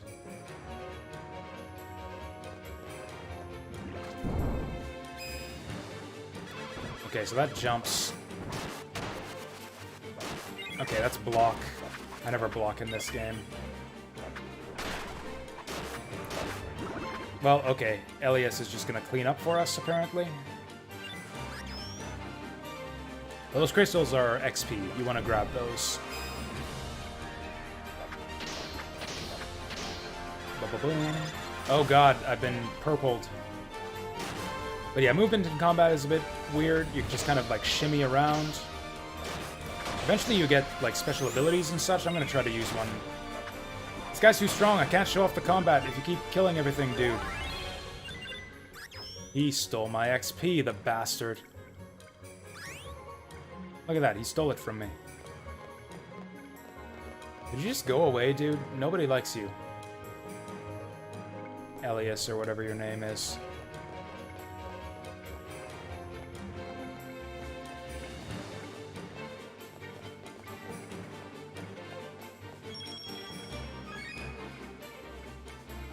We got a blank eye. I do like the widescreen support. Widescreen helps this a bit. It'll be interesting when we get to the boss fights, because like some of the boss fights were confined to a single screen. So like, would they expand the boss arenas? Hello. Okay, I'm gonna try a special attack. I don't know any special attacks yet.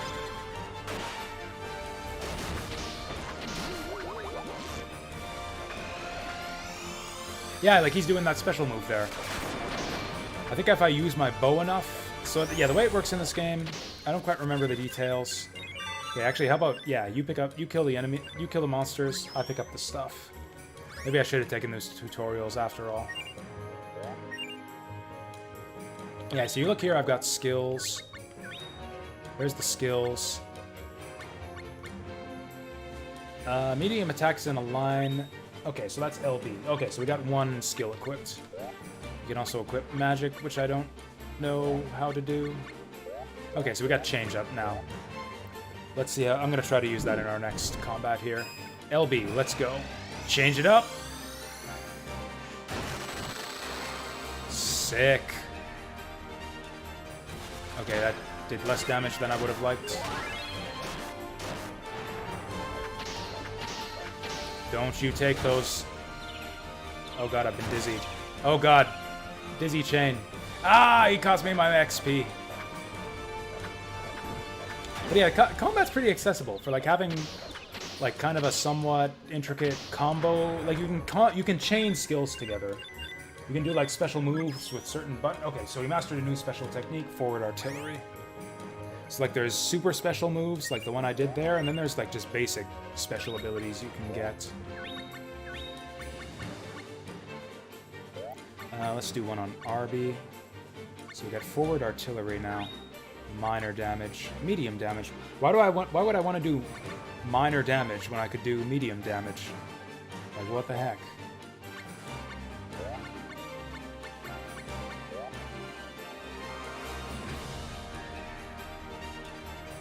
I really should have taken that Onion Kids tutorials. I know you can do other special moves with your weapons, but all I know how to do right now is just shoot my bow. So I guess that's what I'm gonna do.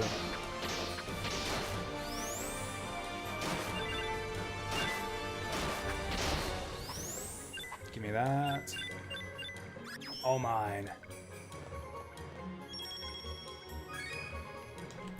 So this is it. This is the game. Very much along the same lines as Secret of Mana. You just wander around beating monsters to death. And everything's all beautiful and magical and has great music. And that's basically Mana in a nutshell, like all of the Mana games. That was Trials of Mana as well. And we're back at the entrance. I've gone around in circles. Okay, please teach me. Abilities, action abilities. Useful things you can do in combat. SAS menu 1P skills.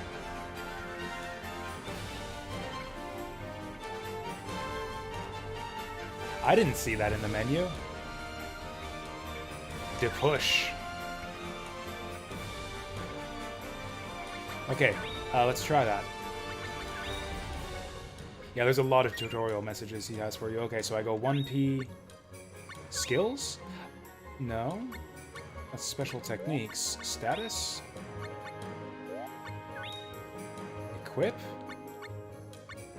I apparently wasn't paying close enough attention. Oh, there we go. X and A. Okay, yeah, abilities right here. Okay, so jump is a special ability I have. Right, that's not just the basic controls. So yeah, I can swap out my jump with any of these. So yeah, instead of jumping, I can... honestly, I don't even think jump is good for anything. And then you can combine these together to learn new abilities. So yeah, let's get lunge instead of jump, and then you can combine your abilities with attacks to special types of attacks.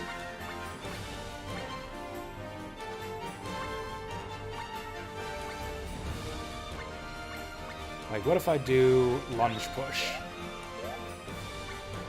How about that? What about lunge push? Also, I think the enemies respawn every time you screen transition. I guess we'll see.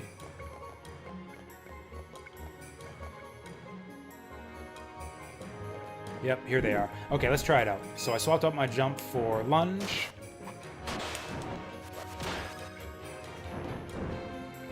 And then you can push, too, for whatever good that does you. Honestly, these early abilities, I think, don't really do very much.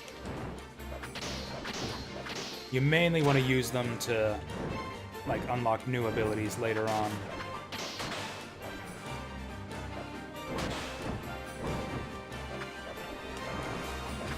Oh yeah, let's try out this new thing. Forward artillery! Okay, that actually did hit him. Okay, so that's like a big AoE. Grab the item. Grab the item, you useless schmuck.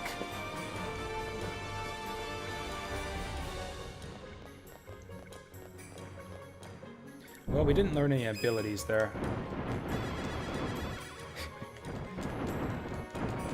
Oh, you can, like, send them flying here. I wonder if there's pits later in the game. Okay. Oh, interesting. How did I do that? Okay, so you got, like, a low attack and a high attack. Or a down attack? Oh, that's heavy attacks. That's right. Oh, I'm confused.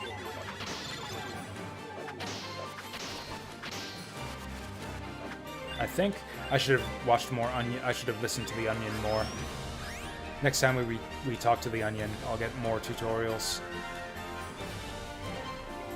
Okay, I think we were supposed to go down this way. Level 3.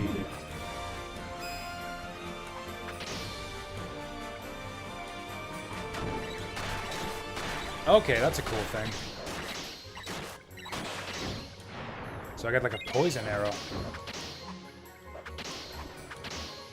Okay, so yeah, you can do combo attacks just like any brawler type game.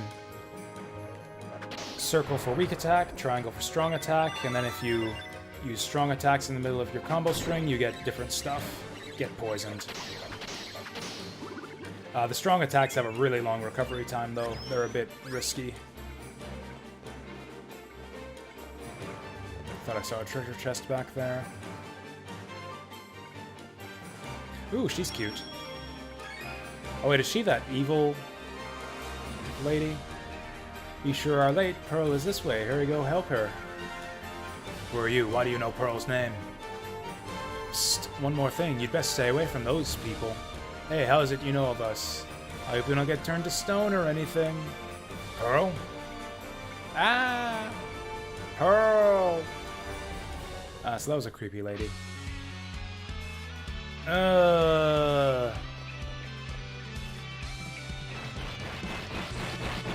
Alright, so this is boss number 1.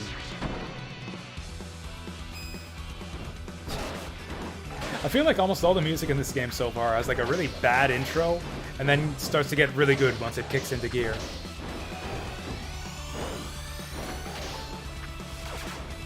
Okay. The tricky thing with bosses in this game is they have tons of iframes when they do their special attacks. Which makes it a bit risky to try to do special skills on them. Yeah, look, he went invincible there. Right when I did my special attack. They also telegraph their attacks hugely, so they're pretty easy to dodge for the most part. Whoa. Oh no, can we get away in time? Whoa. God, I almost didn't.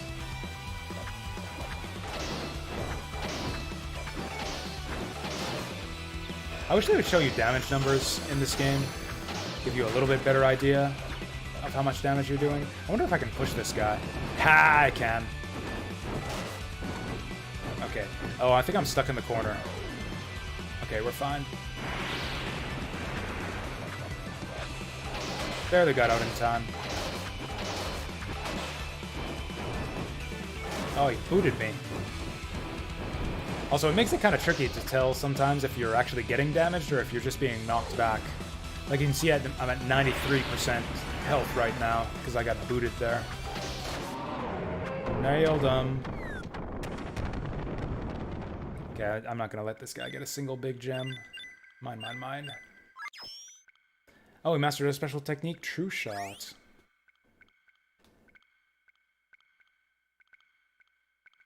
Pearl. Oh, there she is. Almost didn't see her there.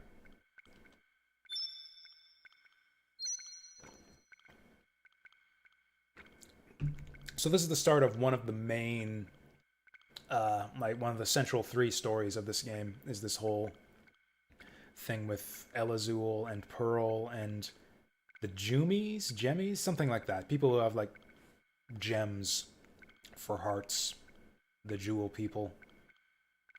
There's a whole long plot line involving these two and other Jewel people, and this is the start of it. This Elazul guy's kind of a jerk. I get kind of like abusive boyfriend vibes off of the relationship between these two. That's kind of what makes the stories in this game a bit special, or a bit interesting to me. It's like a lot of the people you meet are not just like straightforward, like obviously good or obviously terrible people. I'm gonna stick up for Pearl. Fuck this guy.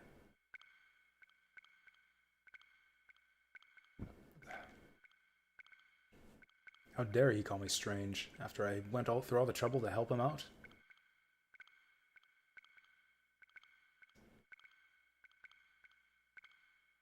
Ah, she's blushing. The sprite animation in this game is really good. And we get a new artifact. Oh, we get 2 new artifacts. I think the Firefly lamp is for a new town.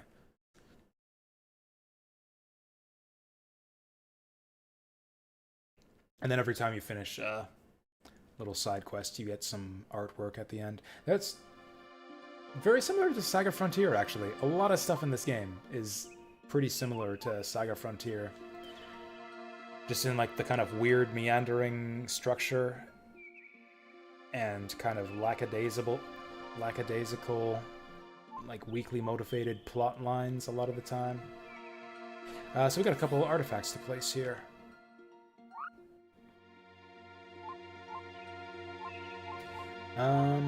Let's take the Firefly lamp out in this direction. I think this is going to be a new town, but I don't quite remember. So that blew up. Literally blew up. And then this thing? I think this is like the jungle or something?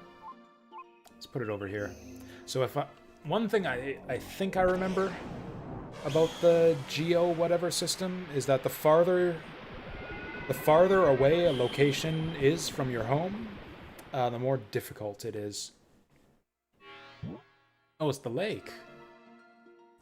Lake Kilma. I mean, we could go here, but I don't think there's anything to do here yet. There might be a subplot involving pirate penguins in this place. Although maybe I have to go to a town first. Oh, here we go. Oh, this is good music too.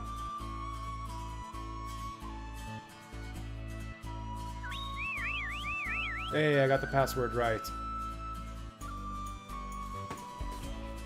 This is at least the second game on PlayStation. Well, the second Squaresoft game I'm aware of on PlayStation that has a walrus pirate captain.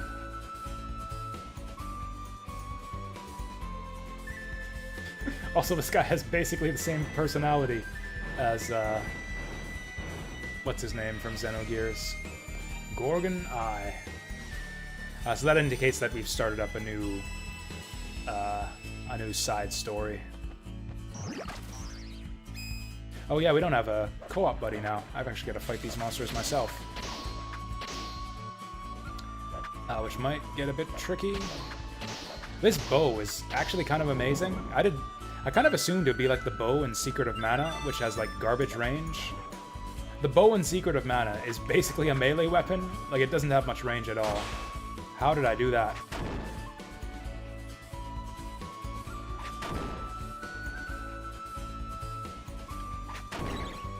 Cool.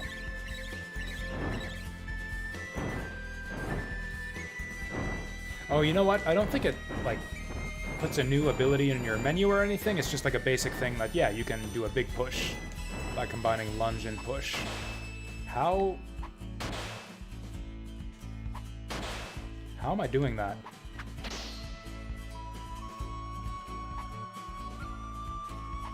Or is it based on how long I hold the button? I don't know why I'm suddenly jumping forward. I'm pressing the same button that I used to throw that explosive shot. Oh, it's the D-pad. Okay, D-pad down gives me this. D-pad forward gives me that. D-pad up gives me that. Okay. Yeah, I played this game twice and didn't actually know any of this. I literally got through this game my first time just mashing the circle button all the way through. I used the knives, which have a really good basic combo, so I literally just got through the game just mashing circle the whole way through. And I still loved it. Okay, what if I combo it? What about this one? So the basic attack... Okay, so your basic attack has only one variant. Yeah, so this doesn't change at all, regardless of how you press the D-pad. What about if I combo it? Okay.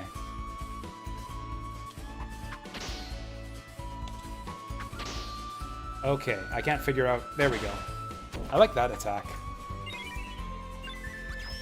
Death animations in this game are really good too. I love the way that the monsters explode into, like, bone fragments.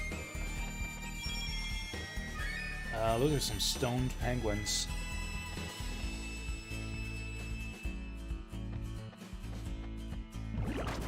But yeah, this is a really, really fun little game. Just magical all around. I don't know if I'm sold on the remaster. If I really want to stream this, I think I'd rather just play the original PS1 version.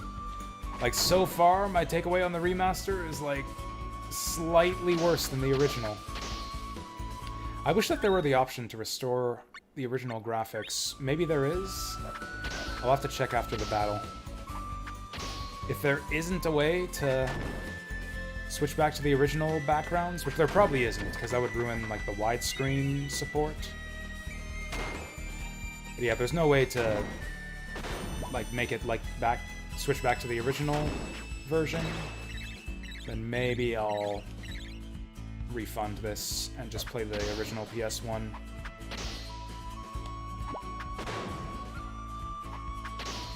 Okay, I can't figure out how I did that jumping attack. Oh, we mastered grapple. I don't know how that happened. I guess you just have a passive chance to learn new abilities, maybe? Okay, let's try grapple.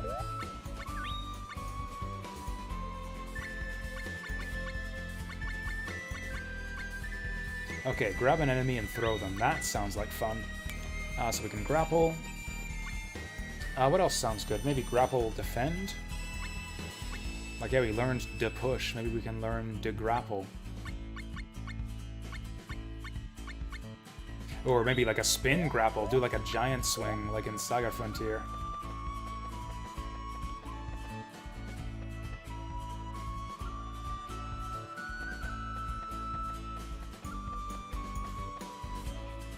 Maybe it's just me, but I think I saw...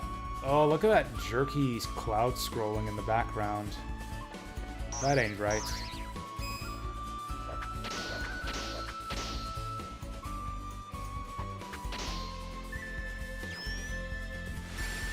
Whoops. Oh yeah, what's the button again? Oh, I've confused myself. Okay, I'm getting clobbered by these guys. Okay, maybe we'll clear some of them out before we experiment with our new abilities. Oh, it's like I'm getting weird hitching too sometimes. Why would that happen?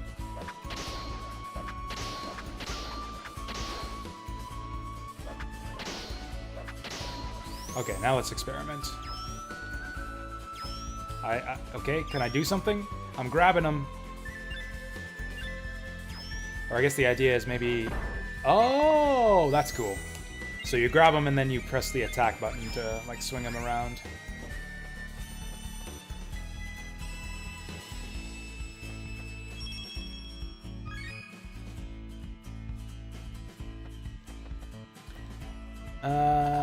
Nah, he'll be fine.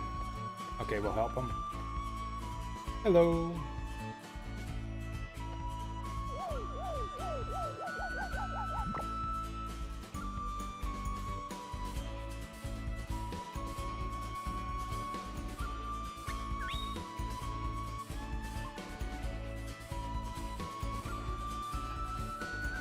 Turtle, Tortlida.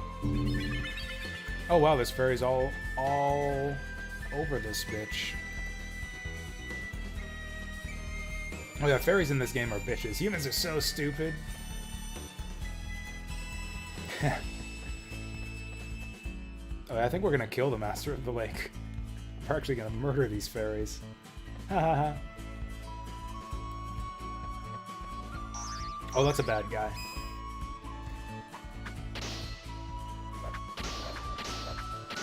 Oh yeah, so yeah, there are like multiple levels of health bars in this game. Like, you know, changes the color, like you clear the yellow health bar and that reveals the red health bar, and then the red health bar is the final one. I think there's like a bunch of different colors all the way up to black. Once you beat the game, I think it's after you beat the game, you get the ability to unlock new difficulty settings, kind of like a New Game Plus type thing, which you can even do on a new save file. The hardest difficulty setting is called No Future, and like all of the enemies are level 99 and have shit tons of health. Like it takes like 10 minutes to clear one battle in the first dungeon.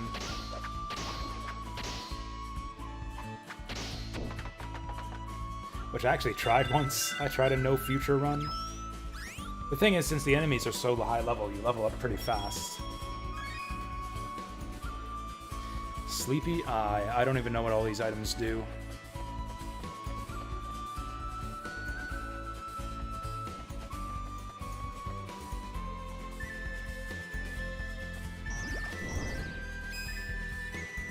Oh yeah, one other thing. There's not really any resource management in this game, because you always get restored to full health after every combat. So you can kind of take each battle as like its own individual challenge. This is a very casual game, as much as it has like some slightly intricate like ability systems and whatnot. Okay, let's try this again. Love that shit.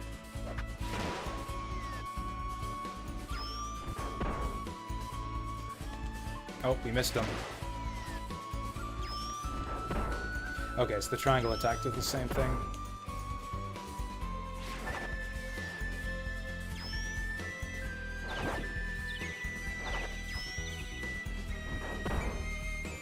Hurrah. Okay, probably lay off the spinning. Oh, also, yeah, your health regenerates automatically. I think there are healing items, but I don't know. I've never really used them all that much. More of these guys.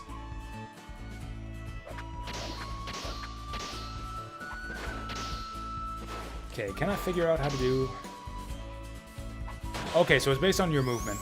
You gotta be, like, actually moving forward, I think. Okay, maybe I have no idea.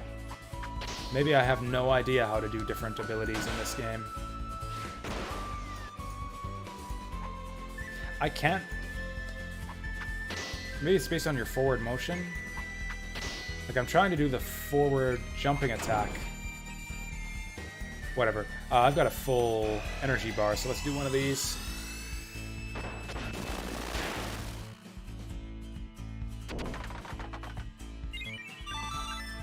Nice. Oh, I think I missed a gem. There we go.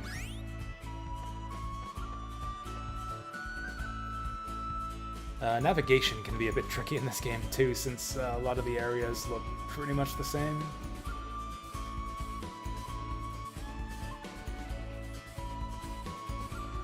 Nope, is it boss time?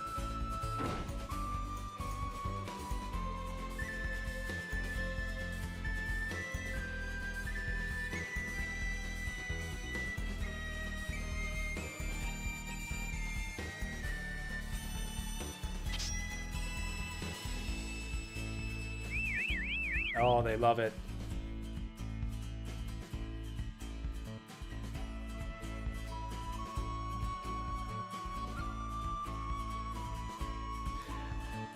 So I think what I'm gonna do is, yeah, I'm gonna like, maybe on another stream or maybe on my own time. Oh, hey, okay, so this is where you save. We actually haven't saved yet at all. I think I'm gonna like try out or like load up the original PlayStation game to kind of compare and contrast with this one. And then if I decide... Oh, you can actually... Oh, I didn't actually know that, Lauren. Seriously? How do you do that? Is that the diary here? No, that's the quest list. Or maybe with this... Oh yeah, there it is. There it is. Yeah, save anywhere you want. Thank you for the pro tip. That's a lovely little quality of life improvement, I think. This game's super casual in the first place. Like, you get your health restored after every fight. You can often button mash your way to victory. I honestly don't think it even detracts from the game if you just save whenever you want. Kind of wish I hadn't blown my special attack before. Oh, I got clobbered. This guy's shitting rocks at me. Okay, two can play at this game. Never mind. Okay, thankfully they don't do much damage.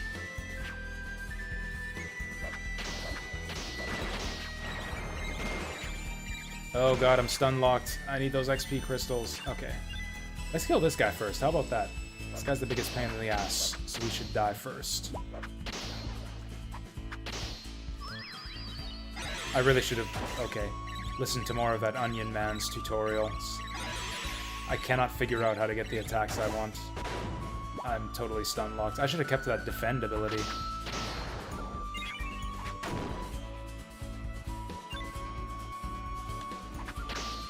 Like, yeah, I'm trying to do that one where I jump up, but I can't seem to get it.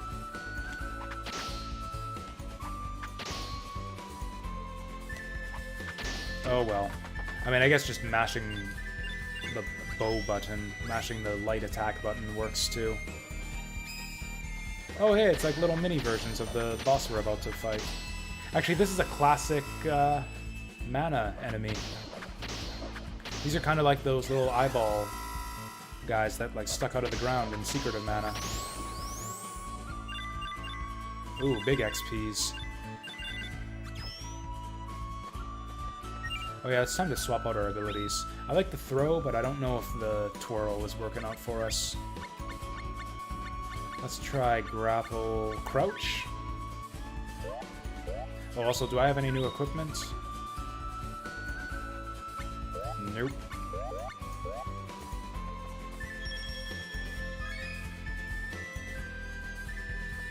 I might try to mess around with, I don't know, some shopping or crafting after we're done with this dungeon here. Penguins are a type of human? Yes, that's exactly right.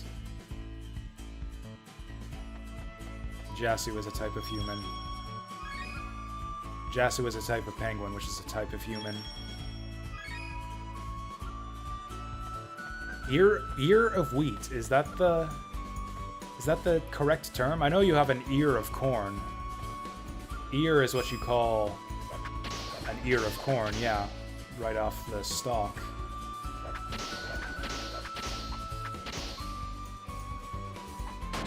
Okay, I did that again and I didn't even mean to. Okay, I guess I should have anticipated that. So it's up. Up attack. Okay, the timing's a bit specific, but yeah, you gotta hit up first. Okay, actually no, I have no idea how to do this and now I'm gonna die. Let's change it up. Nice. I love that attack. That looks so cool. One of the many cool things about this game is just the tremendous variety. Like, there's a whole tree of special, like a whole separate tree of cool special abilities for every single weapon, and there's like 10 weapon types in this game. What the heck was that?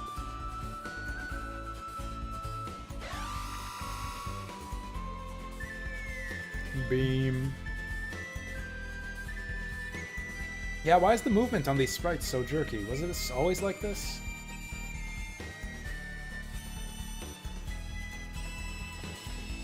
Turtle? I think it's worth it to save him. Save my penguin brethren here.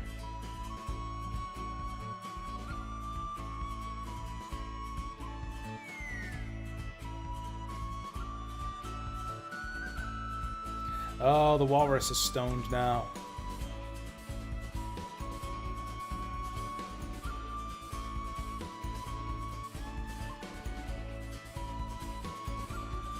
Ooh, he called me a delightful individual. Flattery will get you everywhere, my friend. Is the master of the lake a big lad? How big? Big. Stuff like this is pretty cute. Like, he actually just walks out the size of the boss. The boss is not nearly that big. I remember this boss.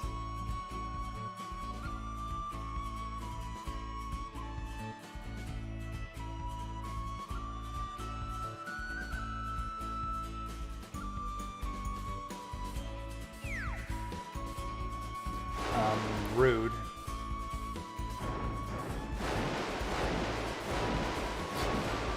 Okay, that belly sliding animation on the pigs is pretty, or on the penguins is pretty neat. Oh hey, we got the alternate boss theme. This one's got a techno-y vibe to it.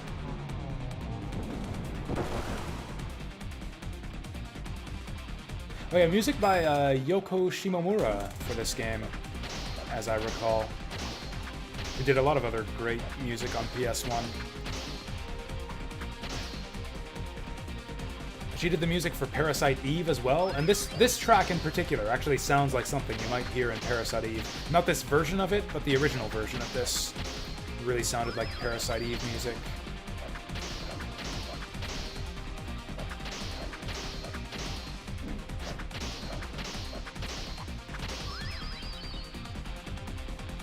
Ooh.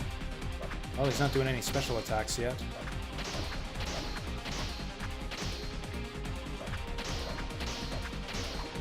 I wonder if I could have gotten an NPC co-op buddy if I'd have played my cards right here. Oh, what's he doing? Okay. Oh, here he goes. Oh, never mind. Oh. Beam. Oh, he dodged my attack. Oh. Never mind, he flubbed it up in the end. That didn't even do that much damage.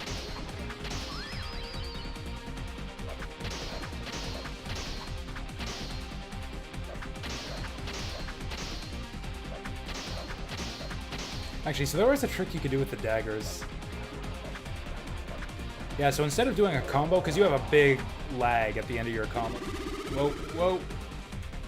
Like, yeah, just like a big... You hang up at the end of your combos. It's kind of the way the game is balanced. It's like you combo, and then you gotta pause for a bit before you do the next one. Yeah. Yeah, this game's got some jank to it. You could do this with the daggers, too. It's actually faster and better DPS to just not do the combos and space out your button presses so you just keep getting the first attack over and over again. That doesn't work with the heavier weapons, but yeah, it seems to work with the daggers and now the bow. Because it's only the third hit of the combo that really locks you up. So I guess we'll just do it like this. I think this would be a fun co-op game. Also, bullseye! Look at that, I'm sticking these arrows like right in the middle of his eyeball.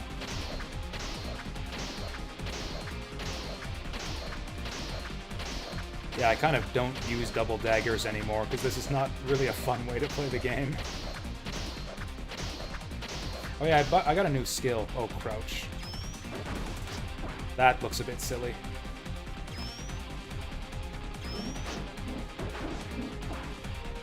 Did he just crush me? It looks like I got crushed there. And of course he does that as soon as I use the special skill. Oh, have we got him still? Nope.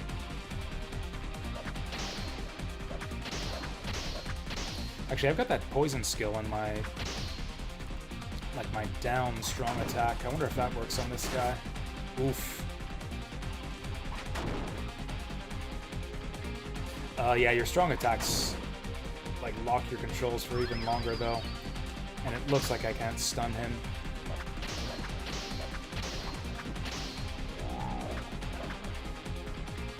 Actually, if I follow up the basic combo with the strong attack, maybe I do get... You jerk! I didn't think you could do that twice in a row.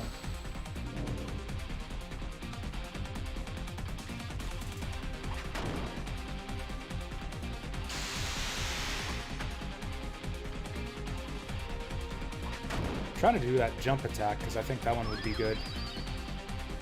Can't figure out how to do it again. Whatever. We'll just go back to what works.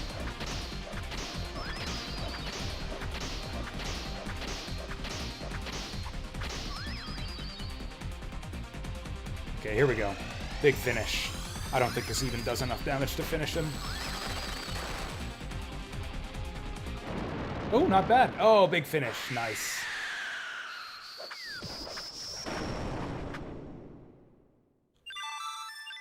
Okay, I think I'm going to go back to the first area and talk to the Onion Kid again to get my combat tutorial. 240 XP, and I still didn't get a level up there.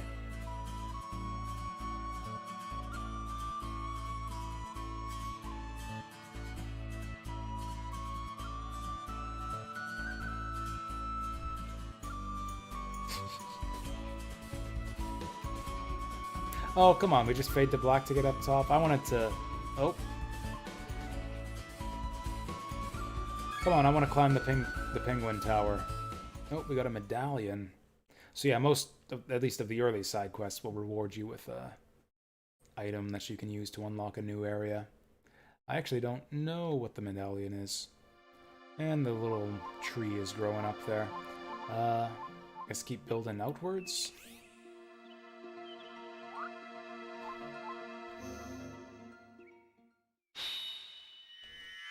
I have no idea what this place is.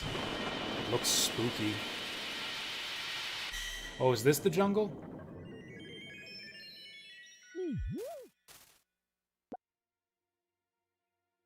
Oh, okay, that's a good point. Yeah, I guess. Yeah, so yeah, look, heavy dryad here. Yeah. Fair enough. Oh, actually, we got heavy dryad strength here, too. Okay. So yeah, I like the non-linearity of this game. It's kind of the type of game where you can take things at your leisure and like go where you want to go. Take things in whatever order you want. I think there's a dumb side quest in Lumina where you can like sell lamps to bears or something, which never made any sense to me. You have to like learn to speak their language, but the solutions, I don't know. I just used a guide for that when I was a kid. I couldn't figure out the logic behind it. I don't even remember if there's anything else to do in this place. Yep, here they are. Dub!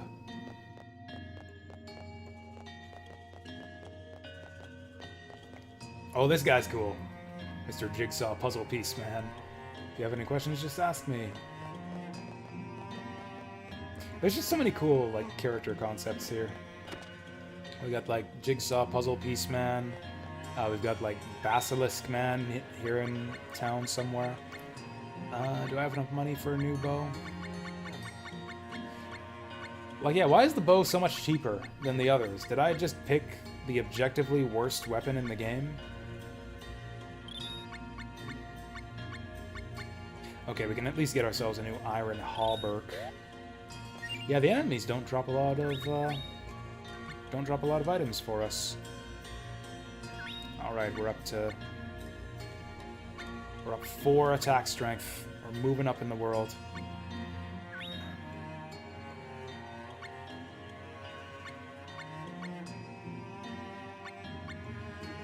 I can't really tell what we're getting here. So we're -1. I think that's like blunt, slashing, pierce. This game has damage types on top of everything. It's got blunt, slashing, pierce, damage type defense. This really is the Dark Souls of mana games. Do we even get anything off this?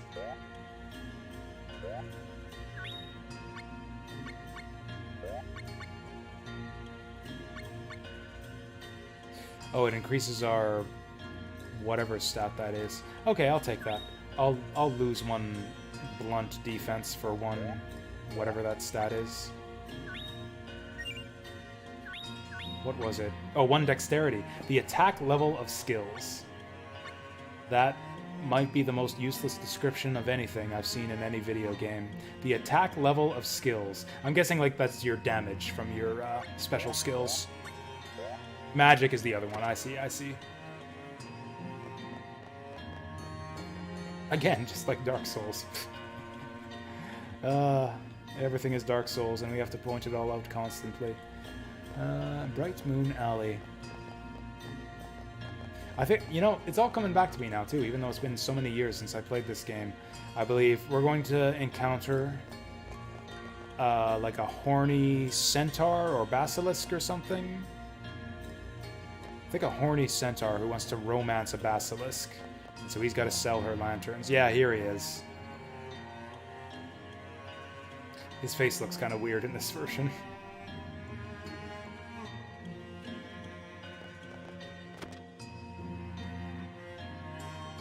Yeah, I don't really know how anything works in this game either. It's so weird that there's like so many like of these complicated looking systems between like monster raising, weapon crafting, golem making, like 3 different types of physical damage and all these numbers on the options screen. And in the end, like it's basically just a brawler you can button mash your way through. In a lot of ways, like to just play the game, like the combat is even simpler than Secret of Mana in some ways. Like Secret of Mana had like stamina and charge attacks. This game's got a bit more going for it, but the extras aren't as necessary as those extra elements in Secret of Mana. Oh, okay, so we gotta sell 6 lamps.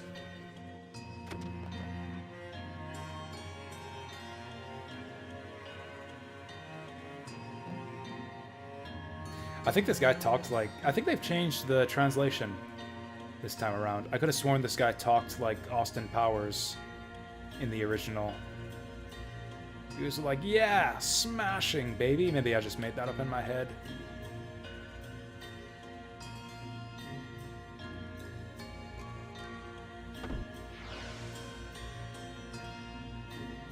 This was, yeah, that era, wasn't it? Yeah, mid-90s, the height of Austin Powers mania. Gilbert's nice, but a little weird. Okay, so we gotta go sell some lamps. Using my salesman techniques.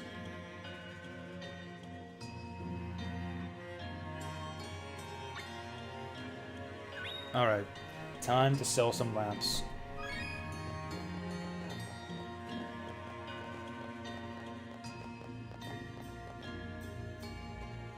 Okay, here we go. I'm going to show you guys how to sell some Dub Bear lamps.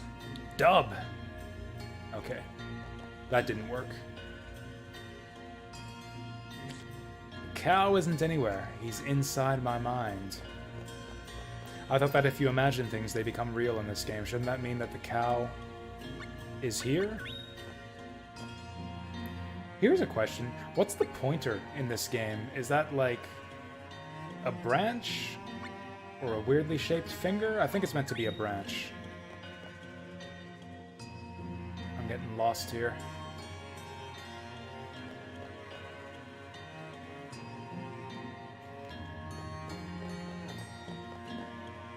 Dub!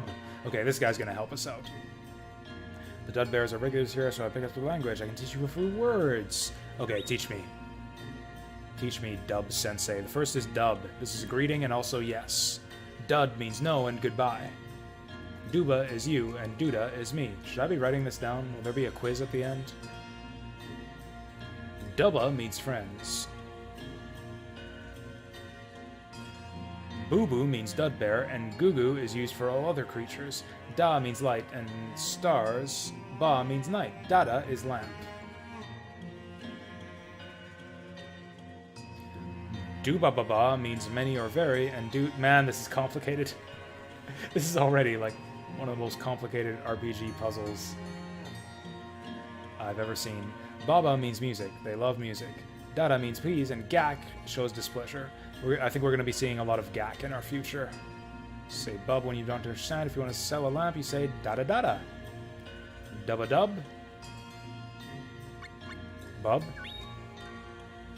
Oh, cool. I'm an expert. Alright. Fuck. Duda, boo boo, duba, boo boo. Boo's bub, dub, dud bear. So he's like saying, I'm a dud bear. Are you a dud bear? No. Duda, duba, duba, duba. Da be da ba boo ba. Yeah. Hey there, Nissan. Dub. There, that's the extent of my Dudberries knowledge. Duda is you, Duba is me, or one is the other? Dubba. Dubba. Dub. Duba. Duba ba ba. Bada. Dub.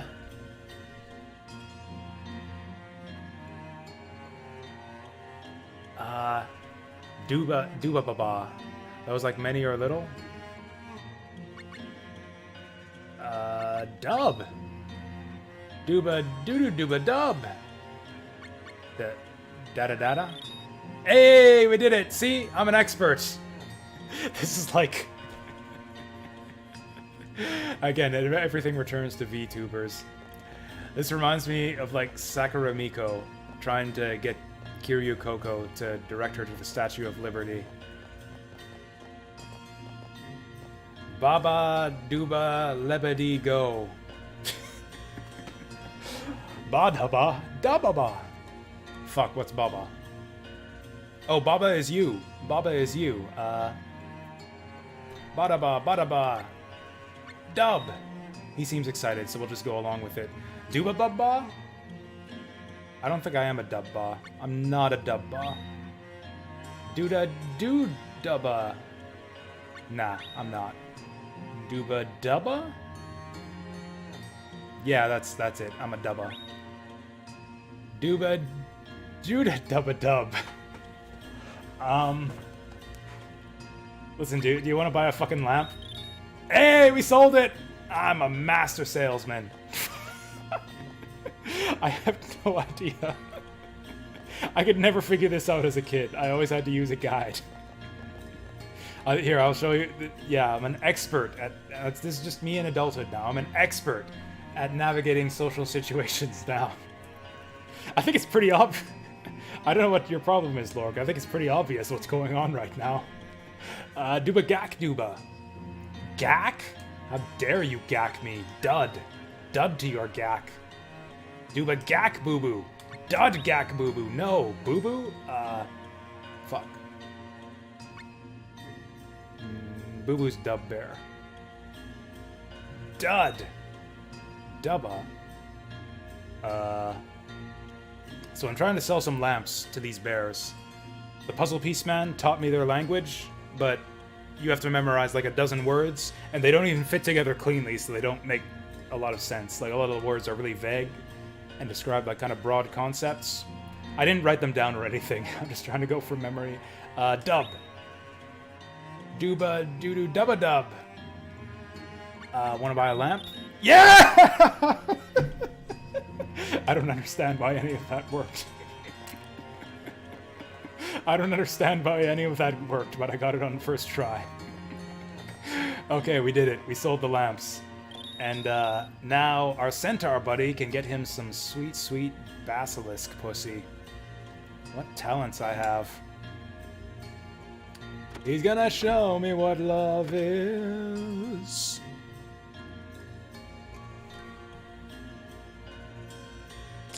I think they just say no.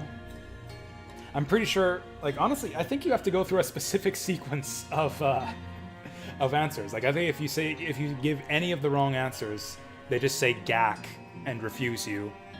And I think then you have to spend $1,000 to buy the lamp yourself.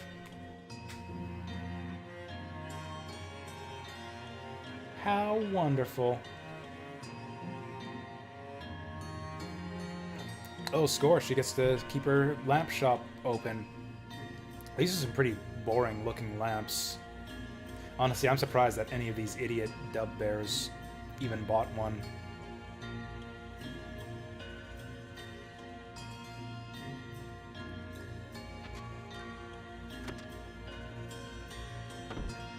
Or maybe she was a harpy. That's right, she's a harpy. The basilisk is in a later... This is kind of one of those recurring plot lines in this game, is horny centaur tries to get with different monster girls.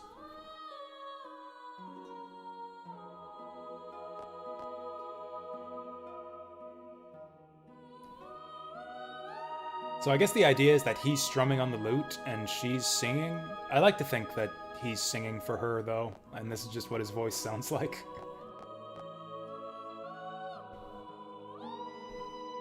When did this come out? The remake just came out yesterday. Like, the original, I think, was 97 or 98. The remake literally came out yesterday.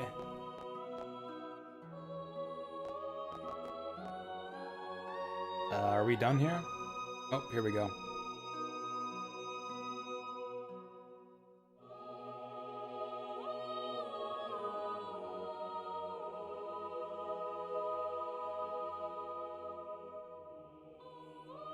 How the hell did he sell any lamps to those dirty dud bears that he hates so much? Oh, dud bears. I said it wrong. Oh, that's like a racial slur, because dud is, like, bad in dub bear speak. This is a pretty boring conversation. Do we really need to sit here listening to it?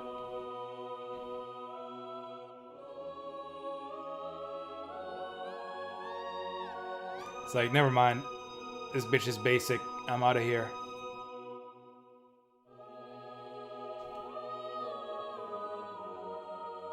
Oh, never mind. Not where I thought that conversation was going.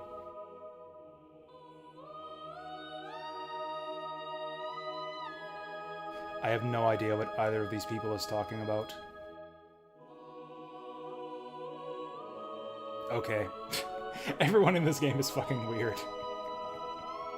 This conversation scarcely makes any more sense to me than any of the ones we had with the bears. Well, that was a waste of time. I didn't even get, like, a new Geo artifact or whatever.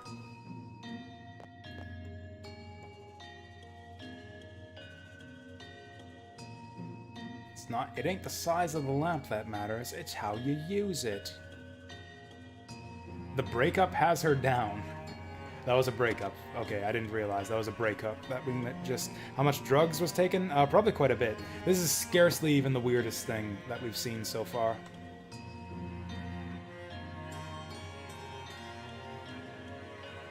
I'm not even gonna try to interpret whatever the hell they're saying here. Wait, you're telling me they speak English in the first place? Because clearly she can understand, or she's speaking English to them.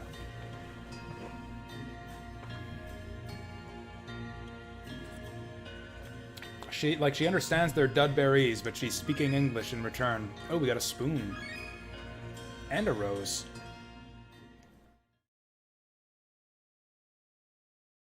I love it when you, yeah, like full character artwork.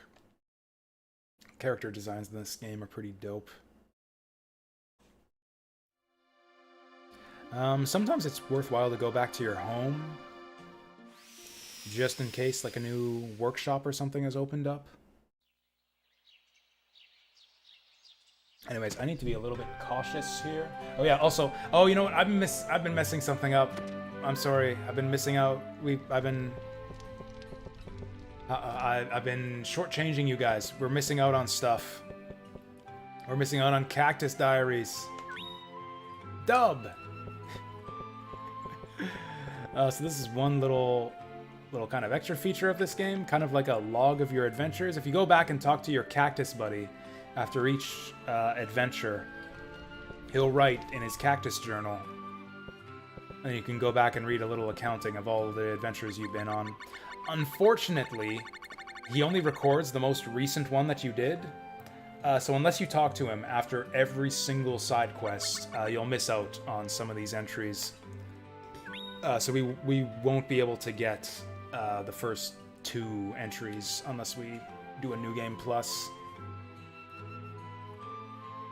I think it's neat that my master comes by to tell me funny stories like that. It's not a big deal, like there's no reward to it other than you get to read all the funny things that all your little cactus buddies running commentary on your adventures. And it's kind of adorable, but like there's no real gameplay reward to it. I like the rainbow save bar too. Also, at some point, like, what's with this giant tree house where, oh, nobody know. So there's our pelican mail carrier that has a mail bag for a mouth. Hanging off of its mouth? I can't really tell. I think that's its actual mouth. Oh, I won't be able to do my jobby job. Alright. So I guess we gotta go jobby job some little sorcerers here. That's actually just what I was about to go do. I wasn't sure that this would unlock yet, but yeah, this is the next thing we do.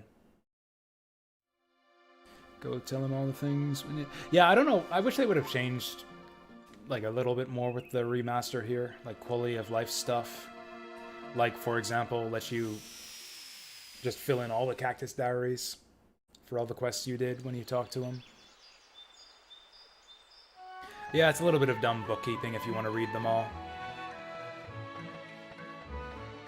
Oh yeah, I wonder if any of the people in town have anything new for us. I want to be a bit careful, because to be honest, I don't want to go over 2 hours in this game, because I might want to refund it. I don't like the new backgrounds, and I'm not convinced that this is actually any better than the original. I think I prefer the music of the original. I don't like the remastered soundtrack quite as much as the original, and the backgrounds just clash too much with the sprites. I think I'd rather just go back and play the PlayStation version. Like, I don't want to pay 40 bucks to just play a very slightly worse version of a game that I've already played 2 or 3 times before. Yeah, I mean, yeah, there is no, by that logic, yeah, there's no need to play any video game, because you can just watch it on YouTube. Or at least there's no need to 100%. Okay, this is different from last time. I love how they made, like, the, like, I don't know, some of these weird boss themes into, like, I don't know, like, more techno-y. This sounds very different from the way that it did originally. Again, this is like one of those Yoko Shimomura boss tracks that sounds like something out of Parasite Eve. Rule the world with pumpkins? It could happen. Hi.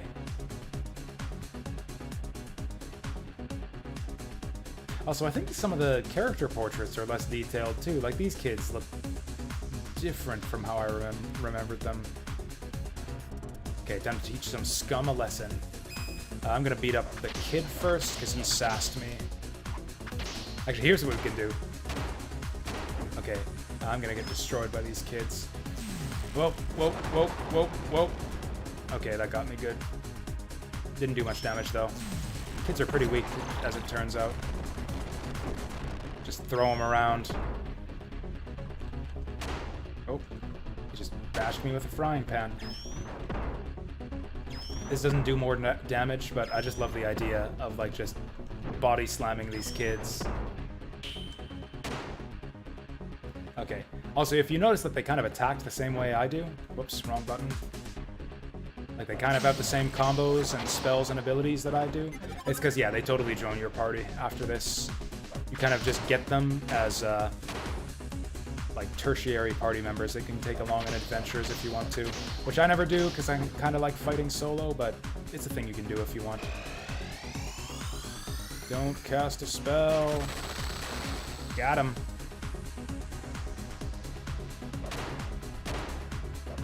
This kid's kicking my ass. There we go. Oh, we can interrupt her.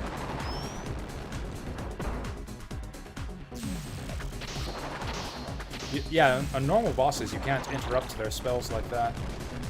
Oh, wow, he somehow got me anyways. I wasn't anywhere fucking near that. Oh, what's going on now? Cat. Am I overleveled for this fight or something? Well, I'm confused now. Okay. Her attacks hurt.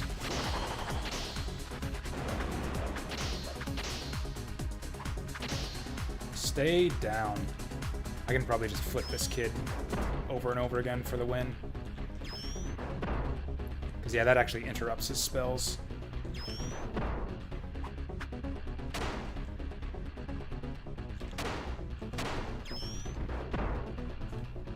Or maybe it's... Oh, hey, we can finish him off with one of these. Forward artillery. Oh, he's doing a spell, too. He dodged my spell with his spell.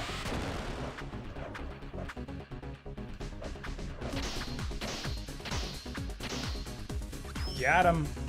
Alright, we beat the shit out of those kids. Why are they doing, like, little victory poses? Oh, because they enjoyed getting slapped. Silly. Bud and Lisa. Yeah, they can be my apprentices. And now we can take these little brats along with us on our adventures if we want to, which I absolutely don't. The one girl has, I guess they can do housework for us. Like, yeah, they come with the broom and frying pan. She can sweep my floors and he can cook me breakfast. I can't wait to see what our cactus buddy has to say about what just happened.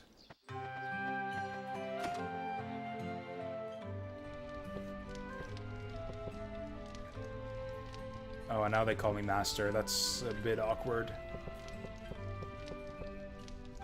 I don't even know if these kids do have, like, a longer plot line or anything. I think now they just hang around in my house till the end of the game. Scary pumpkins. Also, in addition to everything else, you can't just read the diary afterwards. You have to leave the room so that he, yeah, walks out of his pot. Also, the little cactus buddy makes a comeback in Trials of Mana. He's the guy who gives you rewards for filling in map squares or something. Pumpkins? They used pumpkins? I hope they're still yummy. Okay, so those are all the stories he's heard so far. We're gonna save it, and as it turns out, I'm up on... Okay, it says an hour and 27 minutes, but I'm actually more on like an hour and 50 minutes, so that's gonna be enough of this game for me, because I think I'm gonna refund it. And if I decide that I want to play more of this... Oh yeah, we came in just under the wire at 112 minutes. We came in just under... yeah, I think if I decide I want to play this on stream, I'm just going to play the original PlayStation version. I think it's slightly better. It's not an atrocious remake if you are against emulation or something, but I'm not. I emulate all of the things, and I would rather just play, yeah, the PS1 version. Not worth the $40 for me, but I recommend the game as a whole. The game seems to hold up pretty well from what little I saw. And yeah, this is like the only way to play it now, unless you resort to emulation, so yeah. And am I gonna play anything else tonight?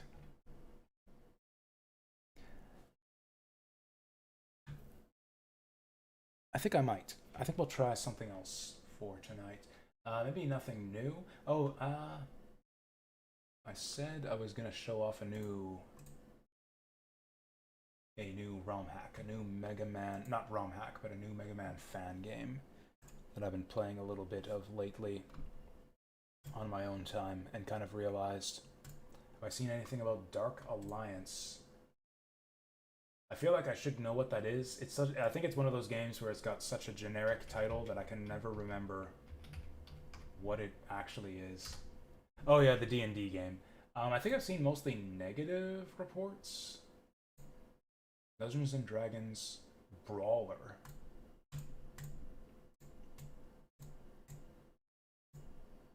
It looks kind of neat. I can't remember what specifically I heard about it. Like, yeah, it was on my wish list. I didn't actually notice that it had come out. Is that the buzz right now? Is that what people are talking about? Is Dark Alliance? Anyways, I'm gonna just load up some Mega Mans while we're talking about this. Also, I guess we'll just call this Rando Retro, because that's kind of what we're leading into. It's free on Game Pass. Played for an hour and it was meh. Well, at least it was free.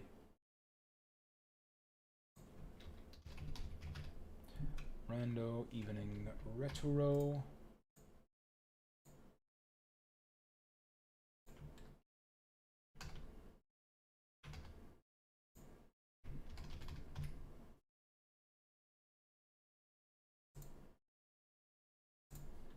All right, let's load this up.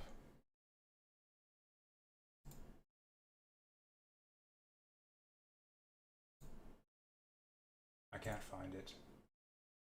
Why is it not in my games folder anymore? What's even going on here?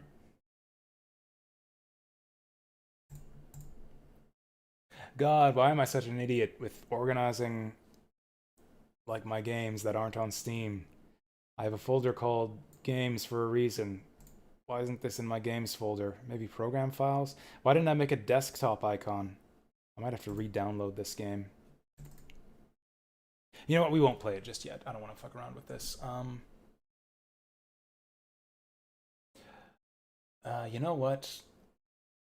I feel bad doing this. I'm going to call it for the night. I'm going to call it for the night, and then I'm not going to promise anything, but I'm going to try to go to bed early so that I can like maybe get good sleep, and maybe do a stream tomorrow where I show off this Mega Man fan game. Or not tomorrow, because that's board game night, but like Sunday.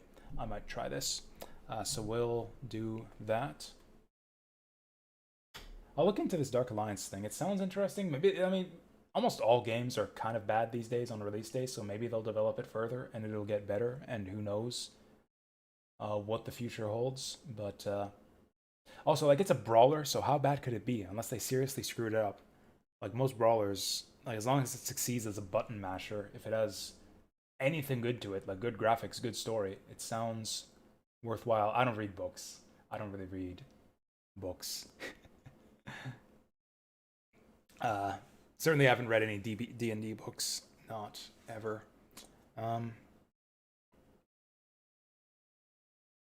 Yeah, I think I'm just gonna go to bed. And we'll hopefully be back Sunday. Am I gonna promise something? I will quasi tentative plans for a stream this Sunday where I show off this Mega Man fan game. That's the plan, at least. So again, thank you all for watching. Have a good night, and I'll see you guys next